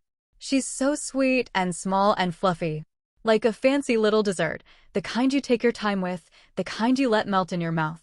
But he doesn't want to take his time. He wants to swallow her whole. Jaxie. Her voice is trembling and breathy. Jaxie. She is the most beautiful woman he's ever seen. He kisses her neck, her jaw, her cute round nose. Do what you want to do. He knows what he wants to do. He wants to see how much this sturdy little engineer can take before she breaks. He wants to open her thick thighs and watch her full, fertile body jiggle while he rearranges her insides. He wants to make her scream his name. He wants to see her beautiful red eyes roll into her head as she loses her mind beneath him. He wants to shove his cock between those bouncy tits and paint her adorable freckly face white with his cum. He wants to. Jaxie. Flash. Put me down, she gasps. His horrified frontal cortex slams back into the driver's seat. He drops her like she's scalded him. Oh shit. He puts his hands over his face. They smell like her skin. They smell like her sweat. Shit shit shit. Mean. I'm sore. No. Jaxie. Hey. She grabs his hand and tugs him into a crotch. I'm sorry. I wasn't careful. That was. I fucked up. You couldn't do anything. His face is burning. There's a humiliated pressure behind his eyes. His first compulsion in how long, and he's ruined everything. This friendship he'd only just rediscovered and whatever it may have turned into. Could you just flash me again and make me forget I did that? She laughs. No, dude. Hey, sit with me. On the floor. Sure. She sits cross-legged on the ground. He joins her. I'd never do that to you on my own, he says. She clears her throat. Never, like, never? Or, her horns are out, he sees. Out all the way. They're curly like a sheep's. His heart shuts down briefly and reboots. I mean, he forces himself to take a breath. I wouldn't do that without you saying it was okay. What if, let's reset. Okay. Mina takes a deep breath. Ajax joins her. I'm not gonna flash the memory out, she says. Because that'd be fucked up. But we can pretend like I did. He nods. Let's pretend that you and me are just looking at each other. Just looking and talking, and neither of us has made the first move yet. Her hand creeps into his. But we can both tell there's something here. His thumb bends upward and rubs her pinky. I'd like that. I'm gonna take you on a date or two, she says. And we'll get a few drinks. And we'll catch up a little more. And we'll figure out what exactly this is. She leans into his shoulder. The ice-berry smell of her breath. Because I think it might be good, Jax, she murmurs into his ear. Yeah. He wraps his thumb and forefinger around her wrist. It might be really, really good. She grins and bites her lip. He wants to bite it too. Let's meet up again tomorrow, then, she says. Same place. But just us this time. Are you free? Sure, he says. He'll make himself free. He'll be free tomorrow. But he isn't sure he'll be free after. He isn't sure he wants to be. Their fourth date is on the agro level. Tea among the hydroponic hedge mazes and riotous blooms. He asks her about her family back on Aodak, her funny sister who'd visit sometimes. Her wife is some kind of big deal recording industry exec, she says. They dropped a bundle on zygomatic encoding, and now they're on their second litter. What about your brother? How's he? They fired him from the dry dock, and he had a breakdown, she says. He's in a Riad station on Torwick. Oh. Shit. Yeah. She sips her web leaf tea. Knew he should have enlisted. He was always too independent for the private freighters. They want a guy with loose anticomps and tight pants. Another hug when they depart. This one lingers. She takes a deep breath against his chest. Her tail wags. I'm taking you to Revelry this 9-day, she says. I might have plans. He tries to keep the grin out of his voice. This is a little ritual they started on date 2, where he pretends like he isn't gradually reorganizing his life around her. You do, she says. You're going to Revelry. Her tail wraps around his and squeezes it. Wear that red uniform again, okay? You like that one? Her eyes gleam as they walk to the lift together, past the puttering agrodroids and their geometric furrows. I'm obsessed with it. A drink, Sergeant? Revelry slim. Dancerly waiter tarries by their table. I've got a mushroom liquor in from Agro that'd put a kink in your tail. Ajax is about to reply when Mina cuts him off. None for us, thanks. He frowns as the waiter bows and moves on. Normally, he doesn't mind when Mina makes the choices for him on these things. He's grown to trust her understanding of his tastes. This feels different. I was thinking of having a drink. I know. Forgive me. Mina touches his hand. But stay sober for me tonight, okay? All the way sober. His lips purse. Why? Because I'm going to ask you a question after dinner, she says. And I want to know you're sure of your answer. He loves the acroot here. Usually, it's his favorite curry on the pike. But a queer anxiety is dulling his tongue tonight. He barely tastes it. Mina is acting off. She keeps glancing his way and giving him this uncertain little half-smile. He's mopping up the last of the verdant dregs in his bowl when she tips her chair back. A forward lean as she stands, and she whispers in his ear, "Come to the bathroom with me." She must read the consternation off his face or his tightening knuckles. We'll be quick. I just need to tell you something in private. He's in tactical mode as he departs the table with her, scanning the dark oak dining room for anyone who might be looking askance their way. Nobody does. He steps past Mina into Revelry's spotless tiled bathroom. Her tail snakes around the lock and engages it. Before I ask you anything. She turns slowly from the frosted glass door. I owe you the truth about something, Jaxie. He blinks. The truth? Yes. The truth. She takes a deep breath. I was assigned to a different CKZ. You were? Which? The pyroelectric. Pyroelectric? Ajax whistles. That's half a counter spin around the Empire. That's so far. They were down to sweep you that far. She nods. There was no more room aboard the Pike, cutbacks on the junior crew thanks to the princess disappearing. A mentor pulled a string or two, and I landed a specialist position on the pyre. A specialist? Right out of apprenticeship? Shit, mean. Why didn't you take it? Because, Jaxie, Mina says. The pyre wasn't the plan. The Pike was. The Pike's been the plan for decacycles. A strange, zero-grav feeling is lodging in Ajax's stomach. He sits on the toilet's closed lid. So you know what I did? Mina says. Her voice is low and quiet and urgent. The voice he remembers she used to have. What? I did everything I could. To get assigned here, Mina says. I called in favors. I begged my teachers. Begged them for a recommend. I went down the whole outbound Pike roster and I dug into all of them. And I found out one of the girls who'd been earmarked had a pure Q habit, and I anonymously reported her. And that pried a new spot open on the Pike, as a junior, not a specialist, but that was okay. And then I destroyed the girls who tried to get in front of me. I did whatever I could. I threatened, I bribed.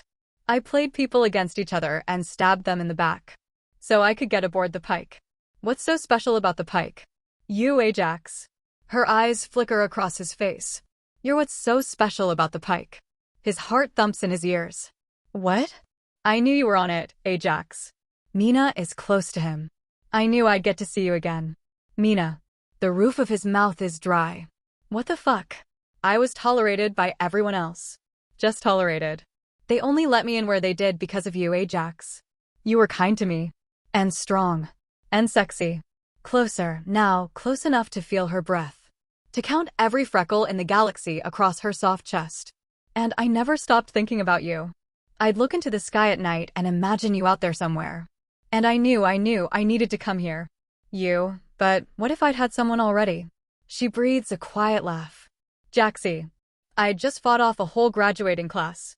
I wasn't about to let some hanger-side hussy get in my way. Engineering wasn't all I learned at apprenticeship. Wasn't even the most important thing. Not really. What I learned is that I have to be greedy. Her hand lands on his chest. What I learned is when Mouse Mina really wants something, she's good at getting it. I'd have found a way to take you from whoever I needed to. When was the last time Mina blinked in this conversation? He's not sure, suddenly. And then I came here. And you hadn't given yourself to anyone. And I couldn't fucking believe it. Her fingers tighten on his uniform's lapel. This treasure. You haven't given it away yet. I've had girlfriends. His heart hammers against her palm. I've dated. I'm not talking about girlfriends. Or dating. I'm talking about you. All of you. Her hand travels up. It wraps gently around his anticomps.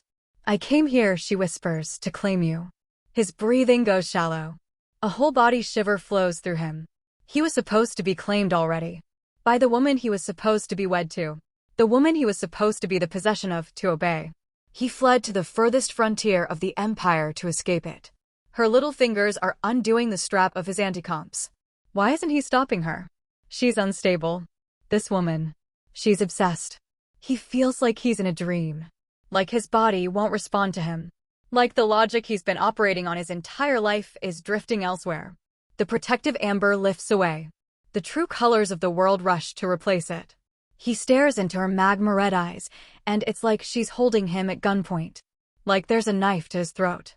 She could flash him now. Flash him and take everything from him. His body, his future, his life. They're all in Mina's hands. And he's afraid. He's more afraid than he's ever been. His pulse is racing.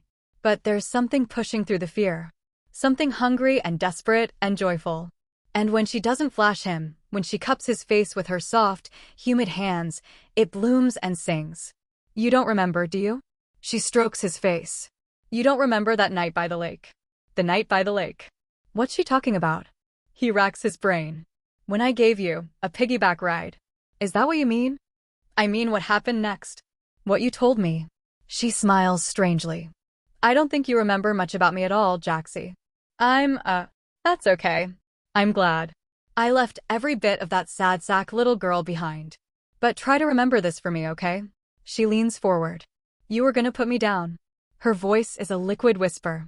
And I said please don't. Please, Jaxie. And you looked at me. The way you're looking at me right now. And you ran off into the woods with me. And you carried me to the lakeside. Near the shitty little pier nobody used. Breath on his cheek. The skinny little teenage girl on his back laughing in his ear, higher and prettier than he'd ever heard her laugh. The twigs cracking under his feet. The receding smell of wood smoke. It was the night you told me your secret, Mina says. Wait, I'm slipping. Mina giggled. Jaxie. Wait. Put me down. I'm gonna fall on my butt. Ajax slid to a halt on the silted leaves. They'd fled the sounds of music and conversation and the crackling of the bonfire. Now all he could hear was the lapping of the lakeside and the billow of his own breath. He let Mouse Mina off his back. Don't call her that. She doesn't deserve that, and squatted on the ground, looking out at the lake. No clouds that night. It was a cauldron of stars. He looked into their depths, at the firmament reflected within, and thrilled inside, at the thought he'd be up there someday. Someday soon. Nero shouldn't have been giving you shit. Mina's voice was back to its mumbled bashfulness. He was being such a cock. A cock. Ajax grinned as he sat on the bank. Look at Mina. You got a navy mouth on you already. Well, the cock sleeve fits. She crossed her arms. He chuckled. Mina's funny, he thought. Why doesn't she talk more? He is a cock, he said. But whatever. I don't care about his cock opinions. Man's just an Imperial Corps burnout, jealous I threw away what he couldn't even get. I think you're really brave, Jaxie. Leaving home like that. I think it's really cool. Mean. He gestured her over, a wavering come hither to the water's edge. Can you keep a secret? Uh-huh. She sat next to him. So slight that the wind off the lake might pluck her up and blow her away. It wasn't the marriage that was the problem, he said. I didn't give a fuck. It wasn't belonging to someone else. I'd have let that happen. It wasn't. He shook his head. I grew up in the Corps. And I pretend otherwise, but I want that. I want it. I want to be obedient. I'd be someone's fucking house husband. I would. But who it was? I mean, who is she? Some bitch I didn't even shouldn't talk called her that. He burped. I'm drunk. That's okay. I want someone who has a use for me. Not for their business that involves me. Some Imperial Corps magnate who's gonna use me as fucking collateral. She stared at him. The distant fire's gleam caught in her eyes.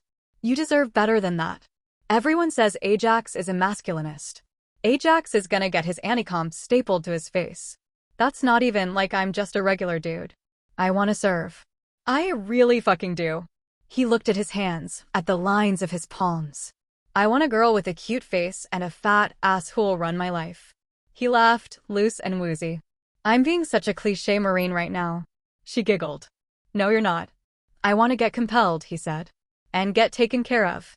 And give someone my kids. And all that shit. I just want to know they want me because I'm me. I'm fucking cool. I'm strong and I look good and I want to be owned. I do.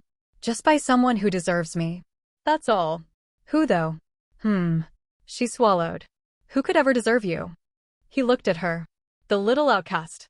Always heads down with her. But her hair. It was nice. Fluffy like a sheep's. He blinked. Your horns.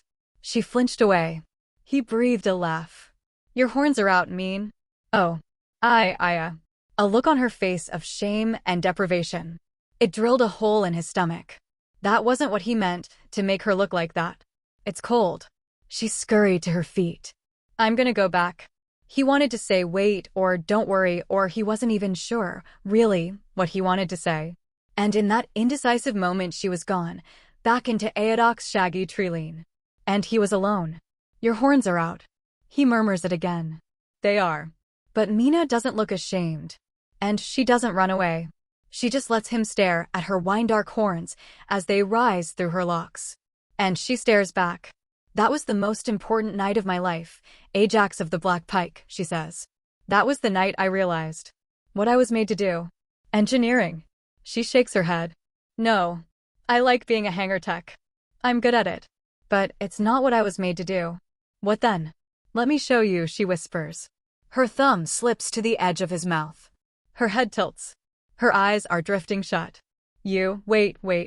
Ajax reaches into the confused, aroused mess the night has made of his brain and fishes something back out. Did you get a fat ass because that's what I said I wanted? I got a fat ass because I love bread and I do a lot of lunges. Her laugh is a quiet music box melody. Do you like it? He nods. Then touch it, she says. And kiss me. He does. His hands sink into the softness of her body. His lips meet hers. He tastes her sugar fruit lip gloss. He feels her fingers creep up his chest. They end up just below his jaw, wrapped light around his throat. His heart gallops. When his tongue recedes, her grip's pressure increases. Gentle but uncompromising. She is not finished with his kiss. He leans back in. Her weight shifts, she's climbing into his lap. Her little red romper, she lives in rompers when she's not in coveralls he's found, is riding up her thighs. She's so short, but her ass is so substantial beneath his palms. His thumbs hitch into her belt loops. Her touch slides around his neck, from throat to nape. Her fingers lace into his hair. A brief, firm tug and his head is tilted high. His jugular exposed to the little predator in his arms. She nuzzles his neck. The light poke of her fangs. His entire body tingles. I wasn't good enough for you then. And now I am. Everything I've done was to be good enough. So that when I ask you, you'll say yes. She pulls his head gently forward again, until they're nose to nose. Ask me what? Will you let me compel you, Ajax? What? He licks his lips. Her taste is still on them. What are you gonna do? I'm going to take you to the conjugal hab, she says. And I'm going to fuck you. The love lockers? This late, they're gonna be full. I reserved one this morning. A room for two. She is so small and yet somehow her shadow looms over him. Over all of him, over his future. Her horns are high and dark. Let me compel you, Jax. Say yes. Her eyes bulge. Give yourself to me. Let me prove I deserve you. Yes. Yes, he says. Flash. The gods of the firmament have a voice and a pair of plum-colored lips. Stand up, Marine. Never could Ajax have conceived of such fluffy infatuation paired with such unyielding domination. It's like he's collided face first with the world's biggest pillow. The sheer force of Mina's compulsion on him. The covetousness. He feels it close around him. Feels his body engulfed in the immobilizing comfort of it. Like she's closed that warm, soft hand over him and he's held tight inside her fist. He lays his head against it and lets her carry him. And he knows he's done something irreversible. He's trapped. You're trapped if you want to leave, Ajax. And you don't. Face it. Big, strong, silent Ajax. You've waited your whole life for someone to do this to you. She holds his anti-comps out. Another staggering flash edits his brain. Put these back on and follow me, she says, and he might as well try to stop his own heart as to stop the hand that takes the anti-comps and slots them back over his face. He straps his anti-compel goggles on and follows the curvaceous little engineer, with an inevitability to his footfalls like lead, like destiny. There is no path to take but the one that brings him to her. He follows her out of the bathroom. The evening has taken shape, the conjugal habs are getting active. Mina leads Ajax down a deceptively sterile hallway, past giddy couples on their way to and from the rooms reserved for those crewmates who are looking for a fun night with someone they haven't registered themselves with. The Pike frowns somewhat at this behavior, urges the grounding and space-saving practice of registered cohabitation. But there's a recognition that aboard a co-ed ZKZ, marooned in deep space, there'd be couples pairing off in the dead-end corridors without the C-habs. Mina practically drags him into their reserved room, a little two-person berth lit in rich magenta, with a freshly laundered nest bed and a tidy, minimalist cabinet full of tools and toys that she ignores. She hits the button on the door behind them. The hum of the engines cuts off as the sound-dampening field switches on. She stands in the middle of the room. Take your anti-comps off, Jaxie. He slips them from his face and tosses them into the corner. Mina spreads her arms. Her eyes flash. Tackle me into bed and tear my clothes off. He lunges. He lifts the little engineer off her feet and pounces them into the springy bed behind her. Her breath comes in fast gasping stabs as he tugs the clasps and zippers off her cute little outfit. Her breasts bounce free. Her nipples are tight and dark. She kicks at him with gleefully ineffective for resistance. He catches one ankle and then the other and tugs her romper down her stubby legs. He's eye to belly button with her stomach. She's shaved herself smooth as a statuette. Her outer lips are plump and blushing, hiding her vulva, like it's too bashful to introduce itself. Her fingers sink little erotic grooves in them as she spreads herself open. He gazes into the blooming orchid she uncovers. His cock is painfully hard. He needs this pressure eased. He needs to quench himself inside this exquisite woman. Hey, eyes up, Sergeant. He drags his vision across the exquisite curves of her hips and stomach and chest. Her gaze snares him. Her eyes flash. Eat me out. Ajax takes this slow, usually. A lot of teasing and nibbling, trailing kisses. That kind of fancy shit. A lot of proven techniques. He forgets them all. He's too desperate to taste her. He buries his face between her plump thighs and devours her like a starving animal. Some girls throw their head back when he does this, or close their eyes. Not Mina. Mina is staring down at him, mouth open, eyes huge, like she's trying to memorize every minuscule moment of what he's doing. Her hamstrings flex, and he feels that iron strength he saw in the hangar. He's headlocked. She props herself up by her elbows. Her hips are so frenzied with their rodeo rider thrusts, he worries for the structural integrity of his nose. Her face is darkening, her brows knitting, her teeth gritting. All right, mean. You want to do CQC with a Marine? He seizes her elbows and tugs. She gasps as she drops onto her back. The impact travels up her back and puts an adorable bounce into her breasts. Her legs are still ratcheted tight, but Ajax knows how to grapple. He gets back up on his knees and pushes his tongue as far as it'll go. His tail wraps around her tummy and squishes into her fluffy body as he tugs her tightly to him. His cock nestles in the springy nimbus of her hair. The tight tension across her face breaks into a full-throated scream of J-Ax. And he knows without a doubt that sneaking would never have worked, not with Mina. She comes like she's been possessed. Her pillowy breasts wobble as she thrashes in his grip like a landed fish. He grins into her twitching cunt and runs his hands along her luscious body, closing his hands around her. Her face snaps to his. Flash. Freeze, Jaxie. He goes rigid and still. His fingers twitch centimeters from those beautiful freckled tits. She unfolds her thighs from around his ears. Strong, she says. You're so strong, Jaxie. Her foot reaches out and slides down the center of his chest, down to his cock.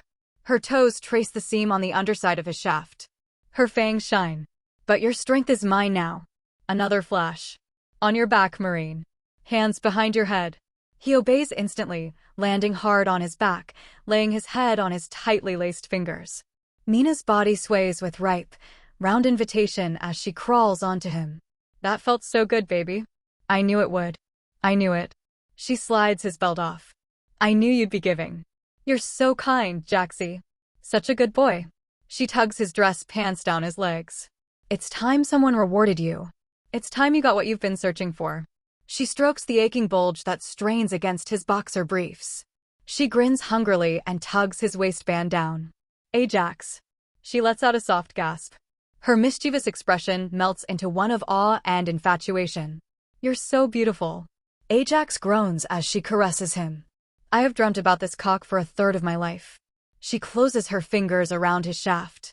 And tonight it's going inside me. A humming purr vibrates her against his chest as her hips trap his length between his stomach and the wet, pulsing heat between her legs. Her chest is rising and falling with her trembling breath. This is happening, she murmurs. Her hands rest on her cheeks. It's happening. It's real. Her hips slide forward and back. The light of the half-lit room dances across her full body. The peaks of her breasts cast shadows across her undulating torso. A desperate whimper slips through his lips. He quivers as a bead of pre-cum drips from him. Aha. Jaxie. Flash. The only place you're allowed to come tonight is in here. She touches the little curve of her stomach. His brain reconfigures itself around these instructions. His need to be inside Mina is graduating to a biological imperative. Her hand slips between her legs, down past her straddling thighs. The head of his cock is so close to her pussy that he feels her arousal dripping onto him. You feel so good when you're doing what you've been told. Don't you, Jaxie? So good, he whimpers. So fucking good. And when you're done for the day, when you're dismissed, you miss it. You miss the feeling of handing your life to someone you trust. I do. You want to give yourself to someone who knows the value of what you're giving. Who will honor it. You want to be someone's priceless possession. Their treasure. Yes. Yes, yes, yes. Please. Please. Here's what we'll do then. Her horns glint. We're going to hew to the old ways. We're going to do a rite of first claiming. His heart catches in his throat. The rite of first claiming is an ancient tradition. It's for noble women in storybooks and unions of grave import. He'd think Mina was joking, but this isn't for joking about. It's sacred. It's irreversible. If she's serious, if this is the rite, then once he comes inside her, you'll belong to me, Ajax. Her round red eyes bore unblinking into his. Her palm lingers on the head of his cock, then slides along his shaft. Her tail wraps around the base, pumping the other way. Her hips sway and rub him against her soft, glistening labia. I'm gonna claim you. And this will be the first night of your new life. Her tongue extends. She licks his face from chin to forehead. He feels her shudder. Your life as my property, Ajax. She's unhinged. She's obsessed with him.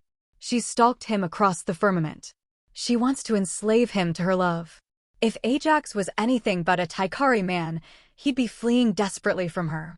But he is what he is. And it's not just fear his heart is pounding with. We can't, he whispers. We're just lowborns. I'm nobody. I'm disowned. There's no one to give me away. She shakes her head. You took your freedom from your family. You took it across the firmament. It's yours. You can give it away. She traces the roots of his horns. So brave. So heavy. I'll carry it now. Give it to me, Ajax of the Black Pike. Let yourself go. Yes, he breathes. Okay. Yes. Slow down, Sergeant. I need you to be sure. The pressure lightens as she lifts her hips away from him. If you want to be free, you can go. You can put your pants on and leave. I'll transfer out. I'll leave you alone. This is your last chance to tell me no.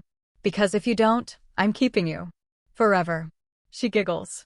Her eyes are huge and manic. No takesy-backsies, Jaxie. She sits heavily on him. The fat, cushiony globes of her ass deform against his thighs. So thick and smooth and round. He wants to cry, it feels so perfect. Think hard, okay? She whispers, and he tries for her. He really does. But his mind is devouring itself with the frenzied need to shove his cock into this little maniac, to bounce her on him, and to spend himself inside her until she overflows with him. Until she owns him. Will. She grinds on him. You give yourself. His cock is shining, coated with their intermingling desire. To me. Yes, he cries. Yes, yes, yes, Mina, yes. The tiny drill sergeant in him sneers at the pleading in his voice. But even that last bastion is silenced as Mina leans forward and gravity hangs her perfect tits inches from his chest. Her eyes are huge and misty. A tear beads in one corner. Thank you, she breathes. She bends further. Thank you, Jaxie. Her breasts are so close now, their peaks pebbled and tight, their freckles standing out on her blushing chest. He'll do anything to touch them. Anything. He watches them squish together, delirious with thirst, as she reaches forward and lays reverent hands rest on the sides of his face. Mine. Yes. I'm yours. He wails it as her hips rock atop him. I'm yours. Oh fuck. A jagged gasp from him as it blocks up, as the crest is snatched away, and his orgasm snared in the net she's draped over him. Remember the rule, Jaxie? She beams down at him as her pelvis marks slow figure eights up and down his cock. You only come inside. I surrendered. He sounds so pinched. So weak. Mina. I'm yours. Mercy. It's your claiming, she whispers. You're trading your freedom for this, baby. I'm gonna make sure you get what you're paying for. It's gotta be special. She kisses a line up his chest. Poor Ajax. So backed up. You're not gonna last that long when we get to the main event, huh? Her hair tickles his jaw. Her horns nudge his chin. That's okay. He feels the heat coloring his cheeks. That's your fault, he says. I know it is, she coos. You're about to be mine, Jaxie. My responsibility. You're not gonna worry about performing or impressing me. You're not gonna worry about anything. You're gonna be my prize. And I'll never put you aside. Her swiveling halts and then starts up again as a deep, insistent grind. And you'll do anything I want you to, right? Anything. His hands are gripping the back of his head so tightly he's going to rip his hair out. Anything. You know what I want? Her eyes flash. I want you to do what you want to do, she says. A guttural noise emerges from him. A sound of animal lust. He seizes her. He pulls her to the bed and rolls on top of her, puts his full weight on his sturdy little playmate. His hands land on her pillowy chest and squeeze, and the last dregs of the straight-laced sergeant fade away as her ample flesh spills out between his fingers, and she writhes in exultation under his touch. She lets out a luxurious moan, and his hips thrust against air, and he's finished waiting. He is ready. He stacks her up into breeding position, thighs opened wide, hips pointed skyward, and she barely has time to take a fortifying breath before he slams his cock inside her, to the hilt. "Oh my fucking God," she screams. Her hands scrabble for him. He catches them and pins her to the bed and doesn't ease either of them in, doesn't take his time, doesn't think.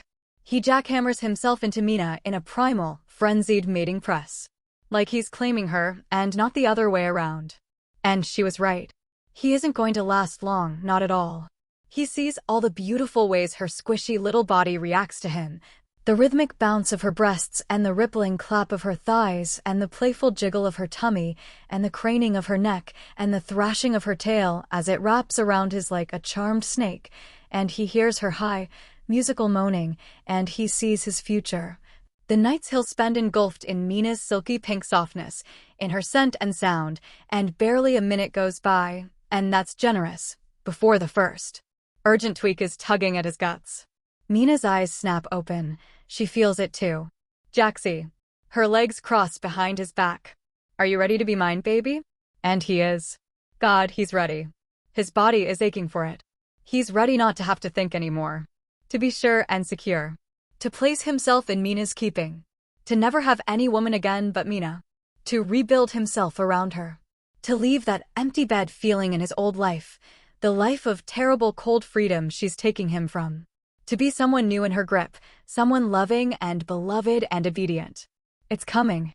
He feels it. He's going to lose himself to her. Hectocycles trying to avoid it. Trying to keep his freedom. The caution, the effort, the loneliness, the heartbreaking decisions. It's all going to go away. It's going to flood Mina's insides, and she's going to keep it. His pulse is hammering in his ears. His lungs are filling with their last breaths of free air. He's trembling, he realizes. It's so vast and close and here at last, and despite how much he wants it, he's faltering. He's afraid. Big bad Sergeant Ajax is shaking like a leaf. "Should, Jaxie." "It's okay." Mina's fingers interlace with his. "Don't be scared. I'll take care of you." Her tail wraps around the back of his neck and tugs his face back into her breasts, smothering him in plump, freckled comfort. She caresses the back of his head. "Come in me, baby. It's time. Let go." A puffy, plum-colored nipple brushes against his lips. He takes it into his mouth and sucks and feels her eager shiver. The immense feeling in his chest is bursting free. Love and need and fear. The terror at all he's about to lose, and the joy of all he's about to gain. "Give it to me. Give me everything." Her tongue scrapes along his ear. "I'm gonna be so fucking good to you. I love you." She's flexing in time with his thrusts, urging him onward, coaxing him into bondage in her arms. And the fear is gone, banished by the warmth of her body as she folds him against her. The sucking urge is back in the pit of his stomach. His every fiber's desperation to belong to her. "Compel me." He looks up at her freckled face. "Please." She pulls him by the hair up from the shelter of her breasts. Her eyes flash. "Come, lover." His body obeys its new mistress. He pours himself into her. He closes her collar around his neck. His worries, his fears, his anxiety, his freedom. With every bursting thrust, he pumps all of it away into his tiny pink captor and listens to her singing moan as his hips grind him further into her, further into joyful subjugation. He floods Mina to the twitching brim. She claims him. He lies on the woman he just lost everything to and pants air into his lungs, like a survivor washed ashore into a vast new unknown. Her musical sighs tingle the air by his ear. "Jaxie," she whispers. "Look." Her fingers frame her bubblegum pussy and spread it open. His cum drips down the cleft of Mina's, but you came in her. The ride is finished. She owns you. You just sold yourself for a cream pie. Not just a cream pie, his purring submission smugly insists. He sold himself to do this every night for the rest of his life. "It's done." Mina's voice is hushed and full of awe.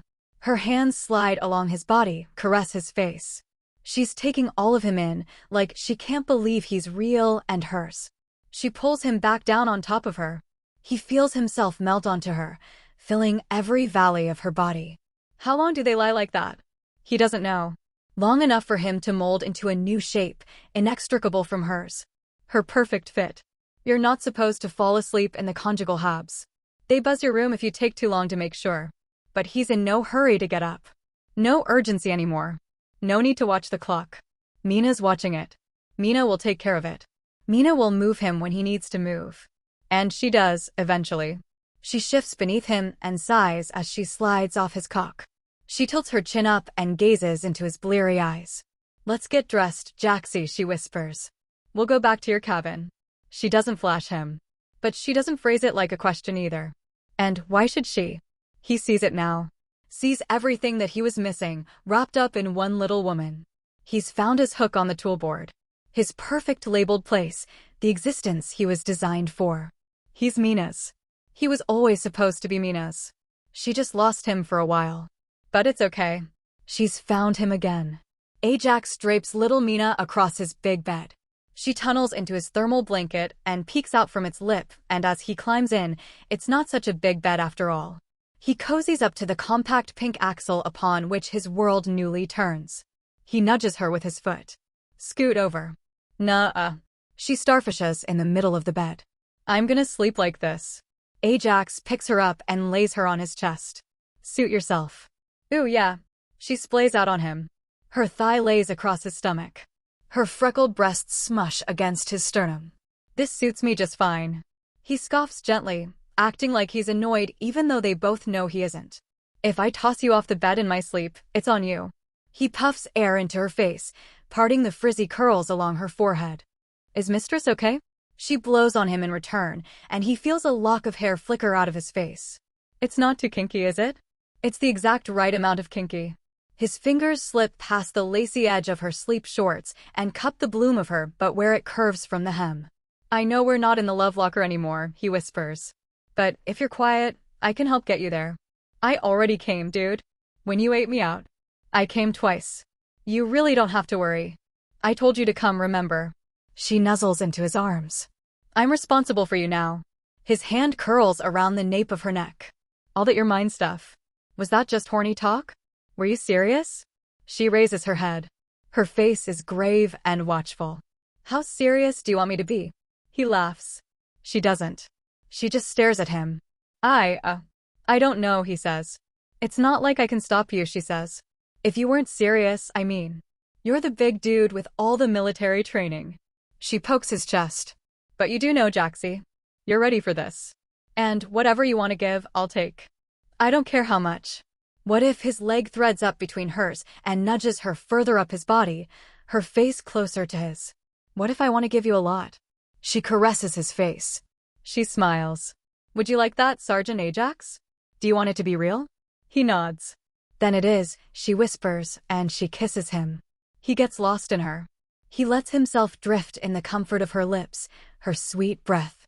"Jaxie." She sing-songs it. "I'm going to make you so fucking happy." He lays back. He closes his eyes. He feels warm and small and safe.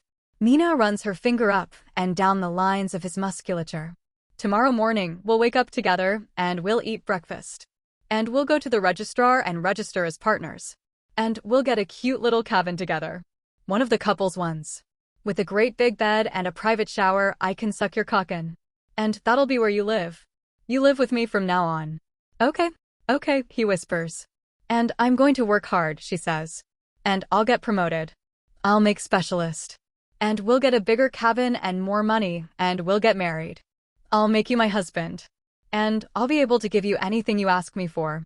She strokes his horn. "And one day, maybe in a few hectocycles, I'll book us a long trip back to Aodok, and I'll get us a breeding suite overlooking the lake.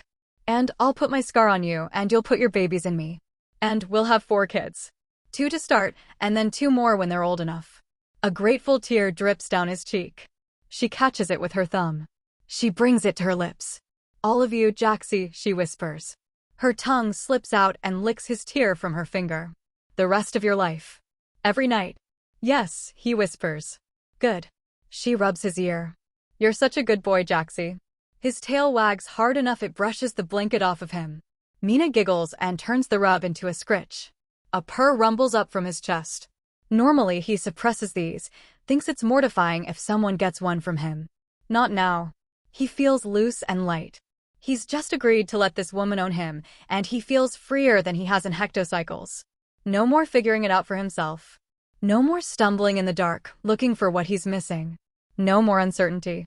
He will obey his brigadier on the clock, and Mina off the clock. And life will be uncomplicated and beautiful. You can bring any of your stuff, once our quarters are reassigned, Mina says. I don't mind. I've got, one duffel. This is such a cute room. Where'd you get that spear? Gave it to me when I made sergeant. His eyes open again and he glances at it. I'm staying a Marine, Mean. Okay. You get all the rest of me, but you don't get that. Empress first, princess next, wherever she is. But all the rest. He cups her butt. The rest is for you. I'll share you. Her sleepy laugh stirs the hairs on his chest. During active duty, anyway. Don't go falling into bed with them. He acts like he's thinking about it. She baps his hip with her tail. Her breathing slows, eventually, and thickens. He gives her shoulder a gentle jostle. Mean. MHM. I have trouble getting to sleep sometimes. Especially on nights before big days. Do you think, She props herself up. You need your mistress to take care of that? Would you? Of course I would, Jaxie. Her hands thread into his. From now on, I take care of everything. He kisses her forehead. Her smile stretches against his chest. She shifts and they're eye to eye. His gold reflected in her red. Flash. Sleep, Ajax of the Black Pike, his merciful mistress whispers. Dream about me. The world tucks Sergeant Ajax in and turns off the light. Hello, everyone. As we wrap up this video, I want to share a quick note. I have a Patreon account. If you'd like to support me and enjoy on-demand audiobooks, you can become a Patreon member. Alternatively, you can check out my Google Drive link, which has 500+ novel audiobooks available through my Ko-fi or Patreon shop. I appreciate your support.